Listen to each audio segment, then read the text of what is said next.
Harper Audio presents Beauty's Release by Anne Rice, writing as A.N. Roquelaure. Performed by Samantha Prescott and Corbin Steele.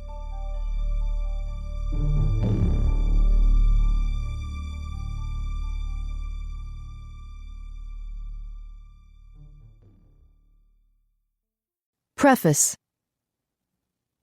I've always loved the fairy tale Sleeping Beauty, and found something erotic at its core. The prince awakens beauty with a kiss. And I thought, all right, what if he brought a kind of liberation, an induction into a world of bizarre yet irresistible delights? It has to be remembered that within the frame of a sadomasochistic fantasy like the Beauty trilogy, the readers are invited to identify with and enjoy the predicament of the slaves. The books aren't about literal cruelty. They're about surrender, the fun of imagining you have no choice but to enjoy sex. Beauty's slavery is delicious, sensuous, abandoned, and ultimately liberating. This is all part of the framework, and it seemed to work exquisitely with the old fairy tale. And of course the fairy tale removes us from everyday life. It removes us from the intrusion of garish headlines, literal violence, and all the ugliness of crime. We go into a gilded dream here, luscious and engulfing, in which we're free to imagine all sorts of things. A fairy tale world indeed. As Anne Rice, I'm known for certain kinds of novels. The Roquelaure books retain the name Roquelaure, even with my name added, to indicate that this is something different. If Anne Rice is one kind of savory dish, well, this is another entirely. And some might find it far too spicy for their taste. I don't like the idea of confusing or disappointing readers, so the pen name helps with that. Of course, there are many people who have read all my work, including the Roquelaure novels, and they see me as a multifaceted writer. But the Roquelaure material is erotica, without reservation, and it needs that pen name on the label, so to speak. The pen name says, Anne Rice is doing something very different here. I felt I needed the anonymity of the pen name to write freely, to pursue an authentic erotica without being inhibited or self-conscious. And it worked wonders to imagine myself cloaked by the name Roquelaure, which is a kind of French cloak, named after the Frenchman who popularized it. My father was still living then, and I didn't want him to know about the books either. In fact, there were lots of friends and relatives whom I didn't want to worry about as I developed the writing. There was quite a bit of exposure involved in writing such graphic sexual fantasies. It was frightening now and then, and it was thrilling. Eventually, I told my father about the books, asking him not to read them, and I did put my name on them. I adjusted completely to people knowing I'd written them, but only after I'd finished with the trilogy, as I recall. A pen name enables you not only to cloak what you are doing from friends and family, it gives you a new freedom to do something you would not do as yourself. I have thought of writing some new erotica, and I must confess, I imagined using a new pen name for it. I don't know whether I'll pursue it, but I do find the freedom of the pen name attractive. When the Sleeping Beauty Chronicle books were first published, they were underground books. They had the backing of a major mainstream publisher, yes, but the publication, though dignified and beautiful, was relatively quiet. But different readers embraced the books almost at once. They clearly appealed to young people, and older married people, to gays and straights, and they've sold steadily ever since they first appeared. Women come up to me at signings with babies in strollers and giggle and laugh and say, "We love your dirty books." People of all ages actually present the books to be signed. Why do I think these particular books have been popular? 2 reasons. First, I think it is because they involve no harsh, garish violence at all. They involve game-playing, really. No one is burned or cut or hurt. Certainly no one is killed. Indeed, the whole sadomasochistic predicament is presented as a glorified game played out in luxurious rooms and with very attractive people, and involving very attractive slaves.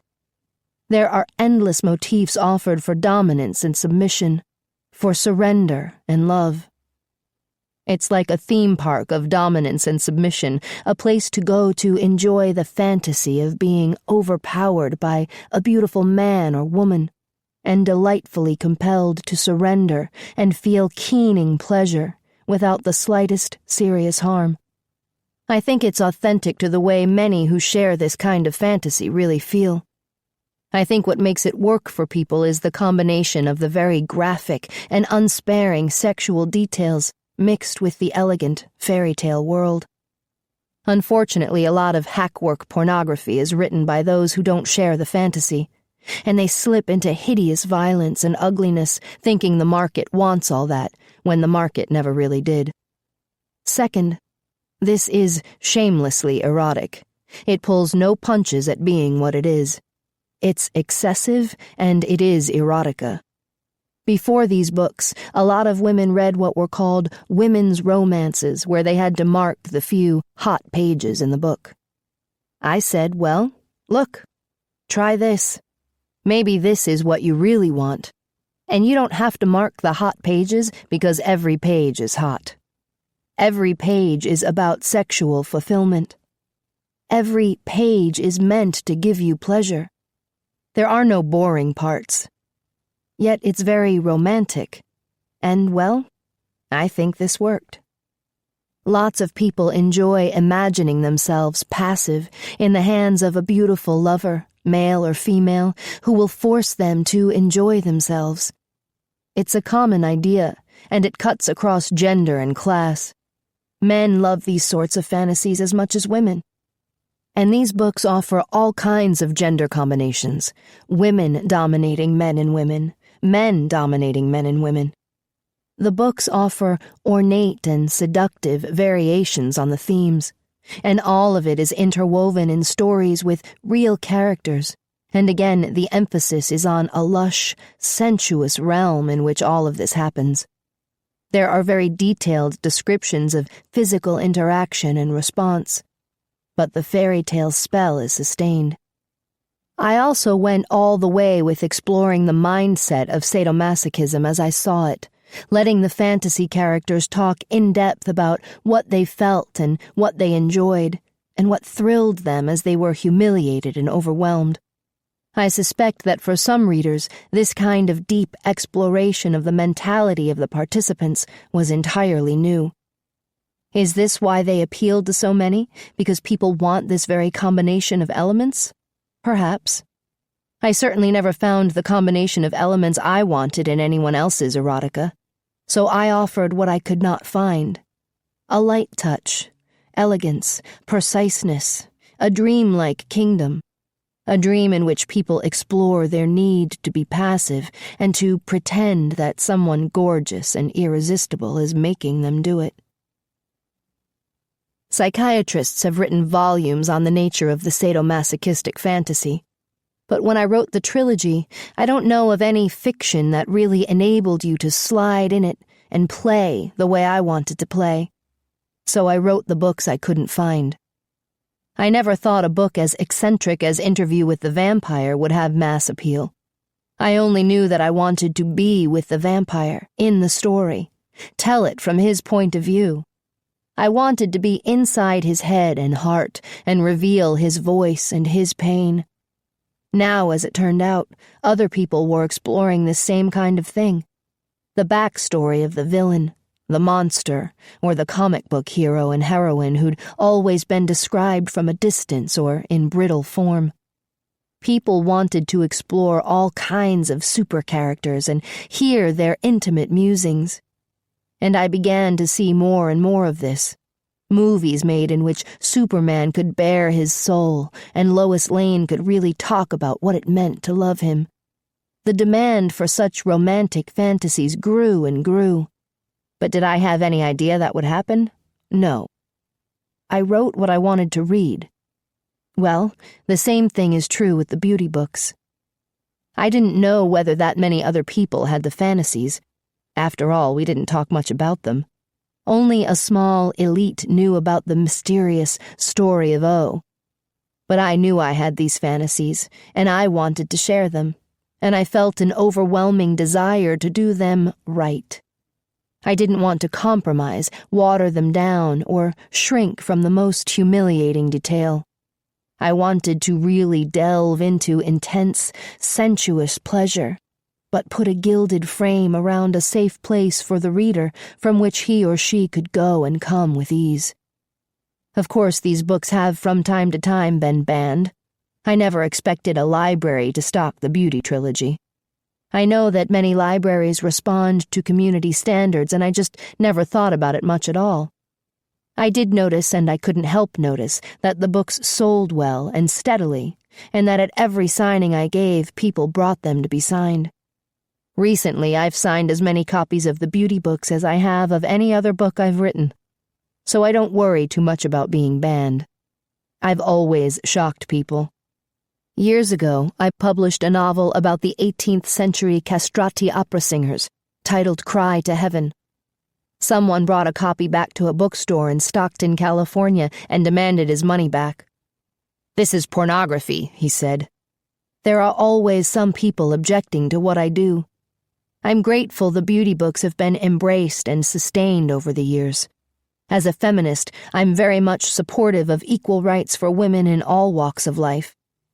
And that includes for me the right of every woman to write out her sexual fantasies and to read books filled with sexual fantasies that she enjoys.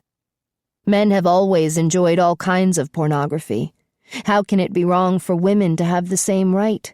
We're sexual beings, and fantasy is where we can do the things we can't do in ordinary life. A woman has a right to imagine herself carried away by a handsome prince, and to choose for herself as she writes the color of his hair and eyes, and imagine his silky voice. She has a right to make him as tall as she wants and as strong as she wants. Why not? Men have always allowed themselves such fantasies.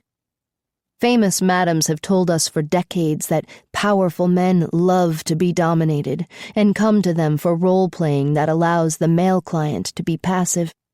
In fact, some madams have said that men who enjoy playing the passive role are often men who are very powerful in real life. Well, women today are more powerful than ever. They're Supreme Court judges, senators, doctors, lawyers, entrepreneurs, executives, soldiers, cops. They can excel in all walks of life. And why shouldn't they be able to go home from the courtroom, the university, or the office and kick back and pretend they're being swept away to the Queen's sadomasochistic kingdom, where all the fairy tale court will watch them being ravaged by the handsome prince? The literary world today is wide open for all kinds of creative endeavors. We are in a new golden age in which fantasy, science fiction, speculative fiction, historical drama, horror, gothic, and supernatural romance are all mainstream. Well, the same holds true now, obviously, for erotica. People in general are out of the closet as enjoyers of erotic books. The novel 50 Shades of Grey has proved this. And I am discovering that the beauty books, in spite of all their playful excess, are for the first time going mainstream.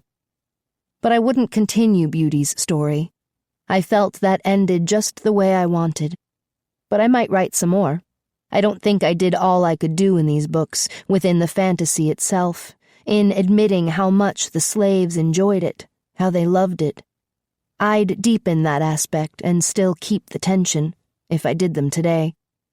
People are much more comfortable today admitting and talking about what they enjoy in fiction and film. Much more. People are out of the closet about sexuality, period. The whole world knows that women are sensual human beings just as are men. It's no secret anymore that women want to read sexy fiction just as men do. And there's a new frankness about the varieties of fantasies one might enjoy. So many clichés have been broken and abandoned. And this is a wonderful thing. Anne Rice, June 2012. The story thus far. In The Claiming of Sleeping Beauty, After her century-long slumber, the sleeping beauty opened her eyes at the kiss of the prince, to find her garments stripped away, and her heart, as well as her body, under the rule of her deliverer. At once, Beauty was claimed as the prince's naked pleasure slave to be taken to his kingdom. With the grateful consent of her parents, and dazed with desire for the prince, Beauty was then brought to the court of Queen Eleanor, the prince's mother, to serve as one of hundreds of naked princes and princesses, all playthings of the court, until such time as they would be rewarded and sent home to their kingdoms.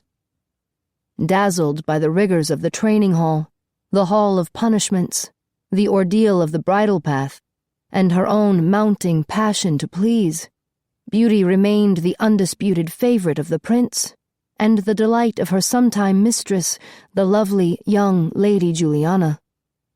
Yet she could not ignore her secret and forbidden infatuation with the queen's exquisite slave, Prince Alexei, and finally the disobedient slave, Prince Tristan. After glimpsing Prince Tristan among the disgraced of the castle, Beauty, in a moment of seemingly inexplicable rebellion, brought upon herself the very same punishment destined for Tristan, to be sent away from the voluptuous court to the degradation of harsh labor in the nearby village. In Beauty's punishment, sold on the village auction block at dawn, Tristan soon found himself tethered and harnessed to the carriage of a handsome young master, Nicholas, the Queen's chronicler. And Beauty, put to work in Mistress Lockley's inn, became the plaything of the captain of the guard, the inn's chief lodger. But within days of their separation and sale, Beauty and Tristan were both seduced by the iron discipline of the village, the sweet terrors of the place of public punishment, the punishment shop, the farm and the stable, the soldiers' night at the inn inflamed them as well as frightening them, causing them to forget their former selves utterly.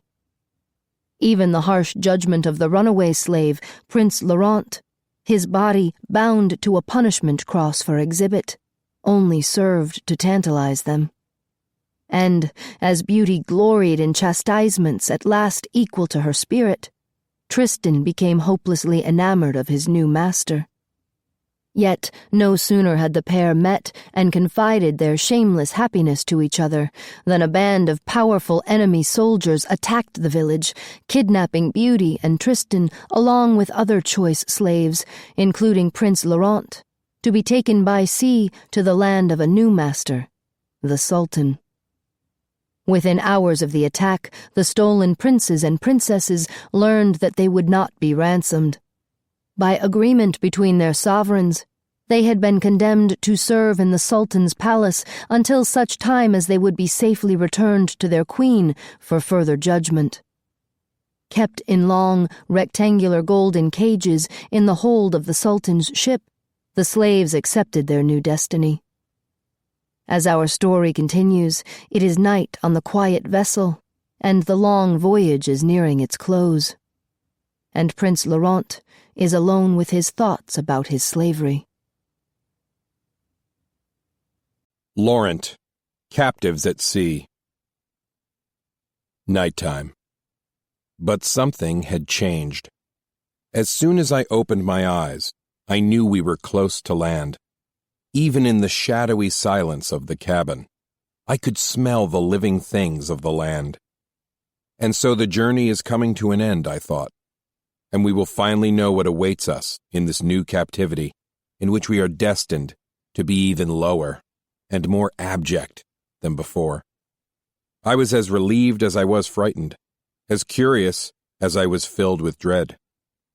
And by the light of the one night lantern, I saw Tristan lying awake, his face tense, as he peered into the darkness. He too knew that the voyage was almost ended. The naked princesses still slept, however, looking like exotic beasts in their golden cages. The piquant little Beauty was a yellow flame in the gloom. Rosalind's curly black hair draped her white back to the curve of her plump little buttocks. And above, the long, delicate-boned Elena lay on her back, her straight brown hair combed out over her pillow. Lovely flesh, these three, our tender fellow prisoners. Beauty's rounded little arms and legs, begging to be pinched as she lay snuggled in her sheets. Elena's head thrown back in the total abandon of sleep, her long, slender legs wide apart, one knee against the bars of the cage. Rosalind turned on her side as I looked at her, her large breasts falling gently forward, nipples darkly pink and erect. And to my far right, the black-haired Dmitri, vying with the blonde Tristan in muscular beauty, Dmitri's face oddly cold in slumber, though by day he was often the kindest and most accepting of us all. We princes, caged as securely as the women, probably looked no more human, no less exotic. And each of us wore the stiff little covering of gold mesh between our legs, forbidding us the slightest examination of our own hungry organs. We had come to know each other very well during the long nights at sea, when our guards were not near enough to hear our whispers. And in our quiet hours of thinking and dreaming, perhaps we had come to better know ourselves. "Do you feel it, Laurent?" Tristan whispered. "We are near to the shore." Tristan was the anxious one, the one who grieved for his lost master, Nicholas, yet watched everything around him. "Yes," I answered under my breath, with a little glance at him. Flash of his blue eye. "It can't be long." "I only hope." "Yes," I said again. "What is there to hope for, Tristan?" "That they don't separate us." I didn't answer. I lay back and closed my eyes. What did it matter to talk about it when soon all things would be revealed, and we could do nothing to alter them? "Whatever happens," I said dreamily, "I'm glad the voyage is ended. I'm glad we'll soon be put to some use again."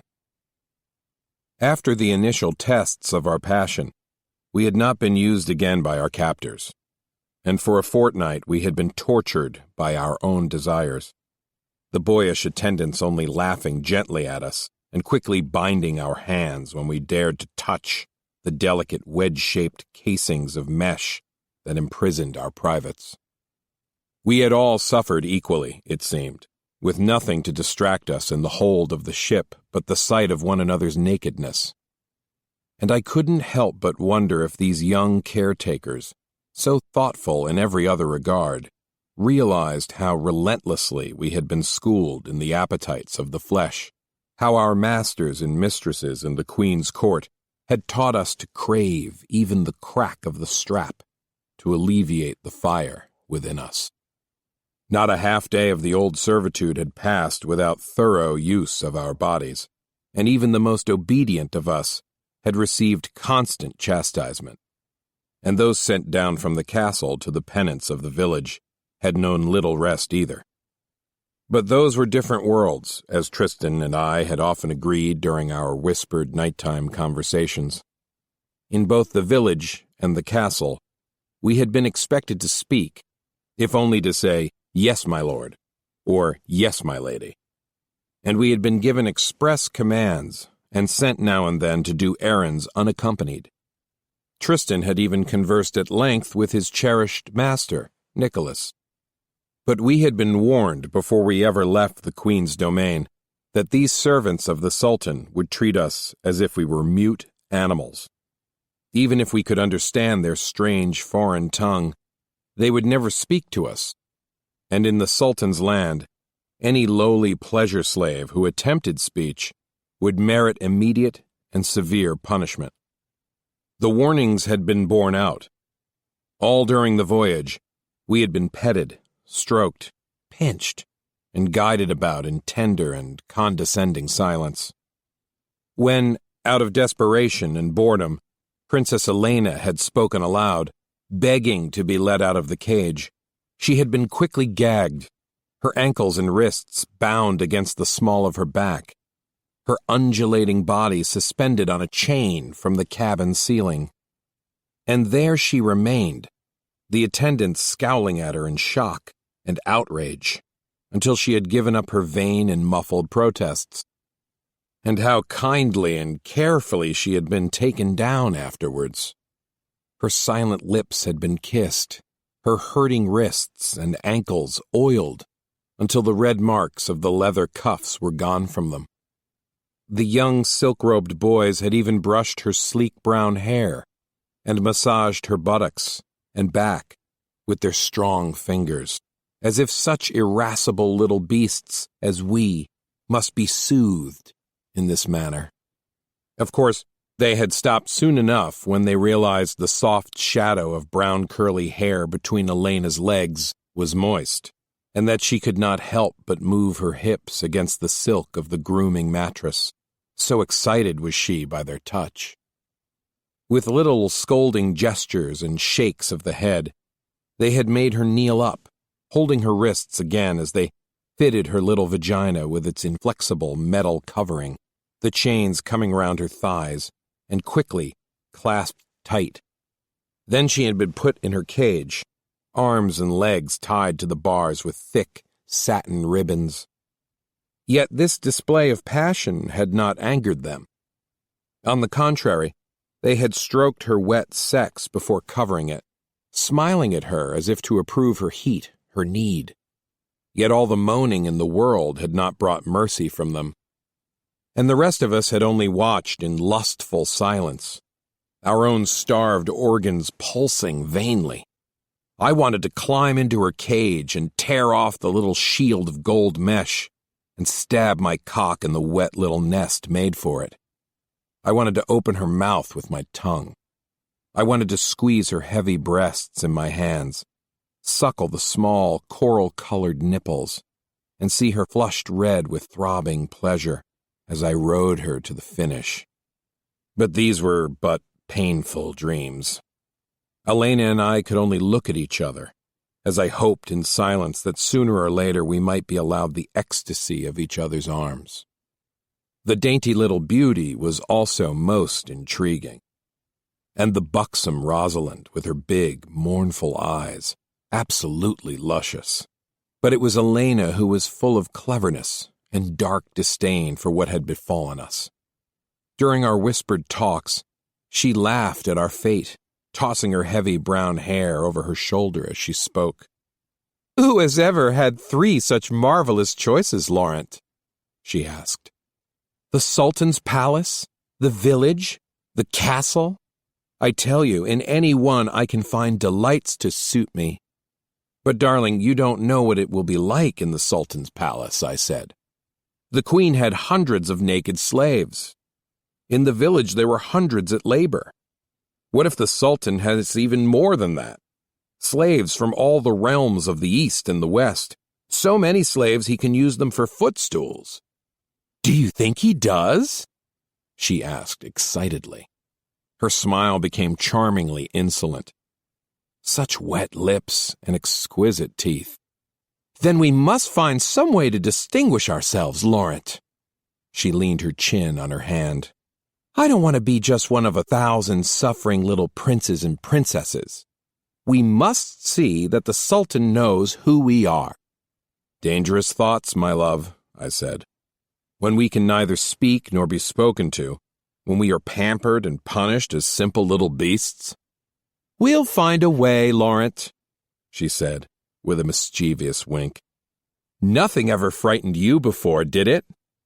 You ran away just to see what it would be like to be captured, didn't you?" "You're too quick-witted, Elena," I said. "What makes you think I didn't run in fear?" "I know you didn't. No one ever ran away from the Queen's castle in fear. It's always done in the spirit of adventure. I did it myself, you see. That is why I was sentenced to the village." "And was it worthwhile, my dear?" I asked. Oh, if only I could kiss her, make her pour her high spirits into my mouth, pinch her little nipples. It was a great cruelty that I'd never even been near her during our days in the castle. "Yes, it was worth it," she said thoughtfully.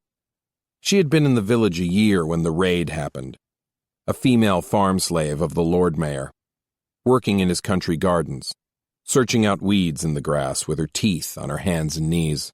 the gardener a stout and severe man, never without a strap in his hand. "But I was ready for something new," she said, turning over on her back, letting her legs go apart as she always did. I couldn't stop staring at the thick brown hair of her sex under the woven gold shield. And then the Sultan's soldiers came as if I had summoned them with my imagination. "Remember, Laurent, we have to do something to distinguish ourselves."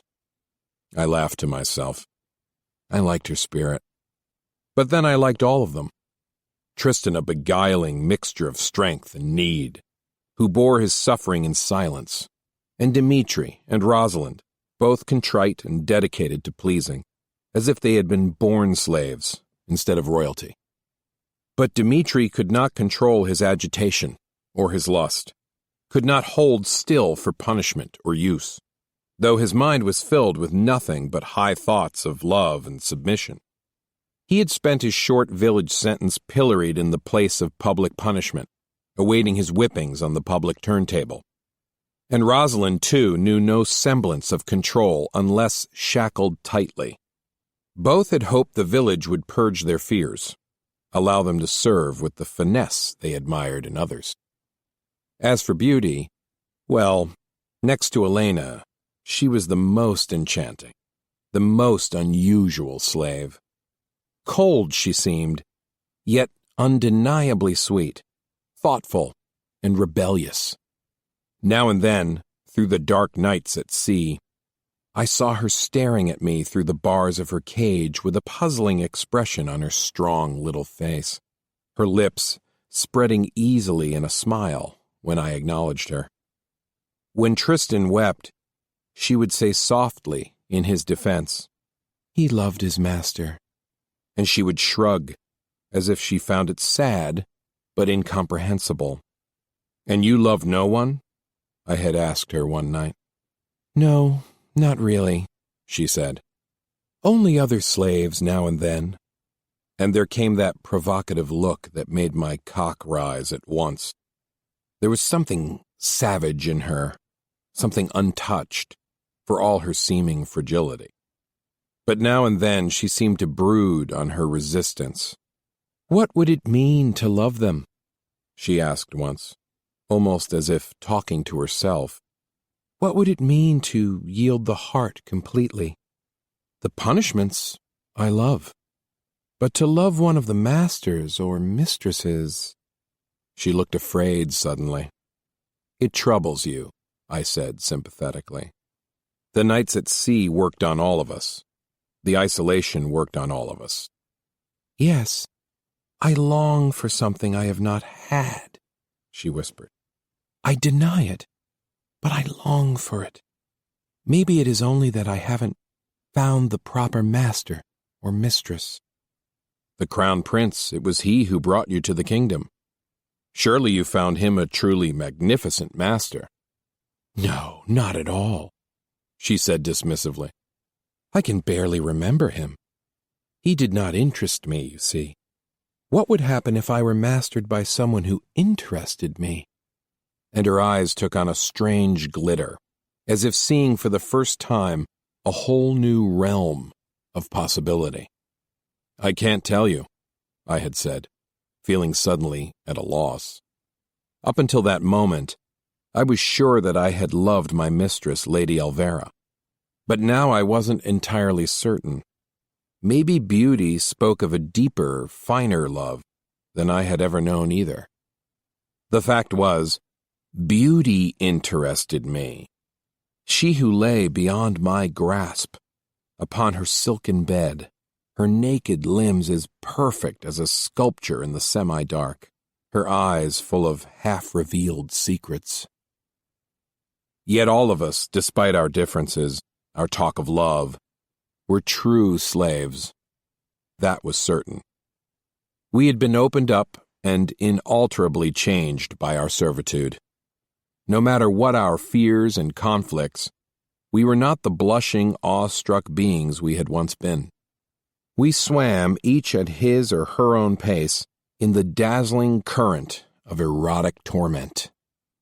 And as I lay thinking, I sought to understand the important differences between the castle life and the village life, and to guess what this new captivity in the Sultanate promised us.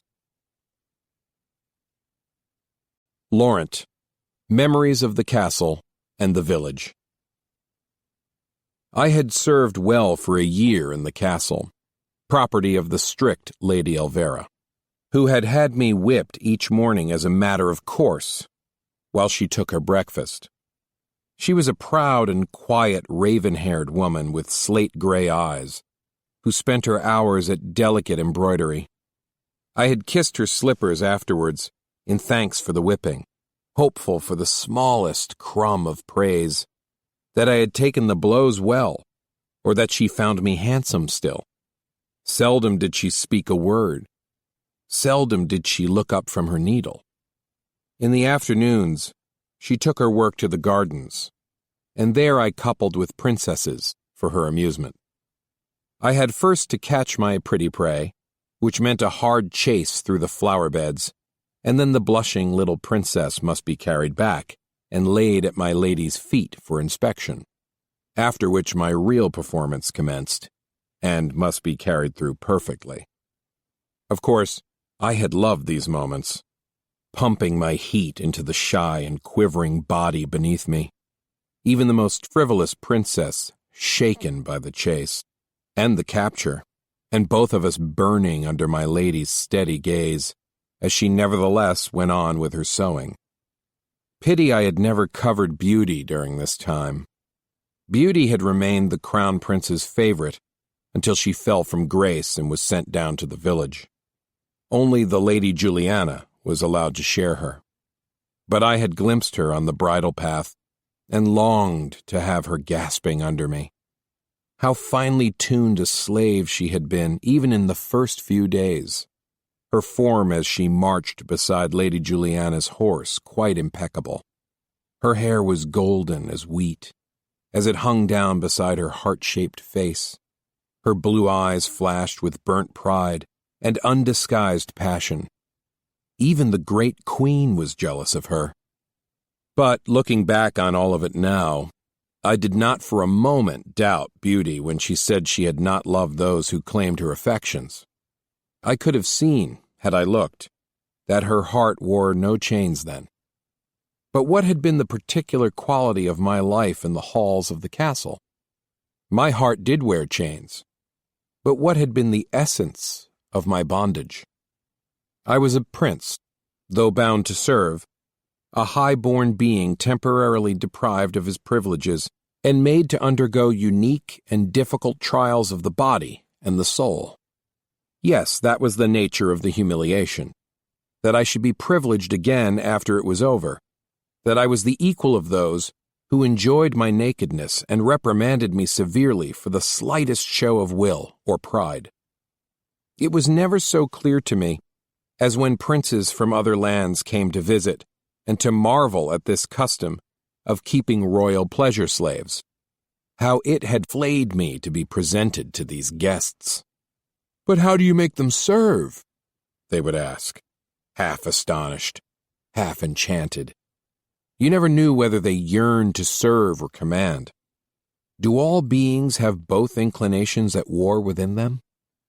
The inevitable answer to their timid questions was a mere demonstration of our fine training, that we must kneel before them, offering our naked organs for their examination, our upturned backsides to be whipped. "It is a game of pleasure," my lady would say matter-of-factly. "And this one, Laurent, a beautifully mannered prince, amuses me in particular. He will one day rule a rich realm." She would pinch my nipples slowly, then lift my cock and balls in her open hand to display them to the amazed guest. "But still, why does he not struggle, resist?" the visitor might ask, possibly masking his deeper feelings. "Think on it," my lady would say. "He is quite well stripped of the accoutrements that would make him a man in the outside world, only the better to expose the fleshly accoutrements that make him a man for my service. Imagine yourself as naked, as defenseless, as thoroughly subjugated. You might serve too, rather than risk a gamut of even more ignominious corrections. What newcomer had not asked for his own slave before nightfall? Red-faced and trembling, I had crawled to obey many an order given in an unfamiliar and unpracticed voice. And these were lords I should someday receive in my own court. Would we remember these moments? Would anyone dare to mention them? And so it was with all the naked slave princes and princesses of the castle. Nothing but the highest quality for this utter debasement. I think Laurent will serve another 3 years at least, Lady Elvira would say airily. How remote she was, how eternally distracted. But then the Queen makes these decisions. I shall weep when he goes. I think perhaps it is his size that most entices me.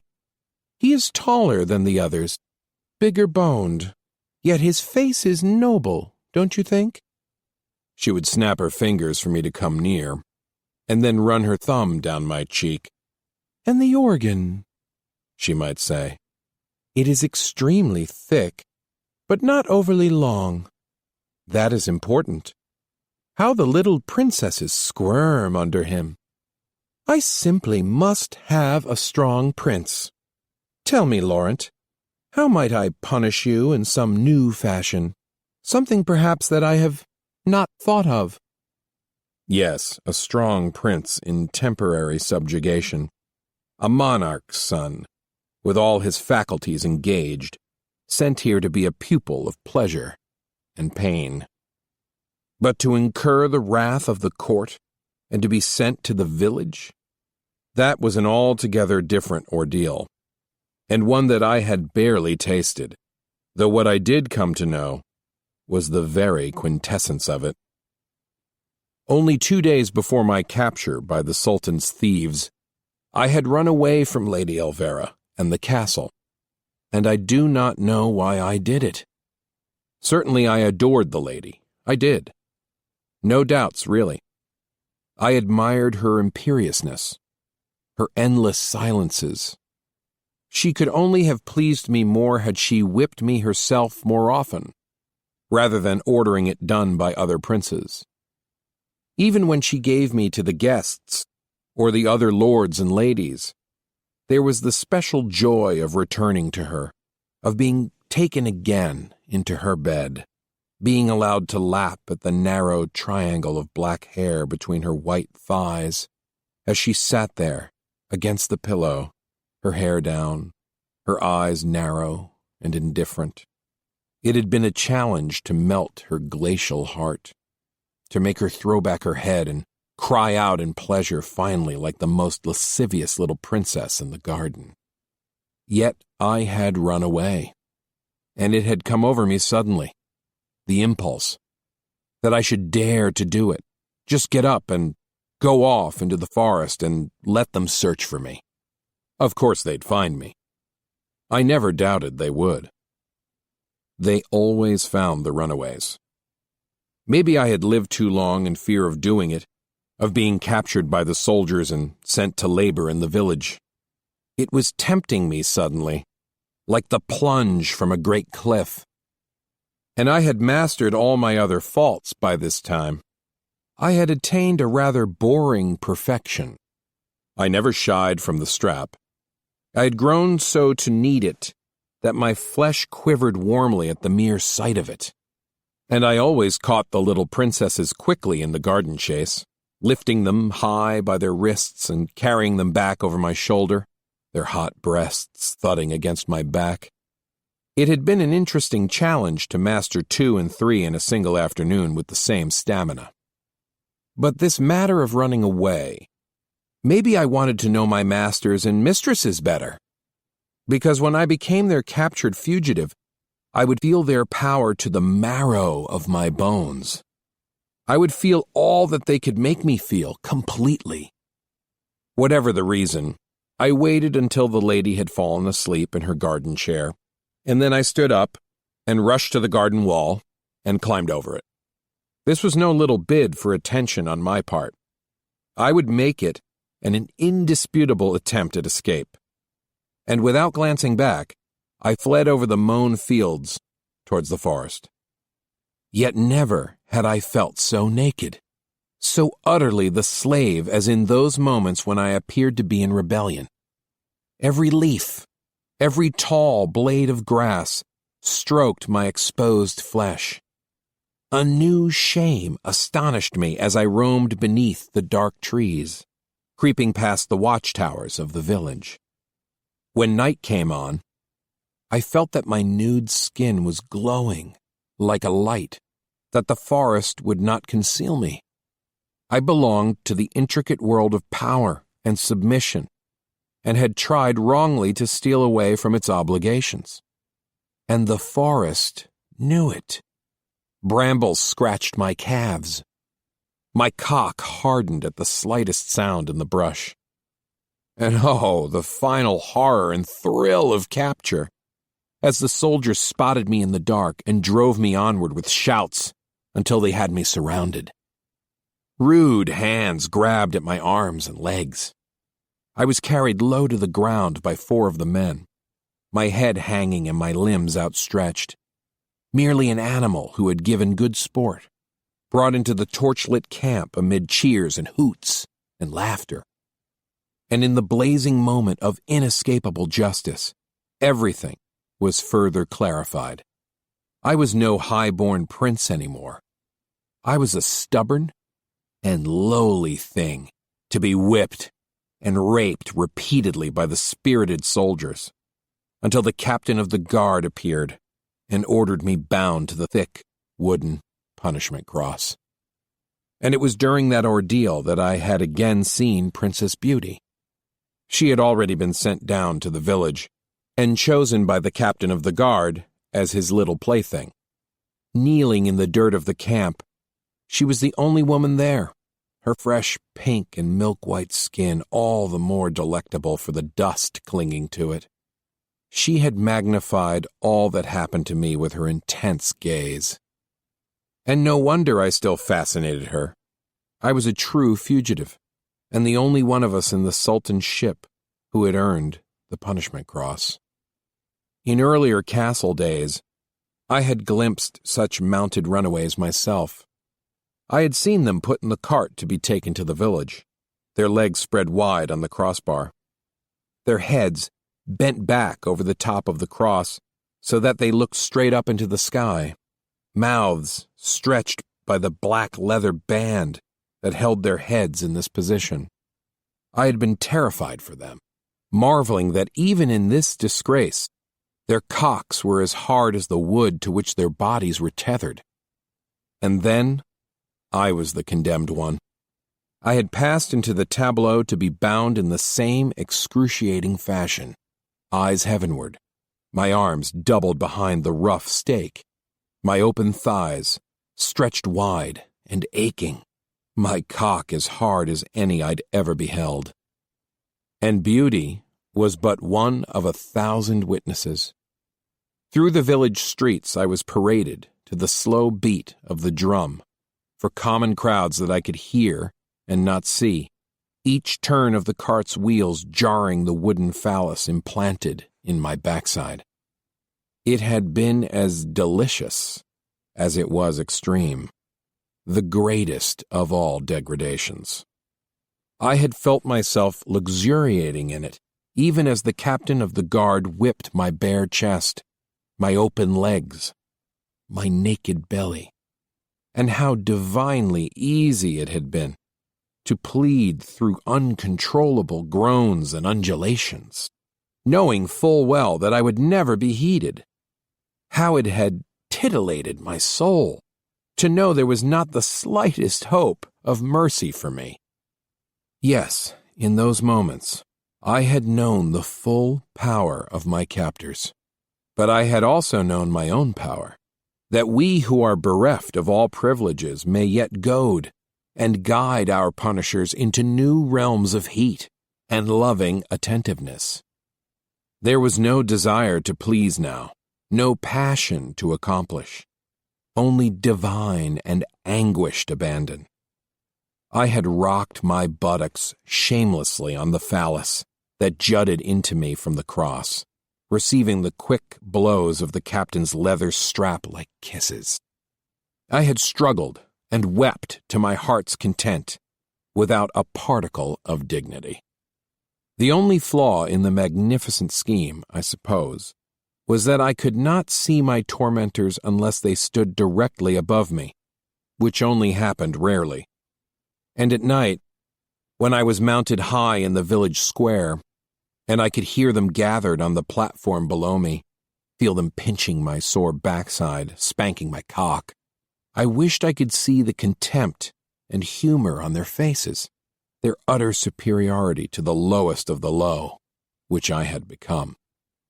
I liked being condemned.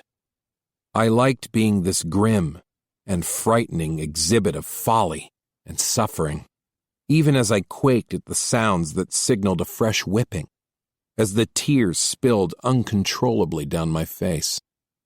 It was infinitely richer than being the scarlet-faced and trembling plaything of Lady Elvira, finer even than the sweet sport of mounting princesses in the garden.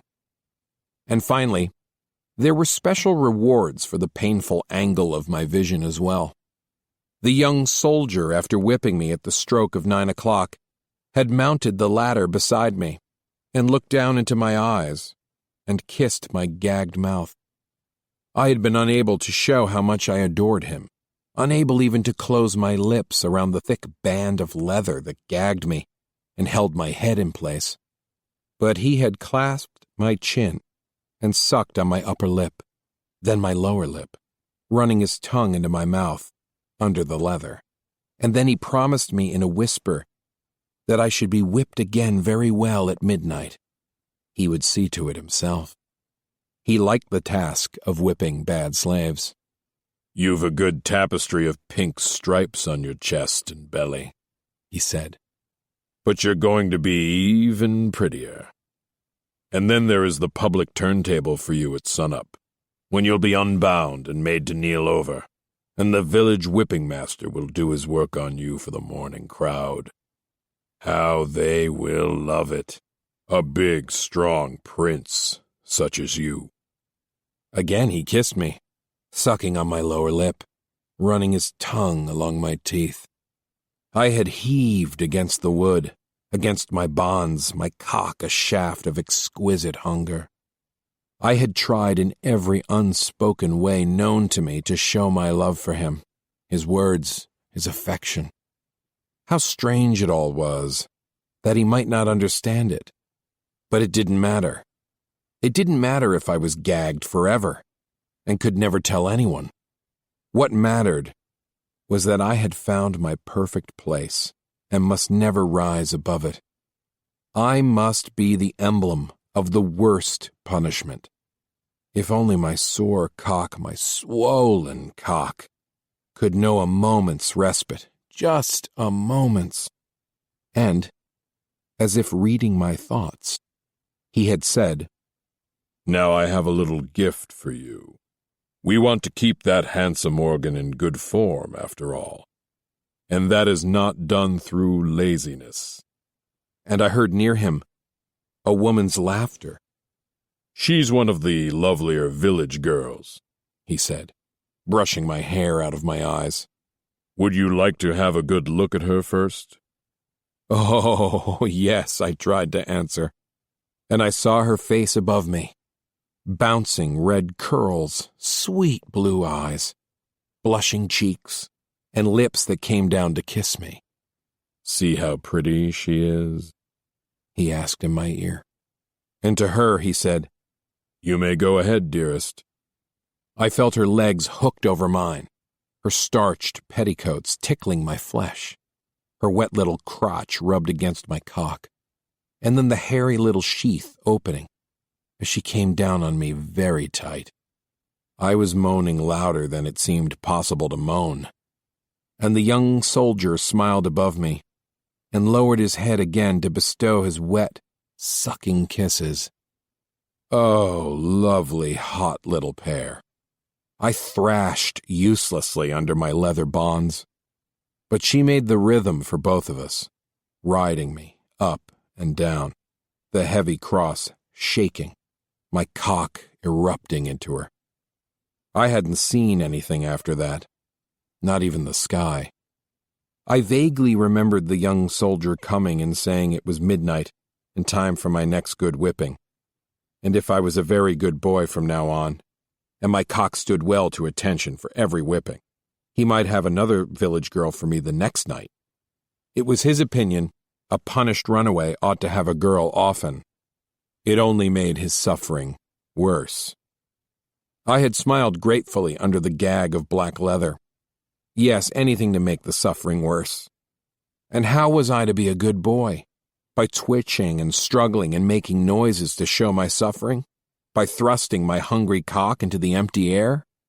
I was more than willing to do it. I wished I knew how long I would be on exhibit. I wished I could remain so forever, a permanent symbol of baseness, worthy only of scorn. Now and then I had thought, as the strap licked at my nipples and my belly, of how Lady Elvira had looked when they had brought me to the castle gates on the cross. Looking up, I had seen her with the Queen in the open window, and I had wept desperately, my tears overflowing. She was so very pretty, and that she would give me the worst now was why I worshipped her.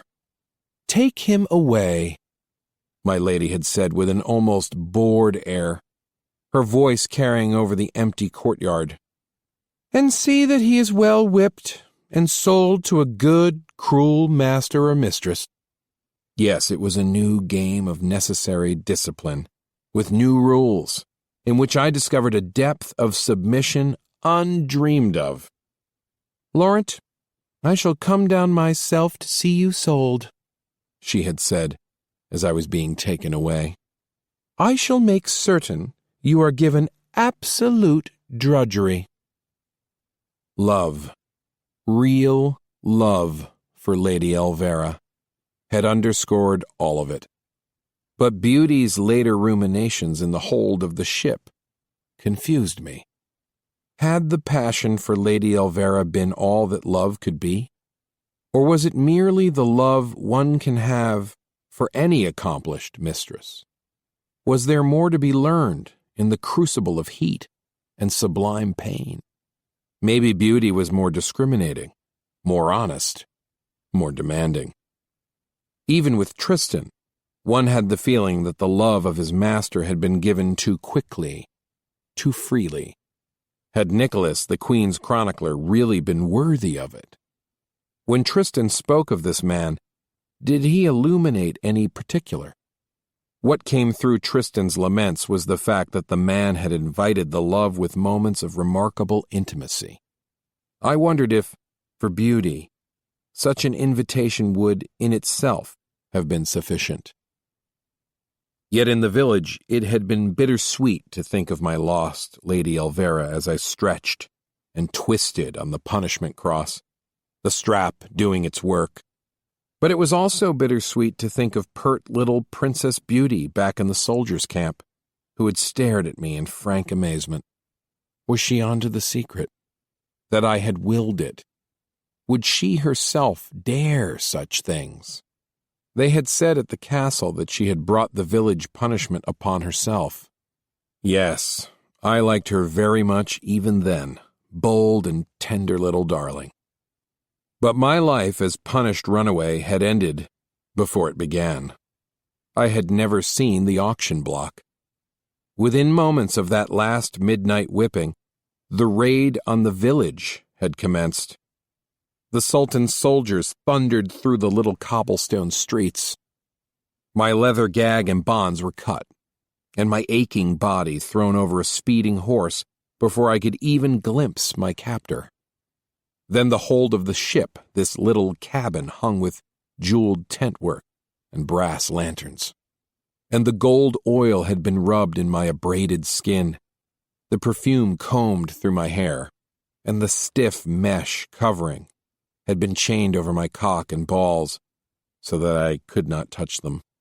and the confines of the cage, and the timid and respectful questions of the other captive slaves. Why had I run away, and how had I endured the punishment cross? And the echo of the warning of the queen's emissary before we left her kingdom. In the Sultan's palace, you will no longer be treated as beings with high reason.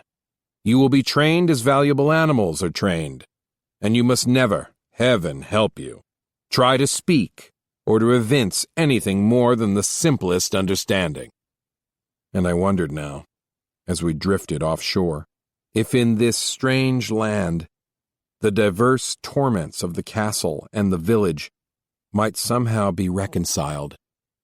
We had been abject by royal command, then abject by royal condemnation. Now, in an alien world, far from those who knew our history or our stations, we would be abject by our very nature. I opened my eyes, seeing again the one small night lantern hanging from its brass hook amid the tent-work drapery of the ceiling. Something was changed. We had dropped anchor, and there was much movement above. All the crew, it seemed, had been roused, and steps were approaching. Beauty, through the city and into the palace. Beauty opened her eyes. She had not been sleeping, and she knew without having to see through a window that it was morning. The air in the cabin was unusually warm. An hour ago she had heard Tristan and Laurent whispering in the dark, and she had known the ship was at anchor. And she had been only slightly afraid. After that, she had slipped in and out of thin, erotic dreams, her body wakening all over like a landscape under the rising sun.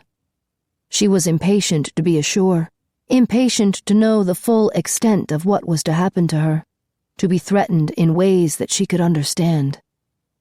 Now, when she saw the lean, comely little attendants flooding into the room, she knew for certain that they had come to the Sultanate. All would be realized soon enough. The precious little boys, they could be no more than 14 or 15, despite their height, had always been richly dressed, but this morning they wore embroidered silk robes, and their tight waist sashes were made of rich, striped cloth, and their black hair gleamed with oil, and their innocent faces were dark with an unusual air of anxiety. At once, the other royal captives were roused, and each slave was taken from the cage and led to the proper grooming table. Beauty stretched herself out on the silk, enjoying her sudden freedom from confinement, the muscles in her legs tingling. She glanced at Tristan, and then at Laurent. Tristan was suffering too much still. Laurent, as always, looked faintly amused. But there was not even time now to say farewell. She prayed they would not be separated, that whatever happened they would come to know it together, and that somehow their new captivity would yield moments when they might be able to talk. At once, the attendants rubbed the gold-pigmented oil into Beauty's skin, strong fingers working it well into her thighs and buttocks. Her long hair was lifted and brushed with gold dust, and then she was turned on her back gently. Skilled fingers opened her mouth, her teeth were polished with a soft cloth. Waxen gold was applied to her lips, and then gold paint was brushed onto her eyelashes and eyebrows. Not since the first day of the journey had she or any of the slaves been so thoroughly decorated, and her body steamed with familiar sensations. She thought hazily of her divinely crude captain of the guard, of the elegant but distantly remembered tormentors of the Queen's court, and she felt desperate to belong to someone again, to be punished for someone, to be possessed as well as chastised. It was worth any humiliation, that, to be possessed by another. In retrospect, it seemed she had only been a flower in full bloom when she was thoroughly violated by the will of another, that, in suffering for the will of another, she had discovered her true self. But she had a new and slowly deepening dream, one that had begun to flame in her mind during the time at sea, and that she had confided only to Laurent. The dream that she might somehow find in this strange land what she had not found before, someone whom she might truly love. In the village, she had told Tristan that she did not want this, that it was harshness and severity alone she craved. But the truth was that Tristan's love for his master had deeply affected her. His words had swayed her, even as she had spoken her contradictions. And then had come these lonely nights at sea of unfulfilled yearning, of pondering too much all the twists of fate and fortune. And she had felt strangely fragile thinking of love, of giving her secret soul to a master or mistress, more than ever off balance. The groom combed gold paint into her pubic hair, tugging each curl to make it spring. Beauty could hardly keep her hips still. Then she saw a handful of fine pearls held out for her inspection. And into her pubic hair these went, to be affixed to the skin with powerful adhesive. Such lovely decorations. She smiled. She closed her eyes for a second, her sex aching in its emptiness. Then she glanced at Laurent to see that his face had taken on an oriental cast with the gold paint, his nipples beautifully erect like his thick cock, and his body was being ornamented, as befitted its size and power, with rather large emeralds instead of pearls. Laurent was smiling at the little boy who did the work, as if in his mind he was peeling away the boy's fancy clothes. But then he turned to Beauty and, lifting his hand languidly to his lips, he blew her a little kiss, unnoticed by the others. He winked, and Beauty felt the desire in her burning hotter. He was so beautiful, Laurent. Oh, please don't let us be separated, she prayed. Not because she ever thought she would possess Laurent. That would be too interesting. But because she would be lost without the others. Lost. And then it hit her with full force. She had no idea what would happen to her in the Sultanate, and absolutely no control over it. Going into the village, she had known. She had been told. Even coming into the castle, she had known. The crown prince had prepared her. But this was beyond her imagining, this place. And beneath her concealing gold paint, she grew pale. The grooms were gesturing for their charges to rise. There were the usual exaggerated and urgent signs for them to be silent, still, obedient, as they stood in a circle facing each other. And Beauty felt her hands lifted and clasped behind her back as if she were a senseless little being who could not even do that much herself. Her groom touched the back of her neck and then kissed her cheek softly as she compliantly bowed her head. Still, she could see the others clearly. Tristan's genitals had also been decorated with pearls, and he gleamed from head to toe, his blonde locks even more golden than his burnished skin. And, glancing at Dimitri and Rosalind, she saw that they had both been decorated with red rubies. Their black hair was in magnificent contrast to their polished skin. Rosalind's enormous blue eyes looked drowsy under their fringe of painted lashes. Dimitri's broad chest was tightened like that of a statue, though his strongly muscled thighs quivered uncontrollably. Beauty suddenly winced as her groom added a bit more gold paint to each of her nipples.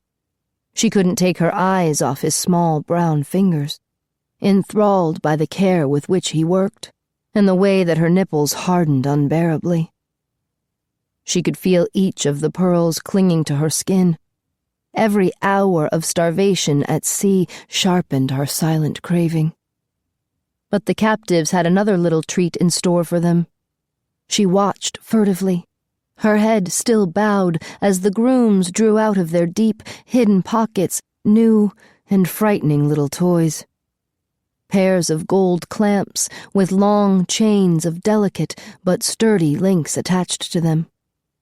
The clamps Beauty knew and dreaded, of course. But the chains, they really agitated her. They were like leashes, and they had small leather handles. Her groom touched her lips for quiet, and then quickly stroked her right nipple, gathering a nice pinch of breast into the small, gold, scallop-shell clamp before he snapped it shut. The clamp was lined with a bit of white fur, yet the pressure was firm. And all of Beauty's skin seemed to feel the sudden, nagging torment. When the other clamp was just as tightly in place, the groom gathered the handles of the long chains in his hands and gave them a tug. This was what Beauty had feared most. She was brought forward sharply, gasping. At once the groom scowled, quite displeased with the open-mouthed sound, and spanked her lips with his fingers firmly. She bowed her head lower, marveling at these two flimsy little chains, at their hold upon these unaccountably tender parts of her. They seemed to control her utterly. She watched with her heart contracting as the groom's hand tightened again and the chains were jerked, and she was pulled forward once more by her nipples. She moaned this time, but she did not dare to open her lips. And for this she received his approving kiss, the desire surging painfully inside her. Oh, but we cannot be led ashore like this, she thought. She could see Laurent, opposite, clamped the same as she was, and blushing furiously as his groom tugged the hated little chains and made him step forward. Laurent looked more helpless than he had in the village on the punishment cross.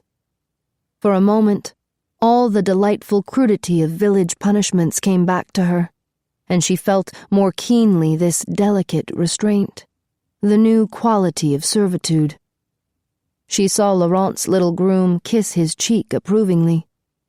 Laurent had not gasped or cried out, but Laurent's cock was bobbing uncontrollably.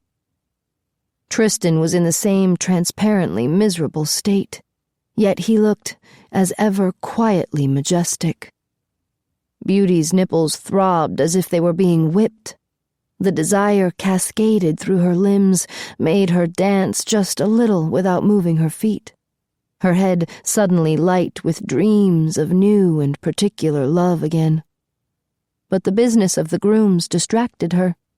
They were taking down from the walls their long, stiff leather thongs, and these, like all other objects in this realm, were heavily studded with jewels, which made them heavy instruments of punishment. Though, like strips of sapling wood, they were quite flexible. She felt the light sting on the back of her calves, and the little double leash was pulled. She must move up behind Tristan, who had been turned towards the door. The others were probably lined up behind her. And quite suddenly, for the first time in a fortnight, they were to leave the hold of the ship.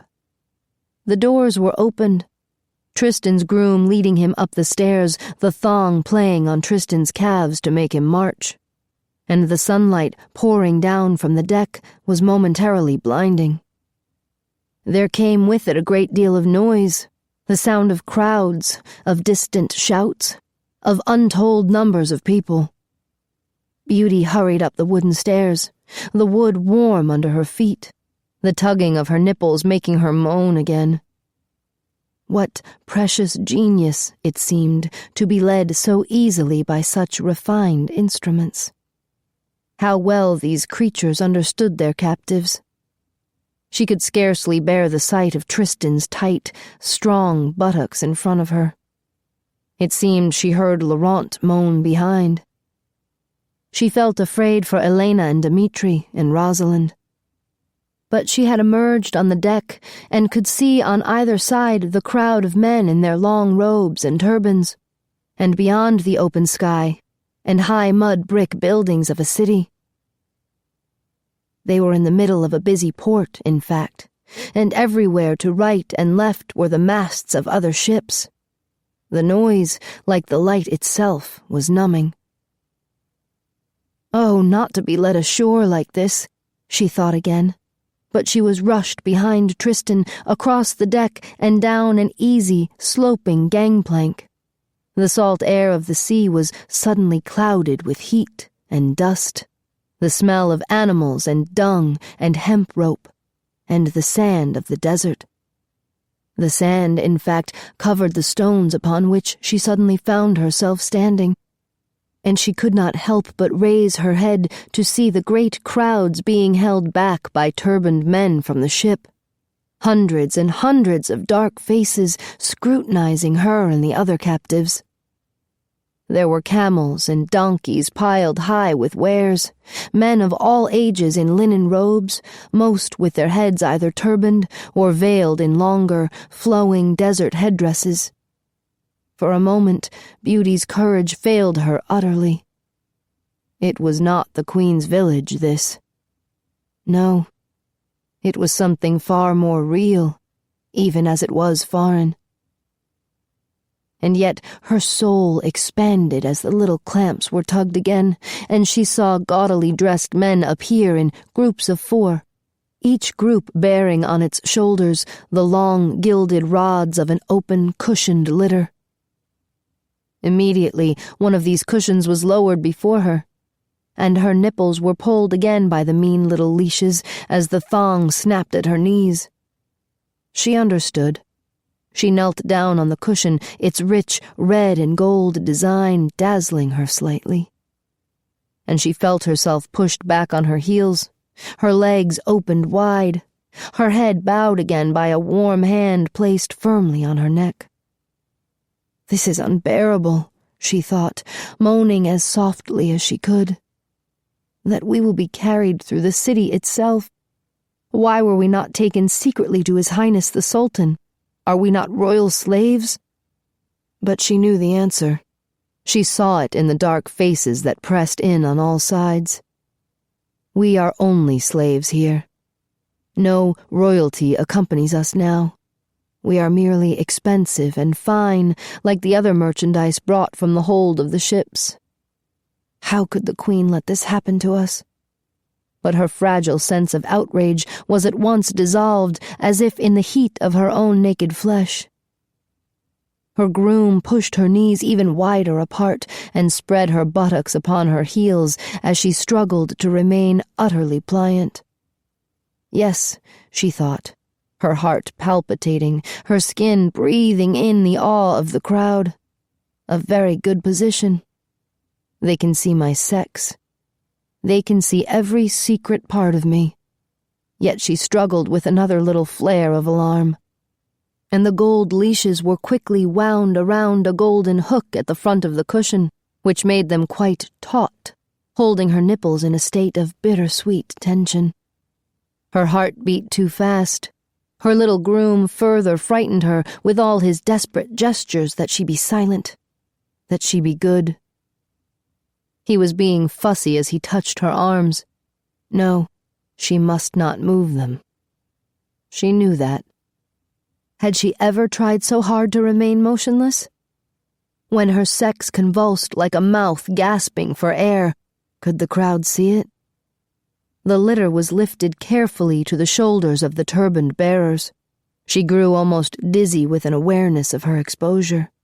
But it comforted her just a little to see Tristan kneeling on his cushion just ahead, to be reminded that she was not alone here. The noisy crowd made way. The little procession moved through the huge open place that spread out from the harbor. Overcome with a sense of decorum, she dared not move a muscle. Yet she could see all around her the great bazaar. Merchants with their bright ceramic wares spread out upon multicolored rugs.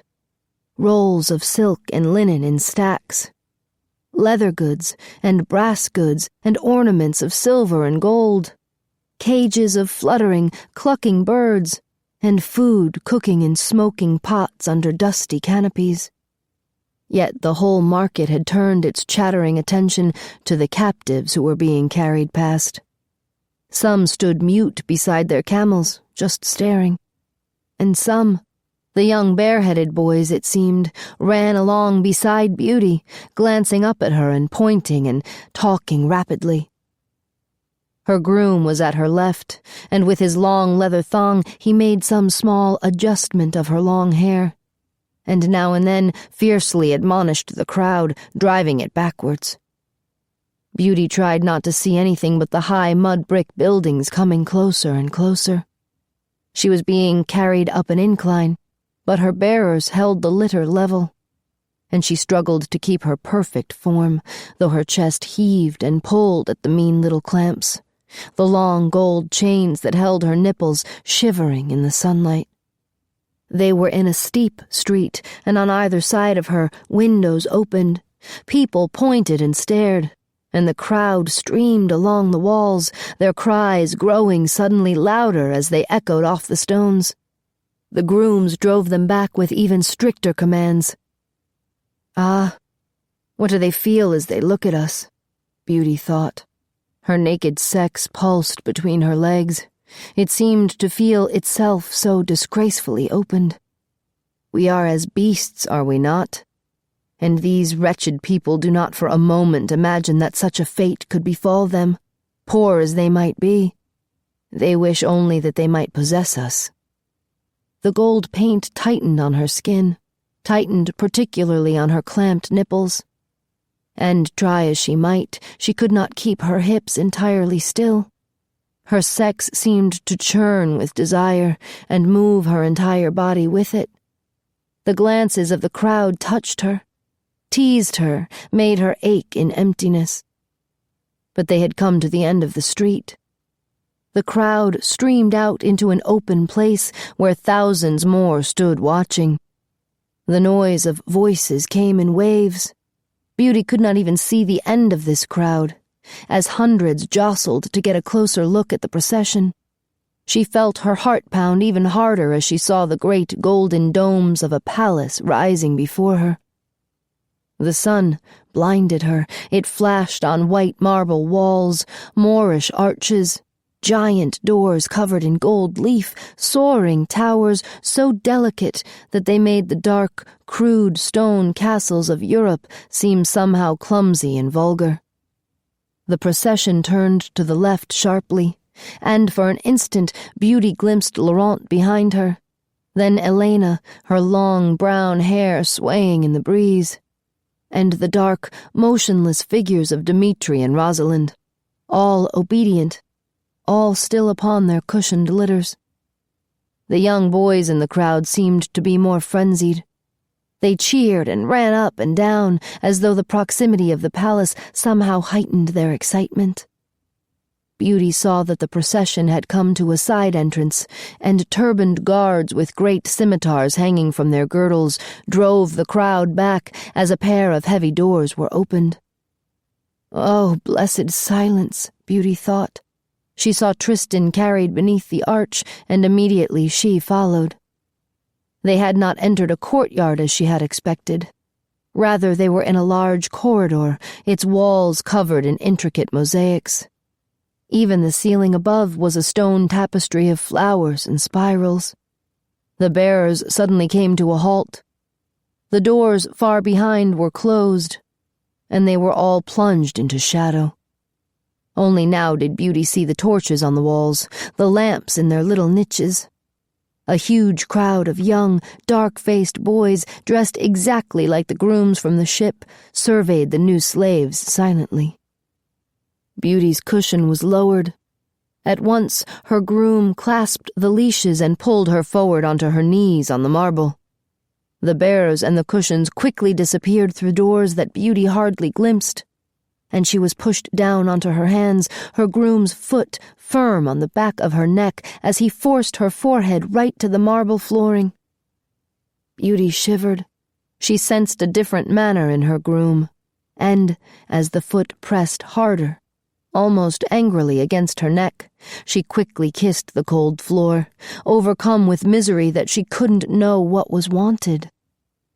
But this seemed to appease the little boy. She felt his approving pat on her buttocks. Now her head was lifted, and she saw that Tristan was kneeling on all fours in front of her, the sight of his well-shaped backside further teasing her. But as she watched in stunned silence, the little gold-linked chains from her clamped nipples were passed through Tristan's legs and under his belly. Why, she wondered, even as the clamps pinched her with renewed tightness. But immediately she was to know the answer. She felt a pair of chains being passed between her own thighs, teasing her lips. And now a firm hand clasped her chin and opened her mouth, and the leather handles were fed to her like a bit that she must hold in her teeth with the usual firmness. She realized this was Laurent's leash, and she was now to pull him along by the damnable little chains, just as she herself was to be pulled by Tristan. And if her head moved in the slightest, involuntary way, she would add to Laurent's torment, just as Tristan added to hers as he pulled the chains given him.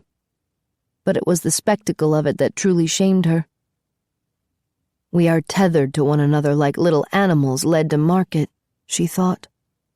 And she was further confused by the chains stroking her thighs and the outside of her pubic lips, by their grazing her taut belly. "You little fiends," she thought, glancing at the silk robes of her groom. He was fussing with her hair, forcing her back into a more convex position so that her rear was higher. She felt the teeth of a comb stroking the delicate hair around her anus, and her face flooded with a hot, stinging blush. And Tristan, did he have to move his head, making her nipples throb so? She heard one of the grooms clap his hands. The leather thong came down to lick at Tristan's calves and the soles of his naked feet. He started forward, and she immediately hurried after him. When she raised her head just a little to see the walls and ceiling, the thong smacked the back of her neck. Then it whipped the undersides of her feet just as Tristan's were being whipped. The leashes pulled at her nipples as if they had life of their own. And yet the thongs smacked faster and louder, urging all the slaves to hurry. A slipper pushed at her buttocks. Yes, they must run. And, as Tristan picked up speed, so did she, remembering in a daze how she had once run upon the Queen's bridle path. Yes, hurry, she thought, and keep your head properly lowered. And how could you think you would enter the Sultan's palace in any other manner? The crowds outside might gape at the slaves, as they probably did at the most debased of prisoners. But this was the only proper position for sex slaves in such a magnificent palace. With every inch of floor she covered, she felt more abject, her chest growing warm as she ran out of breath, her heart, as ever, beating too fast, too loudly. The hall seemed to grow wider, higher.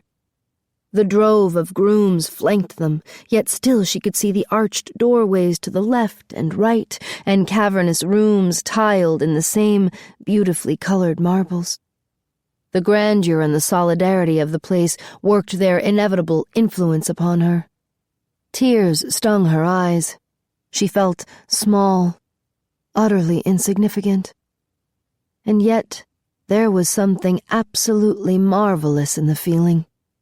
She was but a little thing in this vast world, yet she seemed to have her proper place, more surely than she had had in the castle, or even in the village. Her nipples throbbed steadily in the fur-lined grip of the clamps, and occasional flashes of sunlight distracted her. She felt a tightness in her throat, an overall weakness. The smell of incense, of cedarwood, of Eastern perfumes suddenly enveloped her. And she realized that all was quiet in this world of richness and splendor, and the only sound was that of the slaves scurrying along and the thongs that licked them. Even the grooms made no sound, unless the singing of their silk robes was a sound. The silence seemed an extension of the palace, an extension of the dramatic power that was devouring them. But as they progressed deeper and deeper into the labyrinth, as the escort of grooms dropped back a bit, leaving only the one little tormentor with his busy thong, and the procession went round corners and down even wider halls, Beauty began to see out of the corner of her eye some strange species of sculpture set in niches to adorn the corridor. And suddenly she realized that these were not statues. They were living slaves, fitted into the niches. At last she had to take a good look, and struggling not to lose her place, she stared from right to left at these poor creatures. Yes, men and women in alteration on both sides of the hall, standing mute in the niches.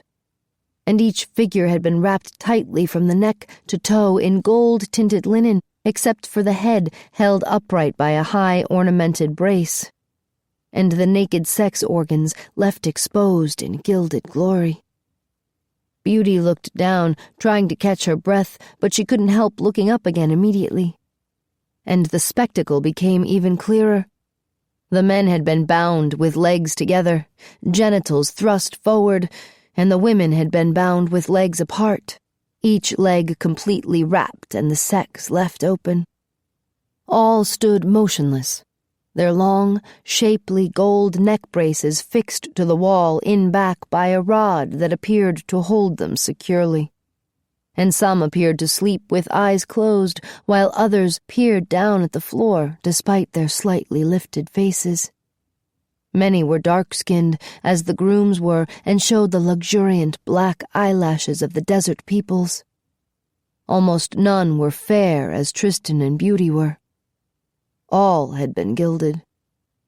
And in a silent panic, Beauty remembered the words of the Queen's emissary who had spoken to them on the ship before they left their sovereign's land. Though the Sultan has many slaves from his own land, you captive princes and princesses are a special delicacy of sorts, and a great curiosity. Then surely we can't be bound and placed in niches such as these, Beauty thought, lost among dozens and dozens of others, merely to decorate a corridor. But she could see the real truth. This Sultan possessed such a vast number of slaves that absolutely anything might befall Beauty and her fellow captives. As she hurried along, her knees and hands getting a little sore from the marble, she continued to study these figures. She could make out that the arms had been folded behind the back of each one, and that the gilded nipples, too, were exposed and sometimes clamped, and that each figure had his or her hair combed back to expose the ears which wore jeweled ornaments. How tender the ears looked, how much like organs. A wave of terror passed over Beauty, and she shuddered to think of what Tristan was feeling. Tristan, who so needed to love one master. And what about Laurent? How would this look to him after the singular spectacle of the village punishment cross?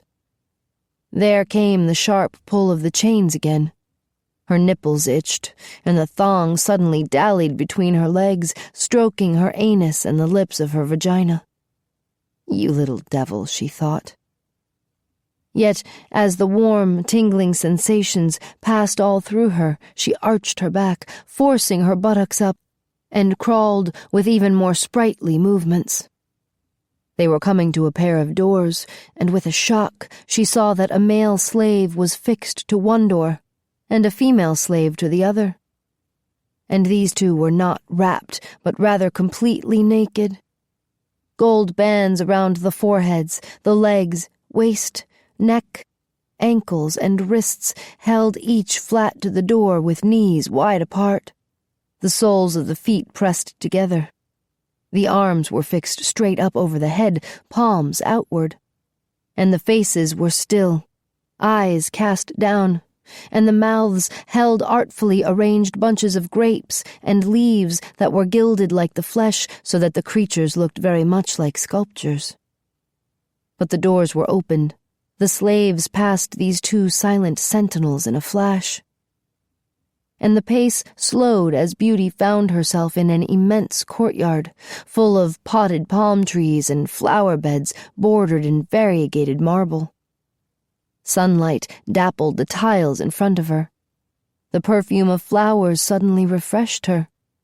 She glimpsed blossoms of all hues, and for one paralyzing instant she saw that the vast garden was filled with gilded and caged slaves, as well as other beautiful creatures fixed in dramatic positions atop marble pedestals. Beauty was made to stop. The leashes were taken from her mouth, and she saw her groom gather up her own leashes as he stood beside her. The thong played between her thighs, tickling her, forcing her legs a little apart. Then a hand smoothed her hair tenderly. She saw Tristan to her left and Laurent to her right, and she realized that the slaves had been positioned in a loose circle. But all at once the great crowd of grooms began to laugh and talk as though released from some enforced silence. They closed in on the slaves, hands pointing, gesturing.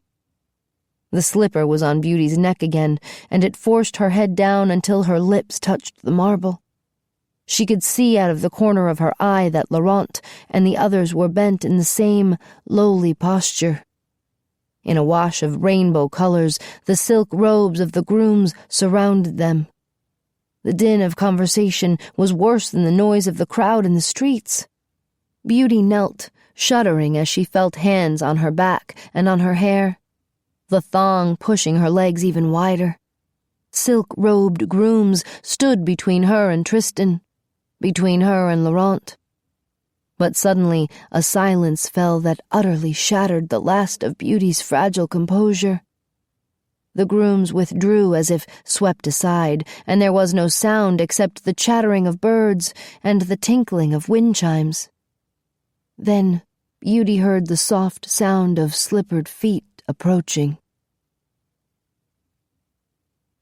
Beauty. Examination in the garden.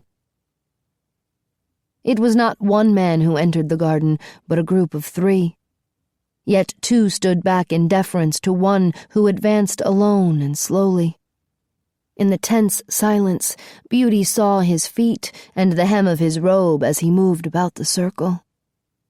Richer fabric and velvet slippers with high, upturned, curling toes, each decorated by a dangling ruby. He moved with slow steps, as if he was surveying everything carefully. Beauty held her breath as he approached her. She squinted slightly as the toe of the wine-colored slipper touched her cheek, and then rested upon the back of her neck, then followed the line of her spine to its tip. She shivered, unable to help herself, her moan sounding loud and impertinent to her own ears. But there was no reprimand. She thought she heard a little laugh, and then a sentence spoken gently made the tears spring to her eyes again. How soothing was the voice, how unusually musical. Maybe the unintelligible language made it seem more lyrical, yet she longed to understand the words spoken. Of course, she had not been addressed. The words had been spoken to one of the other 2 men. Yet the voice stirred her, almost seduced her. Quite suddenly she felt the chains pulled hard. Her nipples stiffened with a tingling that sent its tentacles down into her groin instantly. She knelt up, unsure, frightened, and then was pulled to her feet, nipples burning, her face flaming. For one moment the immensity of the garden impressed her. The bound slaves, the lavish blooms, the blue sky above shockingly clear, the large assemblage of the grooms watching her, and then the man standing before her. What must she do with her hands? She put them behind her neck and stood staring at the tiled floor, with only the vaguest picture of the master who faced her. He was much taller than the little boys. In fact, he was a slender giant of a man, elegantly proportioned, and he seemed older by virtue of his air of command. And it was he who had pulled the chains himself, and still held the handles. Quite suddenly he passed them from his right hand to his left, and with the right hand he slapped the undersides of Beauty's breasts, startling her. She bit down on her cry, but the warm yielding of her body surprised her. She throbbed with the desire to be touched, slapped again, for an even more annihilating violence. And in the moment of trying to collect her wits, she had glimpsed the man's dark, wavy hair, not quite shoulder-length, and his eyes. so black they seemed drawn in ink, with large, shining beads of jet for their irises. How gorgeous these desert people can be, she thought, and her dreams in the hold of the ship suddenly rose to mock her. Love him? Love this one who is but a servant like the others? Yet the face burnt through her fear and agitation. It seemed an impossible face suddenly. It was almost innocent.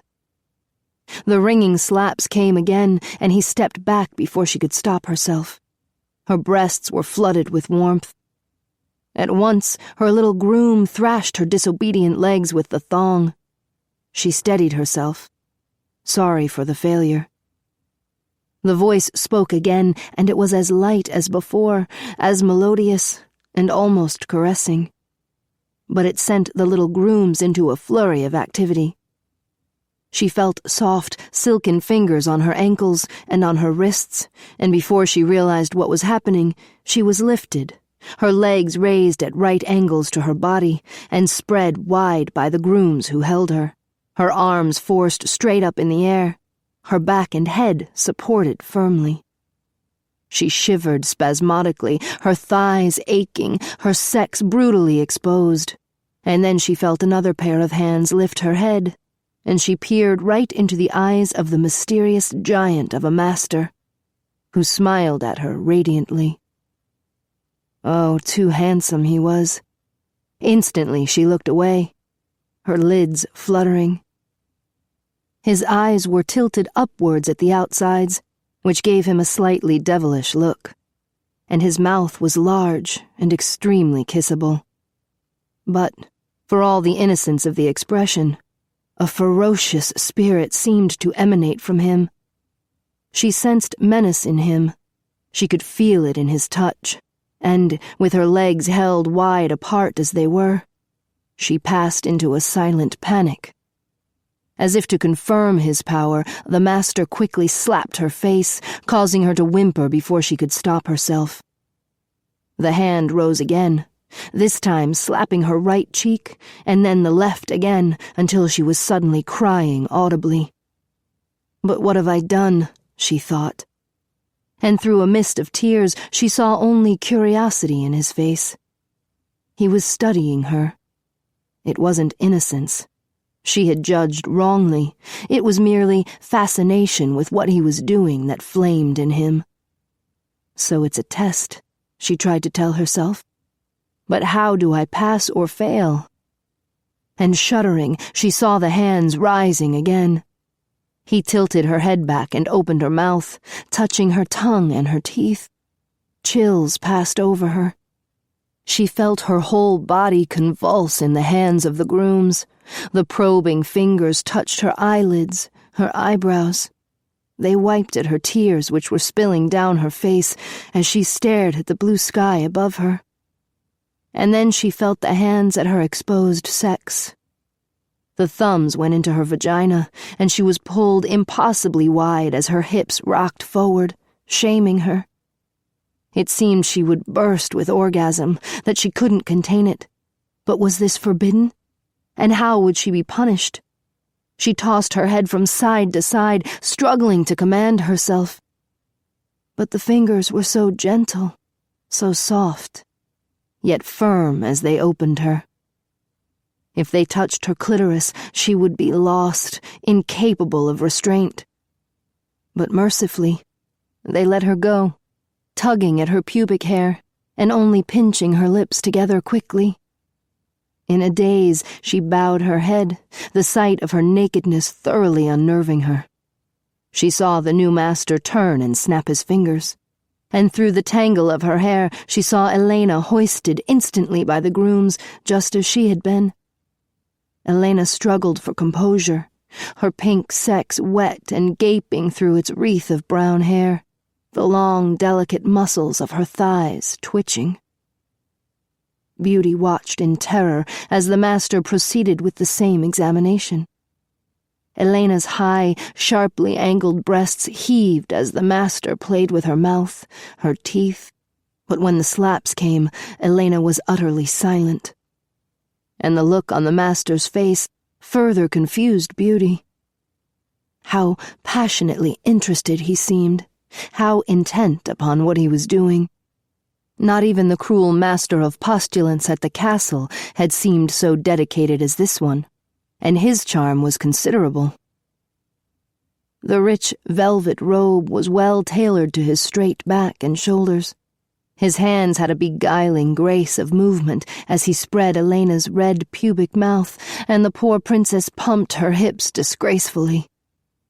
At the sight of Elena's sex growing full and wet and obviously hungry, Beauty's long starvation at sea made her feel desperate. And when the master smiled and smoothed Elena's long hair back from her forehead, examining her eyes, Beauty felt raging jealousy. No, it would be ghastly to love any of them, she thought. She couldn't give her heart. She tried not to look any more. Her own legs throbbed, the grooms holding them back as firmly as ever. And her own sex swelled unbearably. But there were more spectacles for her. The master came back to Tristan, and now he was lifted into the air, and his legs spread wide in the same manner.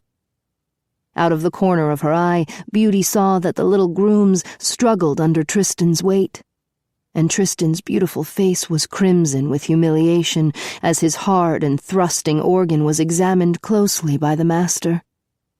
The master's fingers played with the foreskin, played with the shiny tip, squeezing out of it a single drop of glistening moisture.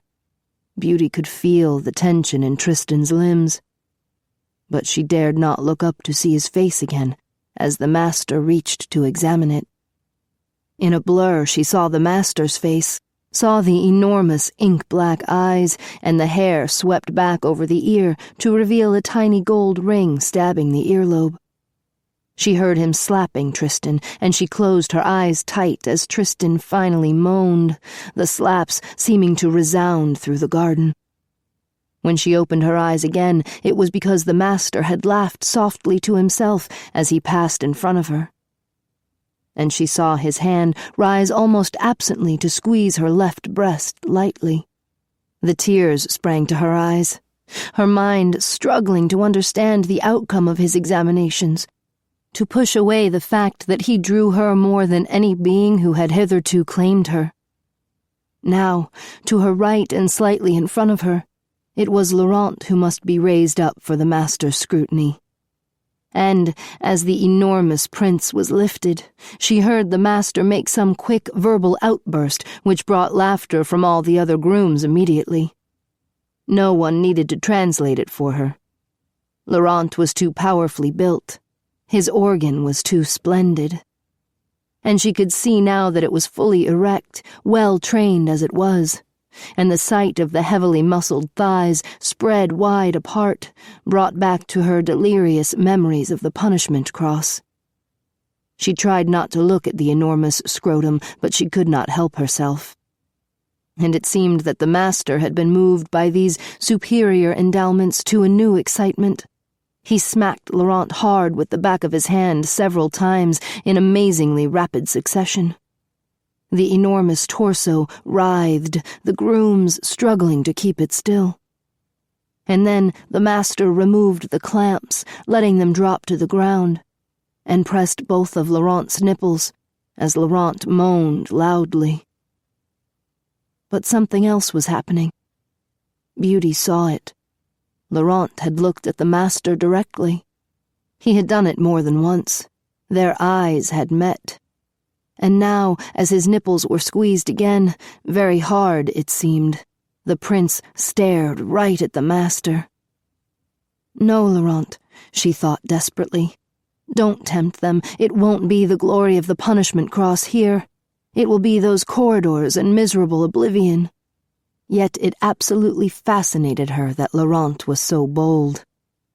The master went round him and the grooms who held him, and now he took the leather thong from one of the others and spanked Laurent's nipples over and over again.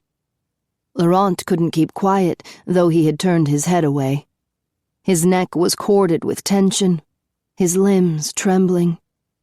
And the master seemed as curious, as fastened upon his test as ever.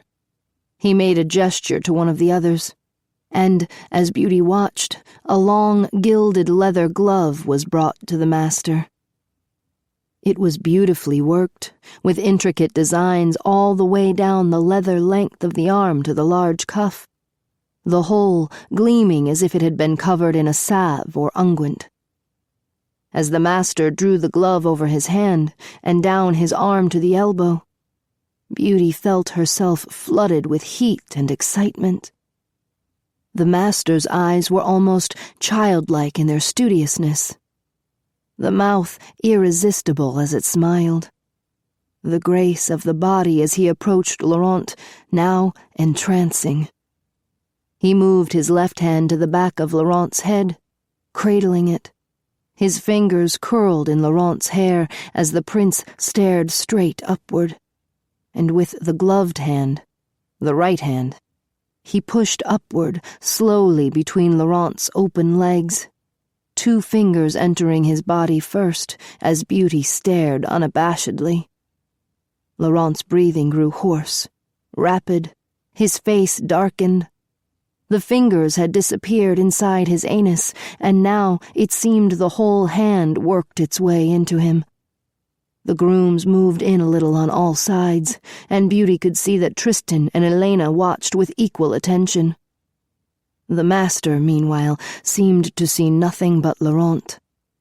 He was staring right at Laurent's face, and Laurent's face was twisted in pleasure and pain as the hand moved its way deeper and deeper into his body. It was in beyond the wrist, and Laurent's limbs were no longer shuddering. They were frozen. A long, whistling sigh passed through his teeth. The master lifted Laurent's chin with the thumb of his left hand. He bent over until his face was very close to Laurent's, and in a long, tense silence the arm moved ever upward into Laurent as the prince seemed to swoon, his cock stiff and still, the clear moisture leaking from it in the tiniest droplets. Beauty's whole body tightened, relaxed, and again she felt herself on the verge of orgasm. As she tried to drive it back, she felt herself grow limp and weak, and all the hands holding her were, in fact, making love to her, caressing her. The master brought his right arm forward without withdrawing it from Laurent, and in so doing he tilted the prince's pelvis upward, further revealing the enormous balls and the glistening gold leather as it widened the pink ring of the anus impossibly. A sudden cry came out of Laurent, a hoarse gasp that seemed a cry for mercy, and the master held him motionless, their lips nearly touching.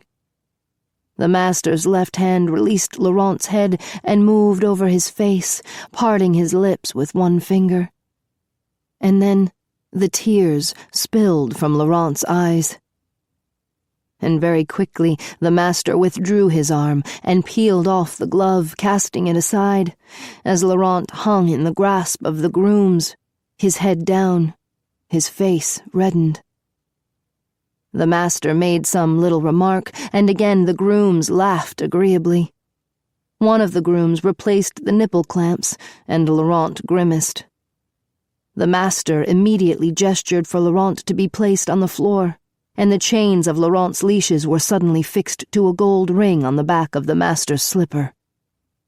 "Oh no, this beast can't take him away from us," Beauty thought. But that was the mere surface of her thoughts. She was terrified that it was Laurent, and Laurent alone, who had been chosen by the master. But they were all being put down. And suddenly Beauty was on hands and knees, neck pressed low by the soft, velvety sole of the slipper, and she realized that Tristan and Elena were beside her, and all 3 of them were being pulled forward by their nipple chains and whipped by the thongs as they moved out of the garden. She saw the hem of the master's robe to her right, and behind him the figure of Laurent struggling to keep up with the master's strides, the chains from his nipples anchoring him to the master's foot, his brown hair veiling his face mercifully. Where were Dmitri and Rosalind? Why had they been discarded? Would one of the other men who had come in with the master take them? She couldn't know, and the corridor seemed endless. But she didn't really care about Dimitri and Rosalind. All she cared about truly was that she and Tristan and Laurent and Elena were together. And, of course, the fact that he, this mysterious master, this tall and impossibly elegant creature, was moving right alongside of her. His embroidered robe brushed her shoulder as he moved ahead, Laurent struggling to keep pace with him.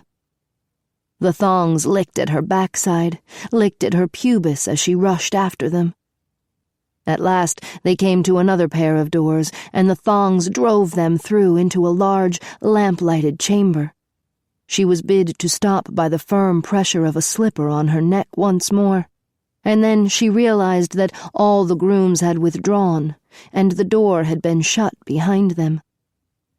The only sound was the anxious breathing of the princes and princesses. The master moved past Beauty to the door. A bolt was thrown, a key turned. Silence. Then she heard the melodious voice again, soft and low, and this time it was speaking, in charmingly accented syllables, her own language. "Well, my darlings, you may all come forward and kneel up before me. I have much to say to you." Beauty, mysterious master. A tumultuous shock to be spoken to. At once the group of slaves obeyed, coming round to kneel up in front of the master, the golden leashes trailing on the floor. Even Laurent was freed now from the master's slipper, and took his place with the others. As soon as they were all still, kneeling with their hands clasped to the backs of their necks, the master said, "Look at me." Beauty did not hesitate. She looked up into his face and found it as appealing and baffling now as it had been in the garden. It was a better proportioned face than she had realized, the full and agreeable mouth finely shaped, the nose long and delicate, the eyes well-spaced and radiantly dominant. But again, it was the spirit that magnetized her. As he looked from one to another of the captives, Beauty could feel the excitement coursing through the little group, feel her own sudden elation. Oh, yes, a splendid creature, she thought, and memories of the crown prince who had brought Beauty to the queen's land and of her crude captain of the guard in the village were suddenly threatened with complete dissolution. "Precious slaves," he said, eyes fixing on her for a brief, electric moment. "You know where you are, and why you are here. The soldiers have brought you by force to serve your lord and master." So mellifluous the voice, the face so immediately warm. "And you know that you will serve always in silence. Dumb little creatures you are to the grooms who attend you. But I, the Sultan's steward, cherish no such illusions that sensuality obliterates high reason." Of course not, Beauty thought. But she didn't dare to voice her thoughts. Her interest in the man was deepening rapidly and dangerously.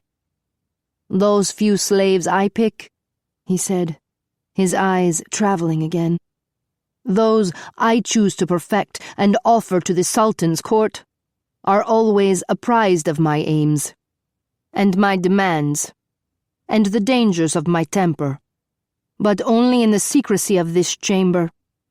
In this chamber I want my methods to be understood, my expectations to be fully clarified." He drew closer, towering over Beauty, and his hand reached for her breast, squeezing it as he had done before, just a little too hard, the hot shiver passing down into her sex immediately. With the other hand he stroked the side of Laurent's face, thumb grazing the lip as Beauty turned to watch, utterly forgetting herself. "That you will not do, princess," he said, and at once he slapped her hard, and she bowed her head, her face stinging. "You will continue to look at me until I tell you otherwise." Beauty's tears rose at once. How could she have been so foolish? But there was no anger in his voice, only a soft indulgence. Tenderly he lifted her chin. She stared at him through her tears. "Do you know what I want of you, Beauty? Answer me." "No, master," she said quickly, her voice alien to her. "That you be perfect for me," he said gently, the voice seeming so full of reason, of logic. "This is what I want of all of you. That you be nonpareils in this vast wilderness of slaves in which you could be lost like a handful of diamonds in the ocean. That you shine by virtue not merely of your compliance, but by virtue of your intense and particular passion. You will lift yourself up from the masses of slaves who surround you. You will seduce your masters and mistresses by a luster that throws others into eclipse. Do you understand me?" Beauty struggled not to sob in her anxiousness, her eyes on his as if she could not look away even if she wanted to. But never had she felt such an overwhelming desire to obey. The urgency of his voice was wholly different from the tone of those who had educated her at the castle or chastised her in the village. She felt as if she was losing the very form of her personality. She was slowly melting. "And this you will do for me," he said, his voice growing even more soft, more persuasive, more resonant. "You will do it as much for me as for your royal lords, because I desire it of you." He closed his hand around Beauty's throat. "Let me hear you speak again, little one. In my chambers you will speak to me to tell me that you wish to please me." "Yes, master," she said, and her voice once again seemed strange to her, full of feelings she hadn't truly known before. The warm fingers caressed her throat, seemed to caress the words she spoke, coax them out of her and shape the tone of them. "You see, there are hundreds of grooms," he said, narrowing his eyes as he looked away from her to the others, the hand still clasping her. "Hundreds charged with preparing succulent little partridges for our lord the Sultan, or fine, muscular young bucks and stags for him to play with. But I, Lexius, am the only chief steward of the grooms, and I must choose and present the finest of all playthings." Even this was not said with anger or urgency, but as he looked again at Beauty, his eyes widened with intensity.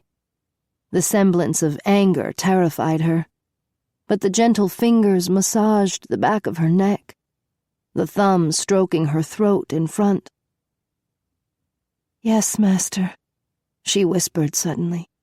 "Yes, absolutely, my little love," he said, crooning to her. But then he became grave, and his voice became small, as if to command greater respect by speaking its words simply. "It is absolutely out of the question that you do not distinguish yourselves. That after one glimpse of you, the great luminaries of this house do not reach out to pluck you like ripe fruit. That they do not compliment me upon your loveliness, your heat, your silent, ravening passion." Beauty's tears flowed again down her cheeks. He withdrew his hand slowly. She felt suddenly cold, abandoned. A little sob caught in her throat, but he had heard it. Lovingly, almost sadly, he smiled at her. His face was shadowed and strangely vulnerable. "Divine little princess," he whispered. "We are lost, you see, unless they notice us." "Yes, master," she whispered. She would have done anything to have him touch her again, hold her. And the rich undertone of sadness in him startled her, enchanted her. Oh, if only she could kiss his feet. And, in a sudden impulse, she did. She went down on the marble and touched her lips to his slipper. She did it over and over, and she wondered that the word lost had so delighted her. As she rose again, clasping her hands behind her neck, she lowered her eyes in resignation. She should be slapped for what she had done. The room, its white marble, its gilded doors, was like so many facets of light. Why did this man produce this effect in her? Why? Lost. The word set up its musical echo in her soul. The master's long, dark fingers came out and touched her lips, and she saw him smiling. "You will find me hard. You will find me impossibly hard," he said gently. "But now, you know why. You understand now. You belong to Lexius, the chief steward. You mustn't fail him. Speak, all of you." He was answered by a chorus of, "Yes, master." Beauty heard even the voice of Laurent, the runaway, answering just as promptly. "And now I shall tell you another truth, little ones," he said. "You may belong to the most high lord, to the sultana, to the beautiful and virtuous royal wives of the harem." He paused as if to let his words sink in. "But you belong just as truly to me," he said, "as to anyone. And I revel in every punishment I inflict. I do. It is my nature, as it is yours to serve, my nature when it comes to slaves, to eat from the very same dish as my masters. Tell me that you understand me." "Yes, master." The words came out of Beauty like an explosion of breath. She was dazed with all he had said to her. She watched him intently as he turned now to Elena, and her soul shrank, though she did not turn her head a fraction of an inch or move her steady gaze from him. Yet still, she could see that he was kneading Elena's fine breasts. How Beauty envied those high, jutting breasts, nipples the color of apricot, and it hurt her further that Elena moaned so bewitchingly. "Yes, yes, exactly," said the master, the voice as intimate as it had been with Beauty. "You will writhe at my touch. You will writhe at the touch of all your masters and mistresses. You will give up your soul to those who so much as glance at you. You will burn like lights in the dark." Again, a chorus of, "Yes, master." "Did you see the multitude of slaves who make up the ornaments of this house?" "Yes, master," from all of them. "Will you distinguish yourselves from the gilded herd by passion, by obedience, by putting into your silent compliance a deafening thunder of feeling?" "Yes, master." "But now, we shall begin. You will be properly purified. And then to work immediately. The court knows the new slaves have come. You are awaited. And your lips are, once again, sealed. Not under the sternest punishments are you to make a sound with them parted. Unless otherwise commanded, you crawl on hands and knees, buttocks up and forehead near to the very ground, almost touching it. He walked down the silent row. He stroked and examined each slave again, lingering for a long time on Laurent. Then, with an abrupt gesture, he ordered Laurent to the door. Laurent crawled as he had been told to do, his forehead grazing the marble.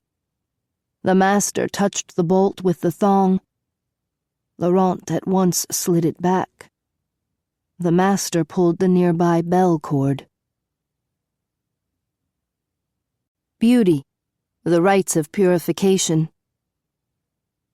At once the young grooms appeared and silently took the slaves in hand, quickly forcing them on hands and knees through another doorway into a large, warm bathing place. Amid delicate tropical flowering plants and lazing palms, Beauty saw steam rising from the shallow pools in the marble floor, and smelled the fragrance of herbs and spiced perfumes.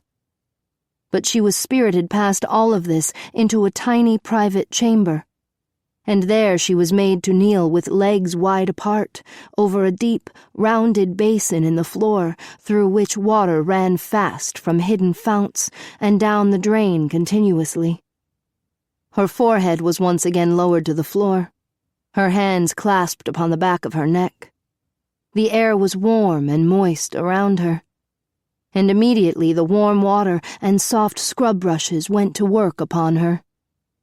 It was all done with much greater speed than at the bath in the castle, and within moments she was perfumed and oiled, and her sex was pumping with expectation as soft towels caressed her.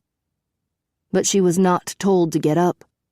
On the contrary, she was bid to be still by a firm pat of the hand on her head, and she heard strange sounds above her. Then she felt a metal nozzle entering her vagina. Immediately her juices flowed at the long-awaited sensation of being entered, no matter how awkwardly. But she knew this was merely for cleansing. It had been done other times to her, and she welcomed the steady fount of water that suddenly gushed into her with delicious pressure. But what startled her was the unfamiliar touch of fingers on her anus. She was being oiled there, and her body tensed even as the craving in her was doubled. Hands quickly took hold of the soles of her feet to keep her firmly in place. She heard the grooms laughing softly and commenting to one another. Then something small and hard entered her anus and forced its way in deep as she gave a little gasp, pressing her lips tightly together. Her muscles contracted to fight the little invasion, but this only sent new ripples of pleasure through her.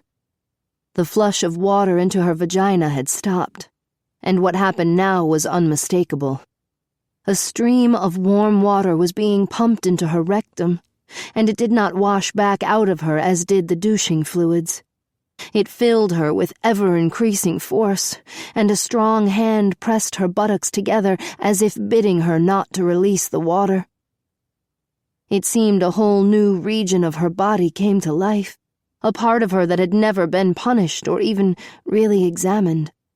The force of the flow grew stronger and stronger. Her mind protested that she could not be invaded in this final way, that she could not be rendered so helpless. She felt she would burst if she did not let go. She wanted to expel the little nozzle, the water, but she dared not. She could not.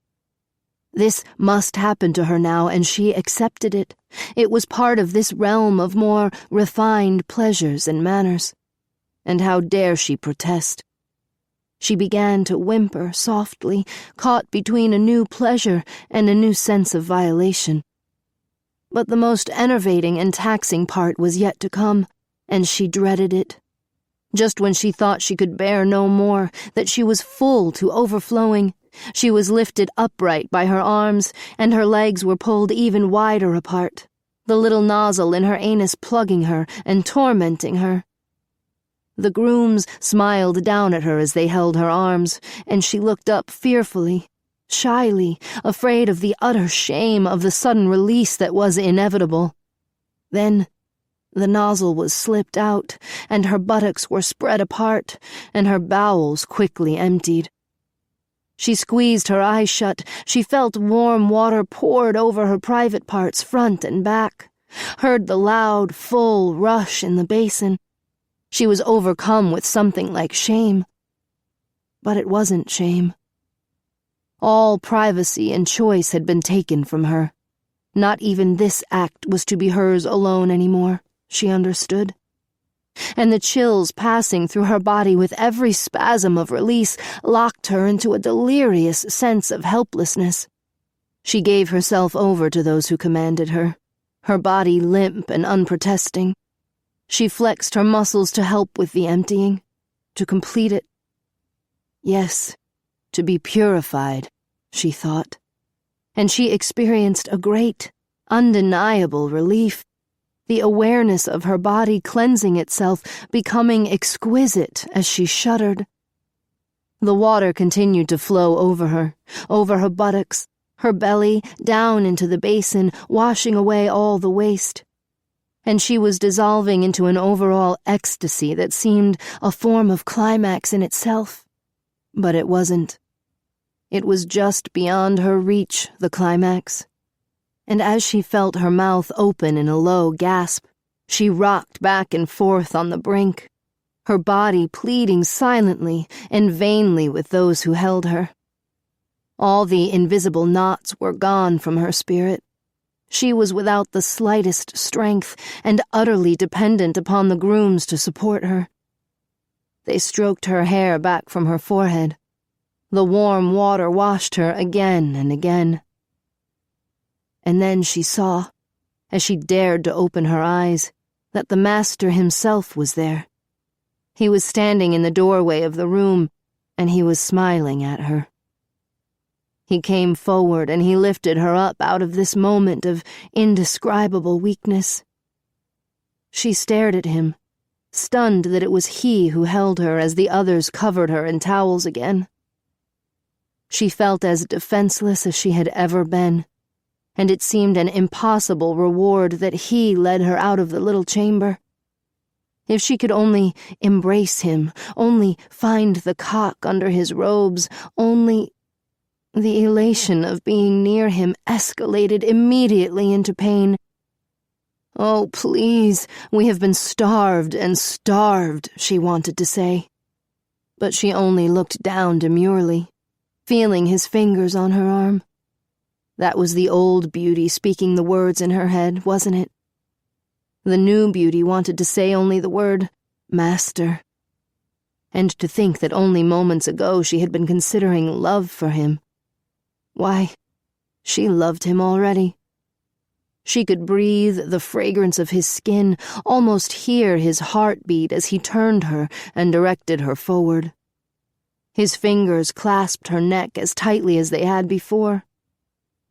Where was he taking her? The others were gone.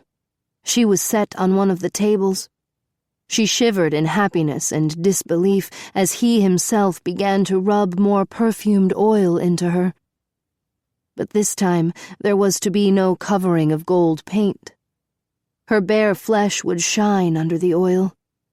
And he pinched her cheeks with both hands to give them color as she rested back on her heels, her eyes wet from the steam and from her tears, watching him dreamily.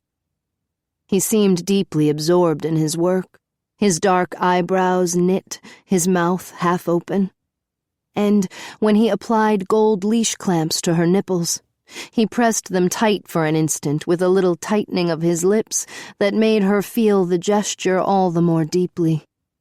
She arched her back and breathed deeply, and he kissed her forehead, letting his lips linger, letting his hair brush her cheek.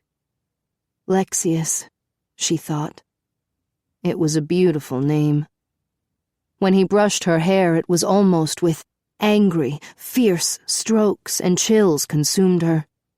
He brushed it up and wound it on top of her head, and she glimpsed the pearl pins that he used to fasten it. Her neck was naked now, like the rest of her. As he put the pearls through her earlobes, she studied the smooth, dark skin of his face, the rise and fall of his dark lashes. He was like a finely polished thing, his fingernails buffed to look like glass, his teeth perfect. And how deftly, yet gently he handled her. It was over too fast, and yet not fast enough. How long could she writhe, dreaming of orgasm? She cried because there had to be some release, and when he put her on the floor, her body ached as never before, it seemed. Gently, he pulled the leashes.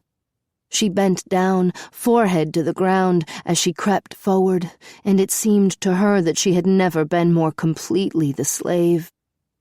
If she had any ability left to think, as she followed him out of the bath, she thought that she could no longer remember a time when she had worn clothes, walked and talked with those who did, commanded others.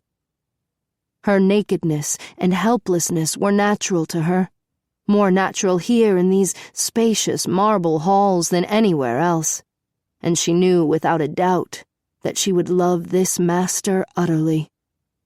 She could have said it was an act of will, that after talking with Tristan she had simply decided. But there was too much that was unique about the man, even in the delicate way that he himself had groomed her. And the place itself, it was like magic to her. And she had thought she loved the harshness of the village. Why must he give her away now? Take her to others? But it was wrong to question. As they moved along the corridor together, she heard for the first time the soft breathing and sighs of the slaves who decorated the niches on either side of them. It seemed a muted chorus of perfect devotion, and a confusion of all sense of time and place overcame her. Beauty, the first test of obedience. When they paused at a door, she dared to kiss his slipper, and for this he rewarded her by touching her hair and whispering under his breath, "Little pet, you please me very much. But now comes the first real test. See that you outshine those before you."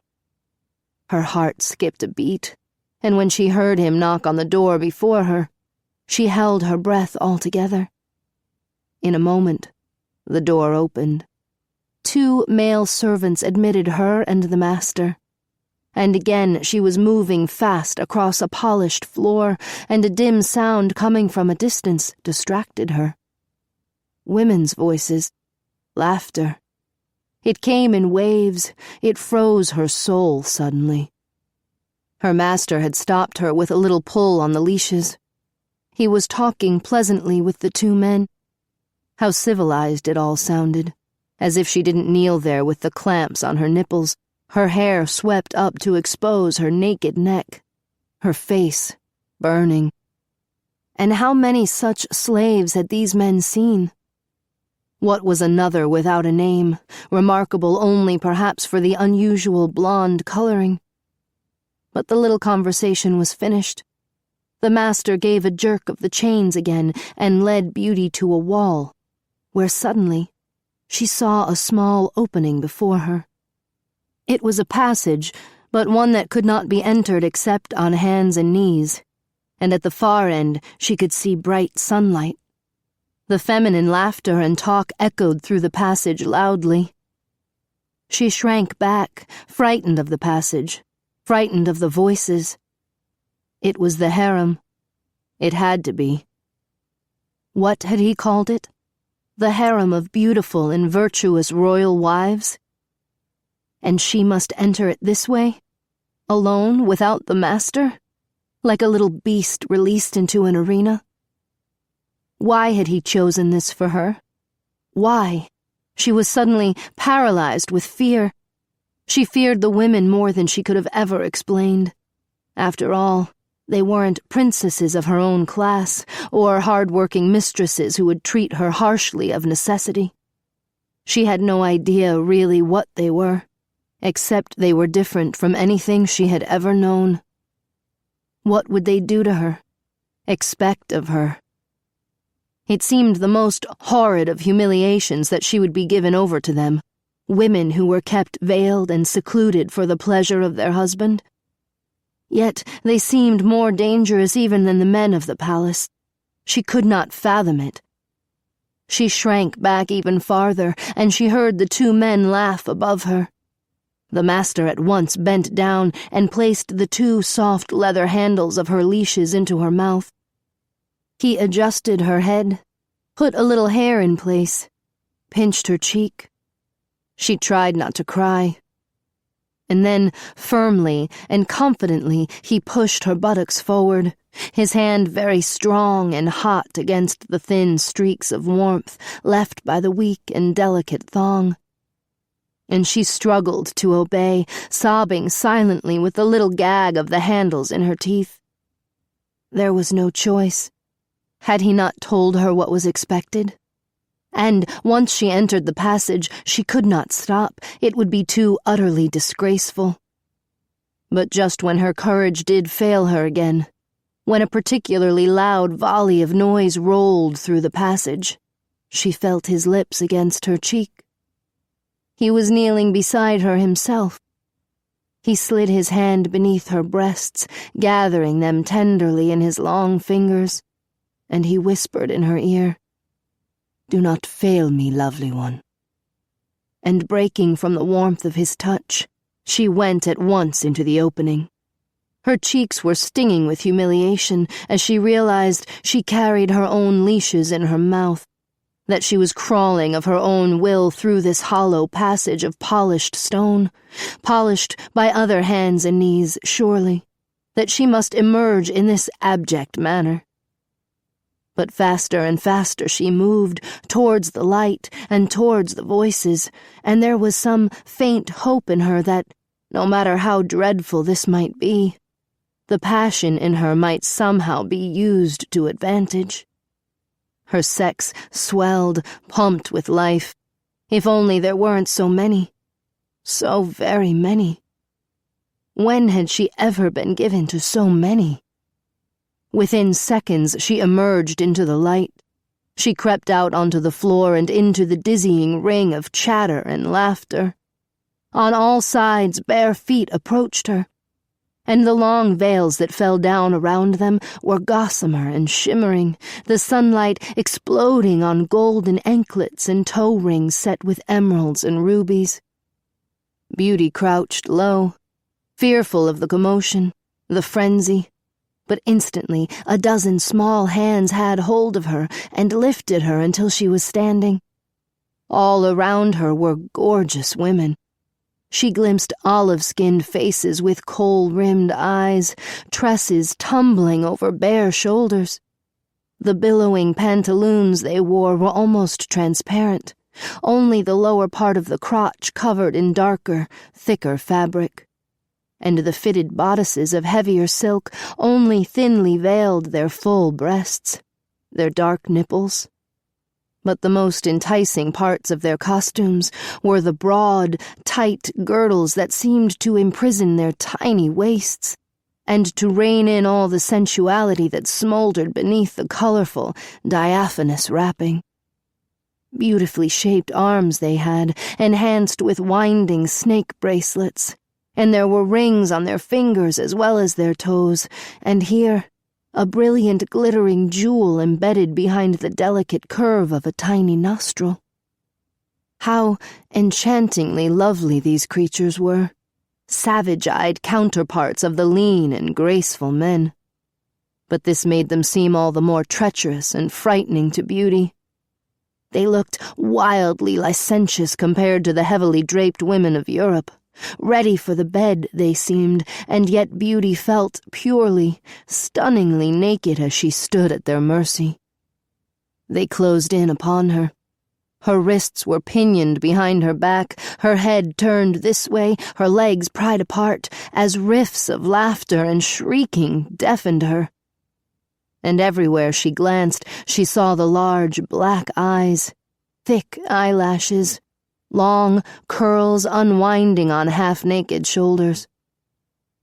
But there was not a moment even for her to get her bearings. She winced and shivered as they poked at her ears, touched her breasts, her belly. And she was panting and sobbing under her breath as the group rushed her forward, their long pantaloons tickling her legs, into the center of the room where the sunlight poured in upon heaps of silk-covered pillows and low, padded couches. It was an opulent pleasure den, this room. Why did they need her to torment? But immediately she was thrown down on her back upon one of these couches, her arms stretched above her, and the women gathered on their knees, surrounding her. Once again, her legs were pried apart, and a cushion was thrust under her buttocks to raise her for examination. She was as powerless as she had been in the hands of the grooms before, but the feminine faces that peered down at her were full of wild jubilation. Excited words flew back and forth. Fingers stroked her breasts. She looked up into the expectant eyes, panic-stricken, unable to shield herself. And as her legs were turned out, knees pressed flat, she felt fingers pulling at her sex, once again opening it, widening it. She struggled to be quiet, but her tortured sex was brimming. As she pumped her hips on the scarlet cushion, the women only squealed louder. She could not count the hands that grasped her inner thighs, each stroke of a finger further maddening her. Long hair spilled down on her naked breasts, on her belly, and it seemed that even the light, lyrical voices stroked her and heightened her suffering. But why did they stare at her, she wondered? Had they never seen a woman's organs before? Had they never seen their own organs? Useless to try to understand. Those who could not get a close look stood up and leaned over the shoulders of the others.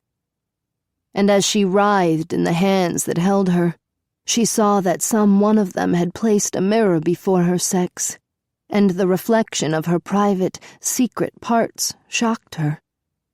But now one of the women forced aside the others, and as she took hold of Beauty's nether lips, she peeled them back harshly. Beauty twisted and arched her back.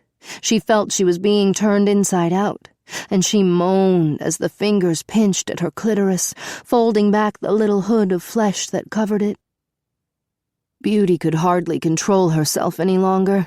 She sobbed, and her hips rode up off the silk of the pillow and remained suspended in the air by virtue of the tension in her. The crowd of women seemed to grow quieter, more fascinated. Suddenly, one of the wives took Beauty's left breast in her hand and removed the little gold clamp, and scratched at the marks left in the skin, and then played with the nipple roughly. Beauty shut her eyes. Her body had no weight. It had become pure sensation. She worked her limbs in the hands that held her, but this was not true motion. It was pure feeling. She felt the woman's hair fall down on her naked chest. Then another woman had taken the clamp from her right breast, and she felt hot, playful fingers examining her there also. Meanwhile, the hand that widened her vagina continued to probe, to feel beneath the clitoris, to pull upon it. The juices exploded inside, and Beauty felt them trickling out, and she felt the hot fingers examining the moisture. Suddenly, a wet mouth closed on her left breast, and another on her right, and both women sucked hard as the fingers pinched at her pubic lips, and Beauty was no longer conscious of anything but exquisite desire rolling up towards the long-awaited orgasm. At last she went over the edge, her face and breasts throbbing with fire, as she felt her hips go rigid in the air, her vagina convulsing on the emptiness, grasping for the fingers that stroked her clitoris as she felt it grow harder and harder. She cried out, a long, hoarse cry, and the orgasm went on and on, the mouths suckling her, the fingers stroking her. It seemed she would float forever in this sea of tenderness, this sea of delicate violation. And as she sobbed shamelessly, not conscious now of any injunction to be quiet, she felt a mouth close on hers. She felt the cries taken into another. Yes, yes, she said mutely with her whole body, the woman's tongue going into her mouth, her breasts exploding as they were bitten and licked. her hips lunging as if to swallow the probing fingers. And then, as it overflowed, as it passed out of her with 1,000 rippling reverberations, she felt herself embraced by the softest arms, kissed by the softest lips, the long, delicate tresses veiling her. She breathed deeply, whispered aloud, "Yes, yes, I love you all." But the mouth was still kissing her, and no one heard these words. They, like all else, were mere glorious, sensual reverberation.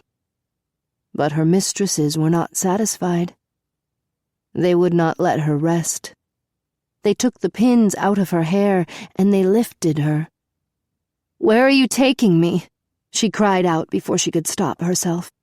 She looked up, trying frantically to catch the lips that had just withdrawn from her mouth, but she saw only smiling faces. She was carried across the chamber, her body shocked and throbbing still, her breasts aching to be suckled again. And in a moment she saw the answer to her question. A finely made bronze statue stood gleaming in the center of the garden. The statue of a god, it seemed, with knees bent and arms outstretched to the side and head thrown back in laughter. From its naked loins jutted a cock, and Beauty knew that they meant to impale her on it. She almost laughed in her happiness. She felt herself placed on the hard, smooth, sun-warmed bronze, dozens of soft little hands supporting her. She felt the cock enter her wet vagina, her legs widening over the bronze thighs, her arms up to go round the neck of the deity. The cock filled her, stabbed at the mouth of her uterus, sending a new contraction of pleasure through her. She pushed down, her vulva sealed against the bronze, and rocked on the cock, the orgasm rising again. "Yes, yes," she cried out, seeing everywhere their rapt faces. She threw back her head. "Kiss me," she cried, and she opened her mouth hungrily. At once they responded as if they understood. The lips found her mouth, her breasts, the curls again tickling her, and she flung herself back into their arms, away from the god, only her pubis still sealed to him, needing only his cock as they suckled her. The orgasm was blinding, obliterating. Her hands held tight to soft, silken arms, to warm, tender necks. Her fingers were tangled in the long, fine hair. She was smothered in flesh and smothered in happiness. And when it was finished, when she could stand it no longer and she was withdrawn from the god, she fell back on silken pillows, her body wet and feverish, her vision dazed. The creatures of the harem purring and whispering as they continued to kiss her and stroke her. Laurent, for the love of the master. Tristan and I had seen them give the purge to Beauty and Elena, and I had thought they cannot do that to us, but they did it. When they had shaved the hair from our faces and our legs, they took Tristan and me into the bath chamber together. Beauty was already gone. The master had taken her away. And Tristan and I knew what was coming. But I wondered if they didn't delight in tormenting us more than the women. They made us kneel, facing each other, and made us put our arms around each other as if they liked the picture of it, as if it wasn't necessary to separate us for the sake of delicacy. They wouldn't let our cocks touch. When we tried that, they whipped us with those humiliating little thongs that couldn't have struck a decent blow on a gnat. All the thongs did was remind me of what it was like to be really beaten. And yet they helped to keep the fires burning, as if holding Tristan wasn't enough. Over Tristan's shoulder, I watched the groom lower the brass pipe and insert the end of it into his backside. And, at the same moment, I felt the nozzle enter me. Tristan tensed, his bowels filling as mine were filled, and I held to him, trying to steady him. I wanted to tell him I had had it done before, once, at the castle, at the request of a royal guest before a night of the most humiliating games, and, though it was unnerving, it was not so terrible.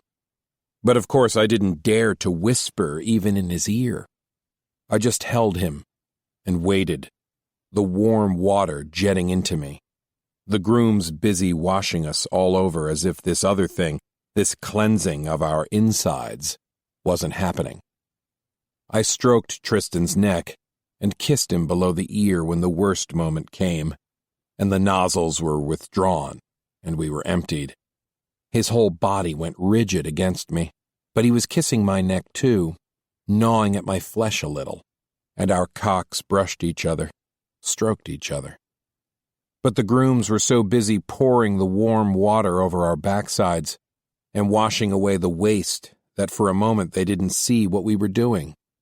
I pressed Tristan to me, feeling his belly against mine, his cock bulging against me, and I almost came then, not caring anymore what any of them wanted of us. But they separated us. They forced us apart and held us back away from each other as the emptying went on, and the water flowed over us. And I was weak all over, belonging to them inside and out, belonging to the roar of the water in this echo chamber of a room, to their hands, to the whole procedure and the way it was done, as if it had been done to thousands before us. If they punished us for touching, well, that would be my fault. And I wished there was a way to tell Tristan that I regretted getting him into trouble. But they were too busy, apparently, to punish us. One purge was not enough, as it had been for the women. We had to have another, and once again they let us hold each other, and the nozzles went in, and the water was pumping up into me, and one of the grooms whipped my cock a little with the thong as the purge continued. My mouth was next to Tristan's ear, and he was kissing me again, which was lovely. I thought, I cannot stand this deprivation much longer. It's worse than anything else they've done to us. And I might well have done something indiscreet again, just pushed my cock against his belly, anything. But then our new lord and master, Lexius, appeared, and I felt a little shock when I saw him in the doorway. Fear. When had anyone at the castle ever made me feel the wallop of it like this? It was maddening. He stood with his hands clasped behind his back, surveying us as they finished with the towels, and his face had a cold cheerfulness to it, as if he was proud of his selections. When I looked right at him, he didn't show the slightest disapproval, and looking up into his eyes, I thought of that glove going up into my rear, the sensation of being widened and impaled on his arm, and the others watching. And that, mixed with the shame of having been purged, was almost too much for me. It wasn't just fear that he would put on the glove again and do that. It was damnable pride that he had done it only to me, and that only I had been tethered to his slipper. I wanted to please the devil. That was the horror of it. And it made it worse that he had worked the same spell on the others. Elena he had made into a trembling virgin at his command. Beauty he had reduced to obvious adoration. Now, if the grooms told him that Tristan and I had touched, but they didn't. They dried us off. They brushed our hair. The master gave some little command, and we were put down on our hands and knees and made to follow him into the main bath again. He gestured for us to kneel up in front of him. I could feel his eyes moving over me, see him looking over Tristan. Then came another command, his voice like a whip itself stroking my flesh, and the grooms quickly brought out the leather and gold ornaments.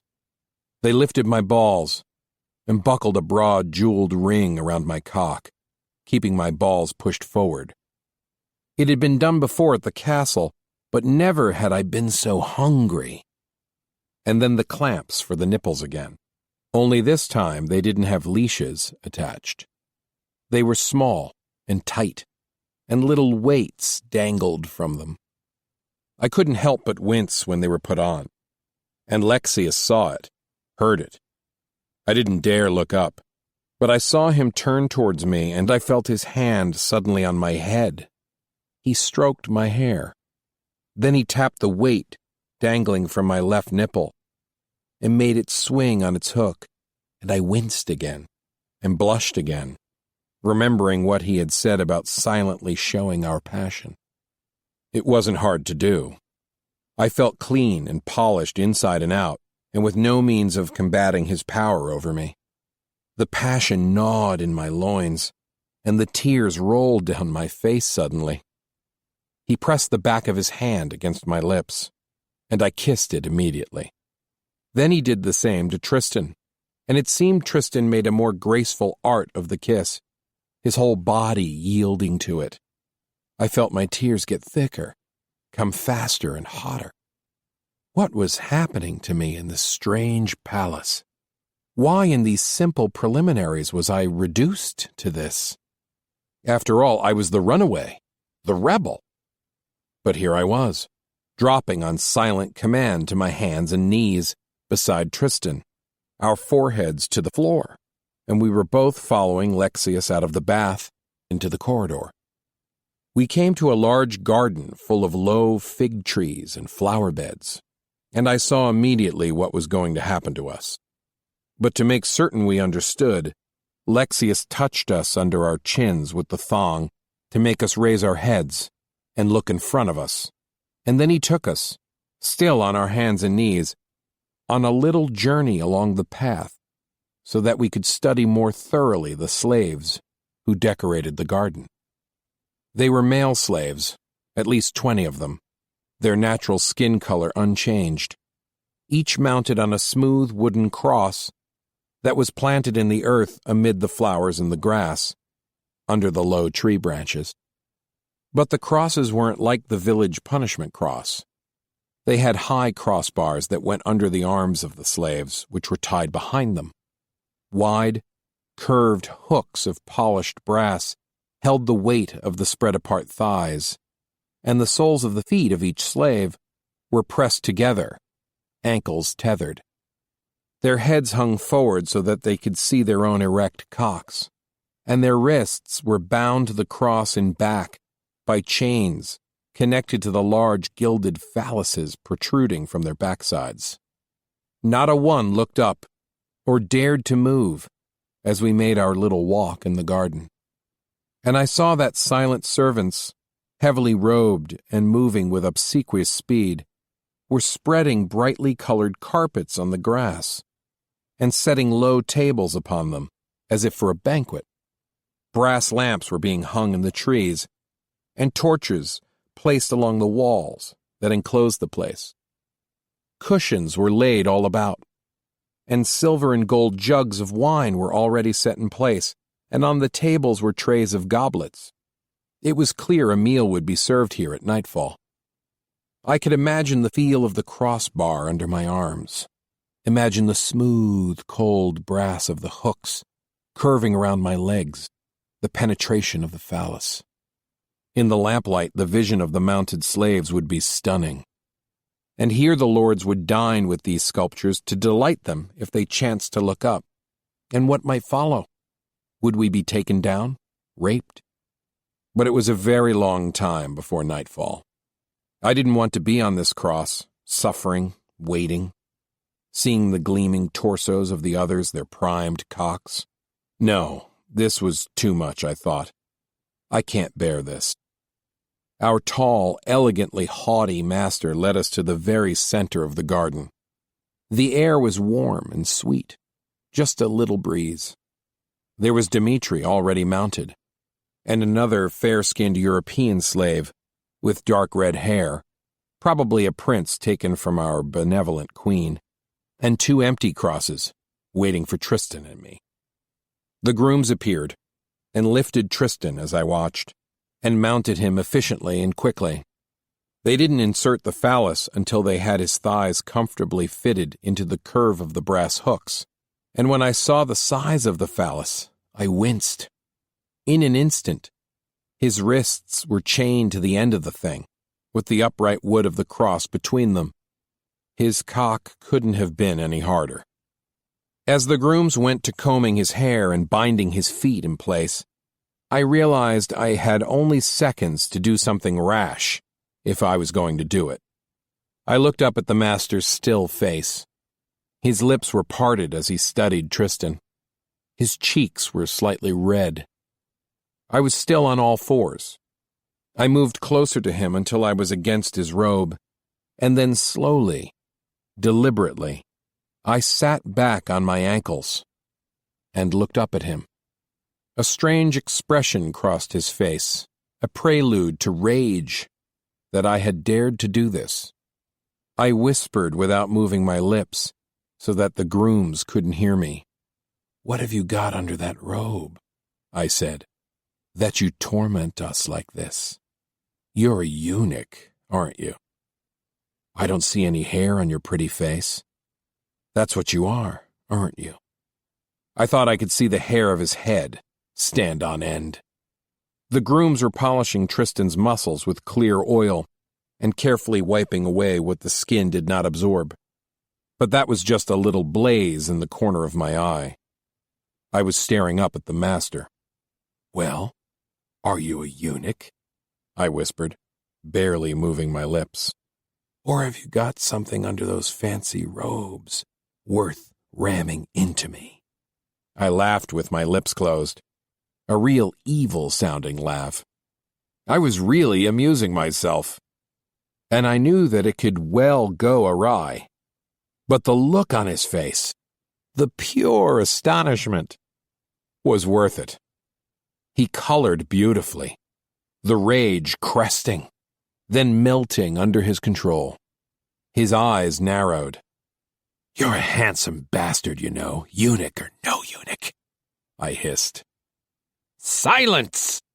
he thundered. The grooms were startled. The word echoed throughout the garden. Then his voice crackled as he gave some quick commands. The grooms, terrified, finished with Tristan and hurried off silently. I had bowed my head, but now I looked up again. "You dare!" he whispered. And it was an interesting moment because he was whispering exactly the way I had. He couldn't dare speak to me aloud any more than I could speak to him. I smiled. My cock was pumping with juice, just ready to spill. "I'll cover you if you prefer," I whispered. "I mean, if it doesn't work, that thing you have." The slap came so fast, I didn't see it. He knocked me off balance. I was on all fours again. I heard a whistling sound, something that struck fear for reasons I couldn't remember. I glanced up and saw he was pulling out a long leather leash from his girdle. It had been wound around his waist, hidden in the folds of velvet. It had a little loop on the end of it, just big enough for a regular cock, not mine. I didn't think. He grabbed me by the hair of my head and pulled me up. I felt the pain like a burn. He smacked me twice, hard, and I saw the garden in flashes of color as my head turned. Tumult in paradise. I felt his fingers raking my balls, pulling them up, and the cock strap went round and was buckled tight. Good fit, actually. And the leash dragged my whole pelvis forward, my knees scraping on the grass as I tried to gain my balance. My head was forced down by him until he could get the almighty slipper on the back of my neck, and then it was down to the ground again, though the leash ran under my chest, and he pulled it roughly, forcing me to hurry on all fours after him. I wished I could look back at Tristan. I felt as if I'd betrayed him, and I thought suddenly I'd made a hideous mistake, that I'd wind up in one of the corridors, or something worse, But it was too late now. The strap tightened on my cock as he pulled me harder towards the doors of the palace.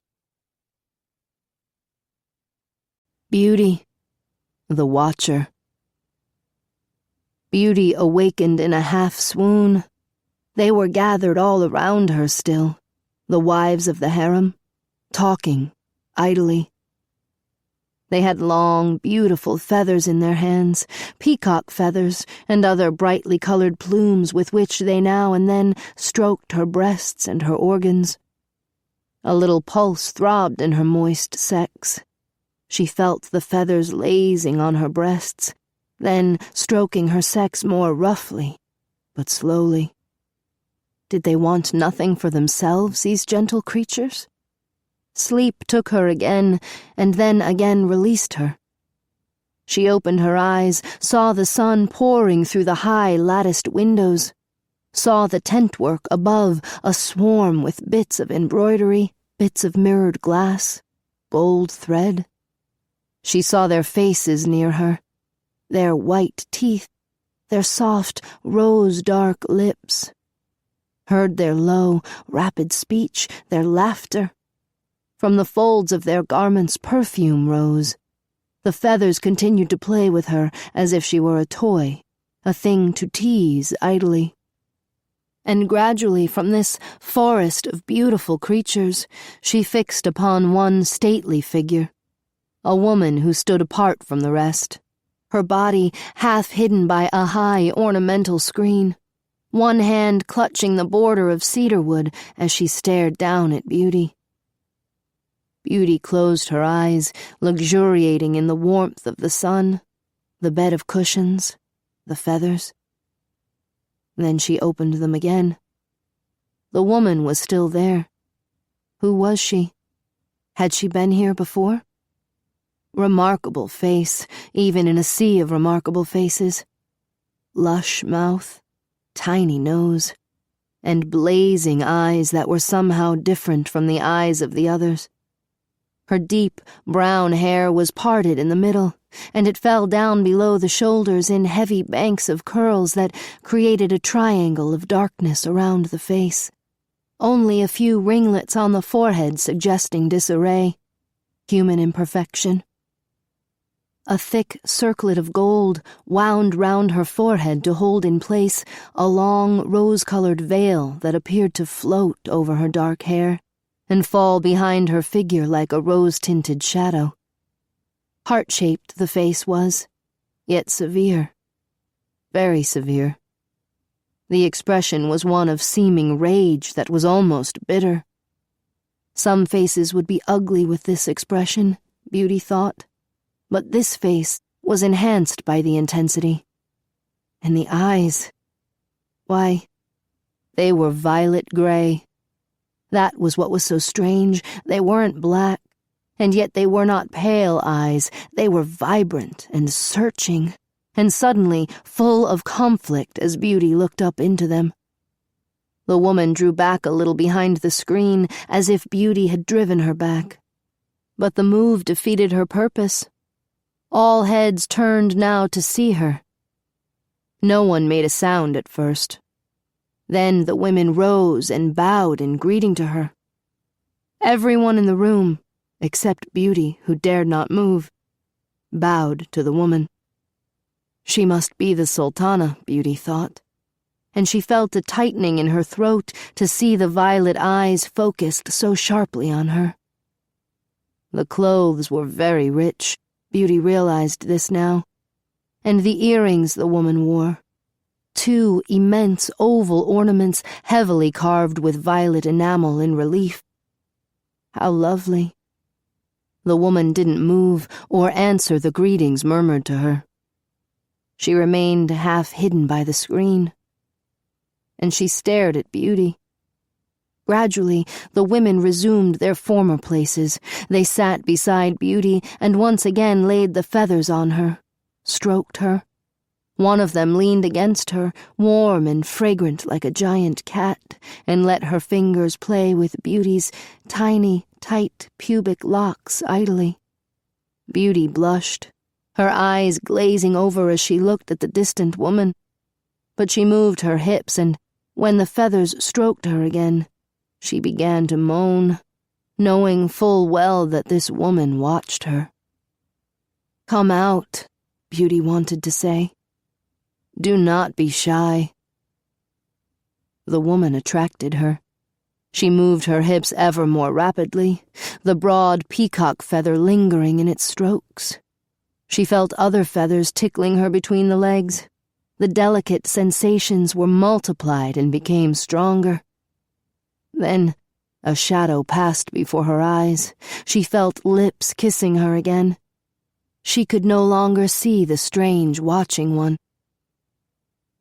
It was twilight when Beauty awoke. Azure shadows and the flicker of the lamps, smell of cedar, roses. The wives caressed her as they lifted her and took her to the passage. She didn't want to leave, her body awakening again. But then she thought of Lexius. And surely they would send word to Lexius that she had pleased them. She went down on her knees obediently. But just before she entered the passage, she glanced back at the shadowy room, and she saw the watcher standing in the corner. This time there was no screen to hide her. She wore violet silk, violet like her eyes, and her high gold-plated girdle was like a piece of armor encasing her narrow waist. And the rose-colored veil hovered about her as if it were a living thing, an aura. How do you open the girdle? Take it off, Beauty wondered. The woman's head was a little to the side, as though she was trying to disguise her fascination with Beauty, and her breasts seemed to visibly swell beneath the tight bodice of embroidered cloth, that too somewhat like a piece of armor. The oval rings dangling from her ears appeared to shiver, as if they marked the secret excitement the woman felt, which she would not otherwise reveal to anyone. Maybe it was the flattery of the light. Beauty couldn't know. But this woman seemed infinitely more alluring than the others, like a great, purple tropical bloom set among tiger lilies. The women were urging Beauty on, though they kissed her as they did so. She must go. She bowed her head and went into the passage, her flesh still tingling from their touch, and she came quickly to the other side, where the two male servants waited for her. It was evening, and all the torches were lighted in the bath. And after Beauty had been oiled and perfumed, and her hair brushed, she was led by 3 of the grooms to the broadest corridor that she had yet seen, a passage so splendidly decorated with bound slaves and mosaic work that it gave the impression of tremendous importance. Yet Beauty became more and more frightened. Where was Lexius? Where was she being taken? The grooms carried with them a casket. She feared she knew what was inside it. At last they came to a chamber with a pair of massive doors to the right, a sort of vestibule with the ceiling open to the sky. Beauty could see the stars, feel the warm air. But when she saw the niche in the wall, the only niche in the chamber, placed directly opposite the doors, she became terrified. The grooms set down the casket and hurriedly removed from it a gold collar and a mass of silk wrapping. They only smiled at her fear. They stood her in the niche, folded her arms behind her back, and quickly snapped the high, fur-lined gold collar round her neck, its broad rim cradling her jaw, tipping her chin up slightly. She couldn't turn her head, look down. The collar was hooked to the wall behind her. Even if she lifted her feet off the floor, the thing would have held her. But they were lifting her feet for her, winding each tightly with the long silk strips. They worked up her legs, leaving her sex bare, the wrapping getting tighter and tighter. In a moment, the wrappings were binding her stomach and her waist, sealing her arms to her back, and crisscrossing her breasts to leave them naked. With each pull of the silk, she was bound more snugly. She had plenty of room to breathe, yet she was utterly rigid, utterly enclosed, and she felt hot and compact and weightless again. She seemed to float in the niche, a tight and helpless thing unable to shield her naked sex or breasts or the patch of naked flesh where her buttocks were pressed together. Her feet were now positioned well apart, straps binding them to the floor. The high metal collar and its hook were given a last adjustment. Beauty shivered all over, whimpered. The grooms paid scant attention. They hurried, they brushed her hair down over her shoulders, gave a final touch of wax to her lips. They combed her pubic hair, ignoring her moans. And then she was given a last round of kisses on the lips, a last round of admonitions to be utterly silent. And off they went down the corridor, leaving her in this torchlit alcove, a mere fixture like 100 others she had seen earlier in the passageways. She stood still, her body seeming to grow under the wrappings, seeming to fill them, to push out at them over every inch of her snugly held body. The silence rang in her ears. The torches flaring across from her on either side of the doors seemed like living things to her. She tried to be still, quiet, but suddenly she lost the battle, and her entire body struggled for freedom. She tossed her hair, tried to free her limbs. She affected not the slightest change in the little sculpture that had been made of her. And then, as the tears spilled down her face, she felt a marvelous, sad abandon. She belonged to the Sultan, to the palace, to this quiet and inevitable moment. And it was a great honor, really, that she had been given this special place, that she was not in a row with others. She looked at the doors. She was thankful they held no pinioned slaves in decoration. And she knew, if and when they were opened, that she could cast her eyes down and try to be utterly subservient, as was expected of her. She luxuriated in the bonds, though she knew the frustration that the night would bring, her sex already remembering the touch of the women of the harem. And she began to dream, though she was still awake, of Lexius and that strange woman, the sultana, perhaps, who had been watching her, the one who hadn't touched her. Her eyes were closed when she heard a faint sound. Someone coming. Someone to pass her in the shadows, not to notice her. The steps drew closer, and she breathed anxiously in the tight constriction of the wrappings. At last, the figures came into view. 2 beautifully dressed desert lords in shimmering white headdresses, their foreheads bound with plaited gold, the linen forming neat folds around their faces and over their shoulders. They were talking to each other. They did not even glance at her. And after them, a servant came on silent feet, with his hands clasped behind his back and his head down. He seemed frightened, timid. The hall was once again quiet, and her heart slowed its pace, her breathing returning to normal. Little sounds came to her, but they were from far away.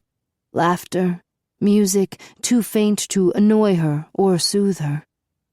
She was almost dozing when a sharp, clicking sound awoke her. She stared forward and saw that the double doors had moved. Someone had opened them just a little. Someone was watching her from behind the doors. Why didn't the person show himself? She tried to remain calm. After all, she was helpless, was she not? But the tears sprang to her eyes, and her body grew feverish in the wrappings. Whoever it was, he might come out, torment her. Her naked sex was simple enough to touch, to tease in any way he might choose. Her naked breasts shivered. Why did he remain there? She could almost hear his breathing, and it crossed her mind that it might be one of the servants, who might spend an hour unobserved as he toyed with her. when nothing happened, when the door merely remained ajar, she cried softly, the light dazzling her, the prospect of the long night ahead far worse than any whipping she had ever received, her tears dripping down her cheeks silently. Laurent, a lesson in submission. We were back in the palace, in the cool darkness of the corridors, with the smell of burning oil and burning resin from the torches, and no sound but Lexius's pounding feet and my hands and knees on the marble. I knew when he slammed the door and bolted it that we were back in his chamber. I could feel his anger. I took a deep breath, staring at the pattern of stars in the marble. I hadn't remembered them. Lovely red and green stars with circles inside them, and the sunlight made the marble warm. The whole room was warm and quiet. I saw the bed in the corner of my eye. I hadn't remembered that either. Red silk, piled with cushions, lamps on chains hanging on either side of it. He had crossed the room, taken down a long leather strap from the wall. Good. Now we had something. Not those stupid thongs. I knelt back on my heels again, my cock pumping under the tight circle of the cock strap. He turned and held the strap in his hands. It was heavy. It would hurt nicely. I might even be sorry before it was done, very sorry. I looked at him levelly.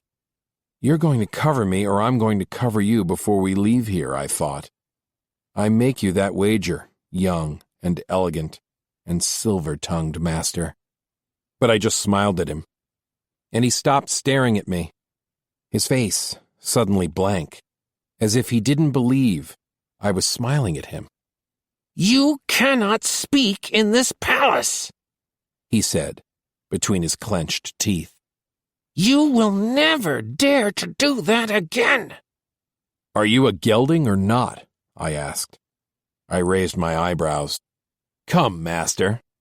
I smiled again slowly. You can tell me. I won't tell anyone. He appeared to be trying to regain his composure. He took a deep breath. Maybe he was thinking of something worse than whipping, and I wasn't being clever enough. I wanted the whipping. Around him, the little room seemed to glow in the slanting sun, the patterned floor, the red silk bed, the heap of cushions. The windows were covered with enameled and filigreed screens, making them into thousands of little windows, and he seemed very much a part of it in his narrow velvet robe, his black hair swept back behind his ears, the little earrings glittering. You think you can provoke me into taking you? He whispered. His lips quivered slightly, revealing the tension in him. His eyes were glittering with anger, or with excitement. Hard to tell which. But what is the difference, really? Whether the source of the light is burning oil or burning wood. It's the light that matters. I didn't speak. My body was speaking, however. I looked him up and down, the slender reed of a man that he was, the way his fine, supple skin wrinkled delicately at the edges of his mouth. His hand moved. It went to his girdle and unfastened it. The thing dropped, and his robe opened, the fabric very heavy, the two sides of the robe standing open, and underneath I saw his naked chest, the black curly hair between his legs, and his cock rising like a spike, curving slightly, and the scrotum quite large, swathed in fine, lacy, dark curls. Come here, he said. On your hands and knees. I waited a heartbeat or two before I responded. Then I went down on all fours again, my eyes still on him, and I crossed the distance between us. I sat back again without his telling me that I could, and I smelled the cedar and spice perfume rising from his robes. I smelled his dark male smell, and looked up to see the wine-colored nipples under the flap of the robe. I thought about the clamps the grooms had put on me, the way the leashes had pulled them. Now we'll see if your tongue can do anything except spout impertinence, he said. He couldn't keep his chest from heaving. Couldn't keep his body from giving him away, though the voice was flinty. Lick it, he said softly. I gave a secretive laugh, and I knelt up again, careful not to touch his clothes, and I drew in close, and licked not the cock but the scrotum. I licked it closely underneath, pushing the balls up a little with my tongue, stabbing at them with my tongue. Then I licked under them to the flesh right behind them. I felt him push forward a little. I felt him sigh. I knew he wanted me to take the balls in my mouth, or to go at them with more pressure. But I did exactly what he had told me to do. If he wanted more, he would have to ask for it. Mouth them, he said. I laughed to myself again. Gladly, master, I said. He tensed at the impertinence. But I had my open mouth against his scrotum, and I was sucking at the balls, one and then the other, trying to get both of them into my mouth, but they were too big, and my own cock was on the edge of agony. I twisted my hips, rotated them, and the pleasure pumped through me, thudding into pain. I opened my mouth wider and pulled at the scrotum. The cock, he whispered. And then I had what I wanted. He pushed it against the roof of my mouth, then down deep into my throat, and I sucked it in long, powerful strokes, running my tongue along it and letting my teeth scrape it lightly. My head swam. My own pelvis was stiff, and the muscles in my legs were so tense they would ache after. He moved forward, pressing his crotch into my face, and I felt his hand on the back of my head. He was going to come any second. I backed off and licked at the tip of the cock, deliberately teasing him. His hand tightened, but he didn't say anything. I licked his cock slowly, playing with the tip. I moved my hands into his robe. The fabric was cool and soft, but the real silk was the flesh of his backside. I closed my hands on it, pinching the flesh, and let my little fingers curl towards his anus. He reached down to pull my arms out of his robe. He dropped the strap, and I stood up and flung him back towards the bed, tripping him so that he lost his balance. I jerked him around by the right arm so that he fell on his face, and I started to tear the robe off him. He was strong, very strong, and he struggled violently. But I was much stronger and considerably bigger, and he had his arms caught in the robe, and in a moment, I had it torn off him and thrown aside. Damn you! Stop this! Damn you! He said. And then came a nice string of threats or curses in his own tongue, but he didn't dare to shout aloud. And the door was bolted. How would anyone get in to help him? I was laughing. I shoved him down into the silk mattress and held him with my hands and my bent knee and looked at him, his long, smooth back, the purest skin, and his backside, this muscular, unpunished backside, just waiting for me. He was struggling like mad. I almost went right into him, but I wanted to do it differently. You'll be punished for this, you mad and stupid prince, he said, and it had conviction, and I liked the sound of it. But I said, "Keep your mouth still," and he went silent with amazing ease. He gathered his forces again and pushed at the bed. I rose up just enough to fling him over on his back. I was straddling him, and when he tried to rise, I smacked him as he had smacked me. And in that second, while he lay stunned, I picked up one of the pillows and ripped the silk covering off it. It was a nice long piece of red silk, enough to tie his hands. I caught them, slapping him twice again, and tied his wrists. The silk, so sheer that it made powerful little knots that all his struggling only strengthened. Another ripped cover, and I had a gag for him. He opened his mouth in another volley of curses, trying to hit me with his bound hands, and I flung his hands back and ran the silk gag right across his open mouth before I tied it behind his head. The open mouth made it easier to tighten, keep in place, and when he tried to hit me again, I slapped him over and over, slowly, until he stopped. Of course, none of these were terribly hard slaps. They wouldn't have affected me much at all, but they were working on him exquisitely. I knew how his head was swimming from them. After all, he had whipped me only moments before in the garden. He lay still, his bound hands up above his head. His face was dark red, and the silk gag was a slash of brighter red, with his lips closing on it.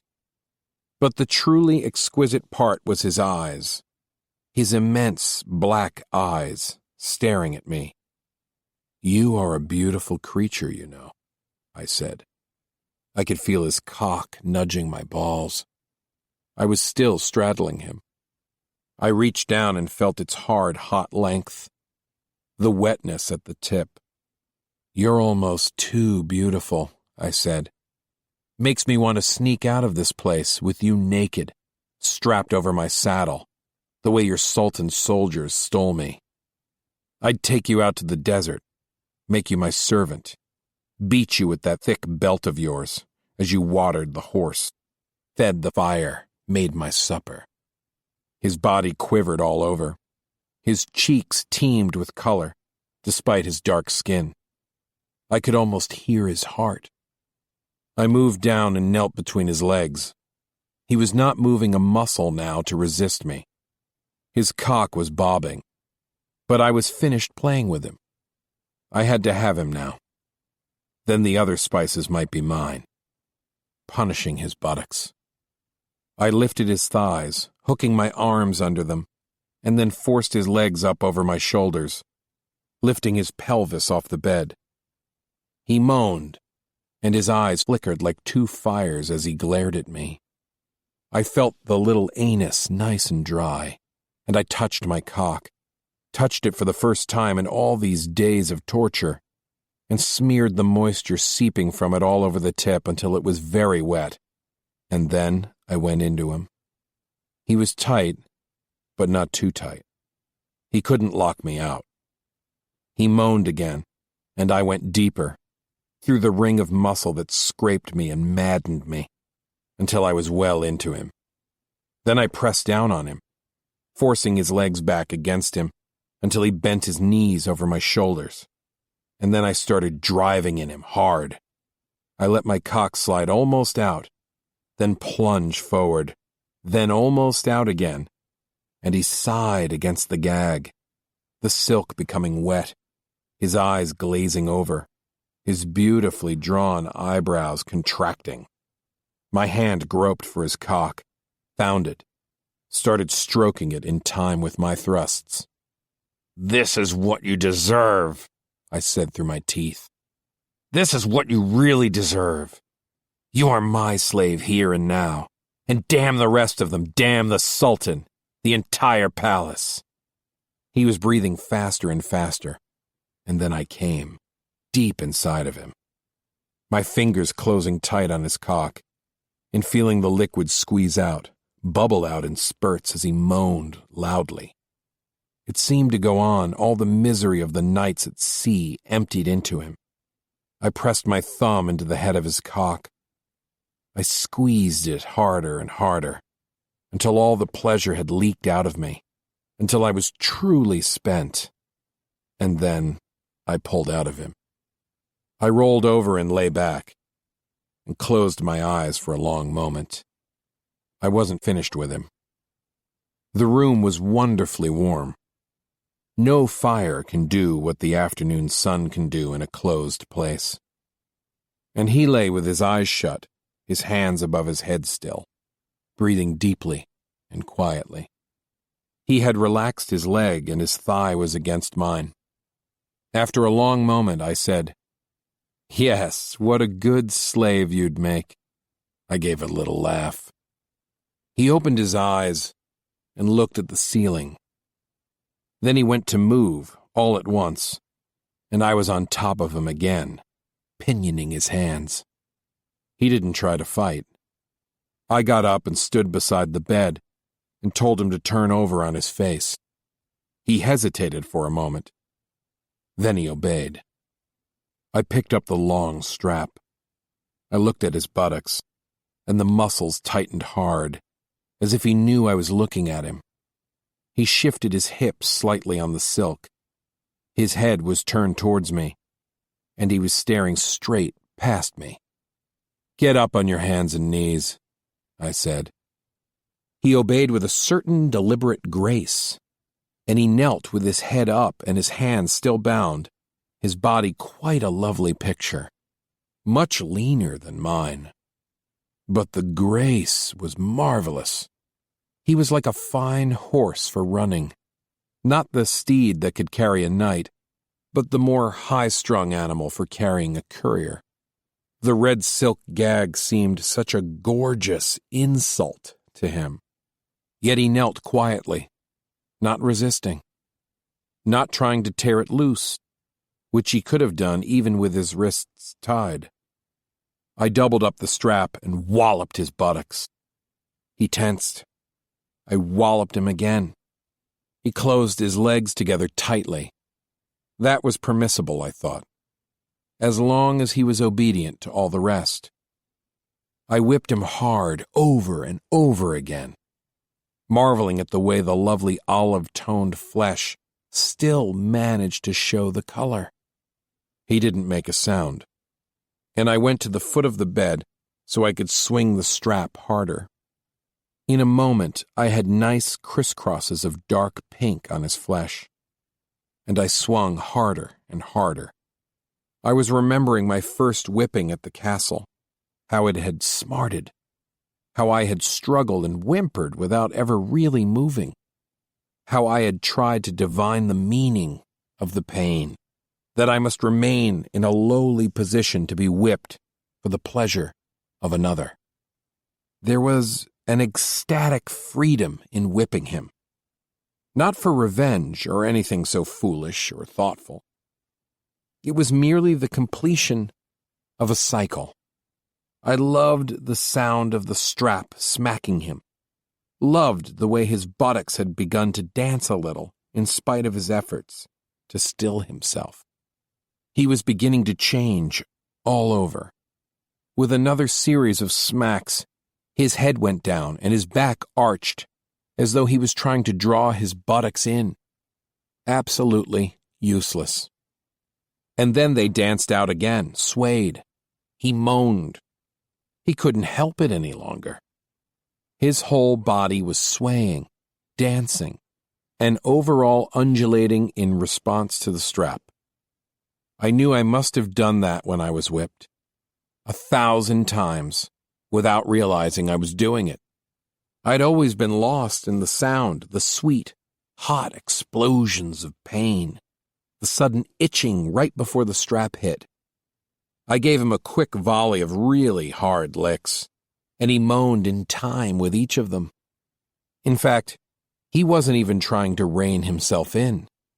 His body was glistening with moisture, the redness alive on the surface of his skin, and he was in constant, elegant movement. I heard a sob against the gag. Good enough. I stopped and went round to the head of the bed and looked at his face. Nice show of tears. But there was no impertinence. I untied his hands. "Get off onto the floor with your hands down in front of you and straighten your legs," I said. Slowly, with head bowed, he obeyed. I loved the way his hair fell down in his eyes, the way the gag bound the rest of it.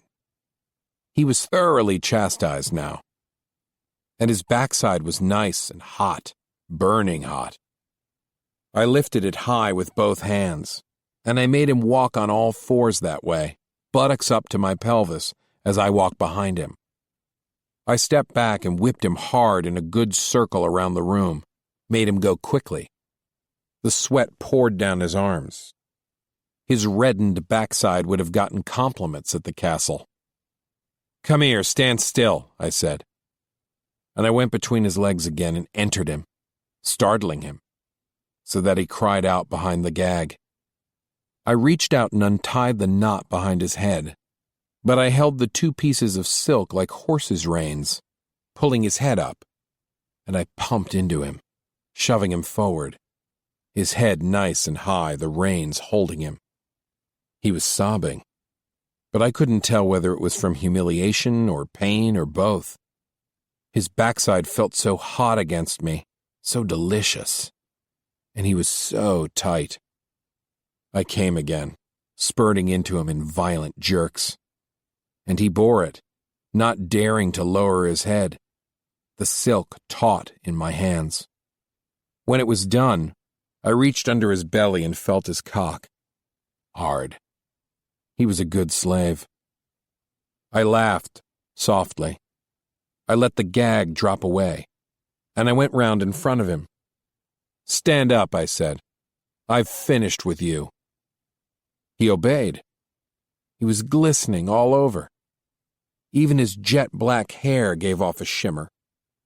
The look in his eyes was mellow and profound, and his mouth looked luscious. We stared into each other's eyes. "You may do what you like with me now," I said. "I suppose you've earned the privilege." But the mouth. Why hadn't I kissed him? I bent forward. We were the same height, and I did kiss him. I kissed him very tenderly, and he didn't move to resist me. He opened his mouth to me. My cock came up again. In fact, the pleasure washed through me. It started grinding in me, but it didn't hurt anymore. It was sweet, getting harder and kissing him, this silken giant. I let him go. I reached up and felt the line of his jaw where the well-shaven hair was just coming out as it does late in the day. I felt the bristle over his lip, on his chin. His eyes had an indescribable luster. It was the soul, but the soul through a veil of beauty that was distracting. I folded my arms, and I walked over close to the door, and I knelt down there. So let all hell break loose, I thought. I heard him moving about, saw out of the corner of my eye that he was dressing, running a comb through his hair, straightening his clothes with quick, angry gestures. I knew he was confused, but so was I. I had never done such things before to anyone, and I had never dreamed how much I would love it, how much I had wanted to do it. I wanted suddenly to cry, and I felt terrified and sad, and half in love with him, and I hated him because he had shown all this to me, and I felt triumphant, all at the same time. Beauty. Mysterious customs. It seemed a quarter of an hour had passed, and still the double doors had not closed. Now and then they had moved, creaked on their hinges a little, the opening narrowing, then widening. Beauty, shivering and weeping in the tight gold wrappings, knew that someone was watching her. She tried to still the tumult in her mind, but she could not. And when panic swept over her again, she struggled violently and uselessly, the bonds holding her quite firmly. The door opened wider, and it seemed her heart stopped altogether.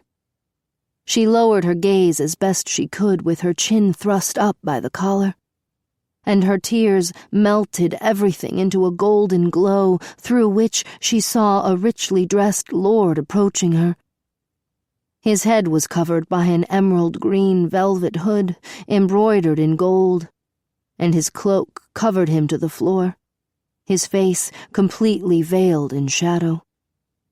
Quite suddenly, Beauty felt a hand on her wet sex, and she swallowed a sob as the hand pulled at her pubic hair and pinched her lips, and then parted them with 2 fingers. She gasped, biting into her lip, trying to be quiet. The fingers pinched her clitoris and pulled on it as if to stretch it. She moaned aloud, forgetting to close her lips, and the tears slid down her cheeks faster than before as a gasp caught in her throat with a low, strangled sound. The hand withdrew. She shut her eyes, waiting for the man to move on, to go down the corridor as the others had, towards the distant sound of the music. But he remained there, right in front of her, looking at her, and her soft cries echoed abominably in the marble alcove. Never before had she been so tightly bound, so helpless, and never had she known such silent tension as the figure stood before her doing nothing. But quite suddenly she heard a small voice, a timid voice, speak to her. It said words she couldn't understand, and the name, Inanna. With a shock, Beauty realized this was a woman's voice. It was a woman saying her own name. And Beauty saw that this was no lord at all, this creature in the emerald cloak. Rather, it was the violet-eyed woman from the harem. Inanna, the woman said again, and she lifted her finger to her lips, gesturing for silence. Her expression wasn't fearful, however. It was determined. And the sight of the woman covered in the splendid green robe subdued Beauty and strangely aroused her. Inanna, she thought. What a lovely name. But what does this creature, Inanna, want of me? She stared back unabashedly as Inanna looked up at her. Ferocious eyes they seemed now, and the mouth bittersweet, and the blood dancing underneath the olive skin as it must have danced in Beauty's face. The silence between them was charged with emotion. Then Inanna moved her hand inside her robes, and she drew out a large pair of golden scissors. At once, she opened the scissors and slipped them under the silk wrappings that crossed over Beauty's belly, and she cut the cloth in big, slow strokes, easing the cold metal up Beauty's flesh as the cloth fell away quickly. Beauty could not see this happening because of the high collar, but she felt it keenly, felt the scissors blade crawling down her left leg, and then her right, and the tight cloth falling away without a sound to release her. In an instant, she was free of all covering, and she could move her arms, and only the collar held her. But Inanna stepped up into the niche and released the hook, and, freeing Beauty from the collar, she took her down out of the niche and towards the doorway. Beauty glanced back at the open collar and the abandoned silk. Surely others would discover this. But what could she do? This woman was her mistress, wasn't she? She hesitated, but Inanna opened her cloak and covered Beauty with it and took her through the doors and into a large chamber. Through a wall of filigree, Beauty saw a bed and a bath. But Inanna pulled her past this and through another door and down a narrow passage, one perhaps that only servants used. And as Beauty hurried, the cloak draping her but not covering her, she could feel the body of Inanna next to her. The thick fabric over her breasts, her hips, her arm. Beauty was excited and afraid and half amused by what was happening. When they reached another door, Inanna opened it and immediately bolted it behind them. They came to another screen, and beyond it was another bedchamber. All the doors were bolted. The room seemed royal to Beauty because it was immense, its walls covered in delicate flower mosaics, its windows screened and draped in sheer gold cloth, its great white bed strewn with gold satin pillows. Thick white candles burned in their high stands. The light was even and the air warm. The entire room, in spite of its grandeur, soothing and inviting. Inanna left Beauty and advanced to the bed.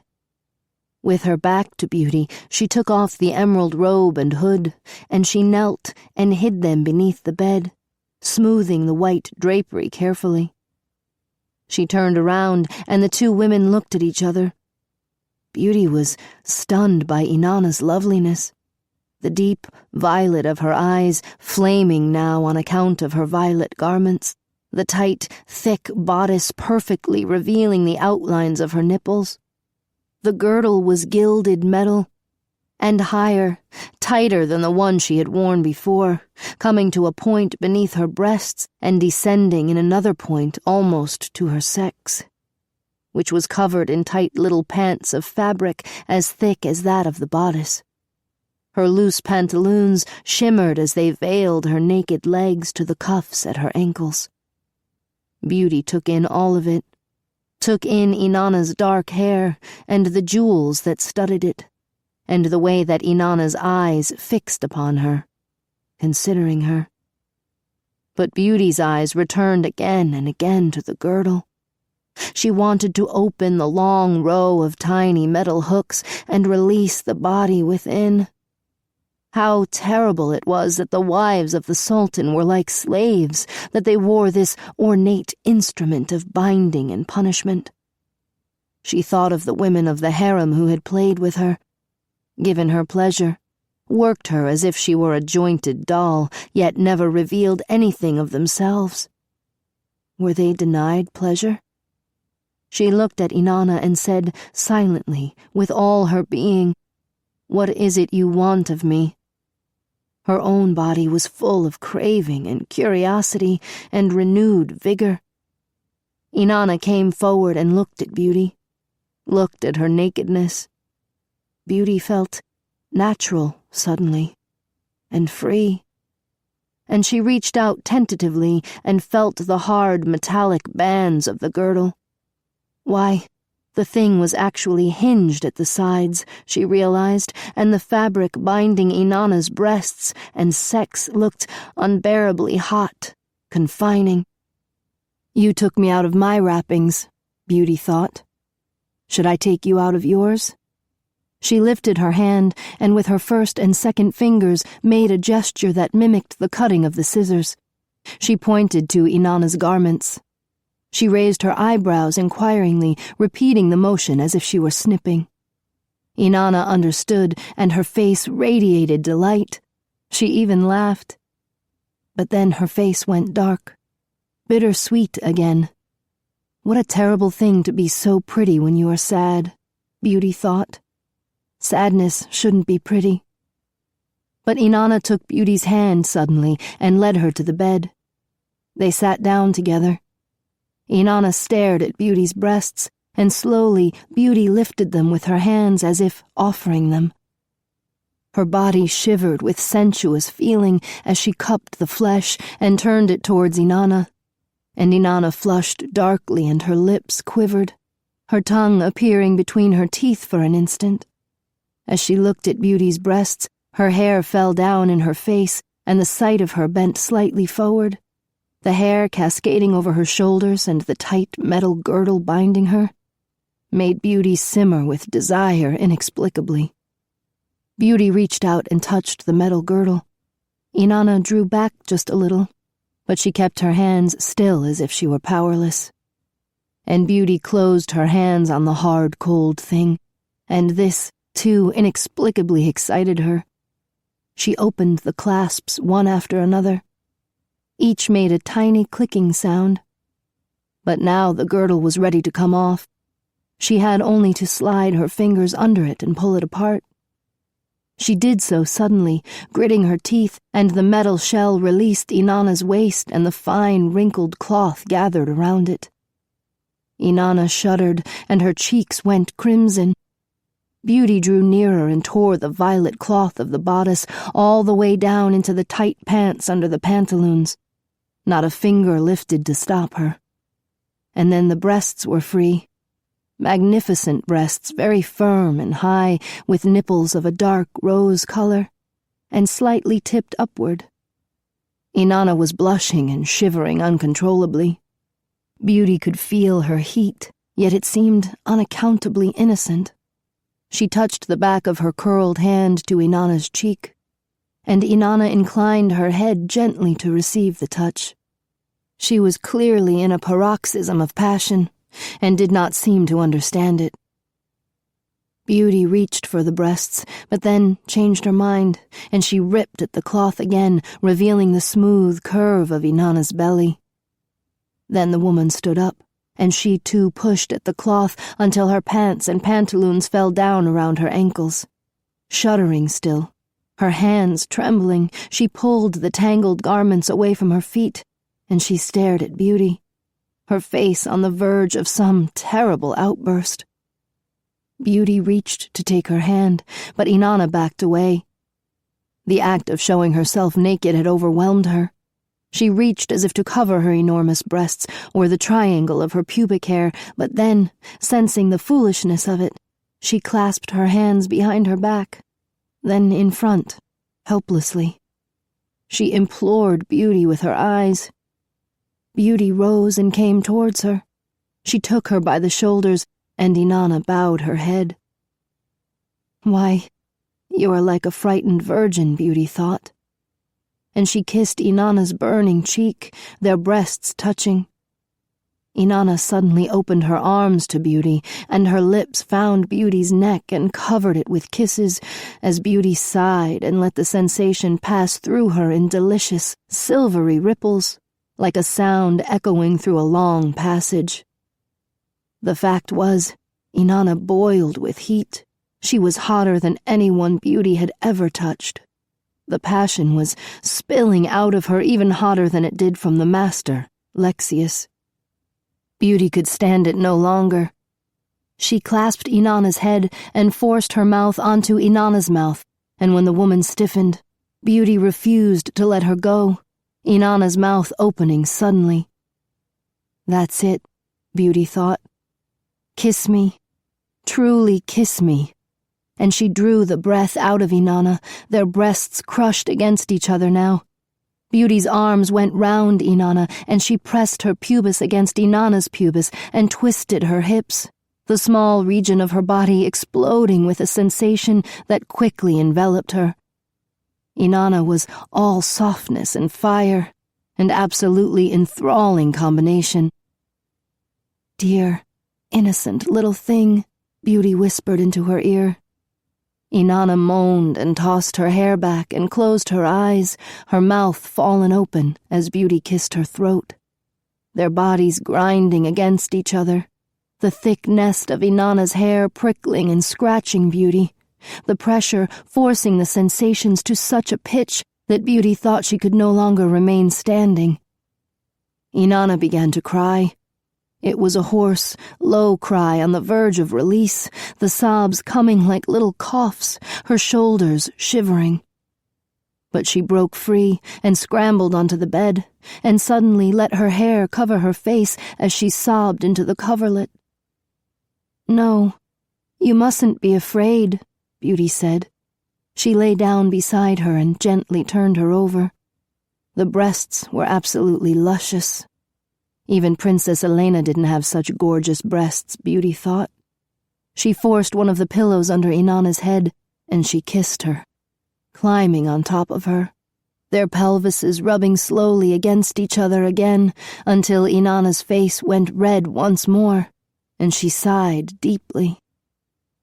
"Yes, that's much better, my sweet darling," Beauty said. She lifted the left breast in her fingers, studying it, her thumb and forefinger imprisoning the small nipple. How tender it was. She bent down and stroked it with her teeth, feeling it grow taller, harder, and hearing Inanna groan painfully. Then Beauty closed her mouth on it and sucked hard and lovingly, her left arm slipping under Inanna to lift her, her right hand fighting Inanna's hand, pushing it away when Inanna tried to defend herself. Inanna's hips rose off the bed, and she tossed under Beauty. But Beauty would not let go of the breast, feasting on it, licking it, kissing it. But suddenly Inanna shoved her away with both hands and turned over, gesturing frantically that they must stop, that it couldn't continue. "But why?" Beauty whispered. "Do you think it's bad to feel this?" Beauty asked. "Listen to me." She took Inanna by the shoulders and made her look up. Inanna's eyes were large and glossy, and the tears clung to her long black eyelashes. Her face was rent with pain, genuine pain. "It isn't wrong," Beauty said, and she bent to kiss Inanna, but the woman wouldn't allow it. Beauty waited. She sat back on her heels, with her hands on her thighs, and she looked at Inanna. She remembered how forceful her first master, the Crown Prince, had been with her when he first claimed her. She remembered how she had been overpowered, whipped, made to yield to her feelings. She had no leave to do such things to this voluptuous darling, and she did not want to do them. But something was very wrong here. Inanna was desperate, miserable. And now, as if to answer Beauty, Inanna sat up and brushed her hair back from her wet face, and then, shaking her head with the saddest expression, she parted her legs and reached down to her own sex and covered it with her hands. Her whole attitude was one of shame, and it hurt Beauty to see it. She took Inanna's hands away. "But it is nothing to be ashamed of," she said. She wished Inanna could understand her words. She pushed Inanna's hands to the side and parted her legs before Inanna could stop her. And Inanna rested her hands on the bed to steady herself. "Divine sex," Beauty whispered, and she stroked the place between Inanna's legs reverently. Inanna cried softly, broken-heartedly. And then Beauty spread the legs wider and looked into the sex, and she saw something that startled her so completely that for the moment she could not recover, could not say what she meant to say, could not reassure Inanna. She tried to hide her shock. Perhaps it was a trick of light and shadow. And Inanna was sobbing. She would not hold steady. But as Beauty bent closer, as she forced the beautifully shaped thighs wider apart, she saw that she had not been wrong. The sex was mutilated. The clitoris had been cut out, and there was nothing there but a tiny, smooth pad of scar tissue. And the pubic lips had been sheared to half their size, and they too were thickened with scar tissue. Beauty felt such horror that for a moment she could do nothing to conceal her feelings but stare at this dreadful evidence in front of her. But then she swallowed her revulsion for the act itself and looked at the enticing creature before her. And then, impulsively, she kissed Inanna's trembling breasts again, and she kissed her mouth, not letting Inanna shy away. And she licked at the tears that spilled over Inanna's cheeks, locking her in a long kiss that finally subjugated her. "Yes, yes, darling," Beauty said. "Yes, my precious one." And when Inanna had calmed somewhat, Beauty looked at the mutilated sex again and studied it more completely. The little kernel of pleasure excised, yes, and the lips, too. And nothing left but the portal that the man might enjoy. The filthy, selfish beast, the animal. Inanna was watching her. Beauty sat back and lifted her hands to ask a question in gestures. She indicated herself, her hair, her body to mean women, then made sweeping gestures all around to mean all women here, and pointed to the scarred sex inquiringly. Inanna nodded. She confirmed it with another sweeping gesture of her own. "Yes," she said in Beauty's own tongue. All women here?" "Yes," Inanna answered. Beauty was silent. She knew now why the women of the harem had found her such a curiosity, why they had delighted in her feeling, and her hatred of the Sultan and of all the lords of the palace became something dark and full of anguish. Inanna wiped at her tears with the back of her hand. She was staring at Beauty's sex, and her face had lapsed into quiet, childish curiosity. "But something strange is happening here," Beauty murmured. "This woman does feel. She is as hot as I am hot." She touched her lips as she thought of the kisses. It was desire that impelled her to come to me, free me from the bindings, bring me here. But has this desire never been consummated? She looked at Inanna's breasts, at her exquisitely rounded arms, and her long curling brown hair that hung down over her shoulders. No, surely she can be made to feel it to the pinnacle, Beauty thought. It is more than these external parts. It must be. And she gathered Inanna into her arms and again forced her mouth open with kisses. At first Inanna was puzzled, and with her little moans she questioned Beauty. But Beauty squeezed her breasts as she put her tongue between Inanna's lips. She brought the passion up slowly until Inanna's heart was again pounding. Inanna pressed her legs together, then knelt up as Beauty knelt up, and once again their bodies were wedded, mouths locked. All Beauty's flesh awakened by Inanna's flesh, her pubis electrified as she danced against Inanna. Beauty fed upon the breasts again, greedily and hard, holding tight to Inanna's arms and not letting her go even when the feeling made her frantic. Finally, Beauty felt Inanna was ready, and roughly she pushed her back on the pillows and parted her legs, and spread apart the little sex that had been so butchered. The vital wetness was there, the delicious, smoky-tasting fluids that Beauty could lap with her tongue as Inanna's hips rose in snapping spasms.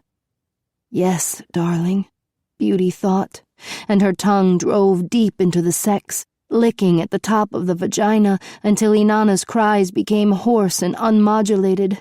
Yes, yes, darling, she thought, and she closed her mouth on the stunted lips, her tongue seeking the deeper, tougher muscles of the little cavity and pumping against them furiously.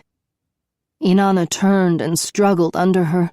Her hands pushed at Beauty's hair, but not with enough will to dislodge Beauty's head.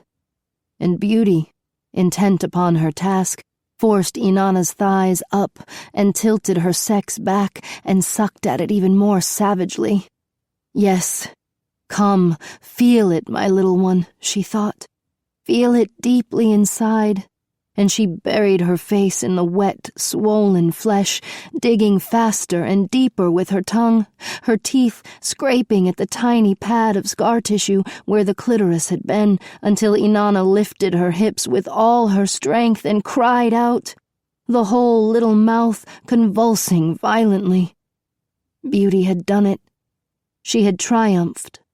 And she sucked the throbbing flesh harder and harder until Inanna's cries went almost into a scream, and the woman pulled away and buried her face in the pillow, her whole body shaking. Beauty sat up.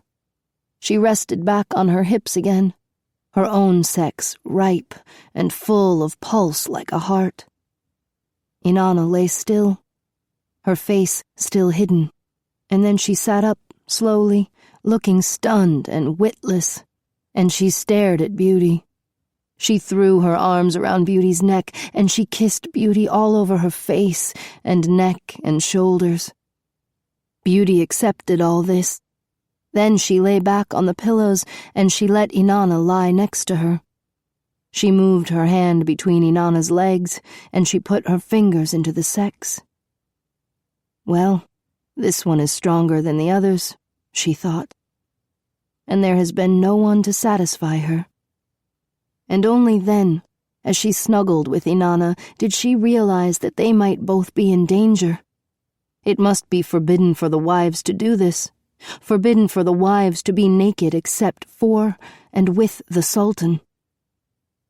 And Beauty felt a profound hatred for the Sultan, and a sudden desire to leave this realm and return to the land of the Queen. But she tried to put this out of her mind, to enjoy the pure excitement of lying next to Inanna. And she began to kiss her breasts again. In fact, it seemed to her that Inanna's breasts were the most delectable part of her, and she began to knead them as she nibbled at the nipples. A new sense of abandon came over her. She wasn't trying to please Inanna now so much as she was lost in her own desires, her mouth pulling on the nipple, her mind only dimly aware of Inanna once more moving under her. She parted her legs over Inanna's thigh and pushed her sex against the smooth skin, her burning clitoris throbbing. Suckling Inanna's breast, she rode the thigh up and down, her body stiffening, her legs hugging Inanna, until suddenly the orgasms flooded her. When it was over, it did not leave her in peace. She felt herself in the grip of a fever. The lushness of Inanna's body and the softness of her own created some new sense of limitless ecstasy. Some vague and mad dream of a night of unfolding pleasures, desire building upon desire. She sucked on Inanna's tongue, the sweetness intoxicating her and carrying her up and out of her drowsiness. And, remembering dimly the spectacle of Lexius impaling Laurent on his gloved fist, she made her hand into a tight knot and moved it through the charred mouth between Inanna's legs.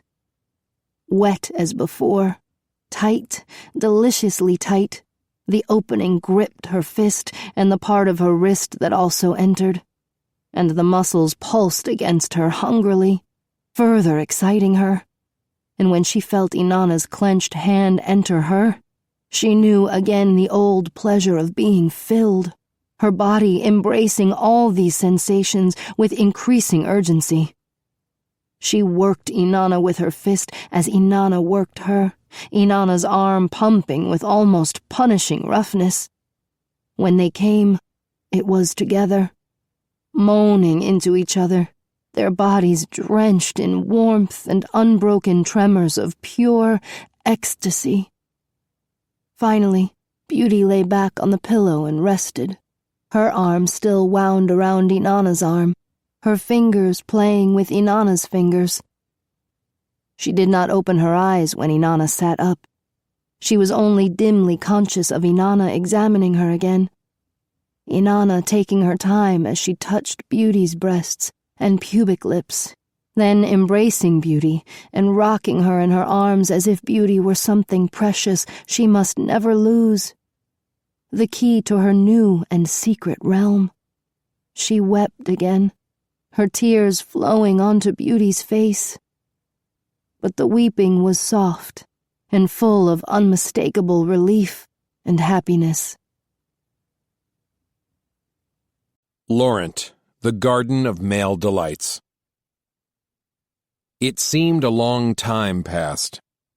I knelt in silence, my head bowed, my hands spread on my thighs, my cock rising again. The light in the small room had darkened. Late afternoon. Lexius, looking quite composed in his robes, merely stood watching me. Whether it was anger that fixed him there, or bewilderment, I couldn't be certain. But when he finally came striding across the room, I felt the force of his will, his ability once again to command both of us. He put the cock strap around my cock and yanked hard on the leash as he opened the door. In seconds, I was crawling after him. The blood was racing to my head. And when I saw the garden through the open doors, I felt the faint hope that maybe I wasn't to be specially punished. It was getting dusk already, and the torches on the walls were just being lighted. The lamps hung in the trees gave off their illumination. And the exquisitely bound slaves, their torsos oiled and gleaming, their heads bowed as before, looked as tantalizing as I had thought they would. There was one change in the picture, however. All the slaves had been blindfolded. Their eyes were masked by gold leather, and I realized that they were struggling in their bonds, moaning softly, moving with more abandon than they had before, as if the blindfolds released them to do so. Seldom had I been blindfolded. I didn't know what I thought of it, whether it would be good or bad, whether it would make me more or less fearful. There were more servants at work in the garden. Bowls of fruit were being set down. I could smell the red wine in the open decanters. A small group of grooms appeared. The master, whose face I had not glimpsed since I had kissed him, snapped his fingers, and we proceeded to the center of the grove of fig trees, the place where we had been before, and I saw Dmitri and Tristan bound on their crosses as we had left them. Tristan looked particularly handsome with the blindfold, his golden hair falling down over it. A carpet had been spread out right before them. There was the small wine table with its circle of goblets, the scattered cushions. The barren cross was to Tristan's right, directly before the fig tree. The blood thundered in my head when I saw it. The master at once gave a series of orders, but his voice was soft. There was no anger in it. I was picked up, turned upside down, and taken to the cross, and immediately I felt my ankles being tethered to the ends of the crossbar, my head dangling just above the ground, my cock bumping the smooth wood. I saw the upside-down garden spread before me, servants, mere blurs of color, moving through the greenery. As soon as I was secure, my arms were lifted up away from the ground and my wrists tied to the brass hooks that held the thighs of the other slaves. And then I felt my cock being bent back and straight up above my inverted body. And it was tied in place between my legs by leather thongs that went round my thighs, holding it firmly. It did not hurt in this unnaturally bent position, but it was on display, and it could touch nothing. All the bonds were made doubly secure, leather thongs pulled tight, and then one more good loop of leather was bound round my chest and the cross to steady me and render me completely immobile. In sum, I was upside down, bound firmly with legs apart and arms apart, and my cock pointing upwards. The blood was roaring in my ears and thudding in my cock. I felt the blindfold going round my face. It was fur-lined and very cool, and buckled tight on the back of my head. Pure blackness. And all of the noises of the garden suddenly magnified. Footsteps in the grass. Then the heightened feel of hands rubbing oil into my backside, massaging it well and deep between my legs. The distant sounds of pots and pans, the smell of cooking fires. I tried to move. I felt an irresistible urge to test the bonds. I struggled. It produced no effect, except that I realized it had been easier because I was blindfolded.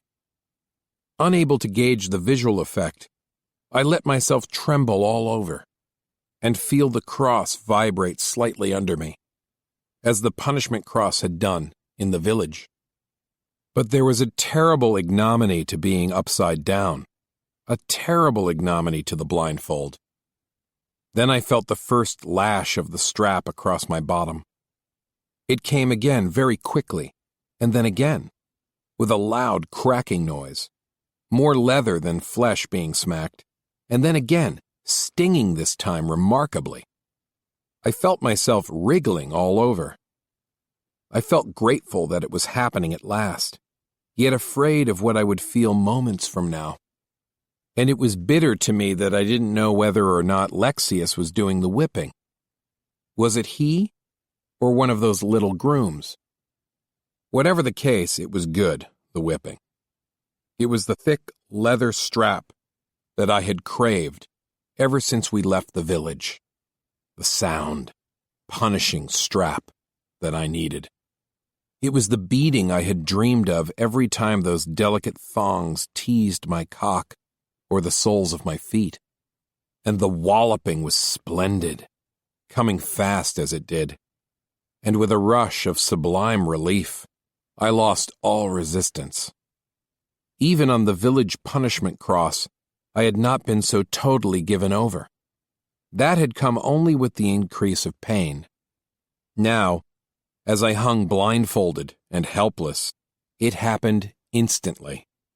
My cock was thumping and moving under its tight binding, and the strap was lashing me hard across both buttocks at the same time, and coming so fast that there seemed little or no interval between blows, just unbroken punishment, with a sound that seemed nearly deafening to me.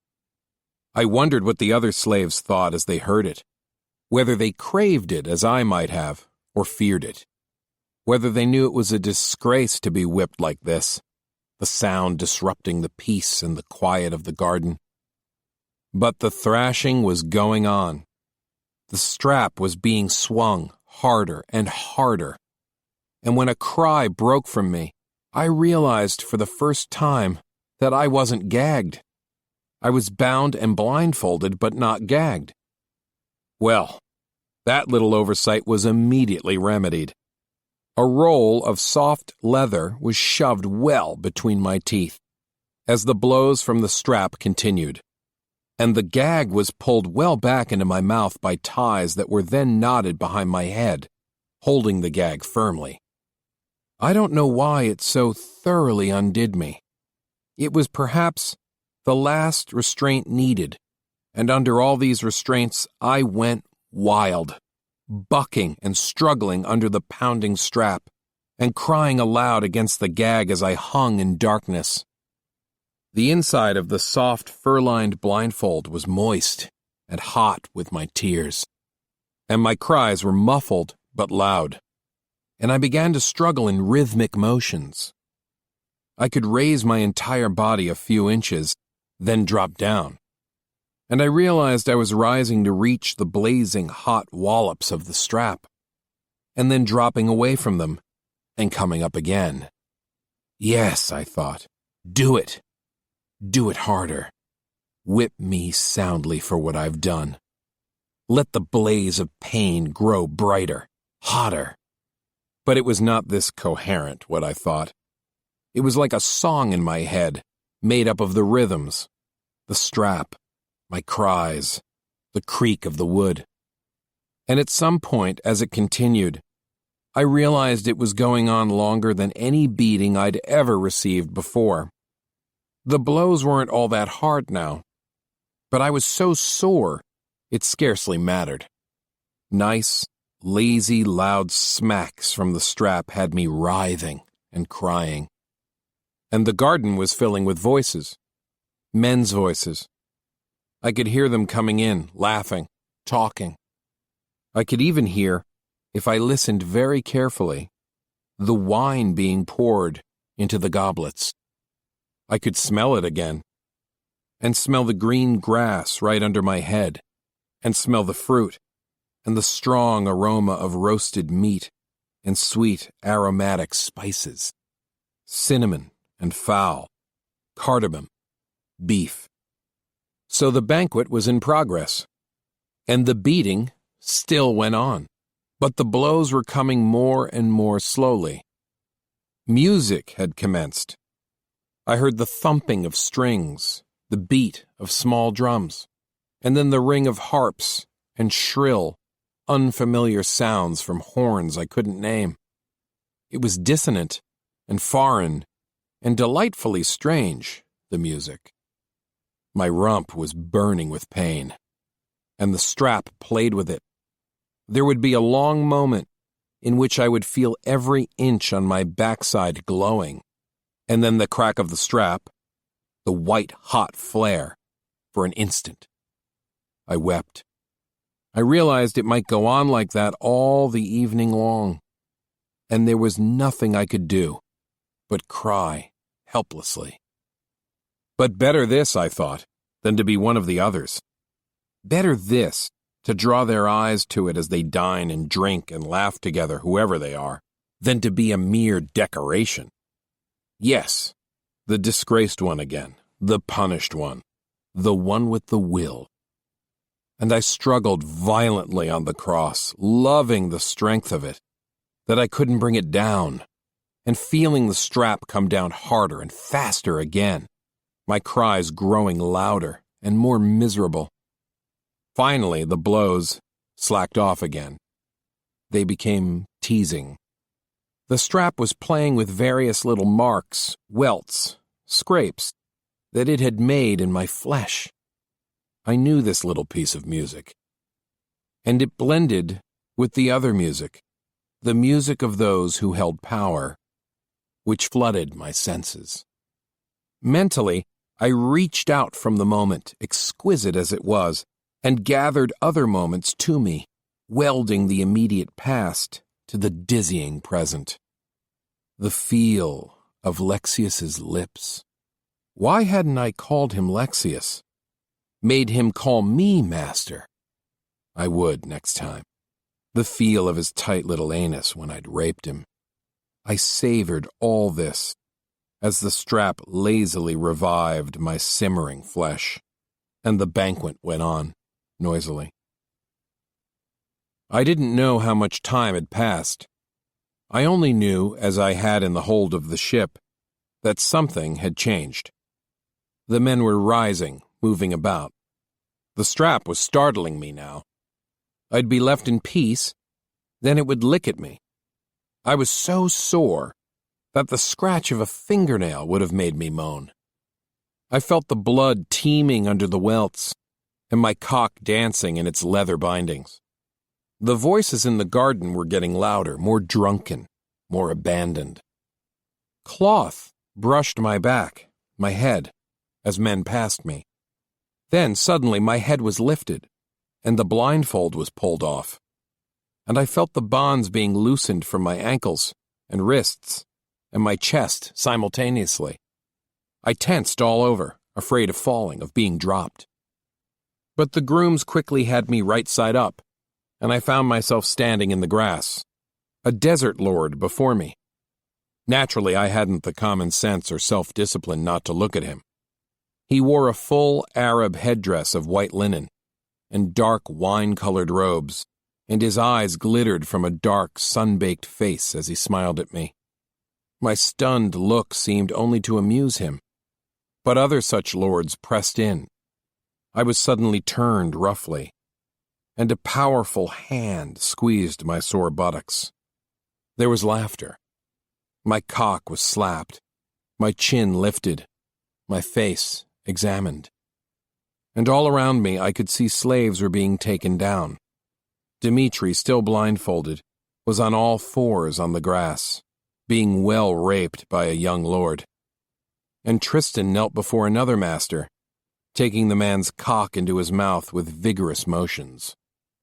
But even more interesting was the sight of Lexius, standing back under the fig tree, watching. Our eyes met for one split second before I was roughly turned around again.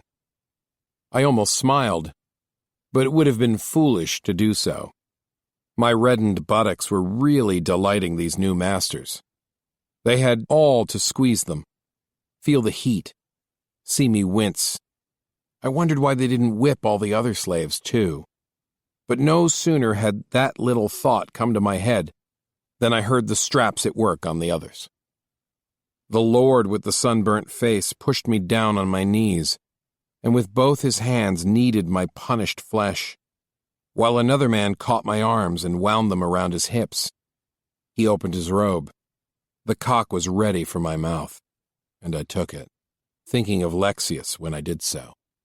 And in back of me a cock pushed at my buttocks, parted them, and entered. I felt speared at both ends, and all the more excited by the thought that Lexius witnessed it, and I worked my lips hard on the delicious cock in my mouth, falling into rhythm with the one that was driving into me.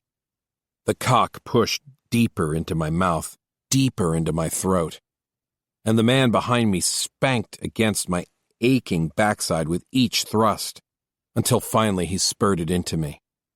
I locked my arms tighter around the man I suckled. I nursed him harder and harder, while again my buttocks were pulled apart, kneaded and pinched, and another, bigger cock slipped into me.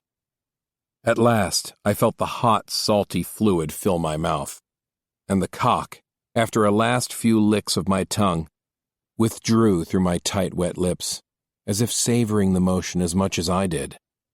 At once, another took its place as the man in back continued to grind his hips against me. It seems I took another in front and in back before I was stood upright again and thrown back, my shoulders caught by two men who pushed my head down so that I could see nothing but their robes, my legs spread apart by another man who entered me immediately. My body was rocked by his thrusts, my own cock pumping vainly. A cool mass of cloth suddenly veiled my chest. Another man had straddled me. My head was lifted and cradled to receive his cock. I tried to free my arms to hold to his hips, but those who held me wouldn't allow it. I was still sucking the cock greedily, hungrily, my own hunger critical and painful now, when the man who had been raping me withdrew, quite satisfied, I think, and I felt the strap licking at my buttocks as the men held my legs apart and up.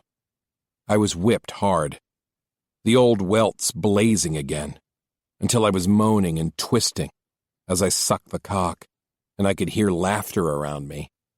I cried bitterly as the pain grew worse. The hands that held my legs tightened, and I clung to the cock, working it feverishly until it came, and then letting the fluid fill my mouth before I slowly, deliberately swallowed it. I was turned over again, and I glimpsed the grass beneath me, the sandals of those who held me suspended. My buttocks were steaming from the strap, and, as a new cock entered my mouth and another entered my anus, I was whipped from the side, the strap curling over the same punished flesh, and then licking at my back and underneath, at my cock and my nipples. I went into a frenzy as the leather licked my cock again. I pumped my backside against the man who raped me, and drew the other cock into me deeply. I had no real thoughts now. I had no dreams of other moments or even of Lexius. I was simmering with just the proper mixture of pain and excitement, hoping desperately that my lords and masters might at some point want to see my cock perform. But what need did they have for that? When they were at last satisfied, I was allowed down on all fours and sent to remain motionless in the center of the nearby carpet. I might as well have been an animal for which they had no more need. And the lords settled back into their circle. They sat cross-legged on their cushions and lifted their goblets again, ate, drank, murmured to one another. I knelt there with my head low, as I had been taught, trying not to see them surrounding me. I wanted to look for Lexius, see that familiar figure again in the trees, know he was watching.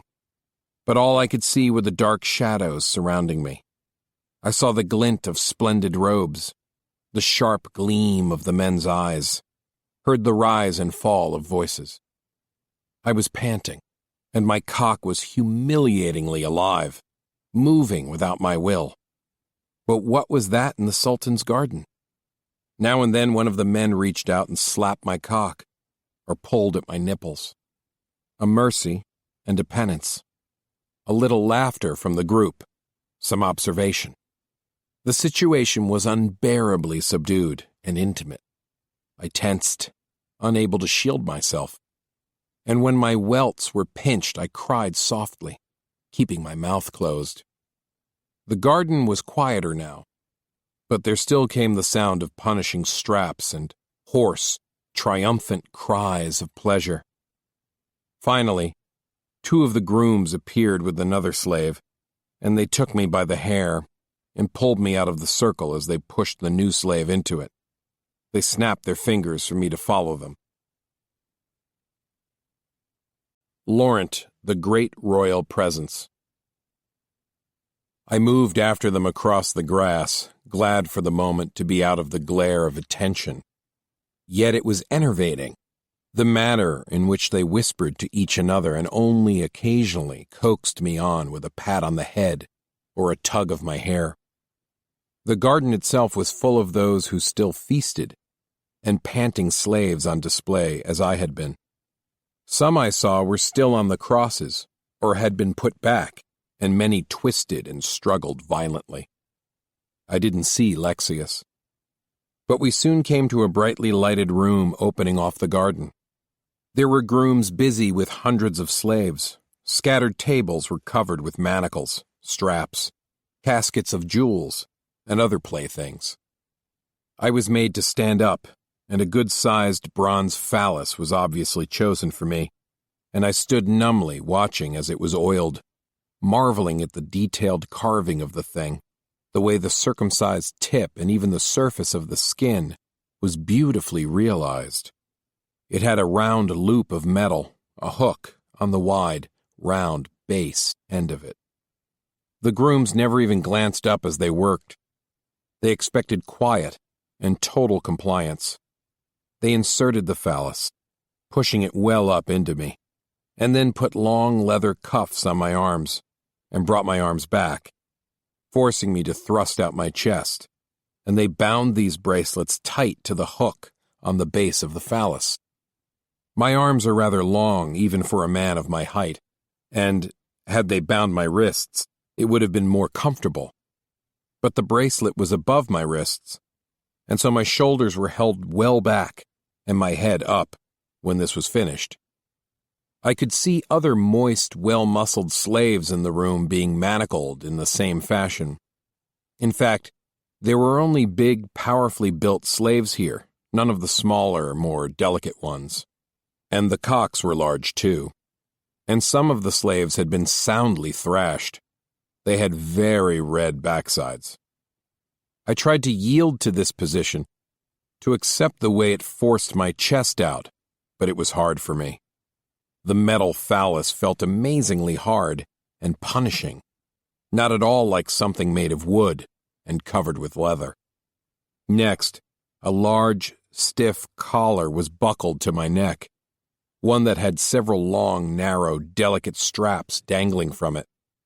It was loose, but very strong and rigid, and it forced my chin up high as it rested firmly on my shoulders. Immediately, the long strap that hung down and back, I could feel this, was buckled tight to the phallus hook. 2 more straps running from a single hook on the front of the collar were drawn down over my chest and under me, past my organs on either side, and they too were buckled tight to the phallus. All this was done perfunctorily and with efficient, hard little pulls by the grooms, who then patted my buttocks and made me turn around for a quick inspection. I found it infinitely worse than the easy passivity of the cross, and their eyes moving over me impersonally, yet not indifferently, further intensified the feeling of apprehension. I was patted again on the buttocks, the mere touch bringing the tears to my eyes, though it felt oddly good. And the groom gave me a little comforting smile and patted the tip of my cock quickly also. The phallus seemed to rock inside me with every breath I took. In fact, every breath moved the straps that ran down my chest, and this moved the phallus slightly. I thought of all the cocks that had been inside me, their heat, the slippery sound of them passing in and out, and the phallus seemed to expand, to grow even harder and heavier, as if to remind me of it all, to punish me for it, to protract the pleasure. I thought of Lexius again, wondered where he was. Had the long whipping during the banquet been his only revenge? I flexed my buttocks, feeling the cold round rim of the phallus, feeling the smarting flesh tingle around it. The grooms oiled my cock very fast, as if they did not want to overstimulate it or reward it. When it was gleaming, they oiled my scrotum, massaging it with great gentleness. Then, the handsomer of the two, the one who smiled more often, pressed on my thighs until I bent my legs slightly in a fairly awkward squat. He nodded and patted me approvingly. I glanced around and saw the others were standing in that way also. Every slave I saw had a very red backside. Some had been beaten on the thighs as well. It came over me with debilitating clarity that I looked as these others looked, the very posture exemplifying discipline and subservience. And for a moment, I was weak all over. Then I saw Lexius in the doorway, watching me. He had his hands clasped in front of him, and his eyes were narrow and serious. The excitement in me, the confusion, doubled, tripled. My face burned as he approached. Yet I stood in the squatting position, eyes lowered, though I couldn't lower my head, marveling at how difficult this was. Punished on the cross, easy. I did not have to cooperate. Now I cooperated, and he was here. His hand moved towards me, and I thought surely it was to slap me again. But it touched my hair, gently moving it back from my ear. The grooms then gave something to him. One glance and I saw a pair of pretty, jeweled nipple clamps, with 3 very fine chains connecting them. My chest seemed more vulnerable. Thrust out as it was, my shoulders painfully pulled back. The clamps went on fast, and I was panic-stricken because I couldn't see them. The collar kept my chin too high. I couldn't see the 3 little chains that must have shivered between the clamps, a humiliating decoration that would register each anxious breath I took, like a banner registers the breeze, even when it is too soft for you to feel it. The thing glowed in my imagination, the clamps, the chains. The pinching sensation was tantalizing. And Lexius was here, and I was again his personal prisoner. He touched my arm with maddening tenderness and guided me towards the door. I saw the other manacled slaves at a squat in the line. Their faces, held high by the stiff collars, wore an interesting dignity. Even with tears spilling and lips quivering, they had a new complexity. Tristan was there, his cock as hard as mine, and the clamps and chains stood out on his chest, as I knew they did on mine, the obvious power of his body magnified by the style of the manacling. Lexius pushed me into the line behind Tristan, his left hand stroking Tristan's hair affectionately.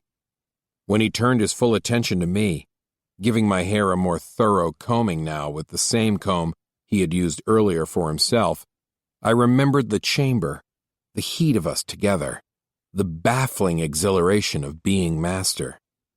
Through my teeth, I whispered, "Wouldn't you rather be in line with us?" His eyes were only a few inches from mine, but he was looking at my hair. He went on with the comb as if I hadn't spoken. "It is my destiny to be what I am," he answered, his lips so still it seemed to come direct from his thoughts. "And I cannot change that any more than you can change yours." He looked directly at me. "But I already have changed mine," I said with a faint smile. "Not enough, I would say," he gritted his teeth. "See that you please me and the Sultan, or you'll pine on the garden walls for a year, I promise you." "You won't do that to me," I said confidently. But his threat struck my heart. He stepped back before I could say anything else, and the line moved forward, and I followed. When any slave forgot to bend his legs in the squat, he was rapped with the thong. It was the most degrading way to walk, and each step required conscious compliance. We moved to a central garden path and down it single file, and all those in the garden were rising and coming towards the same walkway. Many were looking at us, pointing, gesturing. I found it as bad as being carried into the city from the boat earlier, this being on display, being paraded. Many other slaves were mounted again on the crosses. Some had been polished with gold, others with silver. I wondered if we had been chosen for our size or for the degree of punishment we'd received. But what did it matter? In this humiliating position, we moved on up the path as the crowd gathered on the edges of it. We came to a stop, and were then divided to line both sides of the path facing each other. I took my position, with Tristan across from me. I could see and hear the crowd all around, but no one touched us or tormented us. Then the grooms came down the path, tapping our thighs and making us squat much lower. The crowd seemed to enjoy the change. The grooms made us squat as low as we could, without losing our balance. My thighs were smacked over and over with the thong as I struggled to obey. I found it worse even than the little parade, and I felt the nipple clamps pinch me with each shudder that ran through me. But the air of anticipation suddenly sharpened.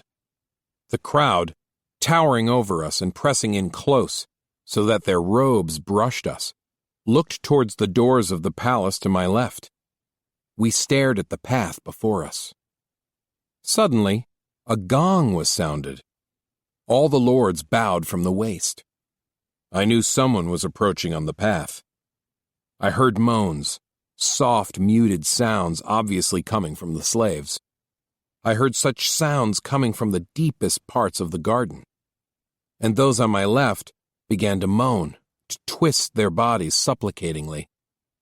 I felt I could not do this, but I remembered Lexius's commands to us, how we must demonstrate our passion, and I had only to think of the words to be suddenly at the mercy of what I truly felt, the desire throbbing in my cock, throbbing in my whole soul, and a sense of my hopelessness and abject position.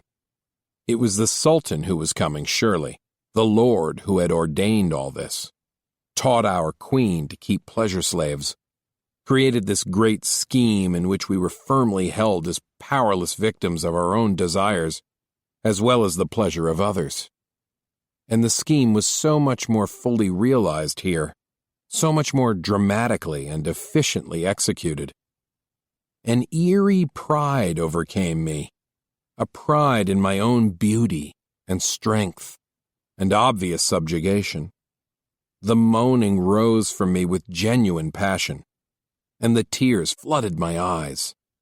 I felt the bracelets holding my arms as I let the feeling move my limbs, let my chest expand, felt the heavy bronze phallus inside me.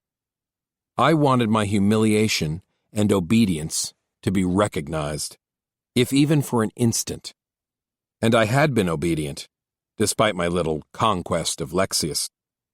I had been obedient in all other things, and I was overcome with delicious shame and desperation to please, moaning and undulating without resistance. He was coming nearer. There materialized in the corner of my swimming vision 2 figures carrying the poles of a high, fringed canopy. Then I saw the figure walking slowly under the canopy. A young man, perhaps a few years younger than Lexius, and of the same delicate-boned and narrow-limbed race, his body very straight under his heavy robes, his long scarlet cloak, his short dark hair free of any headdress. He was looking from right to left as he passed. The slaves were crying softly, but loudly without moving their lips. I saw him pause, reach out, and examine a slave, but I could not see the slave himself. This was all in luridly colored outline. He moved on now to the next slave, and this one I could see a little better. a black-haired slave with an immense cock who was weeping bitterly. Again he moved on, and this time his eyes passed over our side of the path, and I felt my sobs catching in my throat. What if he did not notice us? His robes were tightly fitted, I could see that now, and his hair, much shorter than that of the others, was like a dark halo around his head, and he had a quick and lively expression. Beyond that, I couldn't study him. No one had to tell me that it would have been unforgivable to look up at him. He turned to the other side of the path, though he was almost in front of me, and I wept unstintingly. But I saw he was looking at Tristan, and now he spoke, though I couldn't see whom he addressed. I heard Lexius answer him. Lexius was behind him. He came forward, and together they conversed. And then Lexius snapped his fingers, and Tristan, still in the miserable squatting position, was made to walk off behind Lexius. So at least Tristan had been singled out. That was good, or so it seemed, until I thought again that I might not be, and the tears slipped down my face as the Sultan turned back to us. Immediately, I saw him approach. I felt his hand on my hair, and the touch itself seemed to ignite to a blaze my smoldering anxiety and longing. And a strange thought came to me even in the midst of this terrible moment. All the aching in my thighs, the shuddering in my sore muscles, even the itching soreness of my backside, all of it belonged to this man, the master. It belonged to him and would have its fullest meaning only if it pleased him. Lexius did not have to tell me so. The crowd, still at a bow, the row of helpless, manacled slaves, the rich canopy and those who held it, and all the rituals of the palace itself, all this told me so. And my nakedness in this moment seemed something quite beyond humiliation. My awkward position seemed perfect for the proper display, and the throbbing in my nipples and cock quite appropriate. The hand lingered. The fingers burned my cheek, caught the tears, grazed my lips. A sob broke from me, though I kept my lips shut. The fingers were right against them. Dare I kiss the fingers? All I saw was the purple of his robe, the gleam of his red slipper. Then I gave the kiss, and the fingers remained, curled, still, hot, against my mouth. And when I heard his voice, it was as if in a dream, Lexius's soft answer following like an echo. The thong tapped my thighs. A hand cupped my head, turned me.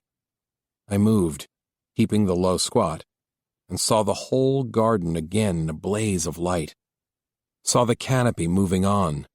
Saw those who carried the poles behind. Saw Lexius following at the elbow of the Lord, and the figure of Tristan following with frightening dignity. I was put at Tristan's side. We continued, part of the procession, together. Laurent, the royal bedchamber. It seemed an hour that we were in the garden, but it could not have been a quarter of that time. And, when we reached the doors of the palace again, I was astonished because no other slaves had been chosen. Of course, we were new to the palace. Perhaps it was inevitable that we be observed. I didn't know. I was only relieved that it had happened. And as we followed the Lord down the corridor, the canopy still over his head, a score of attendants coming behind, I felt the relief more profoundly than fear of what would now be asked of us. My thighs were aching, and the muscles twitching uncontrollably from the squatting position as we came into a large and grandly decorated bedchamber. And at once, the subdued moans of the slaves who decorated the room rose to greet the master. They were in niches in the walls, and bound to the posts of the bed. And in the distant bath, their bodies circled the stone jet of a high fountain. We were made to stop and remain in the center of the room. Lexius moved to the far wall and stood with his hands behind his back and his head bowed. The grooms of the Sultan removed his cloak and his slippers, and he visibly relaxed, sending his servants away with an offhand gesture. He turned and walked about as though taking a deep breath after the weight of the ceremonial procession, and he took not the slightest notice of the slaves, whose moans grew softer, more unobtrusive, as though there were an etiquette to it. The bed behind him stood upon a dais, and was draped in white and purple veils, and covered with thickly tapestried covers, and those bound to the pillars were standing with arms tied high above them, some facing out, others facing in, where obviously they might see the master as he slept. In my dim vision, they looked as they had in the corridors, like statues, as I didn't dare to turn my head or to look at any one particular thing. I could not even tell whether or not these slaves were men or women. As for the bath, all I could see was an immense pool of water beyond a row of thin, enameled columns, and the circle of slaves standing in the pool, the water spurting upwards and coming down quietly over their shoulders and bellies. Men and women there were in that circle. I could see their wet bodies reflecting the torchlight becomingly. Beyond, the arched windows were open to the moon and to soft breezes and quiet night sounds. I felt hot all over and taut as a bowstring. In fact, I gradually realized I was terrified, and I knew that all such intimate scenes as this had always terrified me. I preferred the garden, the cross, even the procession, with its horrid scrutiny, not this silence in the bedroom which precursed the rawest and most heartfelt disasters of the soul, the most thorough subjugation. What if I did not understand the Lord's commands, his obvious wishes? Waves of excitement passed over me, further heating me and confusing me. The Lord meantime spoke to Lexius, and his voice sounded familiar and pleasant. Lexius answered with obvious respect, but the same air of pleasantness. He pointed to us, but which of us I couldn't know, and seemed to be explaining something. The Lord was amused, and he drew near again and put out his hands, touching our heads simultaneously. He rubbed my hair hard and affectionately, as if I was a good little animal that pleased him. The pain in my thighs worsened, and my heart seemed to open. I held steady, smelling the perfume that rose from his robes, and knowing exquisitely that Lexius was pleased. Lexius was here. It was as he wanted. Our other games seemed embarrassingly insignificant. He was right about my destiny, right about destiny itself, and I was fortunate I had not ruined it. Lexius had come round behind me, and at the Lord's command, he gripped my collar and lifted me until I was in a straight, standing position. Lovely relief to my legs, though Tristan was left as he was, but I felt suddenly more vulnerable and visible. I was turned around, and I heard the Sultan laugh as he spoke, and I felt a hand touch my sore bottom. It played with the round rim of the wide phallus, and a sense of shame surprised me and inundated me. Lexius whipped the front of my knees as he bent my head down. I kept my legs ramrod straight and lowered my head and chest as far as I could. But having my arms bound to the phallus made it impossible for me to bend low. I was merely bent over. The hands examined the welts. My sense of shame deepened. But it didn't mean I had been disobedient, did it? The redness, the evidence of the whipping? Other slaves had been whipped, just for pleasure. And it pleased him, obviously. Why else would he touch, comment? Nevertheless, I felt small and miserable, and my tears came again. And when I felt a little sob inside me, my chest tensed, and all the straps pulled tight, and my manacled arms pulled at the phallus. It made me sob a little harder, silently, feeling all of it, and his fingers dividing my buttocks, as if to see my anus, and then touching the hair there, smoothing it. He talked rapidly and pleasantly still to Lexius. I realized that at the palace, at least, the slave would have known what was said. This foreign tongue utterly dismissed us. I might have been the subject of their discourse, or maybe it was about something else altogether. Whatever the case, Lexius whipped my chin teasingly with the thong. I straightened. He turned me by the hook in the phallus until I was facing the bath. I saw the Sultan to my right, though I didn't look at him. Lexius whipped my calves sharply and quickly, with 4 or 5 strokes, and I started to march, hoping this was correct. And then I saw him point to the thong to the far row of columns, and I marched quickly towards the columns, feeling again a weird mixture of dignity and humiliation due to the straps and manacles. I heard the snap of his fingers when I had reached the columns, and I turned around, my face coloring. And I marched back, seeing the dim, blurred outline of the 2 robed figures watching me. I stepped high and fast, and the whole little procedure had its predictable effect. I felt more the slave than I had even moments ago, more than I had on the path. Lexius whipped me and pointed for me to turn again and repeat the march. And as I did so, weeping heavily and silently, I hoped that pleased them. It occurred to me, as I came back across the room, that it would be terrible if my tears were construed as impertinence, as a lack of submission. And this thought so frightened me that I was crying worse than before as I stopped before them.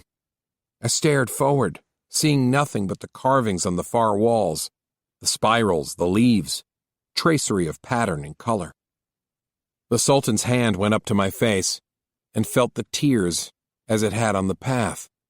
My throat was moving under the high collar with repeated sobs, and I felt I could hardly endure the sweetness of it, the maddening increase of tension, as he touched my naked chest, as he moved his hand away from my stinging nipples and down to touch my navel.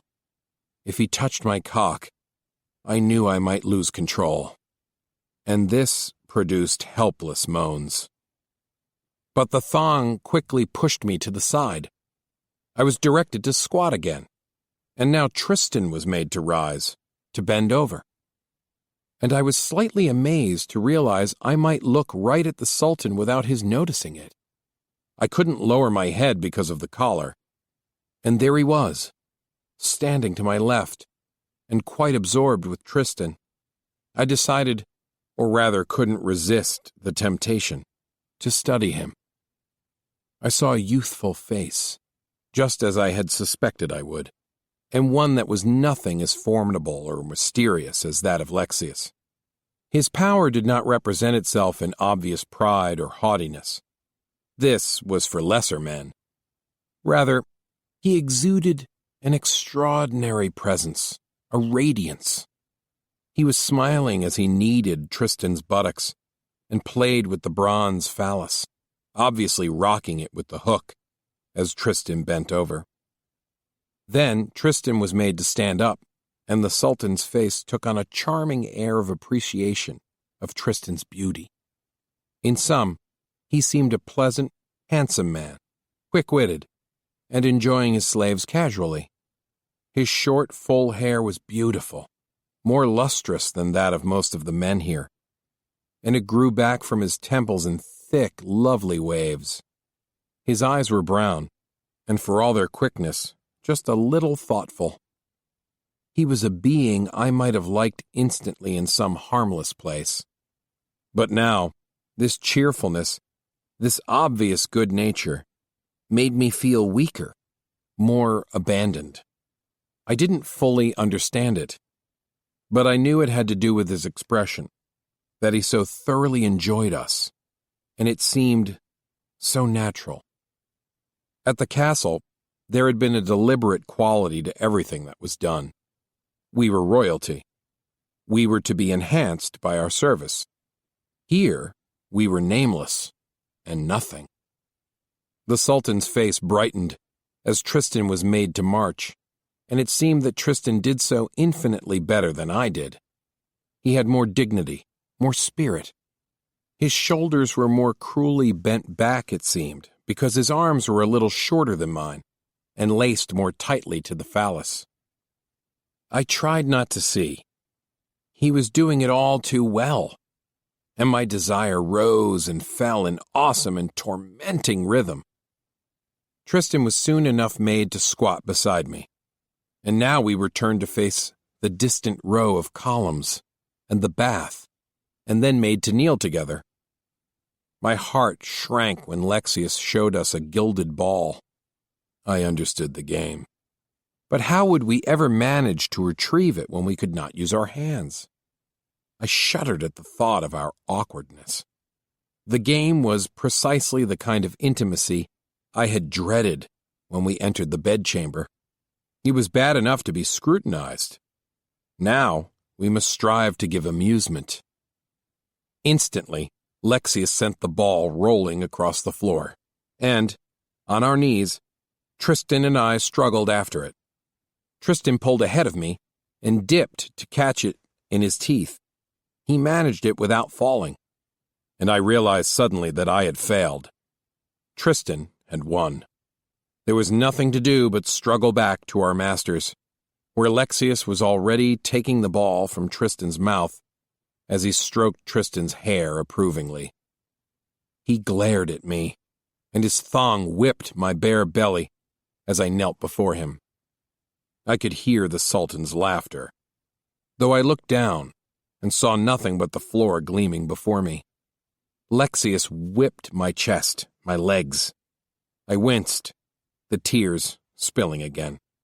He forced us around in position to compete with each other again, and once more the ball was thrown. And this time, I really went after it. Tristan and I struggled against each other, trying to push each other to the side as the ball came to rest before us. I managed to get hold of it, but he confounded me by snatching it right from my mouth and turning at once to take it back to the master. I was in a silent rage. Both of us had been commanded to please the Sultan, and now we had to fight each other to do so, and one would win and one would lose. It seemed beastly unfair. But all I could do was return to our lords and be whipped again by that hated little thong, the thing finding the sore flesh and back this time as I knelt still, weeping. The third time I got the ball and shoved Tristan over when he tried to take it. And the fourth time Tristan got it again, and I was frantic. By the fifth race, we were both out of breath and had forgotten all about grace of any sort, and I could hear the Sultan laughing lightly as he watched Tristan steal the ball from me and me stumble after him. I dreaded the thong this time as it cut at my welts, and I wept miserably as it came whistling down through the air, the strokes long and hard and fast as Tristan knelt, receiving approval. But the Sultan shocked me suddenly, because he drew near, and he touched my face again. The thong stopped, and, in a moment of exquisite stillness, his silken fingers wiped my tears once more, as if he liked the feel of them. And there came the lovely, warm feeling of my heart opening again, as it had on the garden path, the feeling that I belonged to him. I felt I had tried to please. I was simply slower, less agile than Tristan. His fingers lingered, and when his voice rose, speaking rapidly to Lexius, I felt that it was touching me too, stroking me, possessing me and tormenting me with perfect authority. In a blur, I saw Lexius's thong tapping Tristan, directing him to turn and approach the bed on his knees. I was ordered to follow, but the Sultan walked along beside me, and I felt his hand playing with my hair still, lifting it above the collar. I was in a low ache of desire. My faculties were drowning in it. I saw the bodies tethered to the four posts of the bed. Beauties all. Women turned in to face the Lord as he slept. Men turned out, and all of them moving under their bonds, as if to acknowledge the master's approach. And my vision seemed to dim even more, so that the bed looked not like a bed, but rather like an altar. The tapestried covers blazed with tiny configurations. We knelt at the foot of the dais, and Lexius and the Sultan were behind us. There was the soft sound of cloth falling, of fabric untied, bits of metal unclasped. Then, the naked figure of the Sultan moved into my vision. He stepped up on the dais, his body shimmering in its cleanliness and smoothness, its lack of any mark, and he sat down on the side of the bed, facing us. I tried not to look into his face, but I could see he was smiling. His organ was erect, and it seemed a momentous thing to see it, in this world where so many underlings were naked. The thong tapped Tristan, directed him to stand and to go up on the dais, and then to stretch out on the bed. The Sultan turned to watch him, and I burned with envy, with terror. But immediately the thong summoned me too, and I rose from my knees and made the step, and then looked down on the covers where Tristan lay, still manacled, as if he were a gorgeous victim to be slaughtered in blood offering. My heart was beating hard and loud in my ears. I looked at his cock and let my eyes move timidly to the right until I could see the naked lap of the master and his organ rising from its shadow of black hair, a fine enough endowment. The thong tapped my shoulder. It tapped my chin and pointed to the bed, to the spot before Tristan's cock. I moved slowly, tentatively, but the directions were clear. I was to lie beside him, facing him, but with my head at his cock, and my cock at his head. My heart was racing now. The cover felt rough beneath me, the thick embroidery oddly like sand under my skin, and I felt the manacles cruelly. I had to struggle like an armless thing to assume the correct position, and lying on my side was awkward, and I felt like the bound victim now. And there was Tristan's cock right near my lips, and I knew that his lips were near my organ as well. I twisted against the manacles, against the abrasive cover, and I felt my cock touch Tristan. But before I could move away, a hand on the back of my head urged me forward. I took the gleaming cock into my mouth and felt Tristan's mouth close on me in the same moment. The pleasure engulfed me completely. I moved down on the cock, my lips tight, my tongue playing with the length of it, my mouth savoring it, and felt the hard sucking on my own cock carry me up and out of the divine penance of the last few hours. I knew that I was undulating, straining against the manacles, that each motion of my head on the cock made me look all the more like a lost soul struggling vainly on the altar of the bed, but it did not matter. What mattered was to suck the cock and to be suckled by Tristan's firm, delicious mouth, to have all my spirit dragged out of me.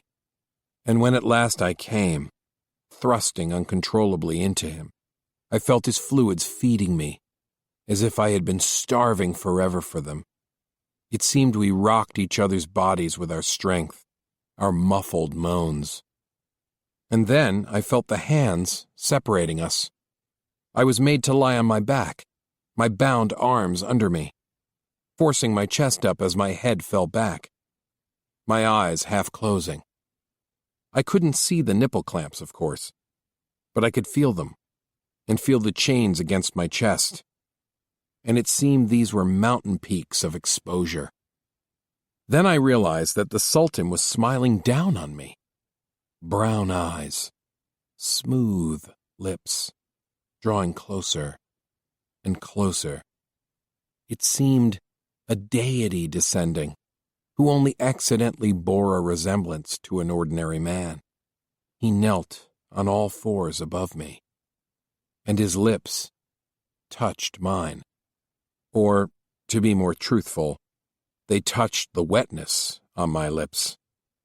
Then he opened my mouth, and his tongue dipped deep inside and lapped at Tristan's semen, which was still on my tongue, still in my throat.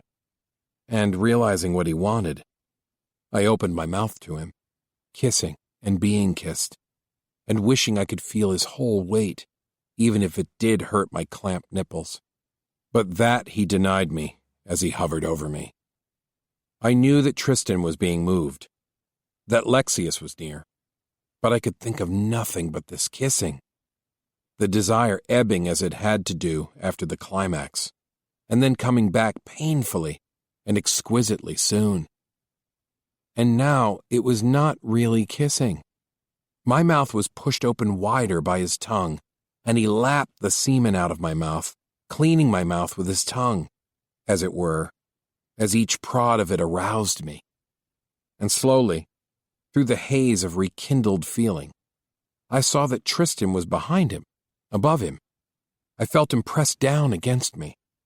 His body felt like Lexius's body had felt, pampered and silken, strong but lean. His fingers moved over my chest, released the nipple clamps. They slipped to the side with their chains, were taken away, and his chest rested against my sore skin, making it throb deliciously.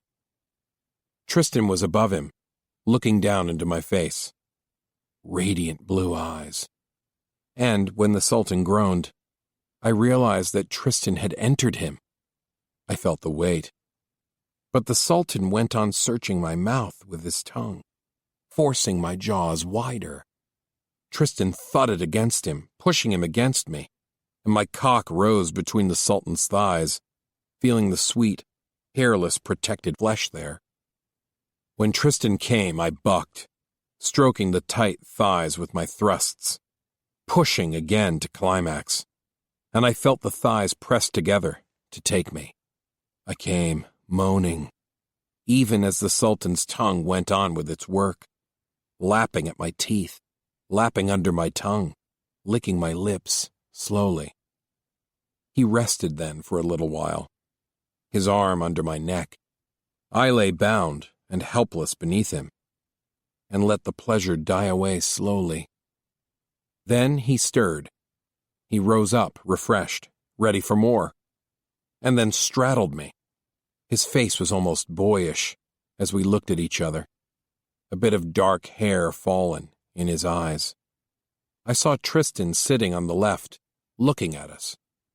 The Sultan pushed me firmly to mean I must turn over on my face, and I struggled to move myself. He rose up to give me space to do it, and I felt Lexius's hands assisting me. Then I was on my chest, and I felt the leather bracelets being taken off. My shoulders relaxed. My whole body softened against the cover. The hard bronze phallus was drawn out, and as I lay still, my anus burning like a ring of fire, his all-too-human cock slipped inside, stoking the fire and increasing it.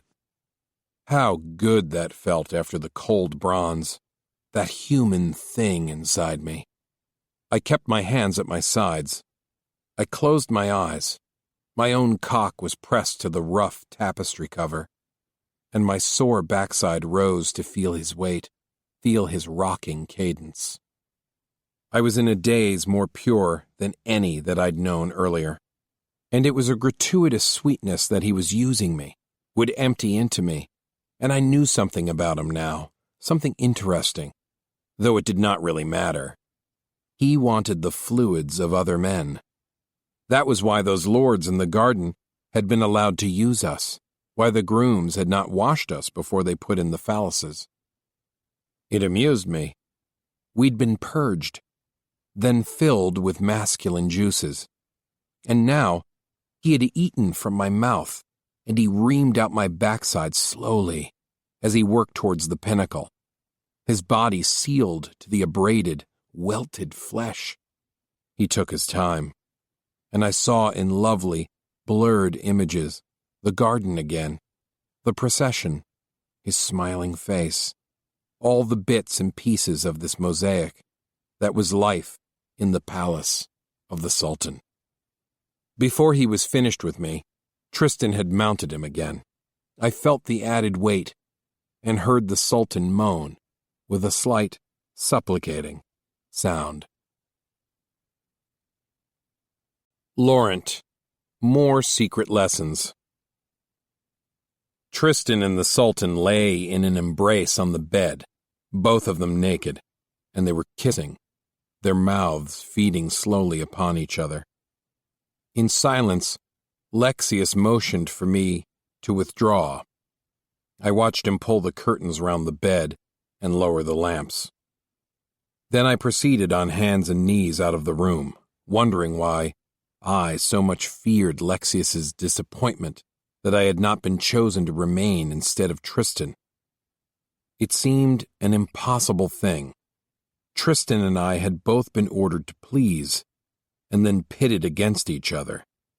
Could there have been two chosen to remain?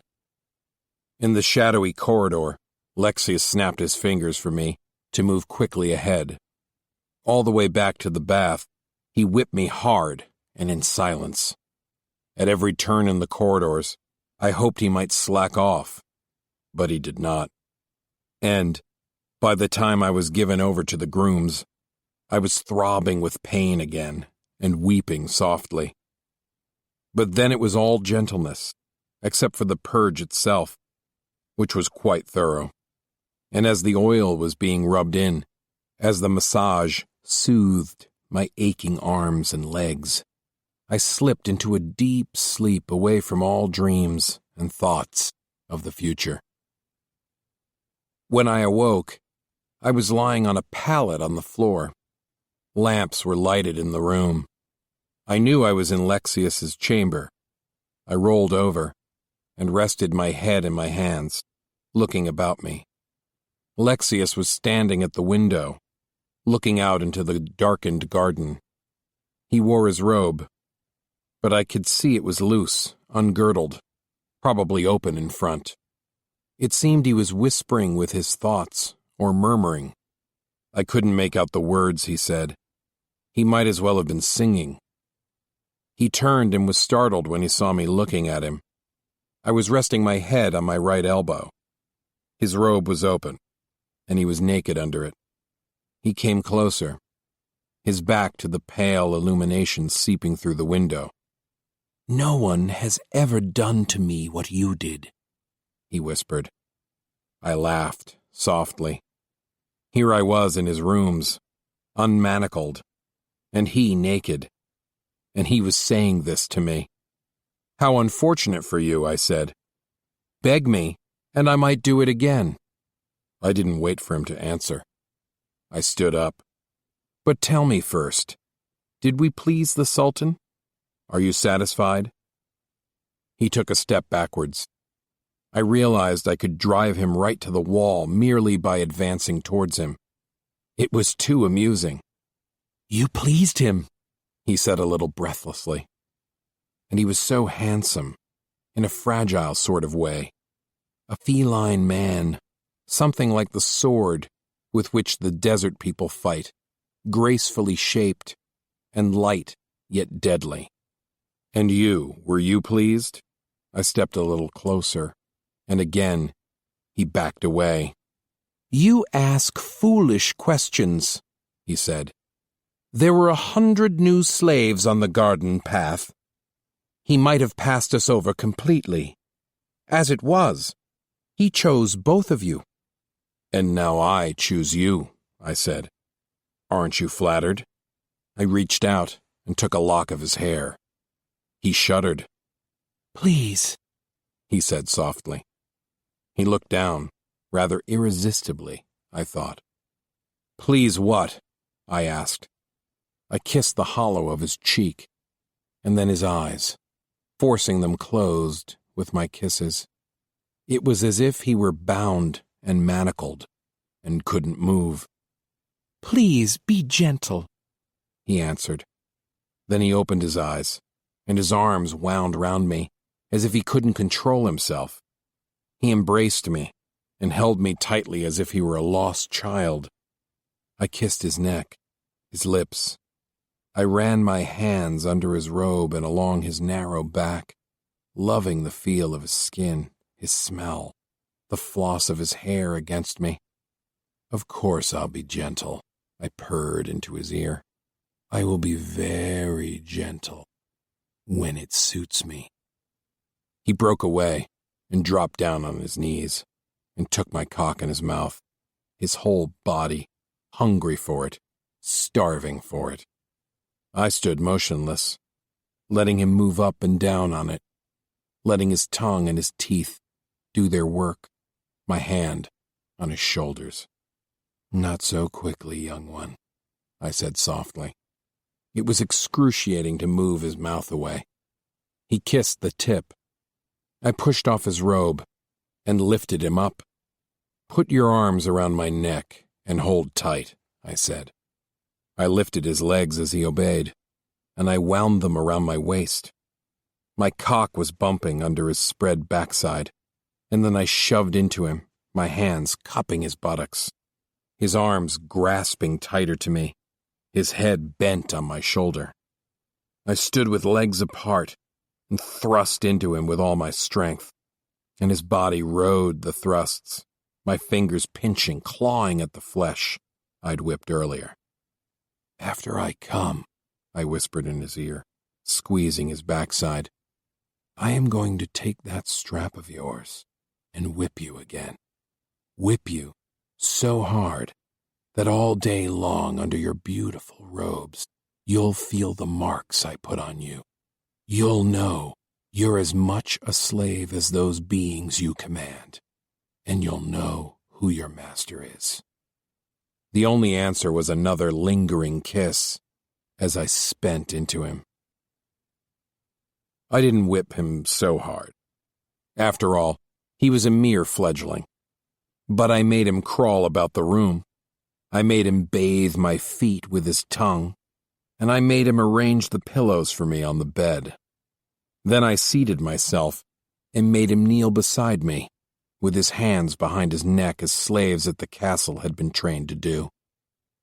I inspected what I had done, and I played with his cock a little, wondering how he liked the teasing, the hunger. I whipped his cock with the strap.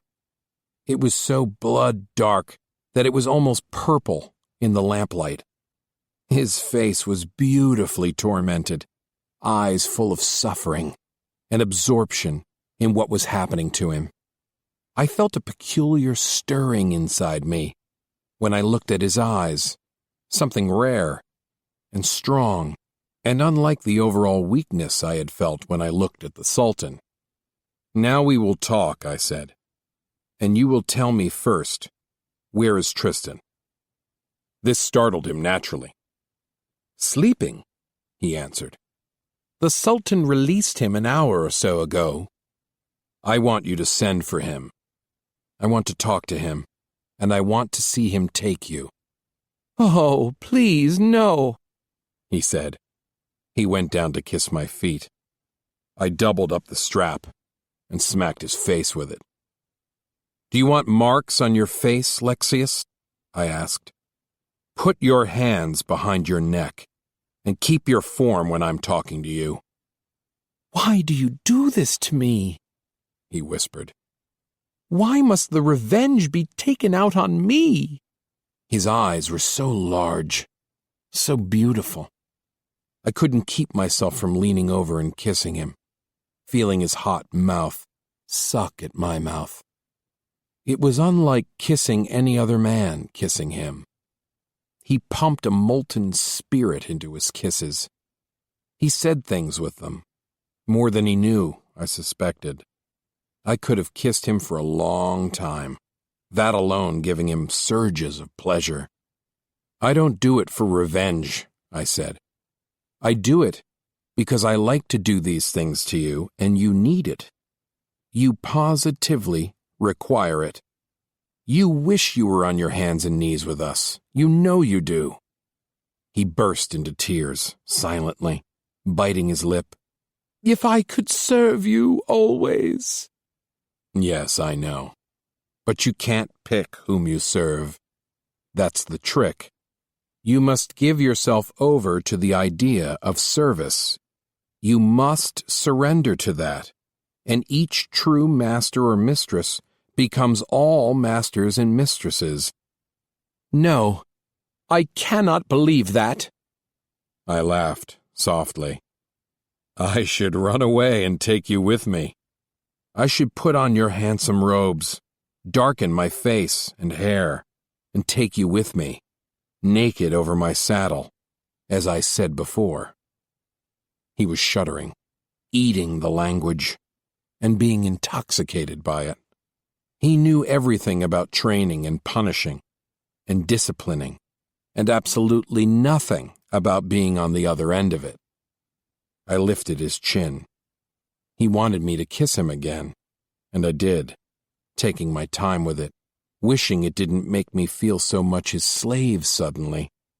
I ran my tongue down along the inside of his lower lip. Get Tristan, I said. Bring him here. And if you speak another word in protest, I'll let Tristan whip you also. If he didn't see through that little ploy, he was not only beautiful, but brainless. After he rang the bell, he went to the door and waited.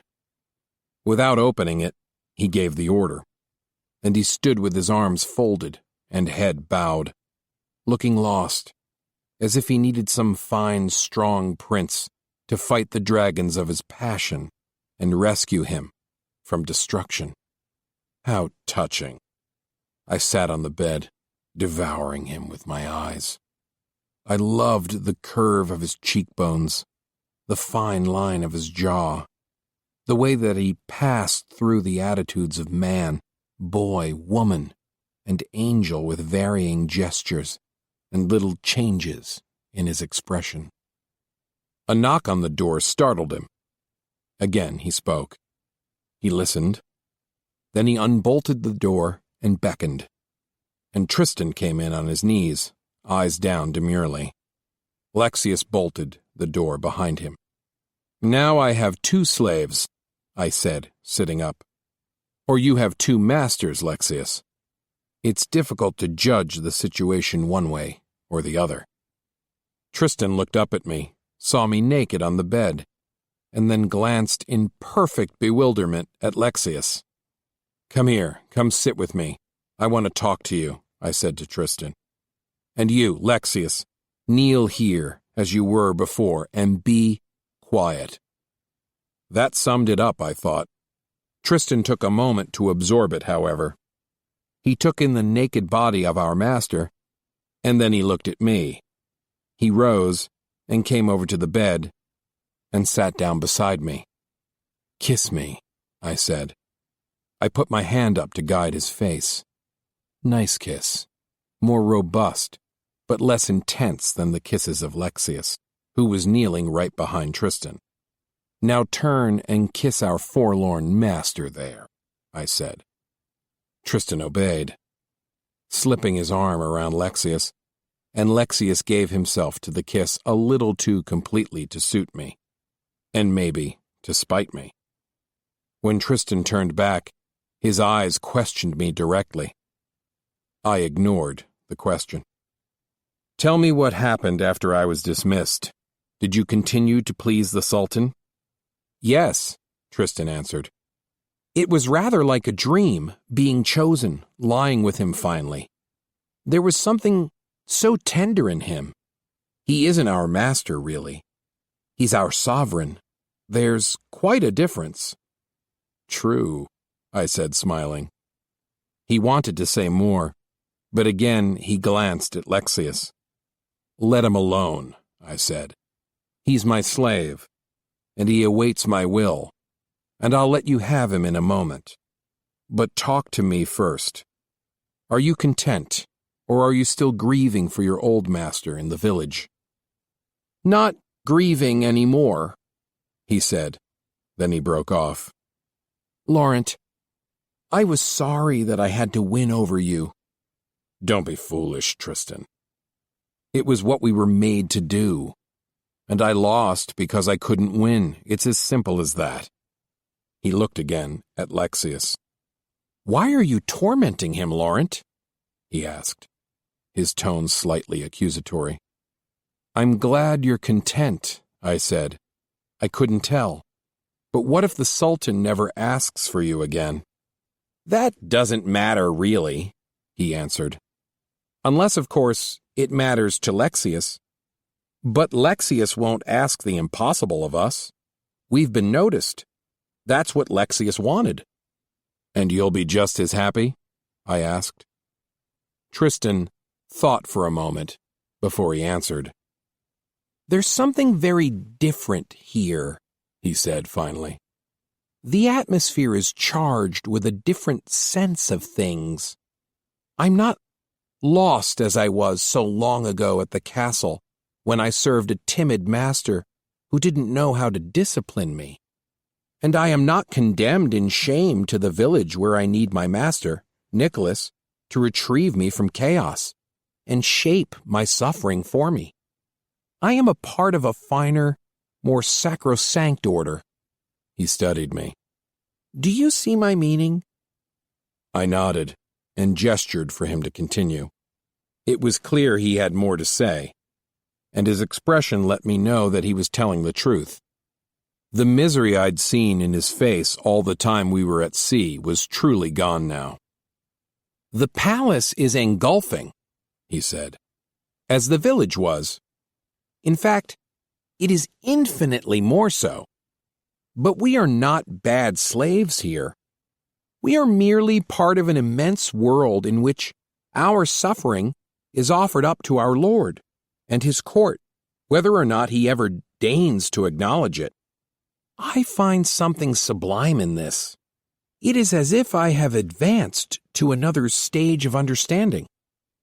Again I nodded. I remembered my feelings in the garden when the Sultan had picked me from the ranks.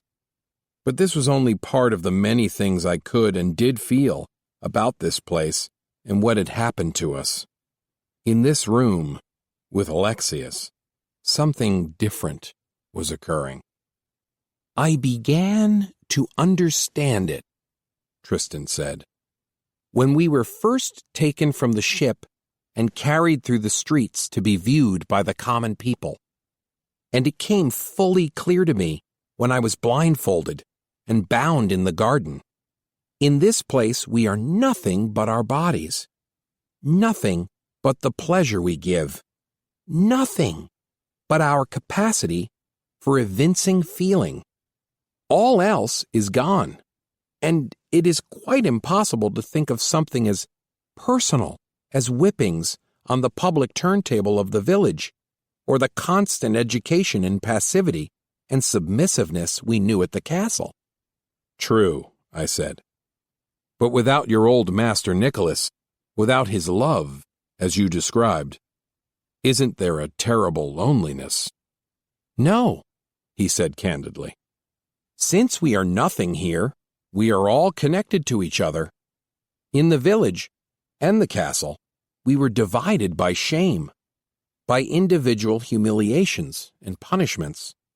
Here, we are joined in the indifference of the master, and we are all cared for in that indifference, and used rather well, I think.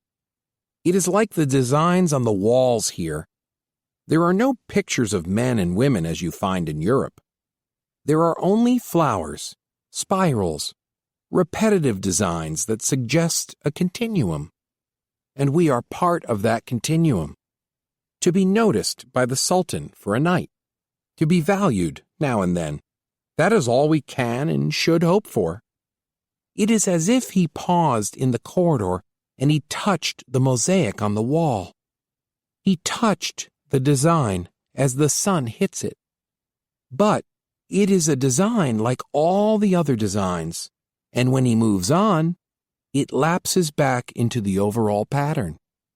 "You're such a philosopher, Tristan," I whispered. "You overawe me." Don't you feel the same? That there is a great order of things here that is in itself rather exciting? "Yes, I can feel this," I said. His face clouded. Then why do you upset the order, Laurent? He asked. He looked at Lexius. Why have you done this to Lexius? I smiled. I don't upset the order, I said. I merely give it a secret dimension that makes it more interesting to me. Do you think our Lord Lexius couldn't defend himself if he chose to? He could summon his army of grooms, but he doesn't. I climbed off the bed. I took Lexius's hands from behind his neck and twisted his arms back so his wrists were firmly held right at his backside. In sum, I trust him much as we had been trussed with the bracelets and the phallus. I stood him up and forced him to bend over. He was absolutely pliant in all this, though he was crying. I kissed his cheek, and he softened gratefully, but his cock didn't soften. Now our Lord needs to be punished, I said to Tristan. Have you never felt that need? Have a little compassion. He is a mere beginner in this realm. It's hard for him. The tears streamed down Lexius's face, beautifully. The light caught the tears, but another light suffused Tristan's face as he looked up at Lexius. He rose on his knees on the bed and put his hands on the sides of Lexius's face. There was love and understanding in Tristan's expression. Look at his body, I said softly. You've seen stronger slaves more well-muscled, but look at the quality of his skin.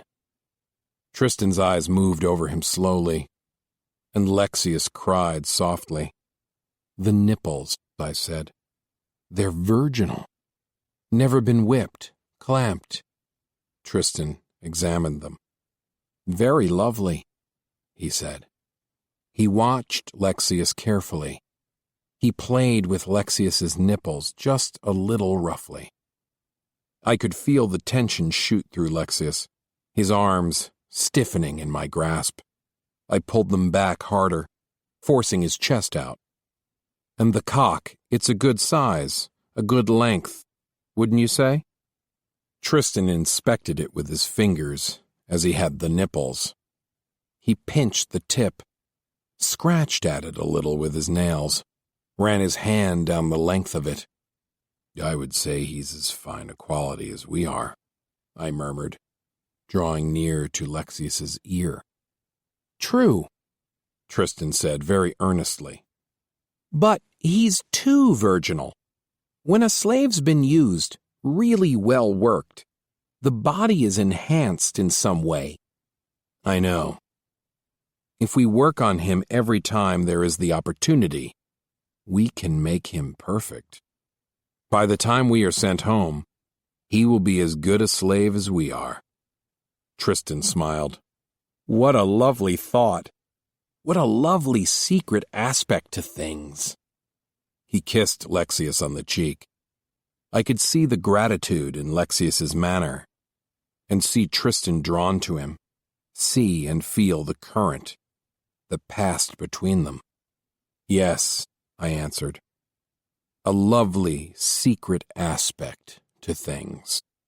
I have found my lover here, as you did in the village, and my lover is Lexius, and I think I will love him all the more in a little while, when he punishes me, or trains me as he must, when another day dawns here, in which he is again the master. Tristan's cock was hard. his eyes a bit feverish as they moved over Lexius. "I would like to whip him," he said quietly. "Of course," I said. "Turn around, Lexius." I let his arms go. "Bend over and put your hands down between your legs," Tristan said. He got off the bed so that he could stand behind Lexius, turning him to just the right position. "Gather your balls and keep them covered with your hands and brought forward." Lexius obeyed, bending from the waist. I stood beside him. Tristan adjusted the position of his backside, then spread his legs a little wider. He took the strap from me, and then he swung it hard, whipping Lexius right in the crack of his backside. Lexius winced. I was a little surprised myself at the deliberation of it, but Tristan was clearly not going to waste this opportunity. He seemed the very opposite of the weak master he had once had, who couldn't work him. He whipped Lexius again in the same manner, and, moving even farther back, he swung the strap up, smacking the anus and the crack and even the fingers with which Lexius protected his scrotum. Lexius couldn't keep still, but the whipping went on, moving into a nice cadence. And Lexius wept, his rear rising and falling with his struggles, the strap cracking again and again on the tender flesh between his anus and his lifted scrotum. I went round to the front and lifted Lexius's chin. "Look into my eyes," I said. The whipping continued in very thorough style. This was better than I had hoped it might be. Lexius was biting his lip, gasping. I felt that stirring of feeling again, that fount of affection and love. I was frightened suddenly. I went down on my knees and kissed him again, and it was just as powerful as before, the strap sending the shudders through him, his tears spilling onto my face. "Tristan," I said, "kisses, wet, sucking kisses. Don't you want him? Don't you want to show him how it is done properly? Give him a good coring." Tristan was more than ready. "Straighten up.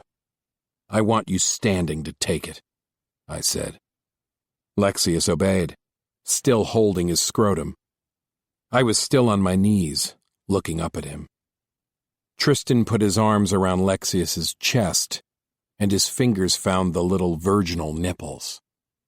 "Spread your legs," I said to Lexius. I held his hips as Tristan entered him, and I let my lips touch the hungry, obedient cock, the poor, mastered cock, right in front of me. Then I went down on it to the hairy root, and just before Tristan came, Lexius came, utterly dissolved in cries and release, so that we both supported him. When it was finished, and every last vibration of it was gone, he moved sluggishly to the bed, not waiting for any command or permission, and he lay there weeping uncontrollably. I lay down beside him, and Tristan lay on the other side. I was still hard, but I could save it for the morning, save it for the next round of torment. It was nice just to be next to him, and to kiss his neck. "Don't weep so, Lexius," I said. "You know you needed it. You wanted it." Tristan reached down between his legs and felt the reddened flesh below the anus. "It's true, master," he said softly. "How long have you wanted it?" Lexius quieted a little. He moved his arm around my chest, drawing me even closer to him. He reached out for Tristan in the same way. "I'm frightened," he whispered. "Desperately frightened." "Don't be," I said. "You have us to master you, train you, and we will do it lovingly, at every opportunity." We both kissed him and caressed him until he was still. He turned over. I wiped his tears. "There are so many things I am going to do to you," I said. "So many things I mean to teach you." He nodded, lowering his eyes. Do you feel love for me?"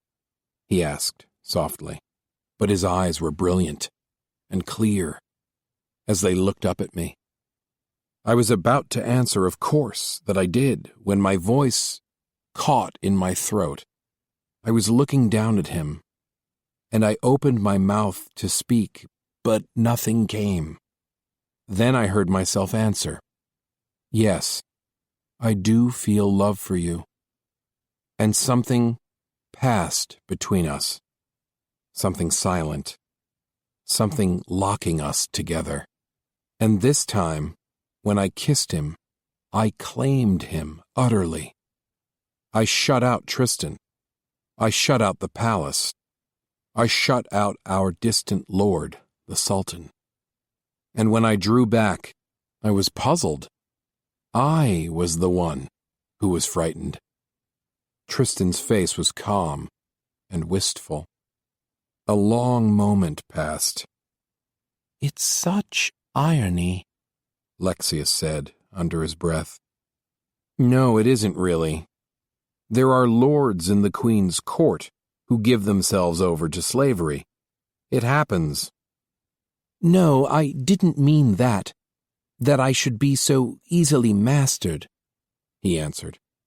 "The irony is that it should be you, and that the Sultan should find both of you so pleasing. He's ordered you for the games in his garden tomorrow. You'll fetch the ball and bring it back to his feet. He'll pit you against each other in many games for his amusement, and the amusement of his men. He's never chosen my slaves for that before. And he chooses you. And you choose me for this. That is the irony." I shook my head. "Again, not really." I laughed softly. Tristan and I exchanged glances. "We should rest now for the games, shouldn't we, Master?" Tristan asked. "Yes," Lexius said. He sat up. He kissed us both again. "Please the Sultan and try not to be too cruel to me." He stood up, and he put on his robe, and wound the girdle around it. I got his slippers for him, and put them on his feet. He stood waiting for me to finish, and then he gave his comb to me. I combed his hair, moving around him as I did it, and the feeling of possessing him, of owning him, transmuted itself into an awesome pride. "You're mine," I whispered. "Yes, that's true," he said. "And now you and Tristan will be bound to the crosses in the garden to sleep." I winced. My face must have colored, but Tristan only smiled, glancing down bashfully. "But don't worry about the sunlight," Lexius said. "The blindfold will keep it out, and you can listen to the song of the birds in peace." The shock diffused. "Is this your revenge?" I asked. "No," he said simply, looking at me. "The Sultan's order, and he'll be awake soon. He may walk out into the garden." "Then I can tell you the truth," I said, despite the catch in my throat. "I love those crosses." "Then why did you provoke me yesterday when I tried to mount you? Seems to me you would have done anything to avoid it." I shrugged. "I wasn't tired then. I'm tired now. The crosses are good for resting." But my face was still coloring intolerably. "It makes you quake with fear, and you know it," he said. His voice was icy now, full of command, all the trembling and diffidence gone. "True," I said. I gave him back his comb. I suppose that's why I love it. My courage had begun to fail me a little as we approached the door to the garden. The sharp shift from master to slave left me giddy and full of a strange new ache that I could not clearly define or contain within myself. As we moved on our hands and knees down the corridor, I felt a profound vulnerability, an overwhelming need to cling to Lexius, to seek shelter in his arms, if only for a moment. But it would have been folly to ask for this. He was the Lord and Master again, and whatever the confusion in his soul, it was now locked against me. Yet he dragged his feet in his own graceful way. And when we reached the archway, he paused, his eyes moving over the little paradise of trees and flowers, over the slaves already tethered, as we would soon be tethered. Any second, I thought. He will call for the grooms. It will be done. But Lexius merely stood motionless, and then I realized that both he and Tristan were looking down the path at 4 heavily robed lords who approached us rapidly, their white linen headdresses pulled up to hide their faces, as if they were out in the wind-blown sand rather than in this sheltered garden of the palace. They looked like 100 other such lords, it seemed to me, save for the fact that they carried with them 2 rolled-up carpets, as if they were truly heading for a camp in the desert. Strange, I thought. Why don't they have the servants carry these rugs for them? On and on they came, until suddenly Tristan said, "No!" so loudly that Lexius and I were both startled. "What is it?" Lexius demanded. But then we all knew, and we were forced back into the corridor and completely surrounded. Beauty, into the arms of fate. It was near to morning. Beauty could feel the fresh air coming through the grill over the window even before she saw the light. It was the sound of knocking that roused her. Inanna lay still in her arms, and the knocking, unanswered, went on and on as Beauty sat up in the bed, staring at the bolted doors. She held her breath until the knocking stopped. Then she roused Inanna. Immediately Inanna was alarmed. She looked about herself in confusion, eyes blinking uncomfortably in the morning sun.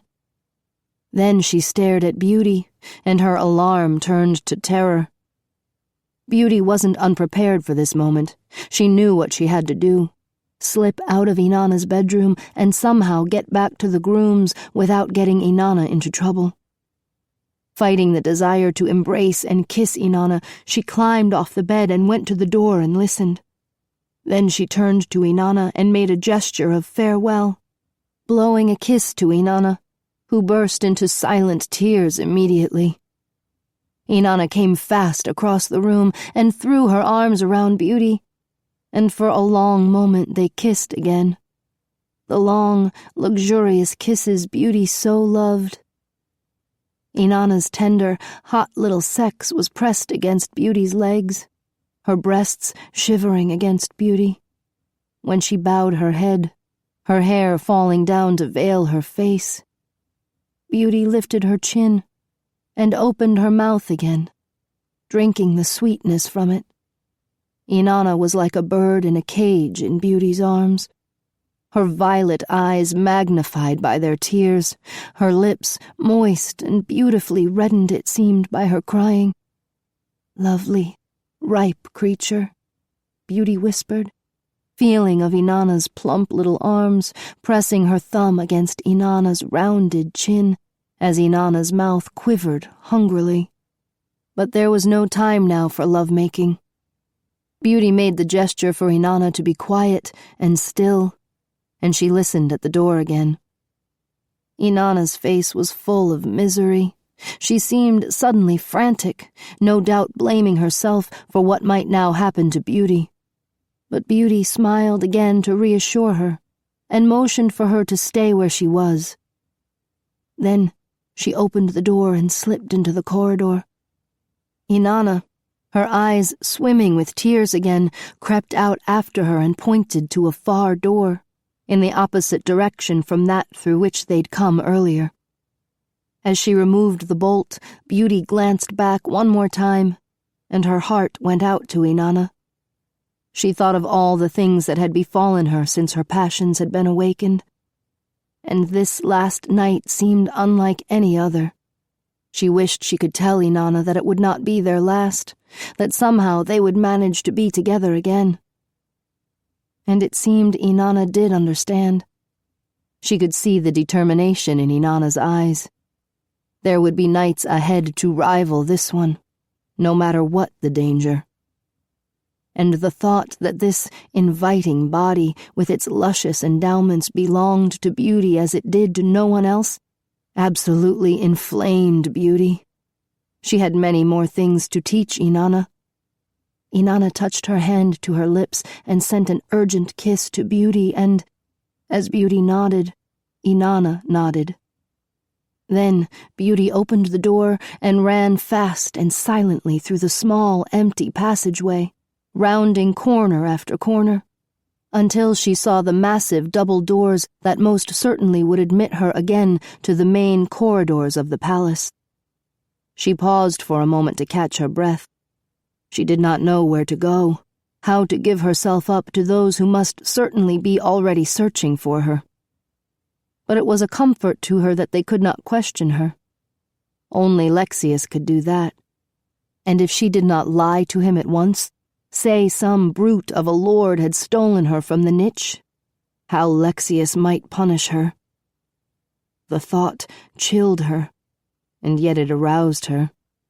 She did not know whether she could lie, but she did know she would never betray Inanna, and she had never really been punished for serious wickedness, never been mercilessly questioned about any important or secret disobedience. Now she was in possession of this wondrous intrigue, and she would know undreamed-of tortures when she heard Lexius's angry voice, when he became maddened by her silence. Yet silence it must be. Disgrace and punishment it must be. And surely he would never dare to assume. But no matter. Beauty was ready, and her task now was to get through those doors and as far away from them as quickly as she could, so that no one could guess where she had been during her long absence. Trembling, she stepped out into the wide marble hall with its all-too-familiar torchlight and silent, bound slaves in their niches. Without even glancing to the right or the left, she ran to the very end of the hall and turned into another empty corridor. On and on she ran, knowing that surely the slaves saw her. But who would question them as to what they had seen? She must get as far as she could from Inanna's quarters, and the silence and emptiness of the early morning palace were her allies. Her terror mounting, she turned another corner, and now she slowed her pace, her heart pounding, her nakedness all the more humiliating as she glimpsed for the first time the eyes of those on either side of her. She bowed her head. If only she knew where to go, she would throw herself on the mercy of the grooms immediately, and surely they would understand she had not freed herself from her bonds. Someone had done it to her. And why wouldn't they assume the obvious, that it had been some masculine brute who had carried her off? Who would ever even suspect Inanna? Oh, if only she would come upon the grooms, and then it would be over. She dreaded the sight of anger in their young faces, but let it come to pass if it must. Whatever Lexius did, she would remain silent. All these thoughts were revolving in her head, her body constantly reminding her of Inanna's warmth, embraces, when suddenly she saw several lords appear at the end of the corridor ahead of her. This was her worst fear come true, that she would be discovered by others before the grooms found her. And when she saw the men pause for a moment, and then advance towards her with great and deliberate speed, she panicked. She turned and ran as fast as she could, dreading a humiliating encounter. hoping against hope the grooms would appear to restore order. And to her horror, the men came thudding after her. But why, she thought desperately, why do they not merely send for the grooms? Why do they themselves chase me? And she almost screamed as she felt herself being picked up, the robes of the men suddenly closing her in, a heavy cloth being thrown around her. She was wound in the cloth as if it were a shroud, and to her terror she was lifted and thrown over a strong shoulder. "But what is happening?" she screamed, only to have the sound muffled by the tight cloth. Surely this was not the way runaway slaves were apprehended. Something was wrong. Very wrong. And when the men continued to run, her body bouncing helplessly against her captor, she knew real fear as she had the night the Sultan's soldiers had raided the village to bring her here. They were stealing her, as she'd been stolen then, and she kicked and struggled and shrieked only to have the tight wrapping hold her, helpless. Within moments they were out of the palace. She heard the crunch of feet on sand, then on stones, echoing as if in a street.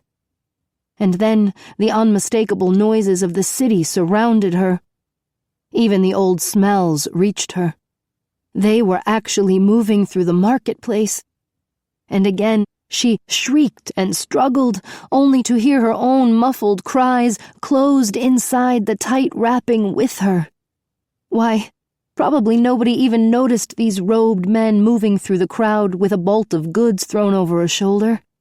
And even if they did know there was a helpless being inside, what did they care? Mightn't it be a slave being taken to market? She was weeping unstintingly when she heard their feet hit hollow wood, when she smelled the salt sea. They were taking her aboard a ship. Her thoughts raced desperately from Inanna to Tristan and Laurent and Elena, and even the poor, forgotten Dimitri and Rosalind. They would never even know what had happened to her. "Oh, please, help me! Help me!" she wailed. But the steps went on. She was being carried down a ladder. Yes, she was sure of it. And into the hold of the ship. And the ship was alive with shouts and running feet. It was moving out of the harbor. Laurent, decision for Lexius. "But what do you mean, you are rescuing us?" Tristan cried out. "I won't go, I tell you. I don't want to be rescued." The man's face went white with rage. He had thrown down 2 carpets on the floor of the corridor. He had ordered us to lie down on these carpets so that we might be rolled up in them and carried out of the palace. "How dare you!" He spit his words at Tristan now, while Lexius was held helpless by the others. A hand clamped over his mouth so that he couldn't sound an alarm for those unsuspecting servants who moved beyond in the garden. I did not move to obey or to rebel. In an instant, I had realized it all. The tallest of the lords was our own captain of the guard from the Queen's village. And the man who glared in fury at Tristan now was his former master in the village, Nicholas, the Queen's chronicler. They had come to take us home to our sovereign.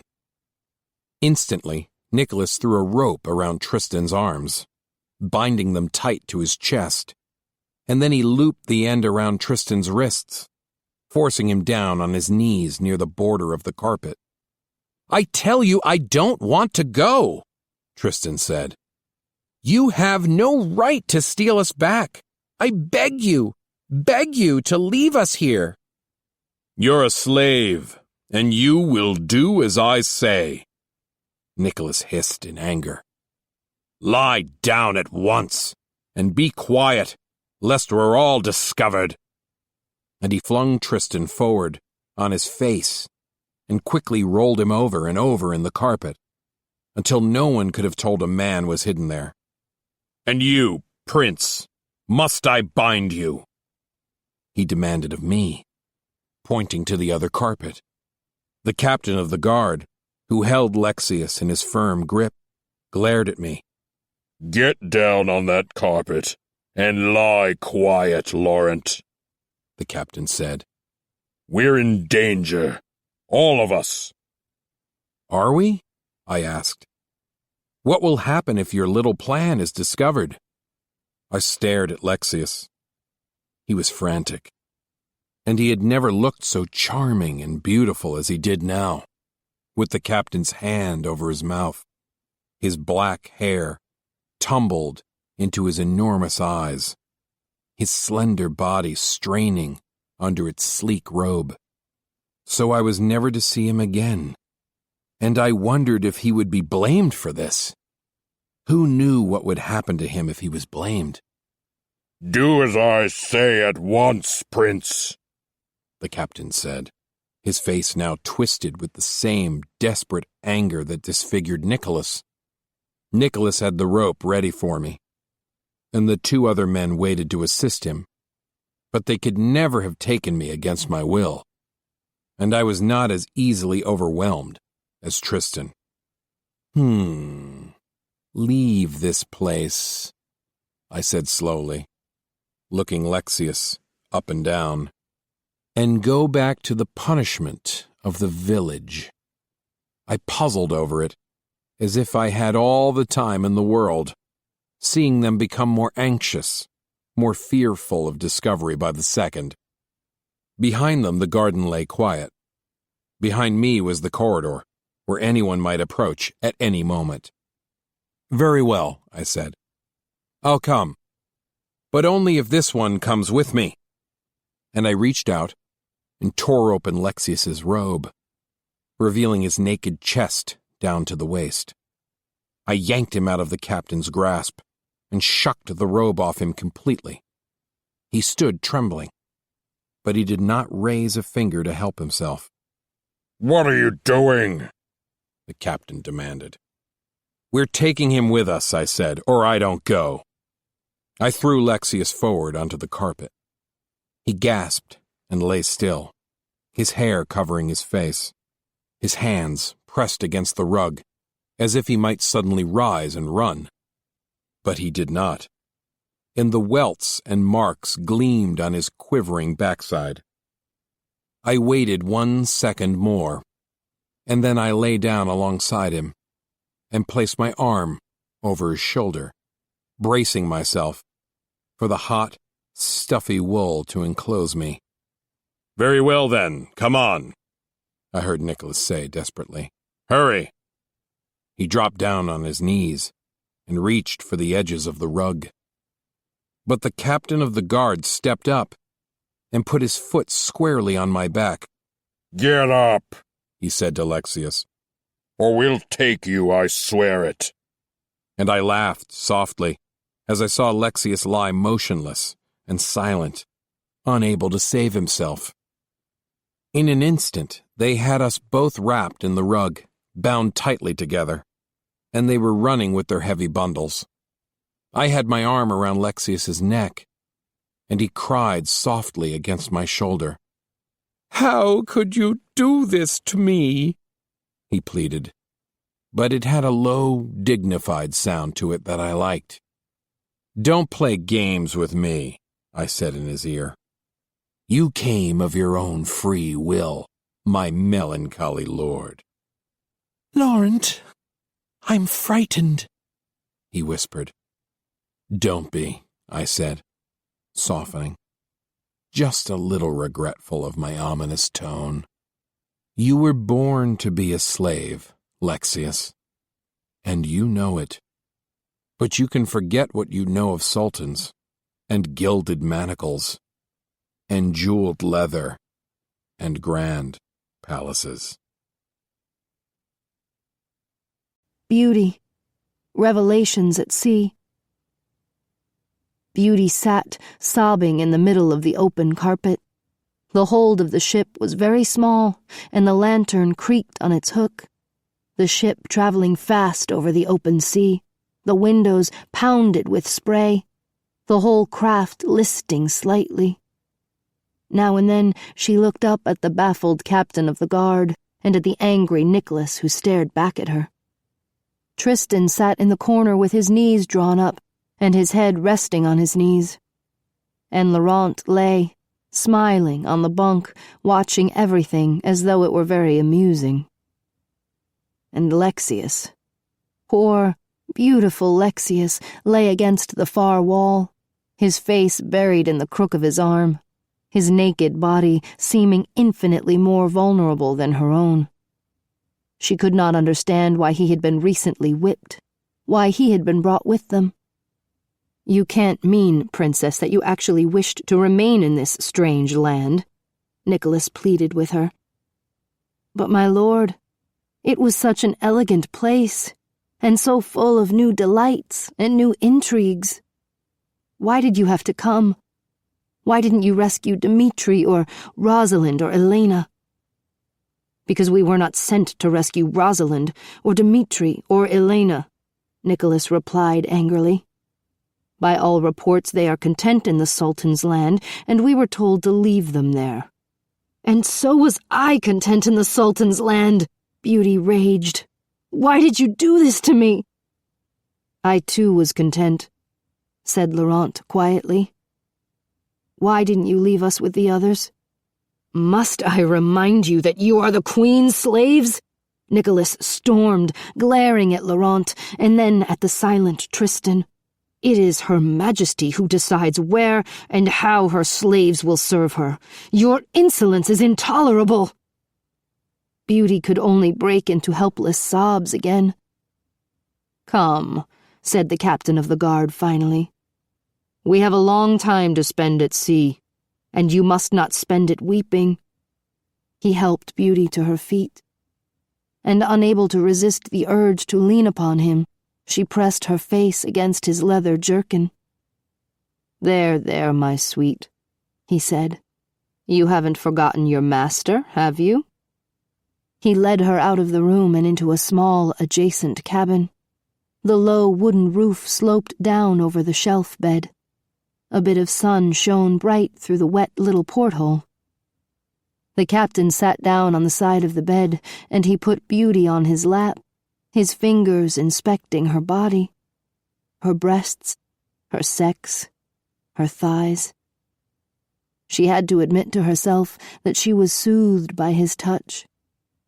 She leaned against his shoulder, and the feel of his rough beard delighted her. The smell of his leather clothes delighted her. It seemed in his hair she could smell the fresh country winds of Europe, and even the smell of the fresh cut grass in the fields of the village manor houses. But still she cried. She would never see her beloved Inanna again. And would Inanna remember the lessons Beauty had taught her? Would she find some shared passion with the other women of the harem? Beauty could only hope so.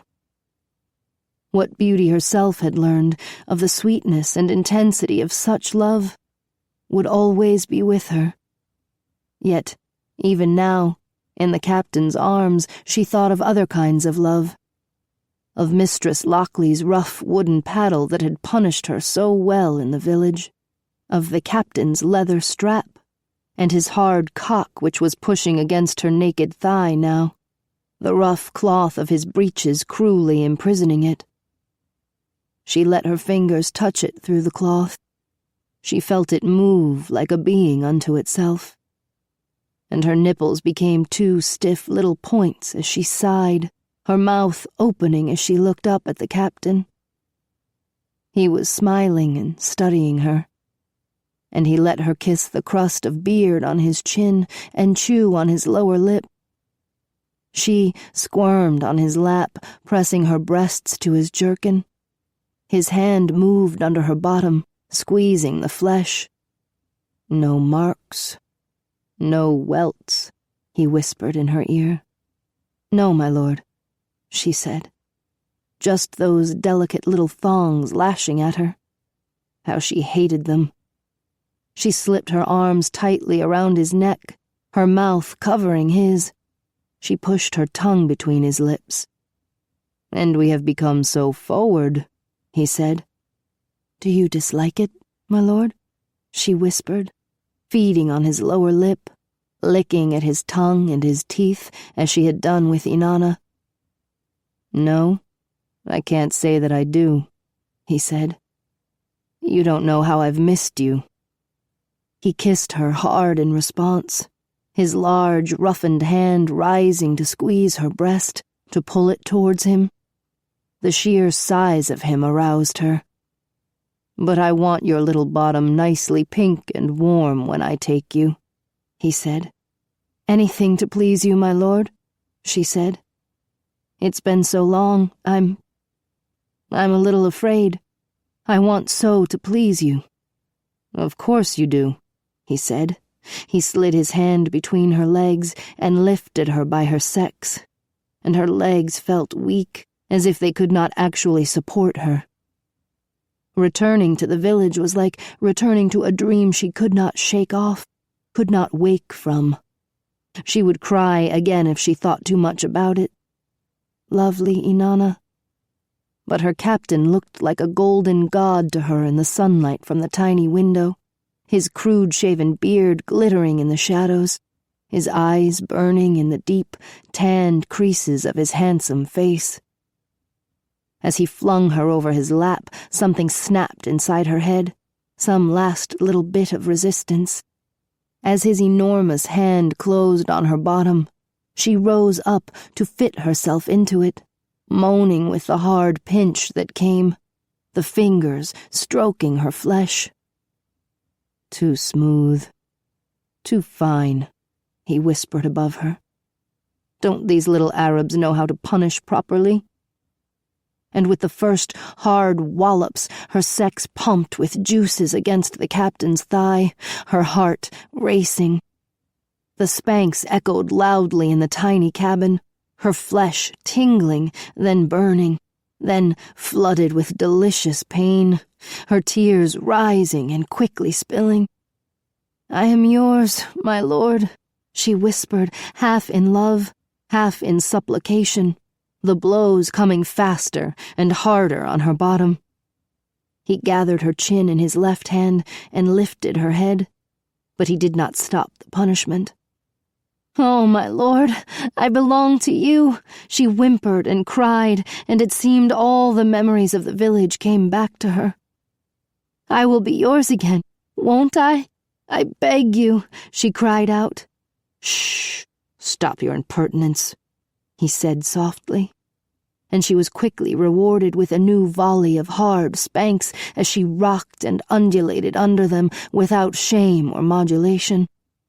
As it went on and on, it seemed the hardest punishment she had ever received, and she bit down on her lip not to beg for mercy, yet she felt it was what she needed, what she deserved, what was wanted to clear away her doubts and fears.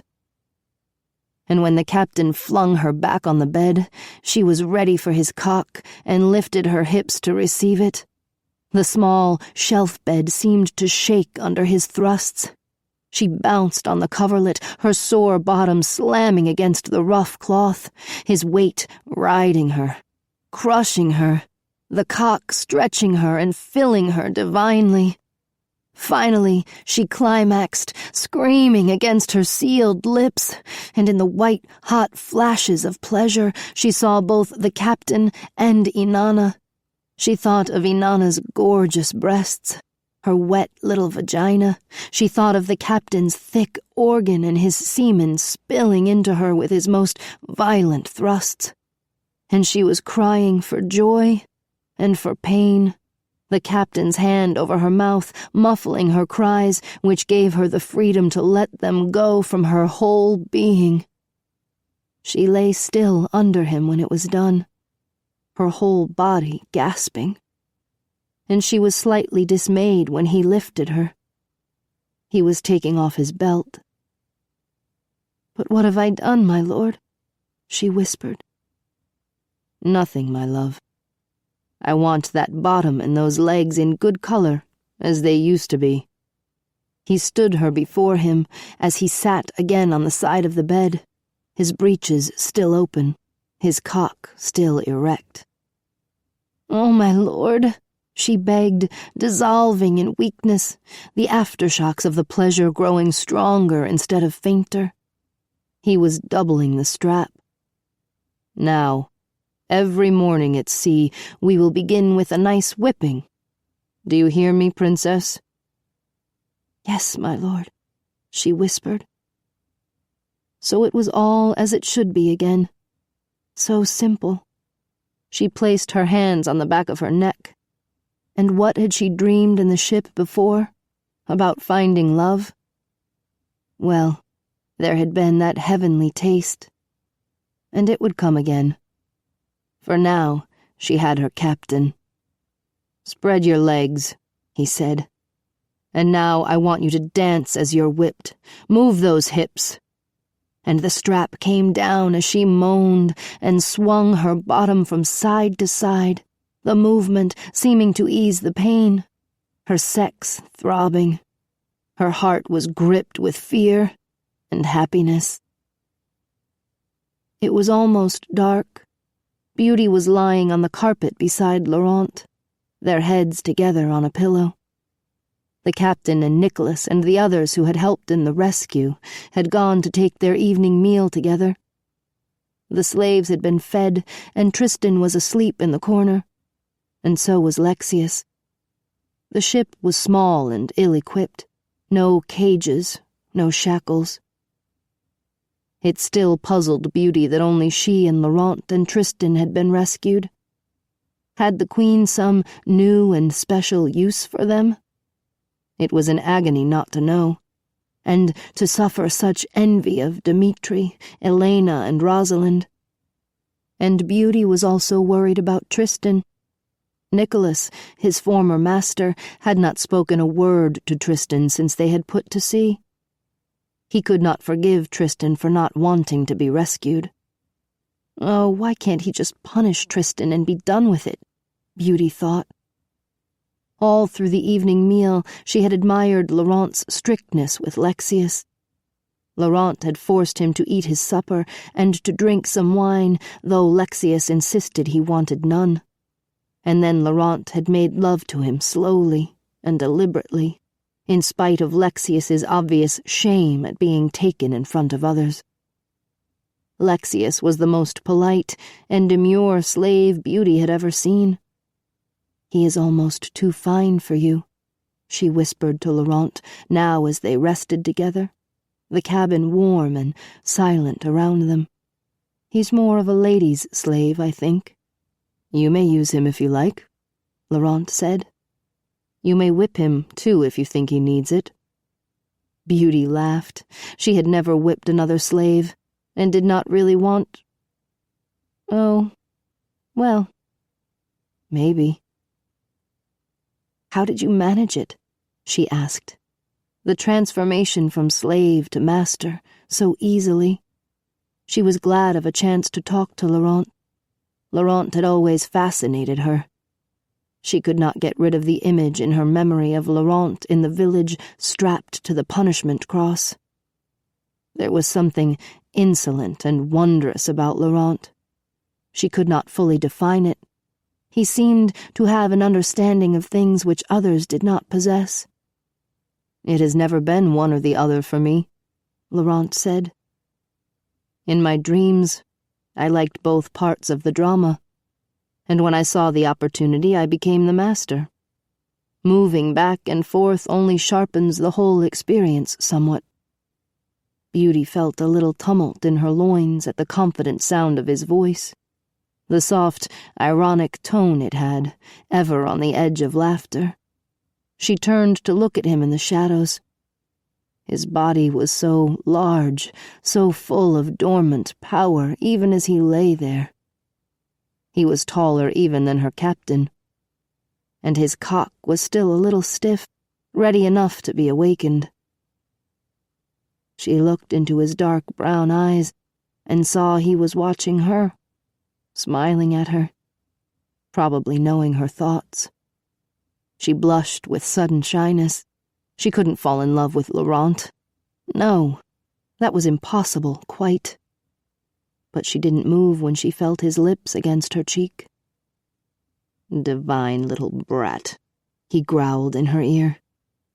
You know, this might be our only chance. And his voice died away into a lower growl, the purr of a lion, his lips grazing her shoulder hotly. But the captain... Yes, he'll be so angry, Laurent said. He laughed. He rolled over and mounted her. Beauty ran her arms up and around his back. His sheer size astonished her and weakened her. If he kissed her again, she would not, could not resist. He'll punish us, she said. Well, I should hope so, Laurent said, eyebrows raised in mock indignation. And he kissed her, his mouth harsher and more demanding than that of the captain. His kiss seemed to open her soul more profoundly, more deliberately. She yielded, her breasts like two beating hearts against his chest, and she felt the massive cock moving into her wet cleft, almost bruising her with its careless speed, its necessity.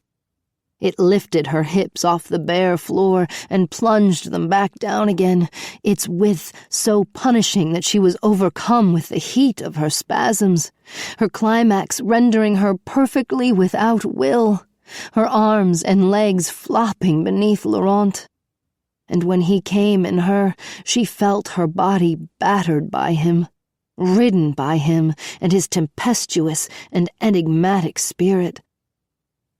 They lay quiet and undisturbed afterwards. She half wished she had not done it. Why could she never love her masters? Why was this strange and ironic slave so interesting to her? She could have wept inwardly. Would she never have anyone to love? She had loved Inanna, and now Inanna was beyond reach. And, of course, the captain was her precious darling, the big brute. But she did weep, her eyes now and then moving to Laurent's sleeping form beside her. But she was very quiet. When the captain came to take her to bed, Beauty gave Laurent's hand a little squeeze, which Laurent silently answered. As she lay beside the captain, she wondered what would happen to her when they reached the Queen's shores. Surely she would have to work out her time in the village. It was only fair. They couldn't make her go back to the castle. And Laurent and Tristan would be in the village, surely. But if she were made to return to the Queen, she could always run away as Laurent had, and she saw him again in her memory, tethered to the punishment cross. The days at sea passed in a swoon for Beauty. The captain was strict with her and worked her constantly. But still, she found opportunities to couple with Laurent again, and each time it was quiet and furtive and wrenched her soul. Tristan, meantime, insisted he did not care that Nicholas was angry with him. It was to the village he would give himself when he returned, as he had given himself to the Sultan's palace. He said his brief time in this alien land had taught him new things. "You were right, Beauty," he said, "when you asked only for harsh punishments." But Beauty couldn't help but know that Laurent had been busily mastering both Tristan and Lexius, taking either when he chose, and that Tristan worshipped Laurent in a way that was clearly individual and personal. Laurent even borrowed the captain's belt to whip his two slaves, to which both of them responded beautifully. Beauty wondered how on earth Laurent would ever manage to be a slave again when they reached the village. The sound of him whipping the other two penetrated the bedchamber where she slept with the captain. It would not let her sleep. It was a wonder Laurent didn't somehow master the captain, she thought. In truth, the captain admired Laurent. They were good friends, though the captain frequently reminded Laurent that he was a punished runaway and might expect the worst in the village. This trip is so different from the last one, Beauty thought with a smile. She felt the welts the captain had given her, her fingers pushing at them and making them pulse. It can go on and on for all I care. But this wasn't really the complete expression of her feelings. She longed for the engulfing world of the village. She needed to see its whole, small society working and struggling around her. She needed to find her place in the scheme of things, give herself over to it, as Tristan said that he would do. And only then would the immensity and artifice of the Sultan's palace be forgotten, would the remembered scent and feel of Inanna leave her in peace. Around the 12th day, the captain told Beauty that they were almost home. They would put into port at a neighboring kingdom and then reach the Queen's harbor the following morning. Beauty was filled with longing and apprehension. While Nicholas and the captain were ashore meeting with the Queen's ambassadors, she sat with Tristan and Laurent talking softly. They all hoped to be kept in the village. Tristan said again that he no longer loved Nicholas. "I love the one who punishes me well," he added bashfully, his eyes gleaming as he glanced at Laurent. "Nicholas should have whipped you soundly when we first came on board," Laurent said. "And then you would be his again." "Yes, but he didn't. And he is the master, not I. I will love a master again some day, but he must be a powerful lord who is capable of taking all decisions upon himself, forgiving all weakness in the slave as he guides him." Laurent nodded. "If I were ever reprieved," he said softly, looking at Tristan, "ever given the chance to become one of the Queen's court, I would choose you for my slave and bring you to heights of experience you've never dreamed of." Tristan smiled at this, blushing again, eyes flashing as he looked down and then back up at Laurent. Only Lexius was quiet, but he had been so well trained by Laurent that Beauty was convinced he could bear anything that lay before him. It frightened her a little to picture him on the auction block.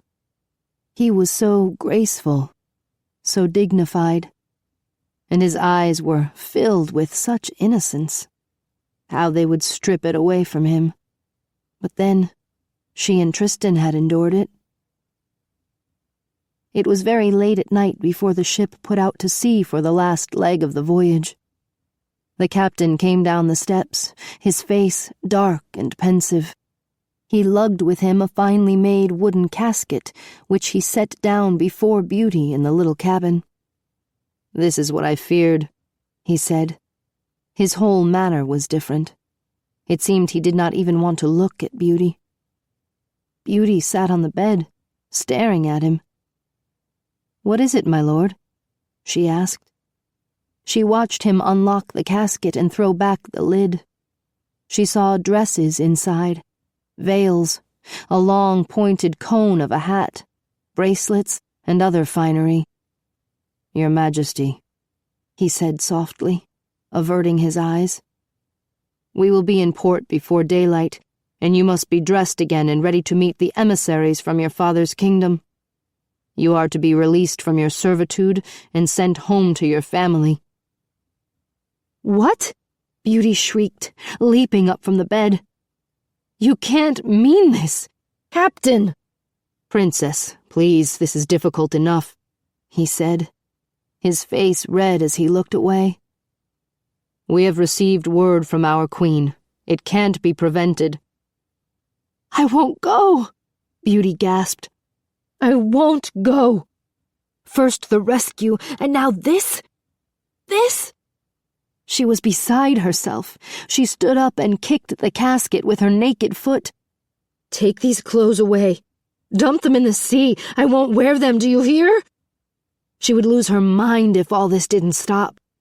"Beauty, please," the captain whispered as if he feared to raise his voice. "Don't you understand? It was you we were sent to rescue from the Sultan. Your father and mother are the Queen's closest allies.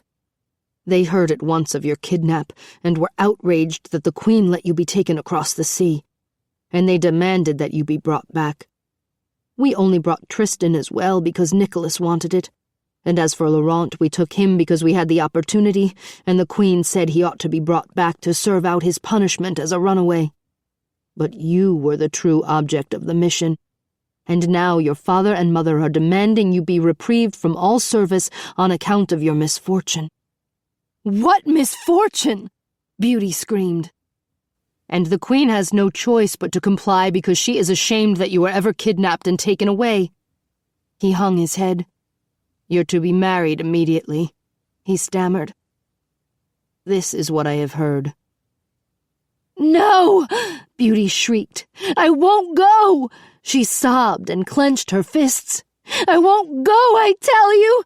But the captain only turned and sadly left the cabin. "Please, princess, dress yourself," he said through the closed door. "We have no maids to help you." It was almost light. Beauty lay naked and crying still, as she had all night. She could not look at the casket of clothes. When she heard the door, she did not look up. Laurent came silently into the cabin and bent over her. She had never seen him before in this little room, and he looked like a giant under the low ceiling. She couldn't bear to look at him, to see the strong limbs she would never be able to touch again, or his strangely wise and patient face. He reached down and gathered her up from the pillow. "Come, you have to dress," he said. "I'll help you." And he took the silver-handled brush from the casket and ran it through her long hair as she wept. And with a clean handkerchief he wiped her eyes and her cheeks. Then he chose a dark violet gown for her, a color that was only worn by princesses. And Beauty thought of Inanna when she saw the fabric, and she wept even more miserably. Palace, village, castle, they all passed before her, her sorrow overflowing. The cloth felt hot to her, confining, and, as Laurent laced up the gown and back, she felt as if she were being put into a new kind of bondage. The slippers pinched her feet as she put them on. She could not bear the weight of the cone-shaped hat on her head, and the veils around her confused her, tickled her, annoyed her. "Oh, this is beastly," she growled finally. "I'm sorry, Beauty," he said, his voice taking on a tenderness she had never heard in it before. She looked into his dark brown eyes, and it seemed to her she would never know heat and pleasure again, sweet pain and true abandon. "Kiss me, Laurent, please," she asked as she rose from the side of the bed and put out her arms to him. "I can't, Beauty. It's morning. If you look out the window, you'll see your father's men on the dock waiting for you. Be brave, my love. You'll be married in no time, and you'll forget—" "Oh, don't say it." He looked sad, genuinely sad. As he brushed his brown hair out of his eyes, they glazed silently with tears. "My darling Beauty," he said. "Believe me, I understand." And it broke her heart when he knelt and kissed her slipper. "Laurent," she whispered desperately. But he was gone immediately, leaving the cabin door open for her.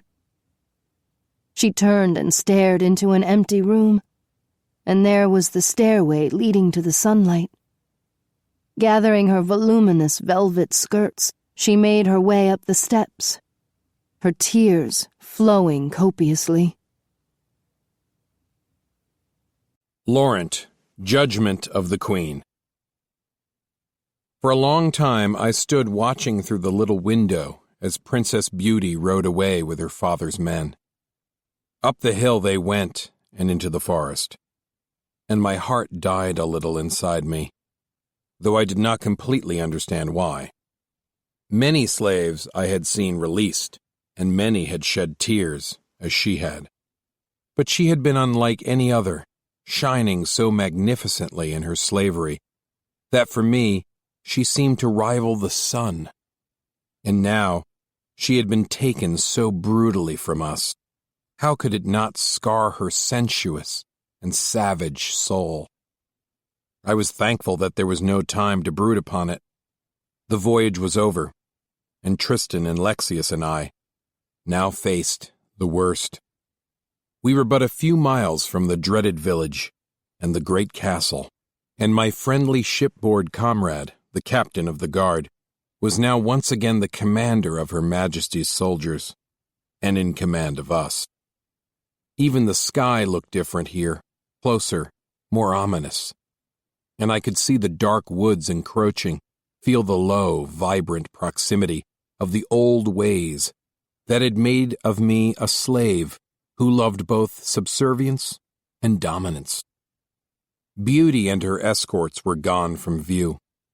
I heard steps on the ladder leading down to the cabin, where we had gone to watch her, unseen, through the portholes. I braced myself for what was to come. Yet I was still unprepared for the cold, authoritative manner with which the captain of the guard addressed us as he opened the door, ordering his soldiers to bind us so that we might be taken to the castle for the Queen's personal judgment. No one dared to question him. Nicholas, the Queen's chronicler, had already gone ashore without so much as a farewell glance at Tristan. The captain was our master now, and his soldiers went to work immediately. We were made to lie face down on the floor, and then our arms were pulled back, and our legs bent at the knees, so that our wrists might be bound tightly to our ankles, one firm loop of leather binding all four limbs together.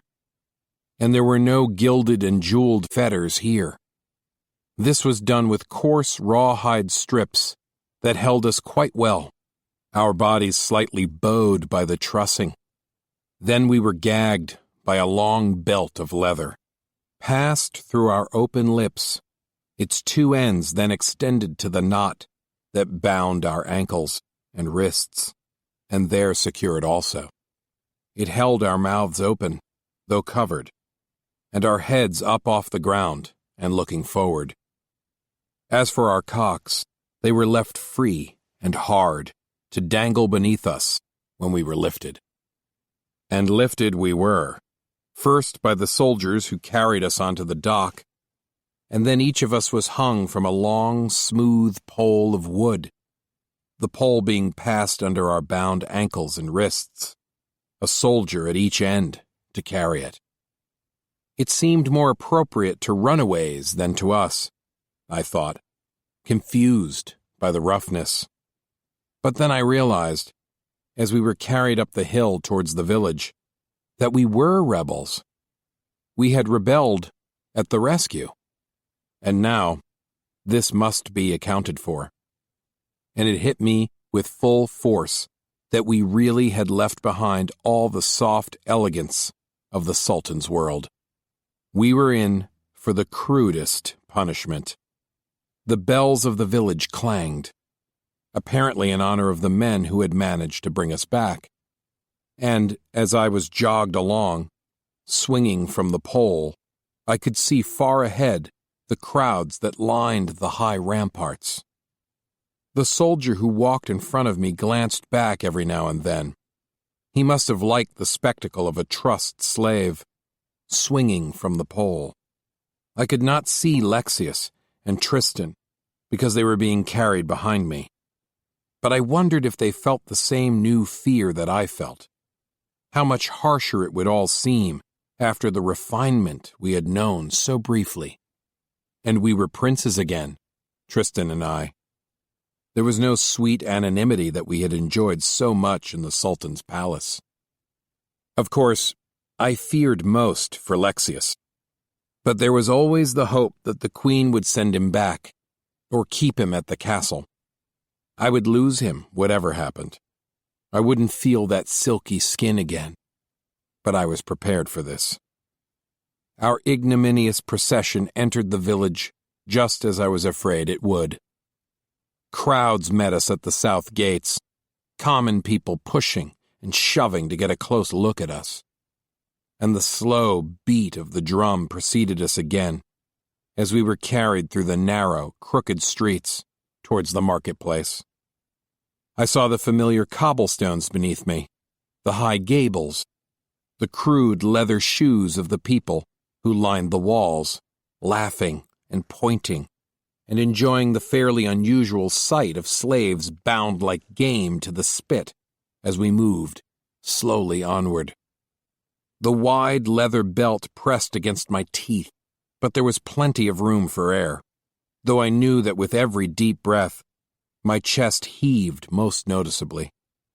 And though my vision was blurred, I nevertheless stared back at those who looked at me, seeing the same predictable superiority in their faces that I hadn't seen enough when I was a captured runaway on the punishment cross. How strange it all was. We were home, and yet it was utterly new, the variations of the Sultan's palace having given the village an alarming gleam, my mind keenly aware of each step the soldiers took, though I saw the garden of the Sultan in strange, warm flashes. In due time, we were carried through the marketplace and out of the north gates. The high, pointed towers of the castle loomed above us. The cries of the villagers were soon left behind, and we were carried uphill at a fairly brisk pace through the hot morning sun, the banners of the castle flapping in the breeze ahead as if in greeting. I was calm for a little while. After all, I knew what to expect, did I not?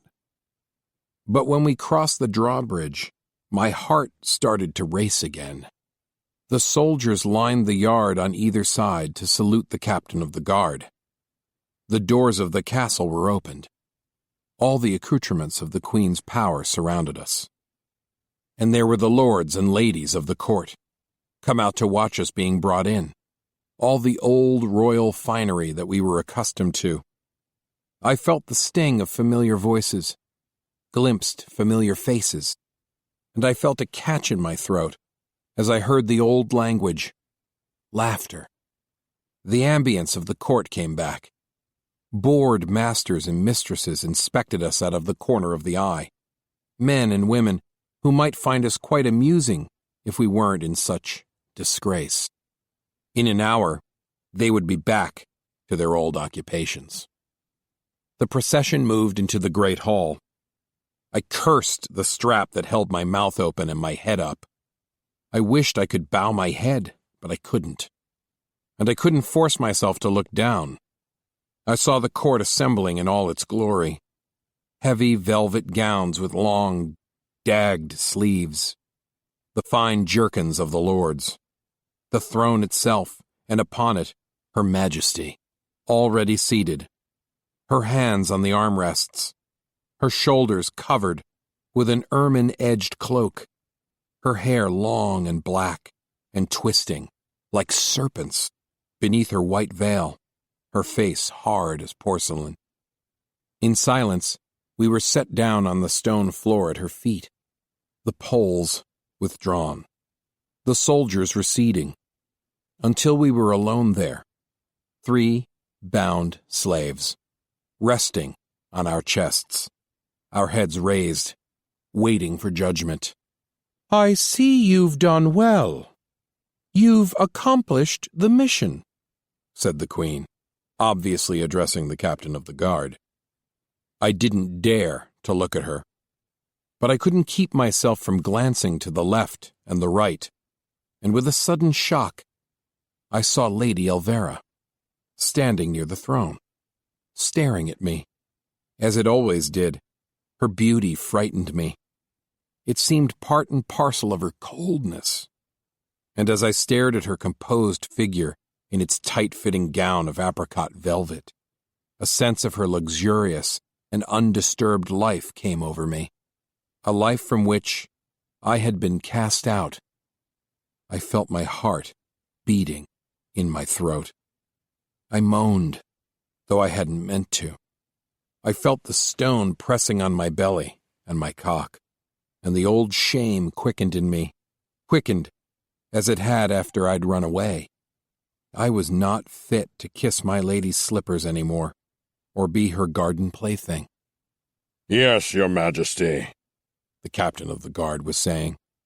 "And Princess Beauty has been sent home to her kingdom with the proper rewards, as you decreed. Her party has probably already crossed the border." "Good," said the queen. I knew secretly that her tone was probably amusing many in the hall. The queen had always been jealous of the crown prince's love for Princess Beauty. Princess Beauty.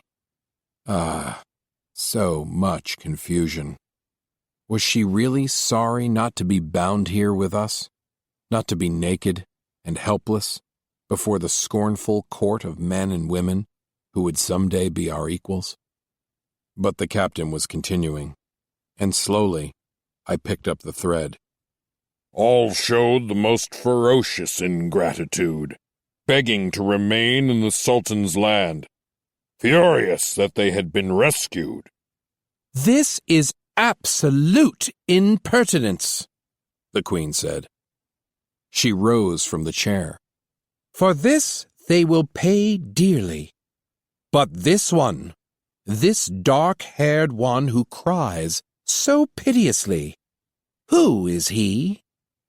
"Lexius, the chief of all the grooms for the Sultan," the captain said. "It was Laurent who stripped him naked and forced him to come with us. But the man could have saved himself. He chose to come and be thrown upon Her Majesty's mercy." "That's very interesting, Captain," said the queen. I saw her take several steps down from the dais. In the corner of my eye, her figure moved towards the bound figure of Lexius that rested to the right of me. I saw her bend to touch his hair. How did it all seem to him? This clumsy stone edifice, its gaping, unadorned hall, this powerful woman, so different from the shuddering darlings of the Sultan's harem. I could hear Lexius moaning, see the motion of his struggling. Was he pleading for release or to serve? "Unbind him," the queen said, "and we will see what he is made of." The leather bonds were quickly cut. Lexius gathered his knees under him and pressed his forehead to the floor.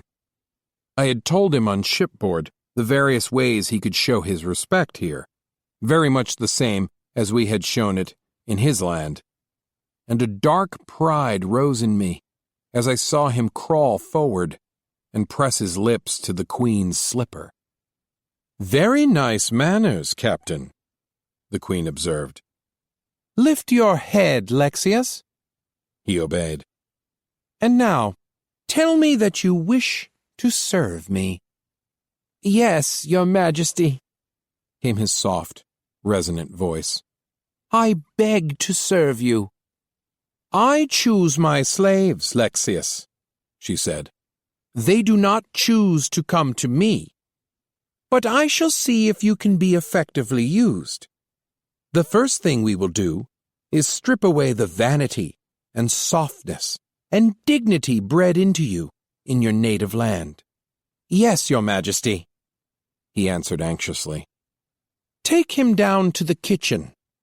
He will serve there as punished slaves do, the plaything of the servants, scouring pots and pans on his knees, bearing their needs when they see fit, and after a good 2 weeks of that, have him thoroughly bathed and oiled and brought to my chamber."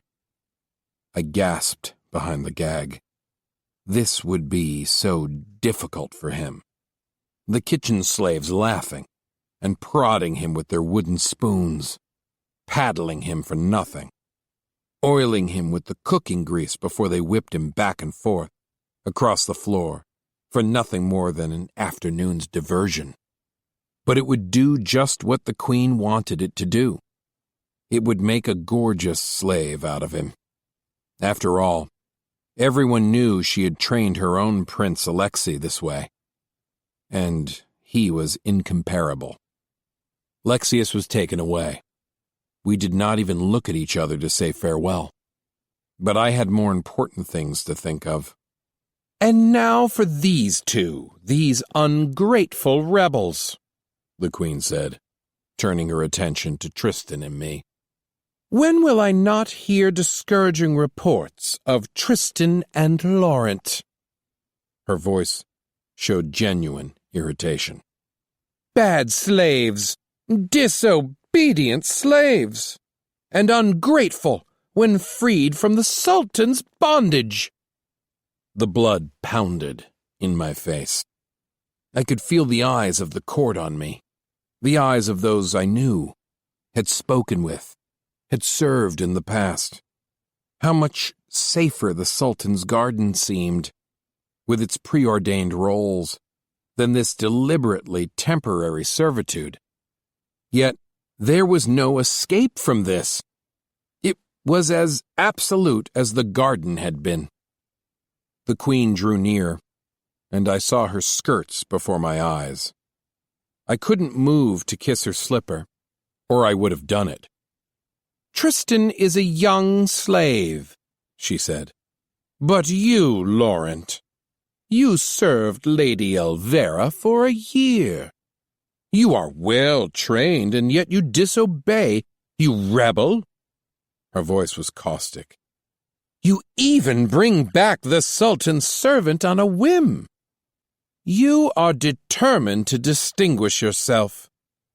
I heard myself whimpering in response, my tongue touching the leather belt over my mouth, my cheeks burning against it. She moved closer. The velvet of her skirt touched my face, and I felt her slipper against my nipple. I began to weep. I couldn't contain it. All my ideas about the things that had happened to me left me. The fierce master who had trained Lexius on the ship was vanquished again, wouldn't come to my aid. I felt only the tension of the Queen's disapproval and my own unworthiness. And yet, I knew I would rebel again given half the chance. I was truly incorrigible. Nothing but punishment was right for me. "There is but one place for you both," she said. "The place that will strengthen Tristan's uncertain soul and quell your strong spirit thoroughly. You will be sent back to the village, but you will not be sold from the auction block. You will be delivered over to the public pony stables." My crying increased. I couldn't stop it. It seemed the leather belt did little to muffle the sound of it.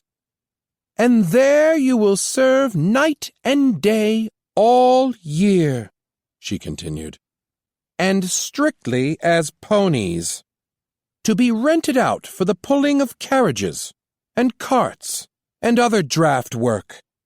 You will spend your waking hours harnessed and bitted with the proper horsetail phalluses fitted into place, and you will know no reprieve from this to enjoy the attention or affection of any master or mistress." I closed my eyes. My mind traveled back to the time so long ago, it seemed, when I had been brought through the village on the punishment cross, and the human ponies had pulled the cart, Tristan among them. The image of the black horsetails streaking from their backsides, their heads held high by the bits, obliterated all other thoughts in an instant. It seemed infinitely worse than marching with my hands tied to the bronze phallus in the Sultan's garden. And it would be done not for the Sultan and the royal guests, but for the common and thrifty people of the village. "Only when that year is past will your names be brought again to my attention," said the Queen. "And I give you my word that you are more likely to find yourself on the village auction block than at my feet when your service as ponies is ended." "An excellent punishment, your majesty," said the captain of the guard softly. "And these are such strong slaves, well-muscled. Tristan has already tasted the bit. For Laurent, it will do wonders." "I wish to hear no more of it," said the queen.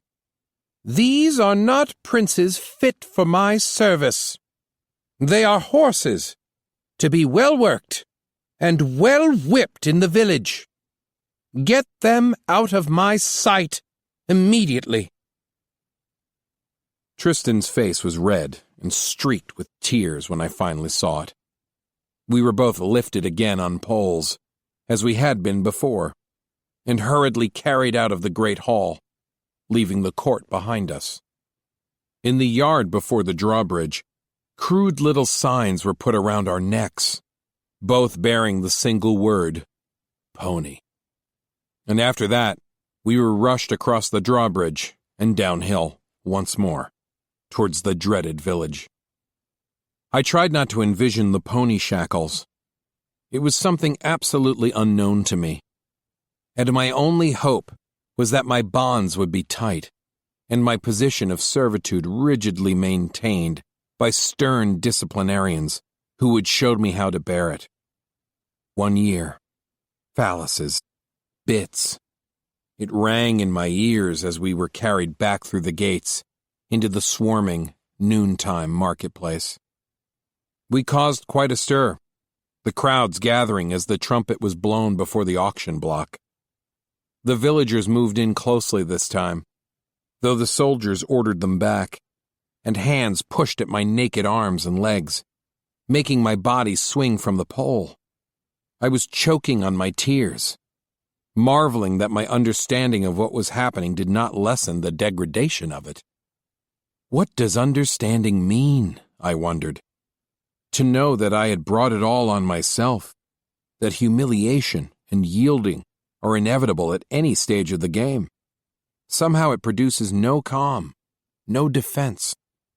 The hands that pulled at my exposed nipples, lifted my hair from around my face, these hands reached through all my carefully pondered defenses.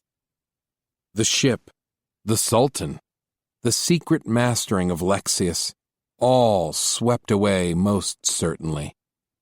"2 fine ponies," cried the herald, "to be added at once to the village livery stables. 2 fine steeds for hire at the regular rate to pull the finest coach or the heaviest farm wagon." The soldiers hoisted the poles high. We were swinging above a sea of faces, hands slapping at my cock, slipping between my legs to squeeze my buttocks, and the sun glared on the many windows that surrounded the square, on the weather vanes turning on the gabled roofs, on the hot, dusty panorama of village life, into which we had passed again. The herald's voice went on recounting that for 1 year we would serve, that all should thank her gracious majesty for the beautiful steeds maintained in the town and the reasonable prices asked for their service. And then the trumpet was sounded again, and off we were taken, the poles lowered, our bodies swinging close to the cobblestones again, the villagers turning back to their work, the houses of the quiet street suddenly rising on either side of us as the soldiers carried us on towards the mystery of the new existence. Laurent, first day among the ponies. It was a giant stable like many another, I think, except that real horses had never been in it. The mud floor was strewn with sawdust and hay, merely to make it soft and keep the dust down. Its rafters were hung with harnesses of the light and delicate sort, fit only for men, and the bits and reins streamed from hooks along the rough wooden walls, while in a large open area, drenched with sun from the open doors to the street, stood a circle of empty, wooden, pillories. They were high enough for a man on his knees, with holes for the neck and the hands. And I thought, as I glanced at them, that I would know what they were for, perhaps sooner than I wanted to know.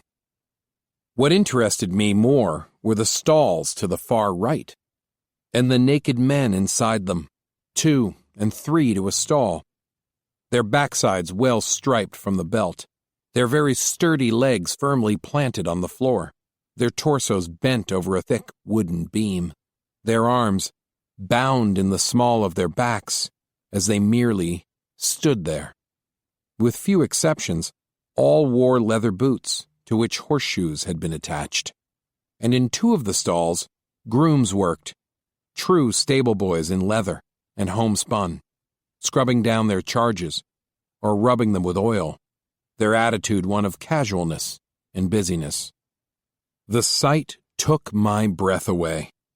It was strangely beautiful and absolutely devastating. It made me realize in a flash what was to befall us. Words alone had not been enough. After the white marble and golden-threaded fabrics of the Sultan's palace, the tinted flesh and perfumed hair, this was shockingly real. The world itself, to which I'd been returned at last to pick up the thread of an existence for which I'd been bound before the raiders ever came. Tristan and I were set down on the floor. Our bonds were cut, and I saw a tall stable boy approaching, a strongly built, blonde-haired young man, no more than 20, with light freckles on his sun-darkened face and bright, cheerful green eyes. He smiled as he walked around us, his hands on his hips. Tristan and I stretched out our limbs, but we didn't dare move any more than that. I heard one of the soldiers say, "2 more, Gareth, and you'll have them the full year. Scrub them, feed them, and harness them up right away. Captain's orders." "Beauties, sir, beauties," said the boy cheerfully. "All right, you 2. Up on your feet. Ever been ponies before? I want a nod or a shake of the head, not a verbal answer." He gave my bottom a slap as I rose. "Arms behind your back, folded. That's it." I saw his hand squeeze Tristan's backside. Tristan was still badly shaken, and he bowed his head, looking oddly regal as well as defeated, a sight that was heart-rending, even to me. "And what's all this?" said the boy, taking out a clean linen handkerchief and wiping Tristan's tears, and then mine. He had a stunning face, the boy. Big, handsome smile. "Tears from a pair of good ponies?" he said. "We can't have that now, can we? Ponies are proud creatures. They cry when they're punished. Otherwise they march with their heads high. That's it." He gave me a good slap under the chin, snapping my head up. Tristan had already lifted his head properly. The boy went round us again, in a circle. My cock was pumping more madly than ever. A new form of debasement was being visited upon us. No court and villagers to watch now. We were in the charge of this rough-hewn young servant, and even glancing at his high brown boots and his powerful hands, still on his hips, excited me. But a shadow suddenly fell over the stable, and I realized that my old friend, the captain of the guard, had come in. "Good afternoon, Captain," said the boy. "Congratulations on the mission. The whole village is afire with the gossip." Gareth, I'm glad you're here, said the captain. I want these 2 to be your special charge. You're the best groom in the village. "You flatter me, Captain," the boy laughed. "But I don't think you'll find anyone here who loves his work more than I do. And these 2 gorgeous steeds, look at the way they stand. They have pony blood. I can see it already." Harness them together whenever it's possible, said the captain. I saw his hand go up to stroke Tristan's head. He took the white handkerchief from the boy and wiped Tristan's face again. You know, this is the best punishment you could have drawn, Tristan, the captain said under his breath. You know you need it. Yes, Captain, Tristan whispered. But I'm frightened. Don't be. You and Laurent will be the pride of the stables in no time. There'll be a list on the door out there of the villagers who want to hire you. Tristan shuddered. I need courage, Captain, he said. No, Tristan, he said seriously. You need the harness and the bit and stern discipline as you needed it before. You must understand something about being a pony. It is not merely another part of your slavery. It is a way of life unto itself. A way of life unto itself. He stepped over to me, and I felt my cock stiffen as if it were possible for it to get any stiffer. The stable boy stood back with his arms folded, watching all this, his yellow hair falling down on his forehead a little, freckles very pretty in the sunshine. Such nice white teeth. And you, Laurent? Tears from you? The captain said, soothingly to me. He wiped my face again. Don't tell me you're frightened. I don't know, Captain, I said. I wanted to say that I wouldn't know until the bit and harness and the phallus were in place. But that would have been asking for it. I didn't have the courage to ask for it. It would come soon enough. Chances are, he said, that this is where you would have been placed if the Sultan's soldiers hadn't raided the village. He put his arm around my shoulder, and it seemed suddenly real. The time we had spent at sea, when we had both whipped and played with Lexius and Tristan. It's the perfect thing for you, he assured me. You have more will and strength pumping in your veins than most slaves. That is what Gareth calls pony blood. And the pony life will simplify everything for you. It will quite literally and symbolically harness your strength. Yes, Captain, I said. I stared in a daze at the long row of stalls, the backsides of the pony slaves, their horseshoed boots on the hay-strewn earth. But will you... Yes, Laurent? Will you let me know now and then how it goes with Lexius? My dear and elegant Lexius, who would soon enough be gathered into the Queen's arms. And Princess Beauty, if you hear any word? We don't speak of those who leave the kingdom, he said. But I'll let you know if there is any gossip. I could see the sadness, the longing for Beauty in his face. As for Lexius, I'll tell you how he fares. And you can be sure, both of you, that I'll see you often. If I don't see you trotting every day in the streets, I'll come looking for you. He turned my face towards him and kissed me, rather hard, on the mouth. Then he kissed Tristan in the same fashion, and I studied the two rough-shaven faces together, the mingling of the blonde hair, the half-lidded eyes. Men kissing. Such a lovely sight. Be strict with them, Gareth, he said, as he let go of Tristan. Train them well. When in doubt, whip. And then he was gone, and we were alone with this robust young stable-boy master who was already making my heart trip. "All right, my young steeds," he said in the same cheerful voice as before. "Keep your chins high and move down the road to the last stall. And do it as ponies always do, at a brisk march. Arms tightly folded against your backs, knees high. I don't want to have to remind you of this ever again. You march with spirit at all times, whether shoed or not, whether in the streets or in the stables, with pride in the strength of your bodies." We obeyed, moving down the long line of stalls, and came to the last one, which was empty.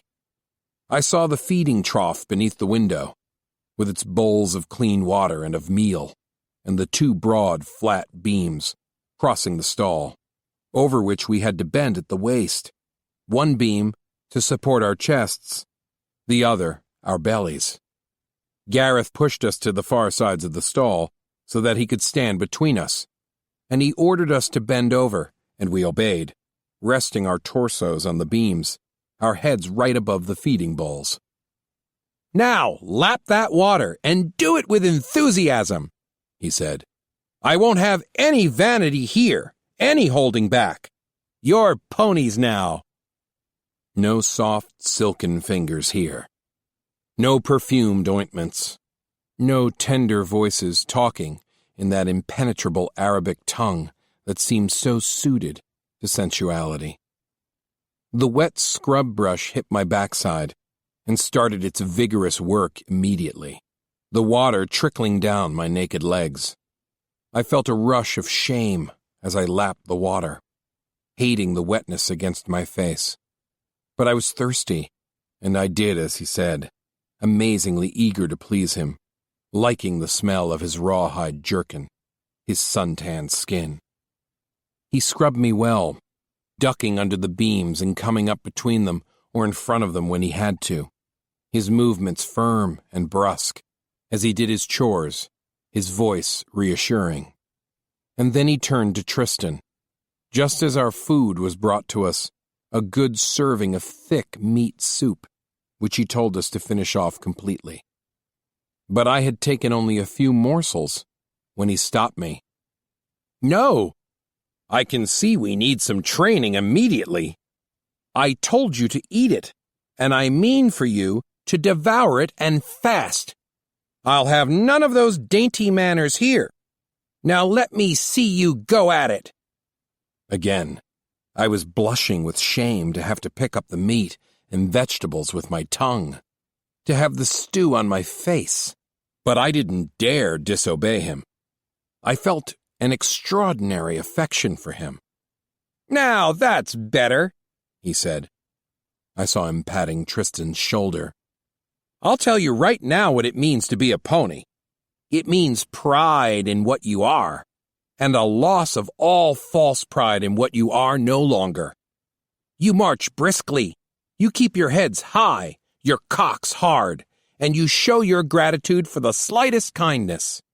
You obey all commands, even the simplest, with enthusiasm." We had finished our food, and we remained bent over the bars as our boots were put on, the laces pulled tight over my calves, the heavy horseshoes weighing my feet, so that the tears came to my eyes again. I had known these horseshoe boots on the bridle path at the castle, when Lady Elvira had whipped me alongside her horse. But that was nothing to this. This was a world of austere punishments, and, overwhelmed with confusion, I began to weep, making no effort to stop it. I knew what was coming. As I remained in place, the phallus was pushed inside me, and I felt the soft brush of the horse's tail, and I swallowed, wishing I was bitted already, so that my crying would be less noticeable, and might not make Gareth angry. Tristan, too, was having a difficult time, and that further confused me. When I turned my head and glanced back to see the bushy horsetail in him, the sight of it enthralled me.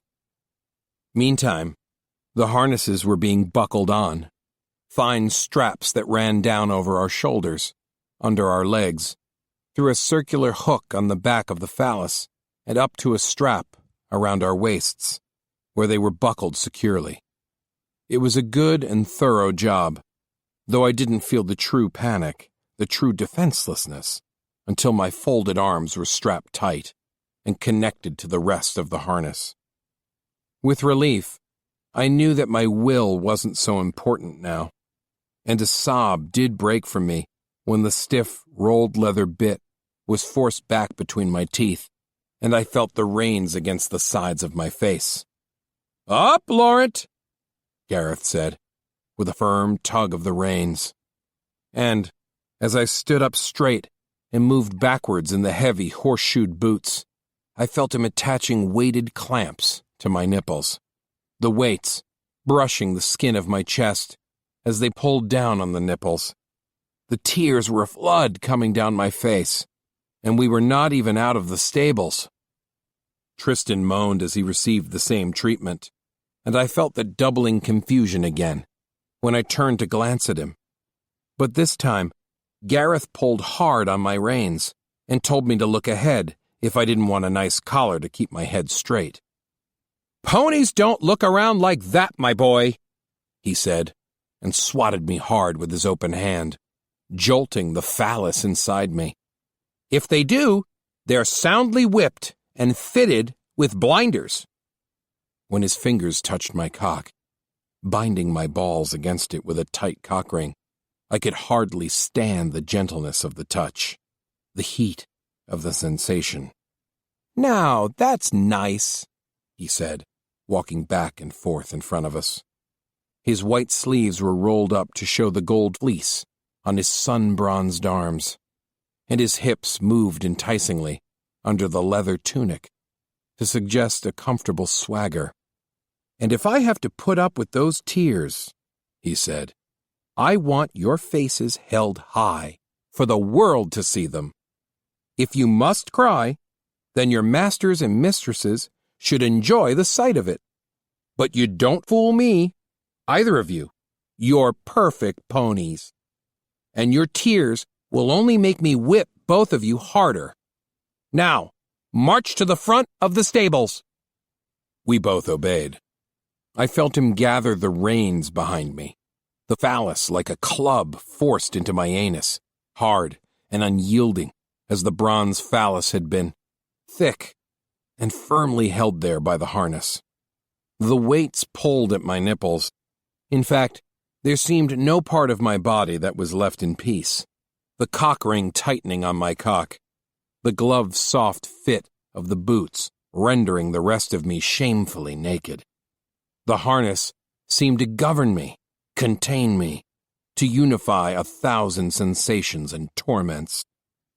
And as I felt myself dissolving in these sensations, there came the loud, crashing smack of Gareth's strap on my backside. Another blow rang out, and I heard Tristan wince behind his bit. We were marched past the pillories and through another pair of doors into a big stable yard, where carts and carriages stood in their stalls, and a gate stood open to the east road of the village. I felt panic again. Panic that we were to be driven out there. Panic that we were to be seen in this new livery of shame. And the more I shook with sobs and anxious breaths, the more the harness constricted me, and the weights danced as they hung from my nipples. Gareth came up beside me and ran a quick comb through my hair. "Now, Laurent," he said scoldingly, "what is there to be afraid of?" He patted my bottom where he had whipped it only moments ago. "No, I'm not tormenting you," he said. "I'm quite serious. Let me tell you something about fear. Fear is only good when you have a choice in things." He jerked the phallus to make sure it was in well. It seemed to grind me harder, more deeply, my anus itching and throbbing around it. I couldn't stop crying. "But do you have a choice in things?" he asked honestly. "Think on it. Do you?" I shook my head to admit that I didn't. "No, that isn't how a pony answers," he said gently. "I want a good shake of the head. That's it. Again. That's it." I obeyed, and each toss of my head tightened the harnessing, moved the weights, jarred the phallus. He touched my neck with maddening gentleness. I wanted to turn to him, weep against his shoulder. "Now, as I was saying," he said, And you listen to this too, Tristan. Fear is only important when you have a choice, or some control. You have none. In a few moments, the Lord Mayor will be here with his farm cart. He'll be returning the old team, and you'll be part of the new team to take the cart back out to the manor house for the afternoon load. And you've no choice in this whatsoever. You're going to be marched out there and tethered to the cart, and you'll pull it all afternoon and be whipped soundly as you do it. And there is absolutely nothing you can do to prevent it. So when you think about it, what is there to be afraid of? For a year, you will do this, and nothing can change it. You understand me? You know you do. I want a nod now. Tristan and I both nodded. And to my surprise, I was a little calmer. The fear seeming to darken, become something else, something nameless. Hard to explain it, perhaps impossible. The feel of this new life beginning, just beginning. All the roads I had followed had led me to this place, this gate, this beginning. Gareth took a little oil in his hands from a nearby jug, and he rubbed it onto my balls, murmuring that it would make them glisten, and then he gave the tip of my cock the same polishing. I could hardly endure the stimulation, the chills crawling over my skin, and I shied away from his hand as he laughed and pinched my rump. "When are those tears going to stop?" he said as he kissed my ear. "Chew hard on the bit when you cry. Chew hard. Doesn't that feel good? The soft leather in your teeth? Ponies like it." It did feel good. He was right. It helped to chew on it, to work it between my jaws. The stiff roll of leather tasting good and feeling strong enough to take the clamping down, the chewing. Out of the corner of my eye, I watched him polishing Tristan, thinking, any moment we will be out on the road. We will be marching, and hundreds will see us, if they bother to look up, bother to take notice. Gareth turned to me again. A small loop of black leather was fixed just under the tip of my cock, and this was adorned with a small bell that gave a low, brassy jangling noise with every movement. Unendurably degrading. Such a little thing.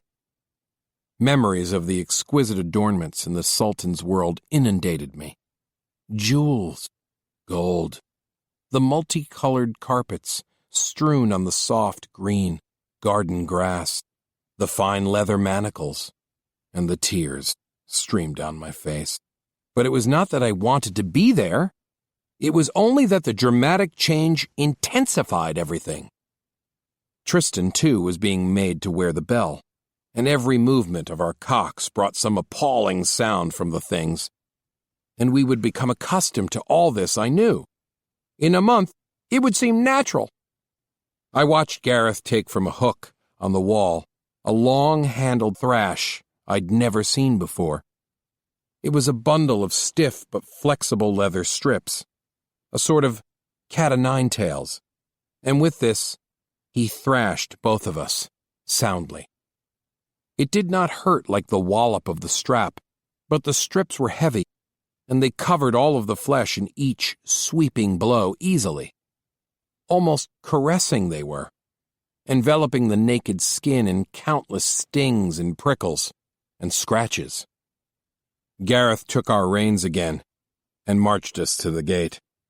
My heart came up in my mouth. I looked out over the broad road to the far wall of the village. On the top of the wall, the soldiers passed back and forth lazily, mere silhouettes against the sunny sky. One of them stopped and waved to Gareth, and Gareth waved back. A carriage appeared to the south, and it came on fast, pulled by 8 human steeds, all harnessed and bitted as we were. I stared at it, stupefied. "Do you see that?" Gareth asked. I gave as vigorous a nod as I could. "Now, remember, as you march, that is what you look like, and you belong to those who see you. Step high, step proud." I can forgive some faults, but lack of spirit isn't one of them. 2 more coaches went thundering past, slaves prancing, horseshoes ringing on the stones, leaving me all the more breathless, petrified. For a year, we would do this. This would be our lives. And, within seconds, the first excruciating test would begin, in earnest. My tears poured down as freely as ever, but I swallowed the sobs, chewing on the leather bit, liking the feel of it as Gareth said I would, and when I flexed my muscles, I liked the pull of the harness, the knowledge that I was bound too well for rebellion to make much difference. In moments, the mayor's cart appeared, lumbering up to the gate, blocking everything beyond it. It was piled with linens, furniture, other merchandise, apparently to be taken out to the manor house from the market. And other stable boys quickly unharnessed the 6 dusty and wind-blown pony slaves who had been pulling it. 4 fresh ponies were driven out from the stables and harnessed in the front places as we waited. I wondered if I had ever known such tension, such a feeling of dread and weakness. Of course I had 1,000 times, but what did it matter? The past did not come to my aid. I was on the cutting edge of the present. Gareth's hand closed on my shoulder. The other stable boys moved in to help, and Tristan and I were ushered into place behind the first 2 pairs of steeds rather roughly. I felt straps looped under and over my bound arms and through the ring attached to the phallus. The reins were lifted behind me. And, before I could resign myself or prepare my spirit for it, the reins and harness were pulled, the phallus lifting me off my feet, and the team was suddenly galloping. Not a moment to beg for mercy, for time, for some last touch of comfort from Gareth. No, we were lifting our knees, moving fast on the cobblestones of the road, passing into the stream of traffic that we had studied in mingled apprehension and horror. And I realized in these harrowing moments that the harness and bit, the boots and the phallus, were unlike any devices to which I'd ever been subjected. They had a clear and useful purpose. They weren't merely to torture us, humiliate us, make us malleable for the amusement of others. They were for the simple and efficient pulling of this cart along the road. We were, as the Queen had said, workhorses. Was it less debasing or more so, that we had been so cleverly put to work, our tendencies as slaves so expertly channeled? I didn't know. I knew only, as we pounded suddenly into the middle of the road, that I was drenched in shame, each marching step intensifying it, and yet I felt as I always did at the core of punishment, the coming of a tranquility, a quiet place in the very center of frenzy, in which I could surrender all the parts of my being. The driver's strap licked down with a loud, popping noise at my legs. The sight of the ponies in front of me stunned me. The bushy black tails swayed and danced in their reddened rumps. Their legs pumped at the ground, their hair shimmered against their shoulders. And we made the same picture, except that the driver's long strap smacked us hard, over and over again. And it wasn't the maddening little sting of the Sultan's thongs. It was a good smack each time the leather whipped us. And down the road, we went, in a loud clatter of horseshoes, the sky shining overhead, as it had done on 1,000 warm summer days, other carriages passing us. I can't say the country road was easier than the village road. If anything, there was more traffic. Slaves at work in the fields, small carts rattling by, a string of slaves bound to a fence, their bottoms being soundly whipped by an angry master. And when we pulled into the farm road, our brief rest in harness was hardly an escape from our new station. The naked and dusty farm slaves pushed indifferently past us, unloading the cart, then piling it high with fruit and vegetables for market. At the kitchen door, A scullery maid watched us idly. The experienced ponies pawed the ground with their horseshoe boots. They shook their heads now and then when the flies came near. They stretched their muscles as though loving their own nakedness. But Tristan and I were rather still, and it seemed each tiny variation of the country scene took more of the mental skin off me, deepening the sense of my lowliness. Even the geese pecking near our feet seemed part of a world that had condemned us to be rude beasts and would keep us there. If anyone enjoyed the sight of our hard cocks, our tortured nipples, this wasn't revealed to us. The driver of the cart, pacing up and down, whacked us with his doubled strap more out of boredom than inclination. And when two of the other ponies rubbed against each other, the driver punished them with hard and cold annoyance. "No touching there," he declared. And the scullery maid slowly roused herself to fetch a wooden paddle for him.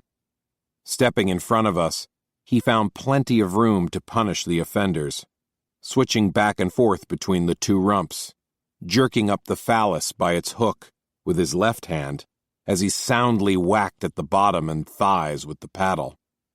Tristan and I watched, petrified, the ponies groaning under the hard smacks, the muscles of their reddened buttocks contracting and releasing helplessly.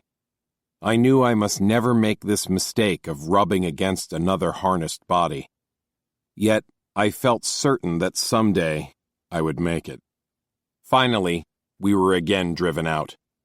We trotted fast, muscles tingling, backside smarting under the strap. The bits pulled harshly back, the pace just a little too quick for us, so that it soon had us crying. Driven into the marketplace, we were again allowed to rest, the noonday crowd taking only a little more notice of us than the farm servants had, someone stopping to pat a rump here or slap a cock there, the ponies who were touched tossing their heads and stamping their feet as if they liked it. I knew when some passerby finally touched me, I would do the same. And then suddenly I was doing it, tossing my hair and chewing hard on the bit, as a young boy with a sack slung over his shoulder stopped to call us fine steeds and play with the weights that hung from my nipples. It will take us over, I thought. It will become second nature. And as the afternoon passed, in a succession of such trips, I grew not accustomed to it so much as profoundly resigned to it. Yet I knew that true understanding, true appreciation of the pony life, would only come with the passing of days, and then weeks. I could not conceive of my frame of mind 6 months along. It would be an interesting revelation to me. At nightfall, we made our last trip, no longer tethered to the mayor's cart, but to the refuse wagon that traveled about the deserted market to receive the sweepings. Sluggishly we moved, as the cart was filled, naked slaves driven to the work by their crude and impatient overseers.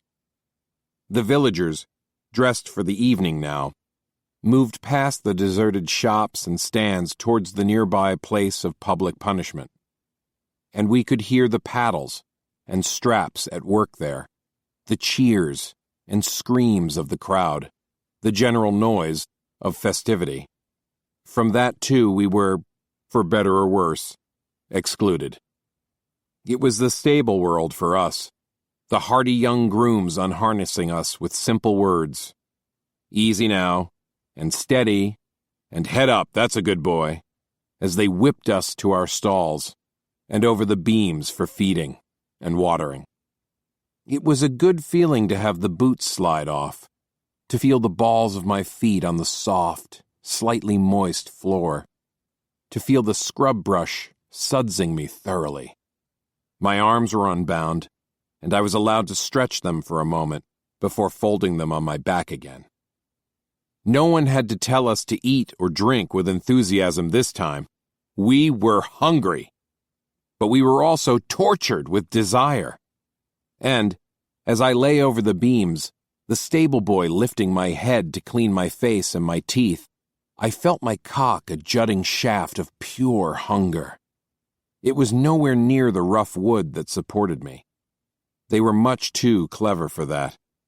And I knew what happened to those of us who tried to touch others. I hoped against hope for some relief. Surely we were given relief. But when the water and food dishes were cleared away, a large down pillow was laid in the trough, and my head was pushed into it for resting. This had a remarkable effect on me. We would sleep in this fashion, I realized, our weight on the beams, head on the pillow. We could stretch our legs if we wished, or just let our feet rest on the earth. It was a good and completely debasing position. I turned my head towards Tristan. He was looking at me. Who would see if I reached out and touched his cock? I could do it. His eyes were two glittering orbs in the shadows. In the meantime, ponies were marched in and out. I could hear the sounds of the harnessing and unharnessing, the voices of villagers in the yard, asking for this or that steed.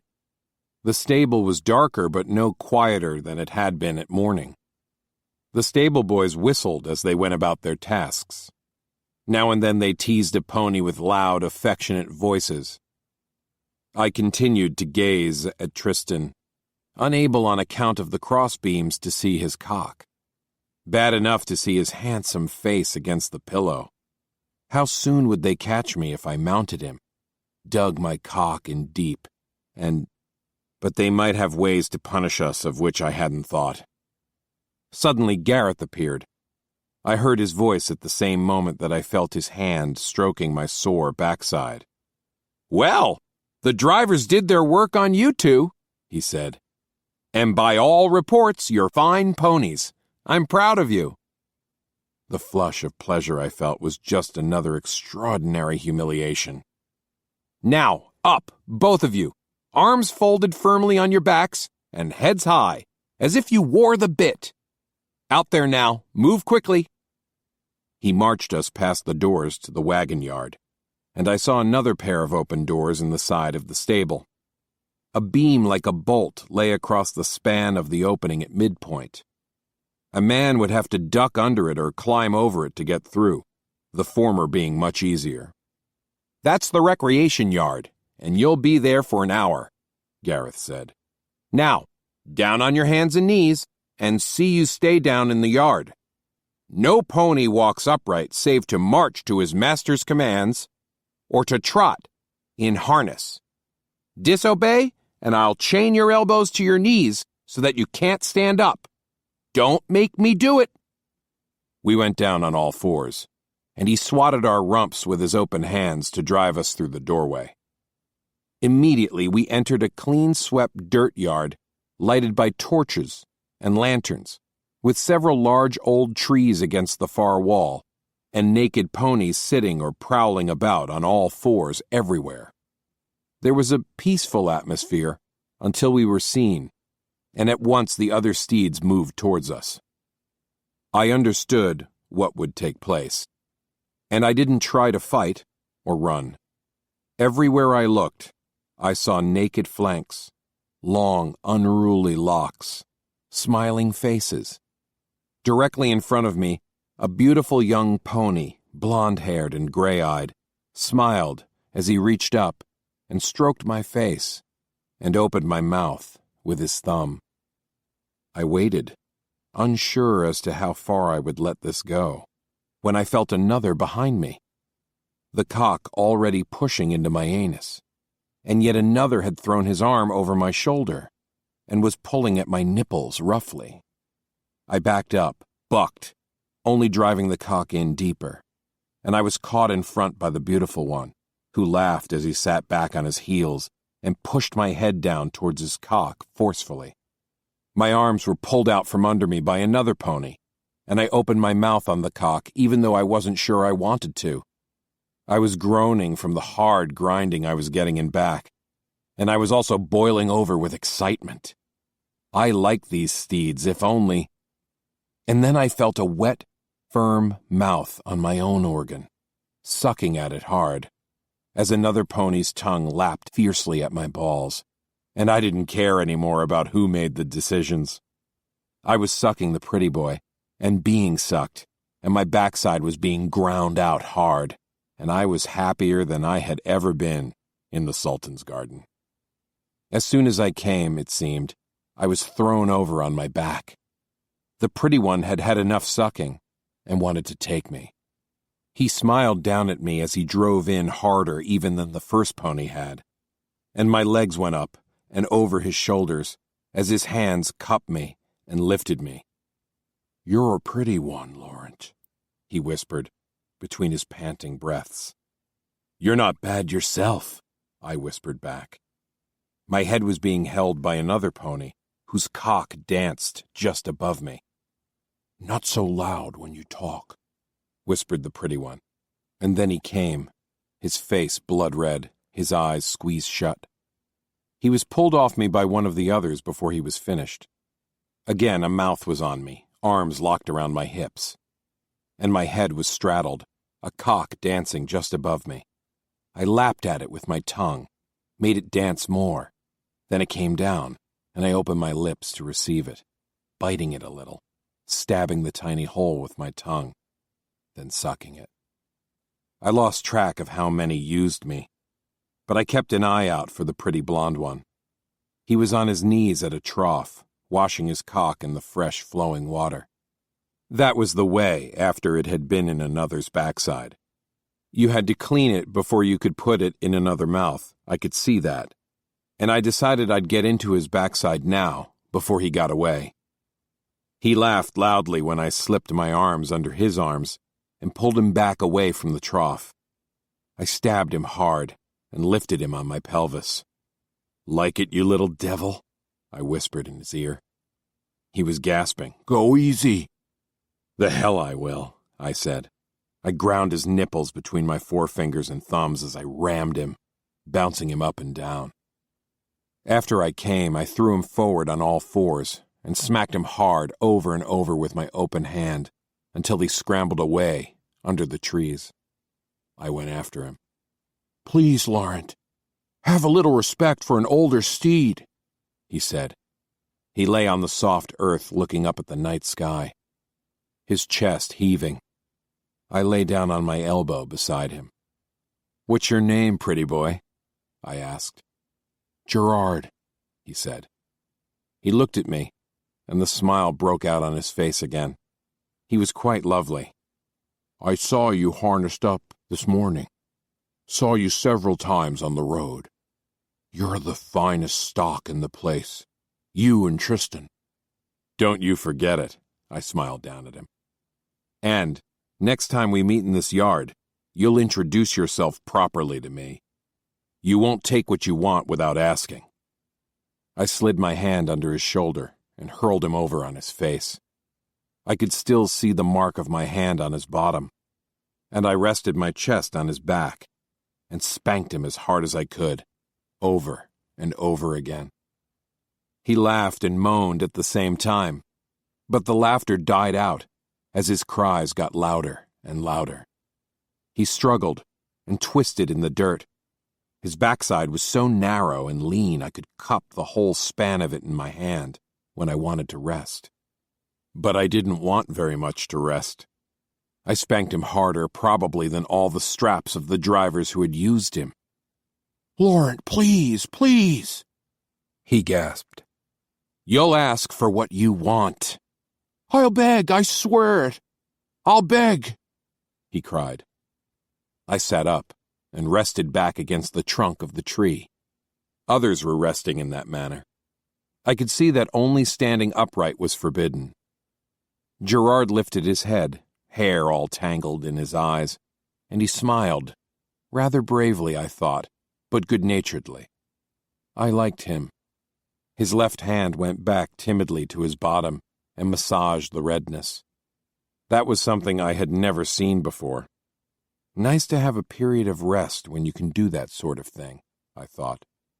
I couldn't recall any opportunity in my castle or village or palace life when I'd been able to rub my bottom after a whipping. "Does that feel good?" I asked. He nodded. "You're a devil, Laurent," he whispered, and he bent forward and kissed my hand as it rested in the grass. "Do you have to be as rough as our masters?" "I see a bucket over there by the trough," I said. "Get it in your teeth and come back here and wash my cock, and then wash it again with your mouth. And hurry." As I waited for him to carry out the commands, I looked around. Several other ponies were smiling at me as they rested on their haunches. Tristan was wrapped up in the arms of an enormous black-haired steed, who was covering his chest with rather tender kisses. Another pony came near them as I watched, and the black-haired steed made the smallest threatening gesture, and the intruder was sent running. I smiled. Gerard was back. He bathed my cock slowly and thoroughly. It was coming up again under the warm water. I said to myself, as I played with his hair, "This is paradise." Beauty. Courtly life in all its glory. Beauty, properly gowned and bejeweled, walked back and forth across the room, eating an apple, only now and then tossing her long, sleek mane of blonde hair over her shoulder, and glancing at the robust and splendidly dressed young prince who had come to her father's dreary castle to court her. Such an innocent face.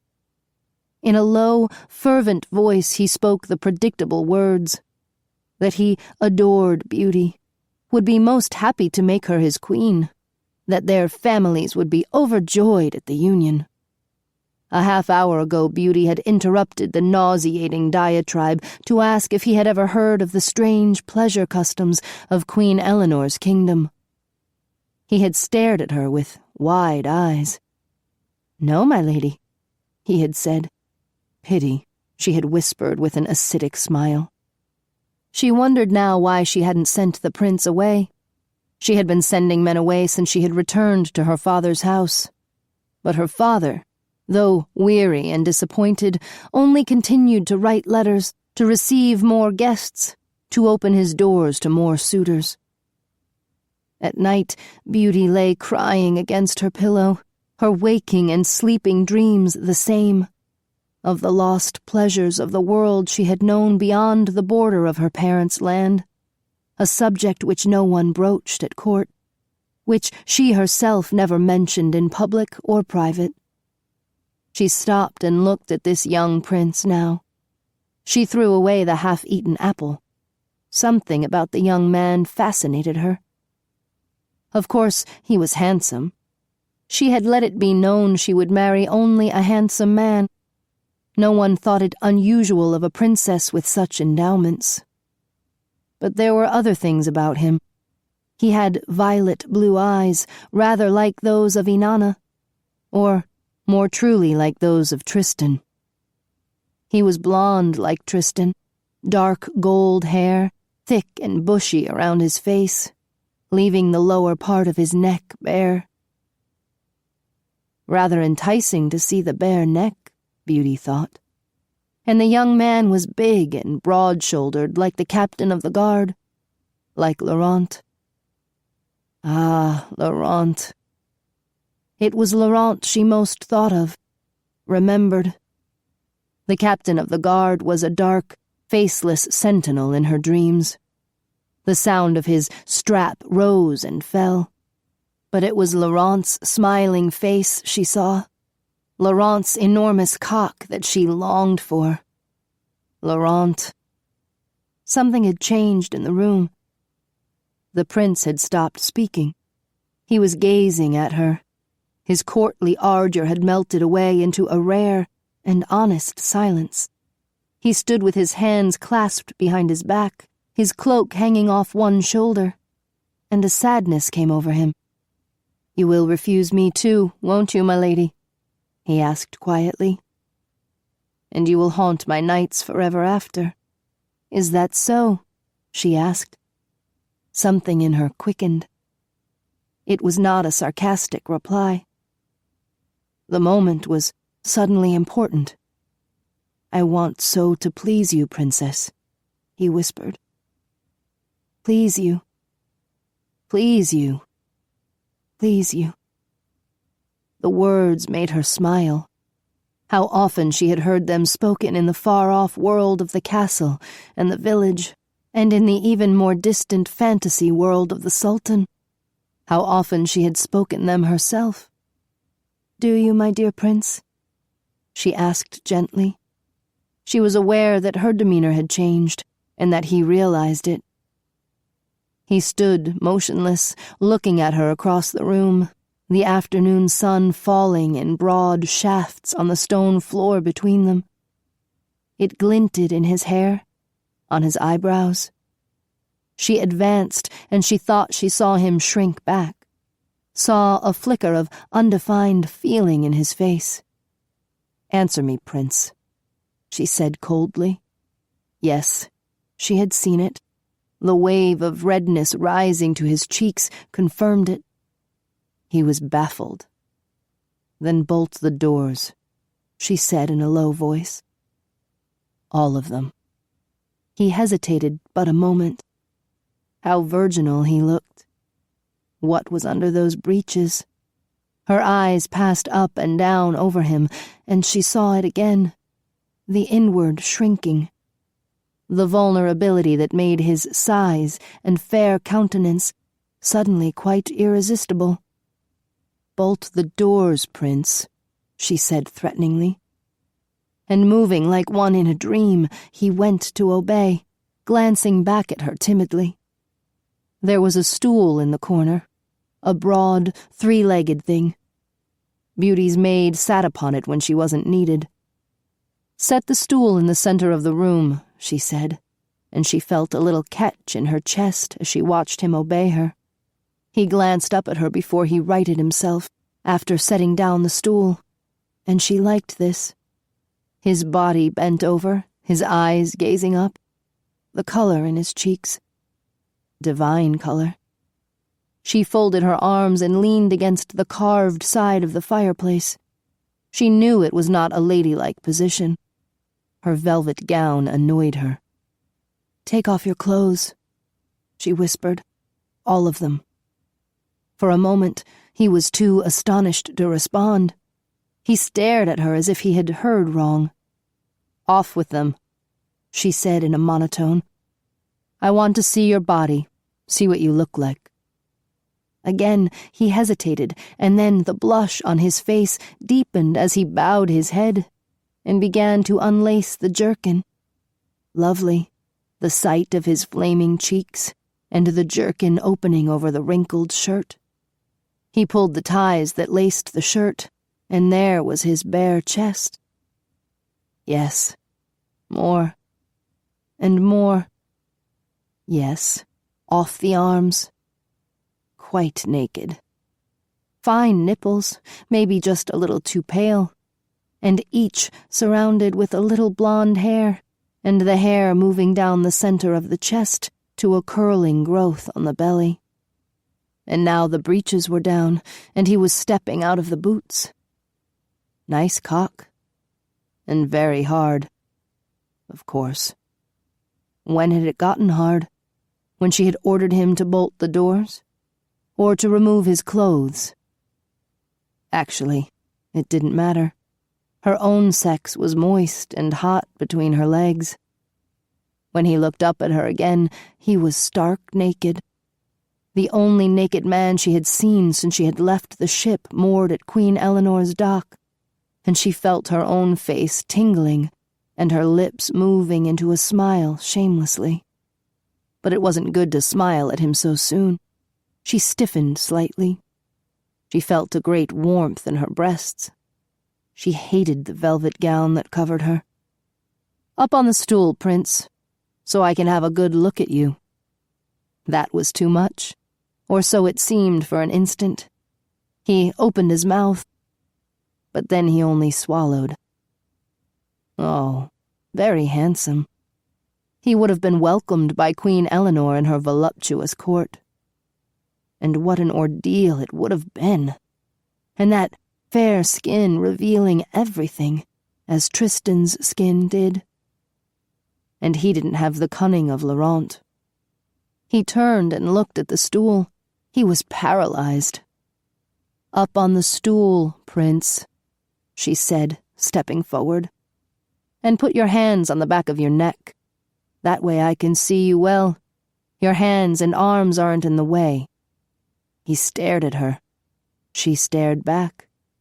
And then he turned and in a slow, almost somnolent fashion climbed onto the stool and put his hands behind his neck as she had commanded. He appeared astonished that he had done it. And when he looked at her again, his face was redder than any face she had ever seen, making his eyes glitter, his hair look rather like gold the way Tristan's hair had often looked. He swallowed again, and he looked down, but probably he did not see his erect cock. He looked past it into his own newly awakened soul, pondering with shame that he was so defenseless. But that did not really matter to Beauty. She looked at the cock. It would do. It wasn't Laurent's organ, but then there weren't very many that thick, were there? It was a good cock, actually, curving upwards a little sharply above the scrotum. And very red now. Red as the prince's face. As she drew closer, the cock became even redder. She reached out and touched it with her thumb and forefinger. The prince shrank back.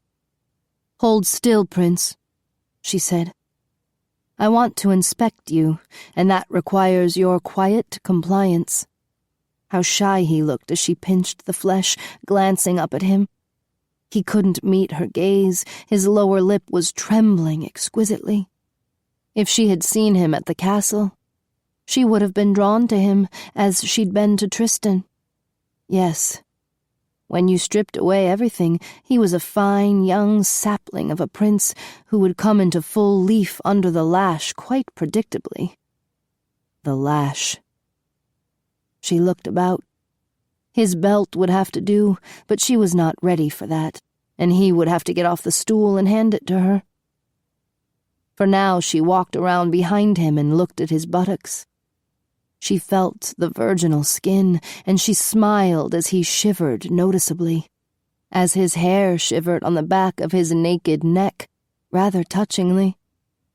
She took his buttocks firmly in hand and spread them. This was almost going too far. He shuddered, and the muscles tightened. "Open to me. I want to have a look at you." "Princess," he gasped. "You heard me, Prince," she said gently but authoritatively. "Relax these beautiful muscles so that I can examine you." She thought she heard a little gasp as he obeyed. The well-molded flesh went soft, and she parted the cheeks and looked at the hair-ringed anus. It was so small and pink, wrinkled, secretive. Who would have thought it could take a stout phallus, a cock, a fist clad in golden leather? But for this tender fledgling, something smaller would do. Almost anything, really. She looked lazily about the room. A candle was the obvious thing, and there were many of them, some only an inch in width. And as she went to take one from its holder, she remembered how she had pierced Tristan in this way when they had made love together in Nicholas's house in the village. The memory galvanized her. She felt a totally unfamiliar sense of power. When she turned, she glanced up and saw tears wetting the prince's face, and this further excited her. In fact, the wetness between her legs surprised her. "Don't be frightened, my darling," she said. "Look at your cock. Your cock knows what you need and what you desire even better than I do. Your cock is grateful that you've found me." She moved behind him again and, opening him with one hand, her fingers spreading him wide, she slowly inserted the wick end of the candle. Gently and kindly she worked it in, a fraction of an inch at a time, ignoring the prince's deep moans until he held a good 6 inches of it. It jutted out, a splendidly humiliating sight. And it moved as he contracted his buttocks again, his moans soft but resonant and imploring. She backed away, heady with the sense of possessing him. Why, she could do anything to him, couldn't she? In time. Keep it in, she said. If you force it out or let it fall out, I'll be very disappointed and angry with you. It's there to remind you that for now, you belong to me. You're mine. You're speared by it, and it claims you, holds you powerless. To her pure and sweet amazement, he nodded slowly. He did not argue with her. We're speaking a universal language of pleasure, aren't we, Prince? She said in a low voice. Again he nodded. But it was so difficult for him. He was suffering so much.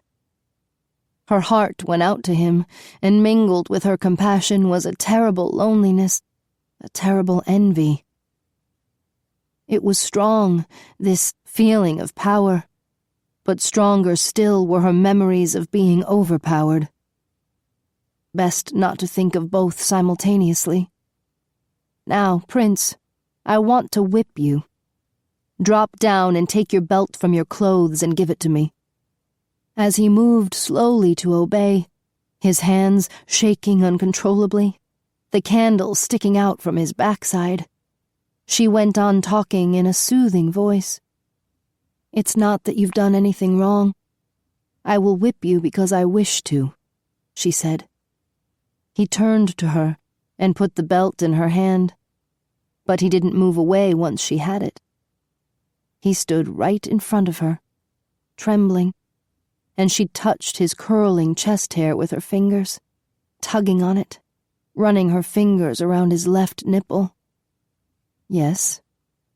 What is it? She asked. Princess, he said haltingly. Speak, my dear, she said.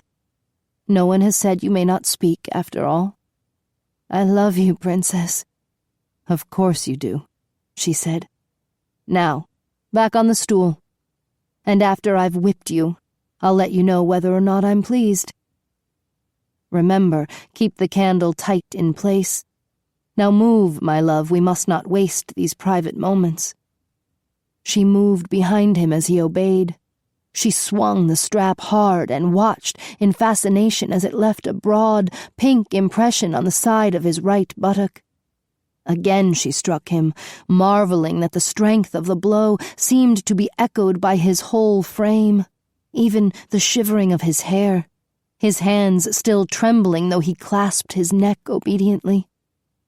Now she gave him the third blow, harder than the other two, sweeping him under the buttocks, beneath the jutting candle, and she liked the sight of this the best. And so she gave him more and more good smacks there, making the candle move as he moved, making him rise on the balls of his feet as he struggled to keep still, his groans strangely eloquent. Anyone ever whipped you before, Prince? She asked. No, Princess, he said in a raw, torn voice. Exquisite. And in thanks, she worked on his thighs and on his calves, on the flesh behind the knees and on his ankles, his legs seeming to move without moving. What control he had. She tried to remember if she had had this control. What did it matter? That was all gone for the present. And she had this instead, and she thought back not to the whippings she had suffered, but to the times at sea when she had seen Laurent strapping Lexius and Tristan. She came round in front of the prince. His face was more stricken than she had imagined. You behave beautifully, my darling, she said. I am truly impressed with your demeanor. Princess, I adore you, he whispered. He was gifted with extraordinary looks. Why hadn't she fully appreciated them before now? She gathered the length of the strap in her hand, leaving only a good tongue of it free, and with this she whipped his cock hard, clearly frightening him and startling him. "Princess," he gasped. She only smiled. Better to whip his firm little belly. And she did. And then his chest, watching the marks shine out like tracks in water. She whipped his nipples. "Oh, Princess, I beg you," he whispered, barely parting his lips. "Would that I had time to make you sorry that you begged me," she said. "But there isn't time. Get down here, Prince, on your hands and knees. You will now pleasure me." As he obeyed, she opened the lower hooks of her skirt, her gown falling back below the waist. That was all he needed to see of her, she reasoned. And she felt her own fluids melting down her thighs. She snapped her fingers for him to approach. "Your tongue, Prince," she said, and she parted her legs, feeling his face against her and the tongue lapping at her. It had been so long, so dreadfully long, and his tongue was strong and quick and ravenous. He nuzzled into her, his hair pushing the velvet skirts farther away, tickling her lower belly. She sighed and slipped a few steps back. He reached up and took hold of her. "Take me, Prince," she said. She couldn't bear the clothes anymore. She tore them open, let them drop off. He pulled her down on the hard stone floor. "Ah, my darling, he gasped. He pushed her legs wide apart as he went into her. She reached for the candle and found it with both hands and worked him with it. He gritted his teeth and rode her hard as she rode him with the candle. "Harder, my prince, harder, or I promise you I will whip every inch of you with the strap," she whispered, biting his ear, his hair covering her face. Then she came in a white explosion of mindless ecstasy, barely conscious of his juices flooding her. Only a few moments of slumber. She pulled the candle out of his body and kissed his cheek. Had she done that long ago with Tristan? What did it matter? She rose and put on her gown again, snapping the hooks impatiently. He, too, struggled to his feet. "Get dressed," she said. "And go, Prince. Leave the kingdom. I won't marry you." "But, Princess," he cried. He was on his knees still, and he flung himself at her, catching her skirt. "No, Prince. I told you. I refuse your suit. Leave me." "But, Princess, I'll be your slave, your secret slave," he implored her, "in the privacy of our chambers." "I know, my dear, and you are a good slave, without question," she answered. "But you see, I don't really want a slave. I want to be one." For a long moment he stared at her. She knew the torture he was enduring, but it didn't matter really what he thought. He could never master her. She knew it, and whether or not he knew it wasn't important. "Get dressed," she said again. And this time he obeyed. But his face stayed red. He was still trembling even when he was fully garbed again, with his cloak over his shoulders. For a long moment she studied him. Then she began to speak in a low, rapid voice. "If you want to be a pleasure slave," she said, "go directly east of here to the land of Queen Eleanor. Cross the border, and as soon as you are within sight of a village, take off your clothes and put them in your leather traveling bag and bury them. Bury them deep so that no one can find them. Then approach the village, and when the villagers see you, run from them. They'll think you're a fugitive slave, and they'll catch you quick enough and take you to the captain of the guard for punishment. Then tell him the truth, that you begged to serve Queen Eleanor. Now, go, my love, and take my word for it. It's worth it." He stared at her, more amazed by her words, perhaps, than by anything else. "I'd go with you if I could, but they'd only send me back," she said. "It's no use. Now go. You can reach the border before dark." He didn't answer. He made some small adjustment to his sword, his belt. Then he came nearer to her and looked down at her. She let herself be kissed, and then she clasped his hand tight for a moment. "Will you go?" she whispered. But she didn't wait for an answer. "If you do, and you see the slave, Prince Laurent, tell him that I remember him, and I love him. Tell Tristan, too." Futile message, futile link with all that had been taken from her. But he appeared to weigh her words carefully, and then he was gone, out of the room and down the stairs. And in the soft afternoon sunlight, she was alone again. "What am I to do?" she cried softly to herself. "What am I to do?" And she wept bitterly. She thought of Laurent, how easily he had risen from slave to master. She could not do it. She was too jealous of the suffering she inflicted, too eager for the subjugation. She couldn't follow in Laurent's footsteps. She couldn't imitate the example of the fierce Lady Juliana, who had gone from naked slave to mistress, apparently without batting an eye. Maybe she lacked some dimension of spirit that Laurent and Juliana possessed. But had Laurent been able to pass back again into the slave ranks as simply? Surely he and Tristan had met with dire punishment. How had Laurent fared? If only she knew. If only she knew a particle of the discipline he suffered now. As late afternoon came on, she went out of the castle. As her courtiers and ladies-in-waiting trailed behind her, she walked through the village streets. People paused to bow from the waist to her. The wives came to the doors of their cottages to pay their silent respect. She looked at the faces of those she passed. She looked at the stolid farmers and the milkmaids and the rich burghers, wondering what went on in the depths of their souls. Did none of them dream of sensual realms where passions were flamed to white-hot heat? Of exotic and demanding rituals that laid bare the very mystery of erotic love?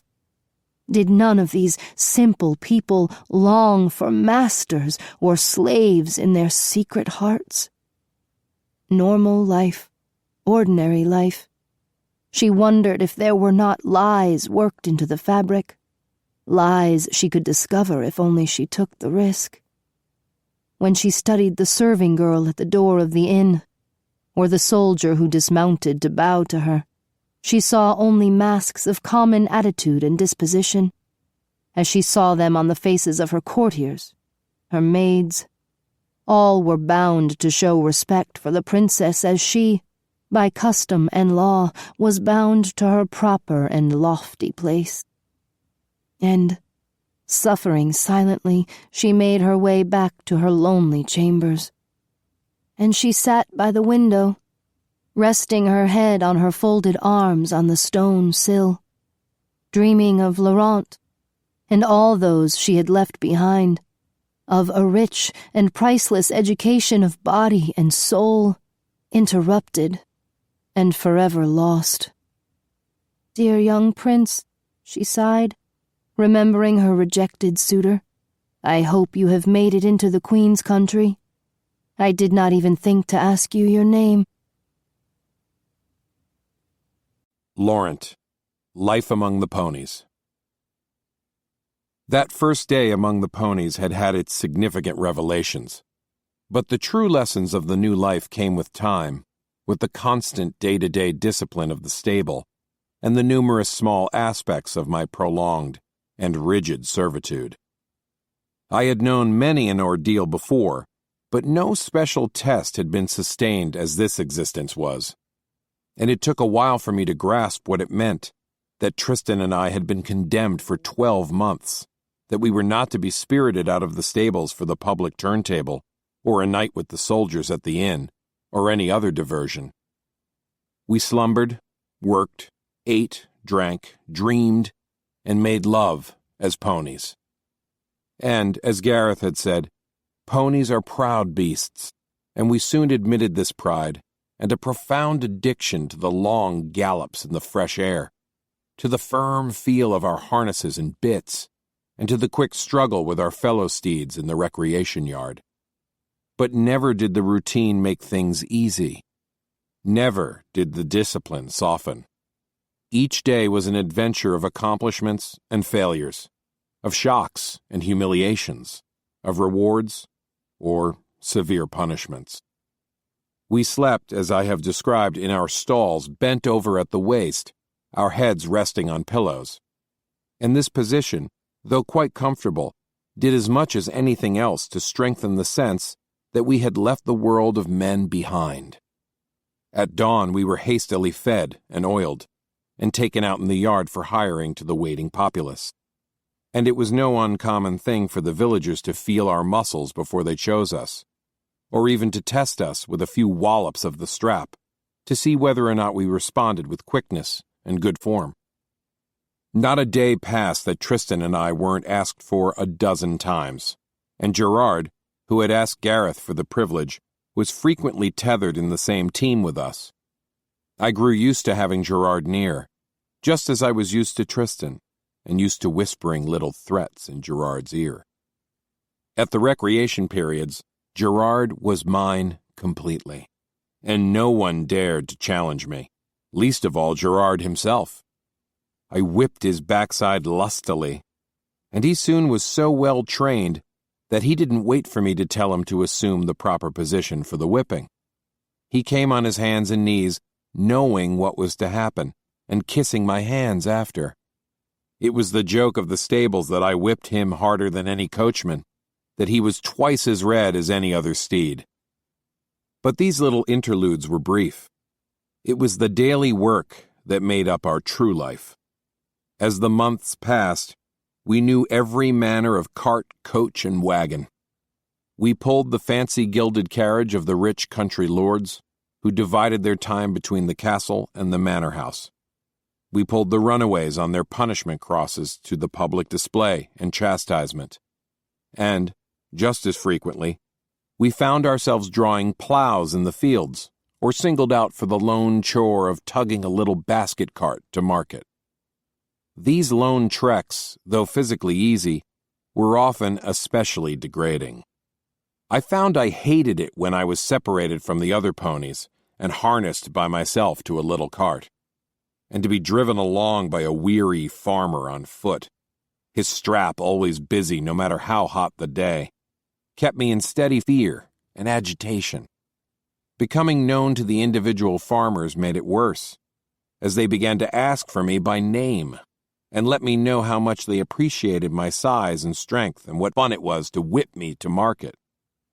It was always a relief to be back with Tristan and Gerard and the others in front of a big coach, even though I never became accustomed to the villagers pointing to the fine equipage and murmuring their approval. The villagers could be quite a torment. There were young men and women who liked nothing better than to discover a team in harness on the side of the road, waiting helplessly and mutely for the coachman or master or mistress. We would find ourselves mercilessly teased, our horsetails pulled and pushed as the bushy hair stroked and tickled our legs, our cocks slapped to make the degrading little bells ring. But the worst moment came when some determined young boy or girl decided to pump a big cock and empty it. No matter how much the ponies loved one another, the others would laugh behind their bits at the plight of the victim, knowing how he struggled not to come as the hand stroked him, played with him. Of course, to come and to be found out was to be severely punished, and the villagers who played with us knew it. During the day, a pony's cock was to be hard. Any satisfaction for it was forbidden. The first time the unfortunate trick was done to me, we were tethered to the coach of the Lord Mayor, and had driven him back from the farm to his fine house on the high road. We were waiting outside for him and his wife to appear when the offending boys surrounded me, and one began to work my cock mercilessly. I danced back in the harness, trying to escape the hands. I even pleaded behind the bit, another thing that is strictly forbidden.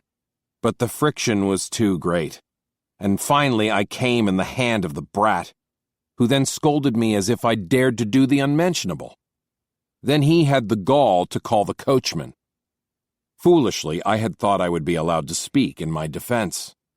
But ponies don't speak. They are mute, bitted creatures. And when we returned to the stables, I was unharnessed and taken to one of the stable pillories. On my knees in the hay, I bent over to have my hands and head locked into place in the wooden board, and there I remained until Gareth appeared, who scolded me furiously. Gareth was as good at scolding as he was at affection. I begged through moans and tears to be allowed to explain. I should have known it was not important. Gareth made up a mixture of flour and honey, telling me just what he was doing, and with this he painted my backside and my cock and my nipples and belly. The stuff clung to my skin, a hideous disfigurement compared with the beauty of the harnesses. Gareth finished his work by describing the letter P on my chest with the mixture, which he explained stood for punishment. And then I was tethered in a heavy old harness to a street sweeper's cart, the only fit place for a slave who had been so marked, and I soon saw the real meaning of the punishment. Even when I was at a fast trot, a rare thing with a clumsy street sweeper's cart, the flies gathered to taste the honey. They crawled over my private parts and my bottom, deviling me unmercifully. For hours the punishment went on, and it seemed all the gains I had made in acceptance and composure were reduced to nothing. When finally I was driven home, I was pilloried again, and the slaves on their way to recreation were allowed to rape my mouth or my backside as they saw fit, while I remained helpless. It was an odious combination of debasement and discomfort, but the very worst aspect of it was the contrition I felt, the profound disgrace at having been a bad pony. There was little secret humor or gloating in it for me. I was bad, and I vowed never to fail again in any way, a goal that, for all its difficulty, was not entirely impossible. Of course, I didn't achieve it. There were many times in the passing months when the village boys or girls used me in that way, and I couldn't control myself. At least half the time I was caught and punished for it. But a more severe punishment was to come when I was caught, of my accord and out of sheer weakness and complacency of spirit, kissing and nuzzling up to Tristan. We were in our stall, and I thought surely no one would know of it. But a stable boy caught a glimpse as he passed, and Gareth was suddenly bidding me and backing me out of the stall and walloping me with the belt rather mercilessly. I was stunned with shame as Gareth demanded to know how I could behave in this way. Didn't I want to please him? I nodded my head, tears flooding down my face. I don't think I had ever in my entire existence wanted to please anyone as much. As he harnessed me, I wondered how he would punish me. Soon enough, I had the answer. The phallus I was to wear was dipped first in a thick amber-colored liquid, deliciously scented with spice, which caused my anus to itch miserably as soon as it was inserted. Gareth waited for me to feel it, to begin to twist my hips, and to cry. "We often save that one for a listless pony," he said, smacking me. "It perks them up instantly. All along the road they grind their hips when they can, trying to soothe that itch. You don't need it for spirit, beautiful boy. You need it for disobedience. You won't commit those little sins with Tristan again." I was rushed into the yard and tethered to a coach that was headed for the manor houses. I shed disgraceful tears as I tried not to undulate my hips. I lost the battle. And, almost immediately, the other ponies began to laugh and whisper behind their bits. "Like that, Laurent?" And, "Doesn't that feel good, Laurent?" I didn't answer with the threats that came to mind. There was nobody who could get away from me in the recreation yard. But what kind of a threat was that when most of them didn't want to? As we marched out, I couldn't stand the strain anymore, and I pumped and rolled my hips, trying to ease the itching, the sensation increasing and decreasing in throbbing waves that passed all through me. Every moment of every hour was underscored by the sensation.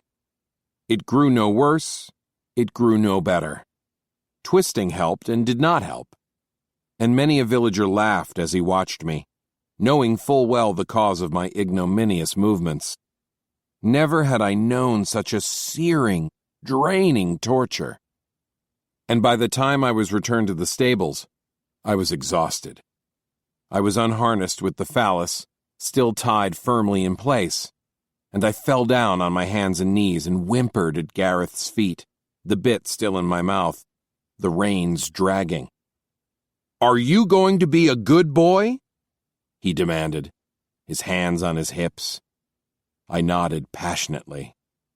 "Stand up in the door of that stall," he said, "and grab hold of those hooks hanging from the beam." I obeyed, reaching out for the two hooks, my arms spread wide. I went up on the balls of my feet as I held the hooks. He stood behind me, and, gathering the reins that hung loose from the bit in my mouth, he tied them tight on the back of my head. Then I felt him loosening the phallus, and just that slight shift of it sent exquisite relief from the itching all through me. When he had it out, he opened the oil jug and quickly covered the phallus with oil. I chewed hard on the bit, moans flowing out of me. Then I felt the phallus again, riding into me, past the hot, itching flesh, and I almost died of sheer ecstasy. In and out he drove it, soothing the itch, exhausting it, driving me into a frenzy. I cried as before, but in gratitude. And as I snapped my hips, the phallus rocked inside me, and suddenly I came with great, forceful, uncontrollable jerks into the air.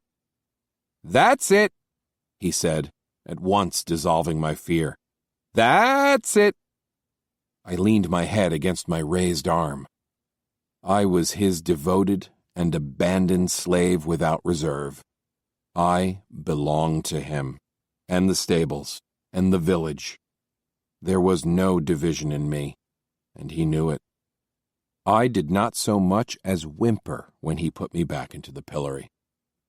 That night as the other ponies took me, I half slumbered, wordlessly aware of how much I enjoyed their friendly pats, their tussling of my hair, their swatting me on the rump, telling me what a good steed I was, how they'd each had the awful itching phallus themselves, and that I'd borne it well, considering. There was a rich echo of the maddening itch now and then as I was raped, but apparently there was not enough of the perfumed liquid left in me to discourage the others. What would happen if it was put on our cocks, I wondered. Best not to think about that, I told myself. What I thought about day to day was improving my form, marching better than the other ponies, deciding which coachmen I liked best, which coaches I enjoyed most pulling. I grew to love the other ponies, to understand their state of mind. Ponies felt safe in their harnesses. They could take any manner of abuse as long as they were confined within their appointed role. It was intimacy that terrified them more than anything. The prospect of being taken out of harness and into some village bedroom where a lone man or woman might talk to them and play with them to his or her heart's content. Even the public turntable was too intimate for them. They shuddered when they saw the slaves up there being paddled for the crowd. That is why it was such a torment to them when the village boys and girls played with them. Yet they loved nothing more than to pull the chariots in the race on fair day, with the whole village watching them. It was what they were born to do. I passed into this state of mind without entirely sharing it. After all, I rather adored the other punishments too. But I didn't miss them. I was happier in bit and harness than out of them. And whereas these other punishments of castle and village life tended to isolate the slave, pony existence drew us together, and we amplified each other's pleasure and pain. I became used to all the stable boys, to their jovial greetings and responses. In fact, they were part of the camaraderie even when they paddled us or tormented us. And it was no secret that they loved their work. Tristan all this time seemed just as content as I was, and in the recreation yard he admitted this. Things were harder for him. He was more gentle than me by nature. But the real test and the real change came for him when his former master, Nicholas, started to hang about. At first, we saw Nicholas only occasionally passing the wagon yard. And though I had not been very interested in him on the voyage from the Sultanate, I began to realize he was quite a charming and aristocratic young man. His white hair gave him a special luster, and he always wore velvet, as if he were a lord, and the expression on his face struck terror in the ponies, especially those who had pulled his coach. After a few weeks of his quiet comings and goings, we started to see him at the gate every day. He was there in the morning, watching when we trotted off, and there at evening when we came back. And, though he pretended to be watching everything around him, his eyes settled on Tristan again and again. Finally, one afternoon he sent for Tristan to draw a little market cart for him, just the sort of chore that froze my soul. I was scared for Tristan. Nicholas would walk right by him and torment him. I hated to see Tristan harnessed and rigged to the cart.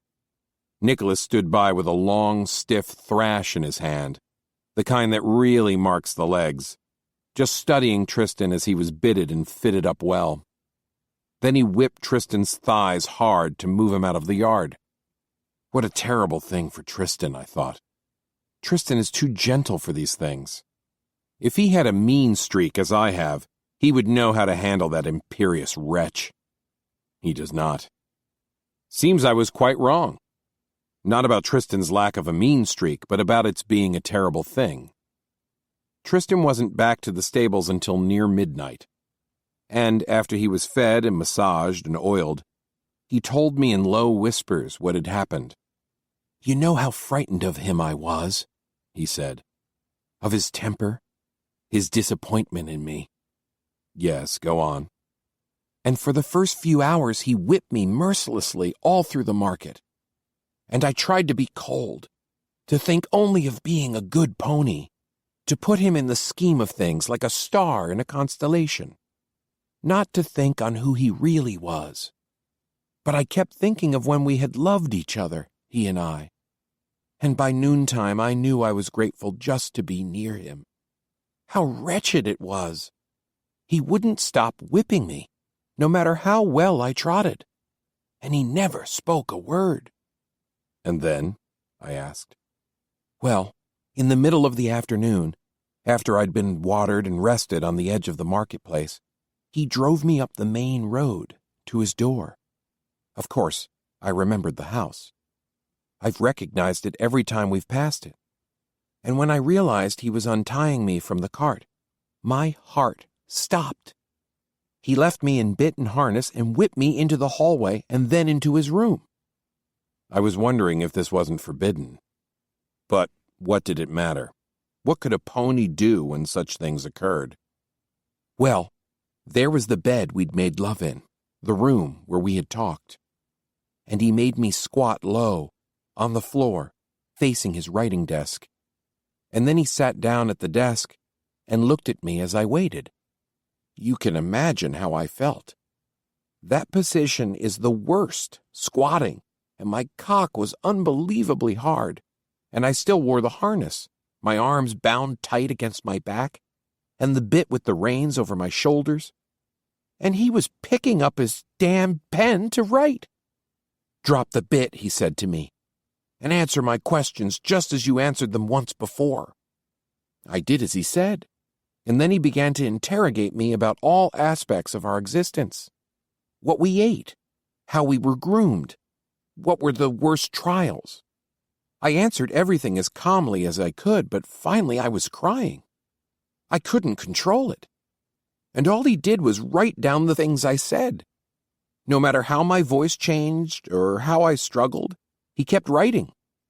I confessed that I loved the pony life, yet it was hard. I admitted that I didn't have the strength that you have, Laurent. I told him you were my idol in all things, that you were perfect. But I longed for a stern master still, a loving and stern master. I confessed everything, things I didn't even know that I still felt. I wanted to say, Tristan, you did not have to tell him. You could have concealed your soul. You could have taunted him and insulted him. But I knew this was no good for Tristan, this line of thought. I kept silent, and Tristan went on with his account. Then, the most remarkable thing happened, he said. Nicholas set down the pen, and for a moment he said and did nothing but gesture for me to be quiet. Then he came and knelt before me, and put his arms around me, and he broke down. He said that he loved me, had never stopped loving me, and these months had been agony for him. Poor boy, I whispered. Laurent, don't make fun of it, it's serious. I'm sorry, Tristan, go on. He kissed me and embraced me. He said that he had failed me when we had left the Sultanate, that he should have whipped me for my confusion in not wanting to be rescued and guided me through it. It's about time he realized that. And he wanted to make up for it now. He wasn't allowed to take off my harness. There was a stiff fine for that, and he had to respect the law. But we could make love together, he said. And we did. We lay on the floor together, as you and I did in the Sultan's bedroom, and I took his cock in my mouth as he took mine. Laurent, I've never known such pleasure. He is my secret lover again, and my secret master. What happened after that? He drove me out again into the streets, and thereafter he kept his hand on my shoulder, and when he whipped me, I knew that it was giving him pleasure. Everything was magnified. I was exalted again. Later, in the woods near his manor house, we made love a second time, and before he put the bit back in my mouth, he kissed it lovingly. And he told me that all this must be kept secret, that the rules regarding the village pony stock were very, very strict. Tomorrow, we're to lead his team when he goes to the country. We'll be tethered to his coach for some time, almost every day, and he and I will have our secret moments when we can. I'm happy for you, Tristan, I said. But it's going to be so hard, Laurent, waiting for opportunities with him. Yet it's thrilling, isn't it? Never knowing when they will come? I never worried about Tristan after that. And if others knew of his renewed love with Nicholas, they did not seem to mind. When the captain of the guard came round to talk to me, he said nothing about it and treated Tristan just as affectionately as before. He told us both that Lexius had been taken out of the castle kitchen almost immediately, and he now served the queen on the bridal path every day. The fierce Lady Juliana had also taken a liking to him, and was having a hand in his training. He was becoming an exceptionally accomplished slave. So now I don't have to worry about either Lexius or Tristan, I thought. But all this set me to thinking again about love. Had I ever loved one of my masters? Or was love elicited from me only by my slaves? Surely I had felt a frightening love for Lexius when I had whipped him in his chamber. And I felt love, profound love, for Gerard now. In fact, the harder I whipped Gerard with my hand, the more I loved him. Maybe it would always be so with me. The moments in which my soul yielded, in which everything formed a complete pattern, were moments when I was in command. But one strange contradiction to this troubled me. It was Gareth, my handsome stable-boy master. As month passed into month, I grew to love him too much. Every night, Gareth spent some time in our stall pinching my welts, scratching them with his fingernails as he complimented me on what I'd learned, or how well I'd done, or passed on to me the praise of some generous villager. If he thought that Tristan and I hadn't been whipped enough that day, and this was common when we were not the last two in a team, he marched us out to the training yard, a large place at the opposite end of the stable from the other yards, and there he whipped both of us along with other neglected ponies, until we were good and sore, having us all run before him in a small circle. All detailed matters of grooming for Tristan and me he attended to personally. He scrubbed our teeth, shaved our faces, washed and combed our hair.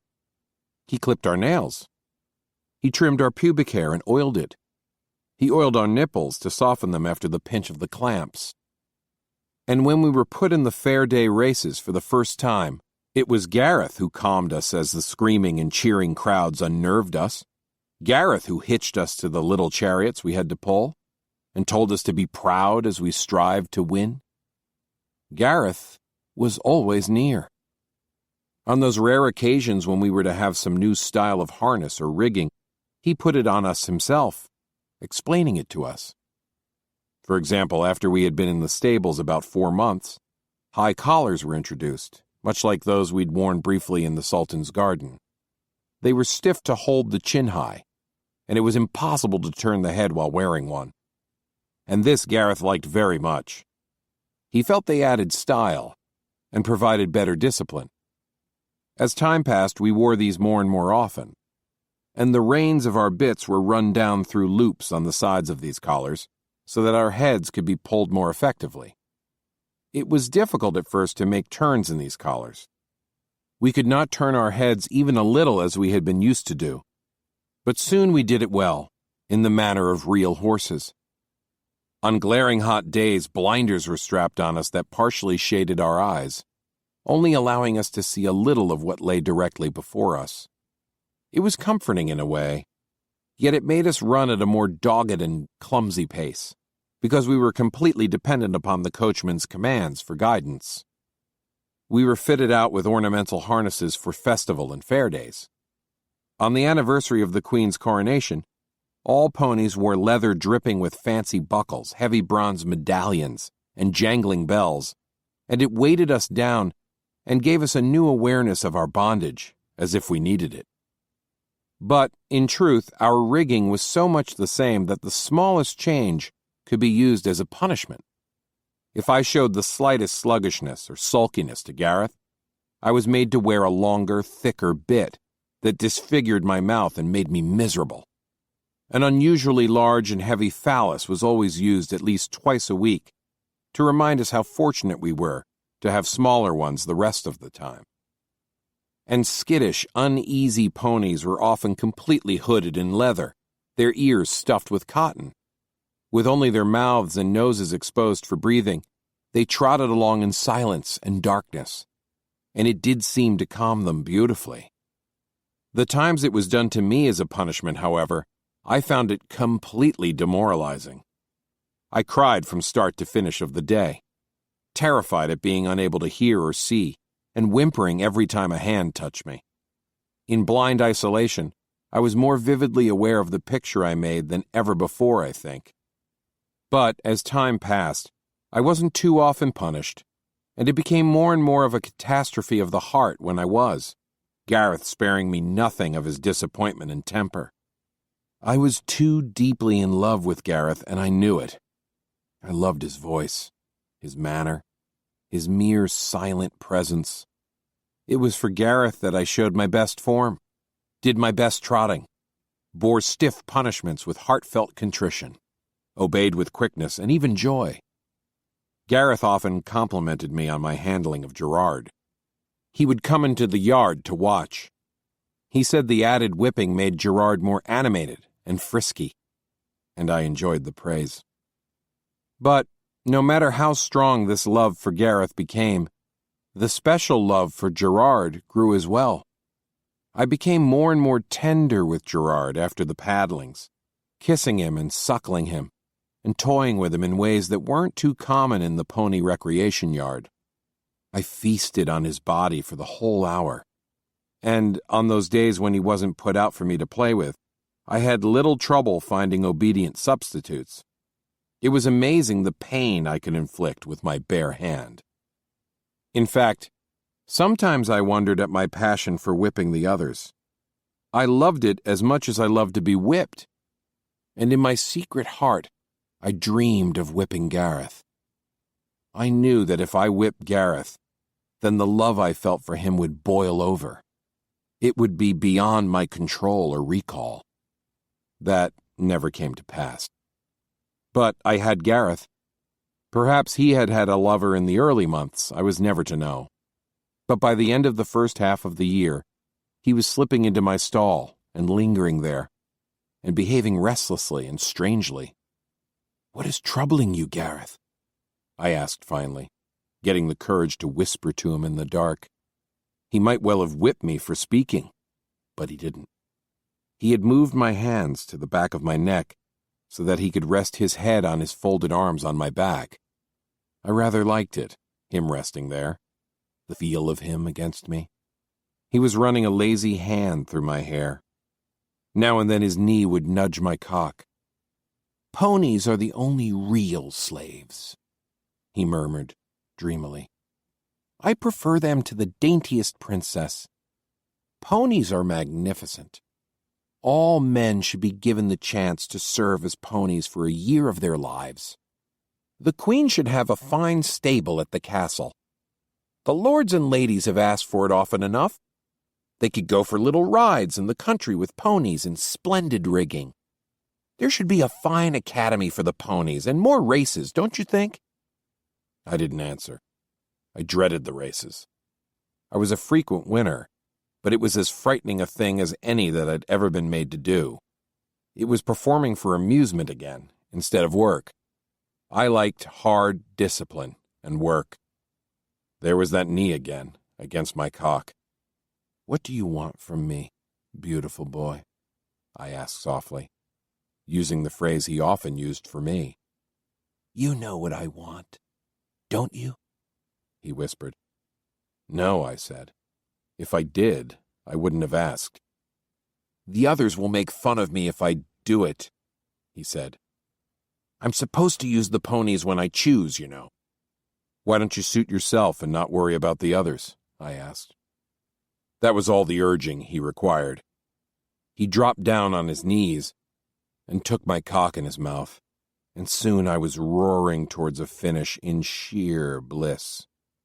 "It's Gareth, my beautiful Gareth," I kept thinking. Then there was no thought at all. He snuggled against me afterwards, telling me how fine I was, that he loved the taste of it, my juices. When he slipped his cock into my backside, I came close to paradise again.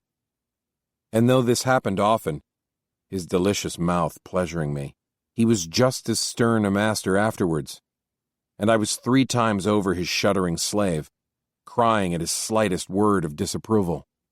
Now, when he was angry, I thought not only of his handsome face and pleasant voice, but of the mouth, sucking hard on me in the dark.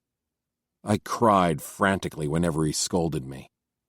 Once I stumbled while pulling a handsome equipage, and when he got wind of it, he had me spread out on the stable wall, and he whipped me with a broad leather strap until he wore himself out. I was shuddering in misery, not daring to rub my cock against the stones for fear I'd come. When he released me, I knelt at his feet, kissing his coarse rawhide boots over and over again. "Don't be clumsy like that again, Laurent," he said. "It discredits me when you are clumsy." I was crying with gratitude when he let me kiss his hands. When spring came round again, I could scarcely believe 9 months had passed.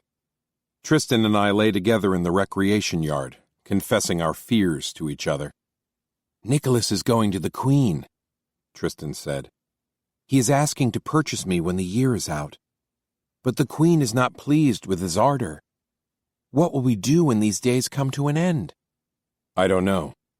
Maybe we'll be sold back to the stables," I said. We're good steeds? But it was like all our conversations of this sort, pure speculation. All we knew was that the Queen would consider our cases at the end of the year. And when I saw the captain of the guard, when he came into the stables and sent for me and let me talk to him, I told him that Tristan was desperate to return to Nicholas, and I was just as desperate to remain where I was. After the life of a pony, how could I bear anything else? He listened to me with obvious compassion. "You're a credit to the stables, both of you," he said. "You earn your feed twice and 3 times over." More than that, I thought, but I didn't say so. "The Queen may grant Nicholas's wish, and as for you, it would be the natural thing for you to be given over for another year. The Queen's more than pleased as it is to hear that you've both quieted down and behaved yourselves. And she has plenty of new playthings to content her at the castle." Is Lexia still with her? I asked. "Yes. She's frightfully hard on him, but it is what he needs," said the captain. "And then there is a lovely young prince who wandered into this land and threw himself upon her mercy. Said he was told of the Queen's customs by Princess Beauty. Imagine that. He begged not to be sent away." Ah, Beauty. I felt a sudden stab of pain. I don't think a day had passed that I'd not thought of her in her velvet gown, a flower held in a gloved hand, its petals looking all the more delicate for the fabric that pinched it. Gone forever into propriety. Poor, darling Beauty. "Princess Beauty to you, Laurent," the captain corrected me. Of course, Princess Beauty, I said, softly, reverently. "As to what will happen," said the captain, going back to the question at hand. "There is Lady Elvira, who asks about you constantly." Captain, I am so happy here, I said. "I know. I shall do what I can. But continue to be obedient, Laurent. You have another 3 years to serve somewhere, I am sure of it." Captain, there is one more thing, I said. "What is it?" Princess Beauty. Do you ever hear anything of her? His face grew a little sad, wistful. "Only that she's sure to be already married by this time.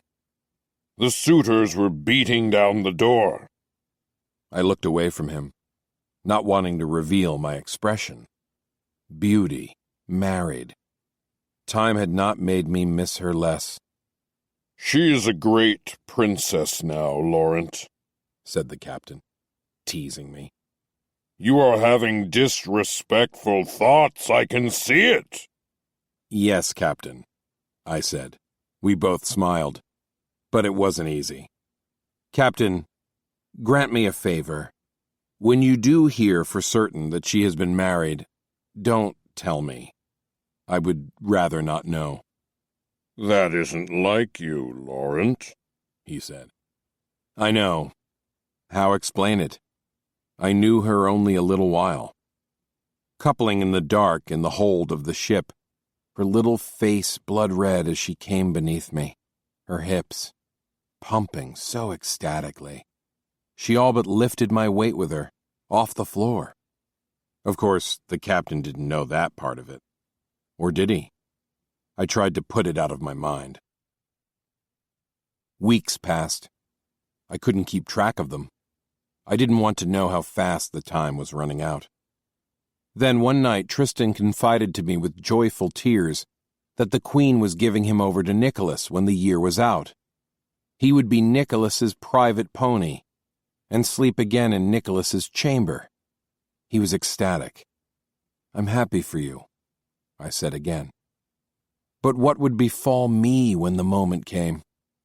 Would I be put up on the auction block and bought by some wicked old cobbler and made to sweep out his shop while the ponies trotted past the door in all their glory? Ah, I couldn't think of it. I couldn't believe in anything else but this. Days following days. In the recreation yard, I devoured Gerard as if each moment was our last. And then one evening, at twilight, when I was just finished with him and pulling him up into my arms for a little tender nuzzling, I saw a pair of boots standing before me, and looking up, I realized it was the captain of the guard. He never came out here. I went pale. "Your Majesty," he said. "Please rise. I have a message of the greatest importance. I must ask you to come with me." "No," I said. I stared at him in horror, thinking madly that if I could somehow stop his lips, the words wouldn't work their evil spell. "It can't be time yet. I'm supposed to serve for 3 more years." We had all heard Beauty's screams when she'd been told of her reprieve. I wanted to roar just as loudly now. "I'm afraid it's true, Your Majesty," he said, and extending his hand, he helped me to my feet. It was amazing, the awkwardness between us. And right there in the stables were clothes for me and 2 young boys, with heads bowed not to see my nakedness, who helped me to put the clothes on. "Must this be done here?" I demanded. I was in a rage, but I was trying to hide my grief, my utter shock. I stared at Gareth as the boys buttoned my tunic and laced my breeches. I looked down in silent fury at my boots, my gloves. "Couldn't you have had the decency to take me up to the castle for this little ritual? I mean, I've never seen it done right here on the hay-strewn floor." "Forgive me, Your Majesty," the captain said, "but this news couldn't wait." He glanced at the open door. I saw 2 of the Queen's most important advisers, both of whom had used me well at the castle, and now they too stood with bowed heads. I was on the edge of tears. Again I looked at Gareth. He too was about to cry. "Goodbye, my beautiful prince," he said, and he knelt in the hay and kissed my hand. "Prince is no longer the proper address for our gracious ally," said one of the advisers, advancing. "Your Majesty, I bring you the sad news that your father has died, and you are now the ruler of your kingdom. The king is dead. Long live the king!" "Damn it all," I whispered. He was always an utter bastard, and he would choose this time to breathe his last. Moment of truth. There was no time for lingering at the castle. I had to ride for home at once. I knew my kingdom would be on the verge of anarchy. Both my brothers were idiots, and the captain of the army, though devoted to my father, would now try to gain power for himself. And so, after an hour's conference with the Queen in which we talked mostly war and diplomatic agreements, I rode out, taking with me a great amount of treasure from her, and also some little lovely trinkets and souvenirs of village and castle life. I was rather amazed still that all these cumbersome heavy garments went everywhere that I did. It was annoying not to be naked, but I had to be on my way, and I did not even glance at the village as I rode by. Of course, 1,000 princes had undergone this sudden reprieve, this shock of clothing and ceremony, but few had had to take the reins of the kingdoms to which they returned. There was no time for lamentation, no time to linger at a country inn on the way and drink myself into a stupor as I tried to get used to the real world. I reached my castle by the 2nd night of hard riding, and within the 3 days that followed, put everything right. My father had already been buried. My mother was long dead. And what was needed was a powerful hand at the helm of government, and I soon made clear to everyone that that hand was mine. I flogged the soldiers who had abused the village girls in the few days of anarchy. I lectured my brothers and directed them to their duties with ominous threats. I had the army assembled for inspection and gave generous rewards to all those who had loved my father and who now came to me with the same love. None of this was difficult, really. Yet I knew that many a European kingdom fell because a new monarch could not do it. And I saw the look of relief on the faces of my subjects when they realized that their young king exercised authority easily and naturally, that he directed all matters of government, both large and small, with great personal attention and force. The Lord High Treasurer was grateful to have someone to assist him, and the captain of the army went at his command with renewed strength, with me at his back. But when the first frantic weeks were over, when things quieted down in the castle, when I could sleep the night through without interruptions from servants and family, I began to think about all that had occurred. I had no more marks on my body. I was tormented by endless desire. And when I realized I would never be a naked slave again, I could scarcely stand it. I didn't want to look at the trinkets the Queen had given me, see the leather toys that were of no significance to me now. But I was ashamed afterwards. It was not my destiny, as Lexius would have said, to be any longer a slave. I had now to be a good and powerful ruler, and the truth was, I loved being king. Being a prince was just dreadful, but being king was quite fine. When my advisers came to me and told me I must take a wife and father a child to ensure the succession, I nodded in agreement at once. Courtly life was going to devour me, and I should give it all that I had. My old existence was as insubstantial as a dream. "And who are the likely princesses?" I said to my advisers. I was signing some important laws as they stood about my writing table. "Well," I looked up at them. "Speak!" But even before any of the men said anything, one name suddenly came full force into my mind. "Princess Beauty," I whispered. Could it be that she had not been married?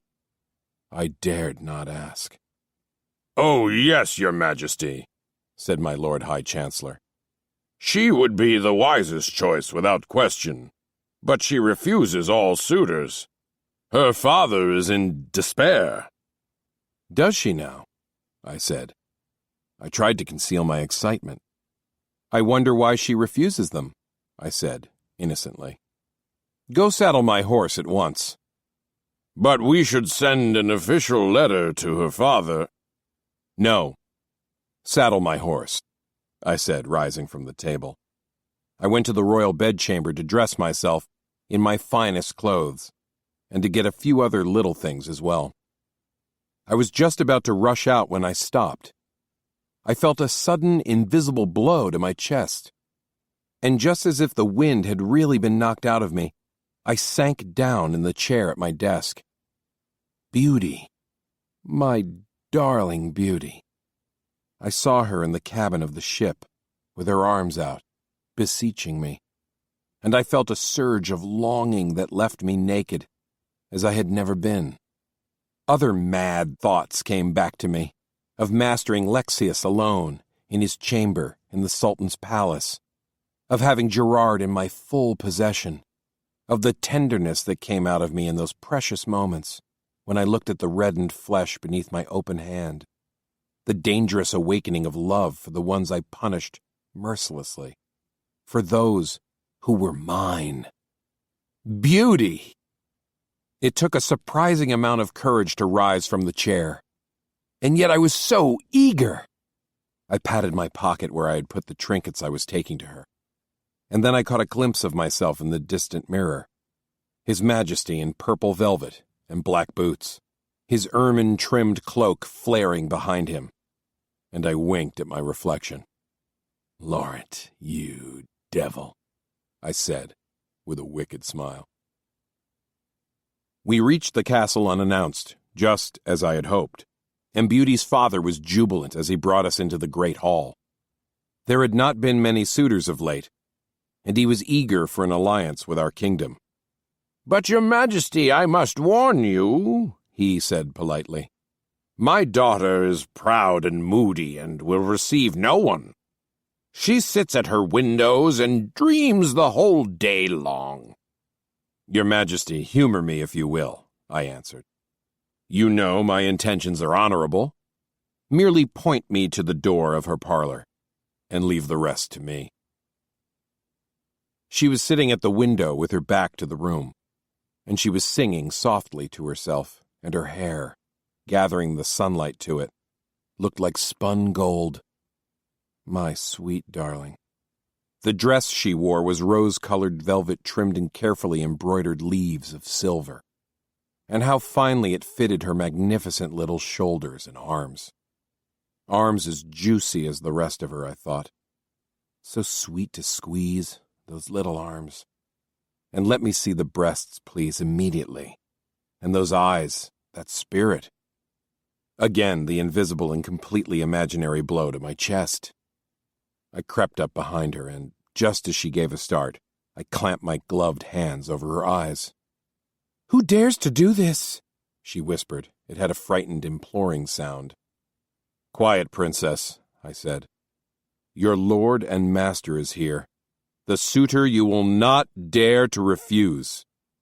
"Laurent!" she gasped. I let her go, and she rose and turned and threw herself into my arms. I kissed her 1,000 times, all but bruising her lips. She was as gorgeous and pliant as she had been in the hold of the ship, as succulent and feverish and wild. "Laurent, you haven't really come with an offer of marriage, have you?" "Offer, princess? Offer?" I said. "I come with a command." I forced her lips wide with my tongue, my hands squeezing her breasts hard through the velvet. "You will marry me, princess. You will be my queen and my slave." "Oh, Laurent, I never dared dream of this moment," she said. Her face was beautifully flushed, her eyes gleaming. I could feel her heat through the skirts against my leg. And the surge of love came again, overwhelming, and mingled with the maddening sense of possession and power. It made me hold her very tight. "Go tell your father you will be my bride, that we will leave now for my kingdom, and then come back to me." At once, she went to obey, and when she came back, she closed the door after her and stared at me uncertainly, shrinking back against the wood. "Bolt the door," I said. "We will ride out in a matter of moments, and I will save the having of you for my royal bed, but I want to prepare you for the journey properly. Do as I say." She slid the bolt into place. She was a picture of loveliness as she approached. I reached into my pocket and drew out a pair of the gifts I had brought with me from Queen Eleanor, 2 small gold clamps. Beauty lifted the back of her hand to her lips. Charming but futile. I smiled. "Don't tell me I'm going to have to train you all over again," I said, winking at her and kissing her quickly. I slipped my hand into her tight bodice and clamped the nipple firmly. Then I clamped the other. A shudder passed up through her torso to her open mouth. Such gorgeous distress. I took another pair of clamps from my pocket. "Spread your legs," I said. I knelt and gathered up her skirt and reached up until I felt the wet, naked little sex. How hungry it was, how ready. Oh, she was such a splendid darling, and one glimpse of her radiant face peering down at me, and I should go mad. I applied the clamps carefully to the moist, secret lips. "Laurent," she whispered, "you are merciless." She was already in appropriate misery, half afraid, half dazed. I could scarcely resist her. Now I drew out a small vial of amber-colored liquid, one of Queen Eleanor's most important gifts. I opened the vial and savored the spicy aroma. But I must use this sparingly. After all, my tender little darling was not a strong, muscular pony used to such things. "What is it?" "Shh," I touched her lips. "Don't tempt me to whip you until I have you in my bedchamber and can do it properly. Be quiet." I tipped the vial and poured a bit of its contents on my gloved finger, and then I raised Beauty's skirt again and smoothed the fluid over her little clitoris. her trembling lips. Oh, Laurent, it's... She flew into my arms, and I held her. How she was suffering, trying not to squeeze her legs together, shivering. Yes, I said, holding her. This was pure sweetness, and it will itch in that manner all the way to my castle, at which time I shall lick it off, every last droplet of it, and take you, as you deserve. She moaned, her hips twisting in spite of herself, as the itching potion did its work, her breasts rubbing against my chest, as if I could somehow save her, her mouth on mine. Laurent, I can't bear it, she said, breathing the words through her kisses. Laurent, I am dying for you. Don't make me suffer very long, please. Laurent, you mustn't. Shh. It's out of your hands, I said lovingly. Once again I reached into my pockets, and I drew out a delicate little harness with a phallus attached. She put her hands to her lips as I unfolded the phallus, her eyebrows coming together in a panic-stricken little frown. But she didn't resist, as I knelt to slip the phallus into her little bottom, to secure it well in her anus, and strap the harness around her thighs and waist. Of course, I could have put the itching fluid on the phallus, but that would have been too harsh. And this was only the beginning, wasn't it? Time enough for that. Come, darling, let's go, I said as I rose. She was radiant and utterly compliant. I gathered her up and carried her out of the parlor and down the stairs to the courtyard, where her horse was waiting with its ornate side saddle already in place. But I didn't place her on her horse. I seated her on my mount before me, and, as we rode off into the forest, I slipped my hand up her skirts and touched the straps of the little harness, and the wet, tender little part of her that was mine now, all mine, clamped and itching with desire, and ready for me, and I knew I possessed a slave whom no queen, or lord, or lady, or captain of the guard could ever take from me again. This was the real world then. Beauty and I free to have each other, and all the others gone.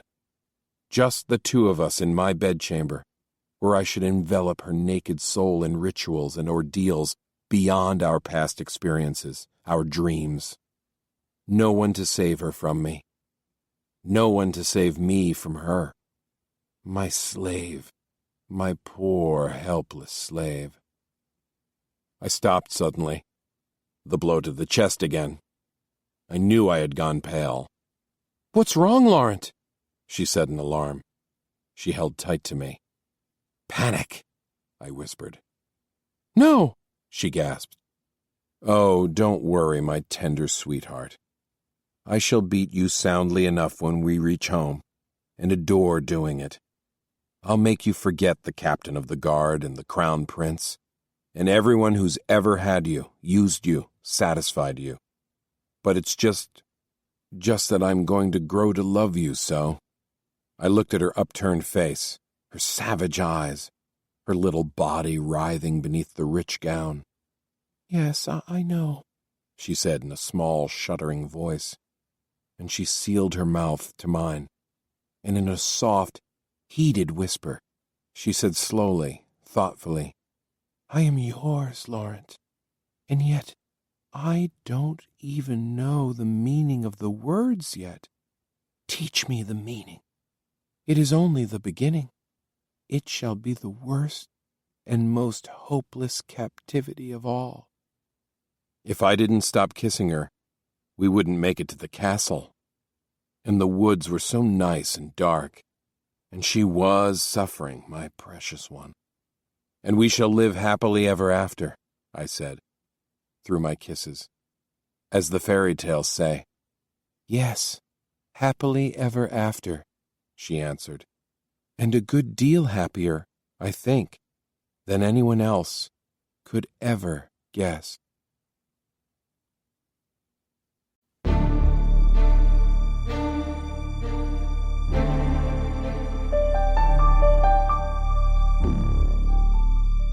We hope you have enjoyed this unabridged recording of Beauty's Release by Anne Rice, writing as A.N. Roquelaure, performed by Samantha Prescott and Corbin Steele. This program was produced by Dion Audio Services. The director was Bob Dion. Executive producer Karen Jakonski. Text copyright A.N. Roquelaure, 1985. Production copyright 2012 by HarperCollins Publishers. All rights reserved. Thank you for listening.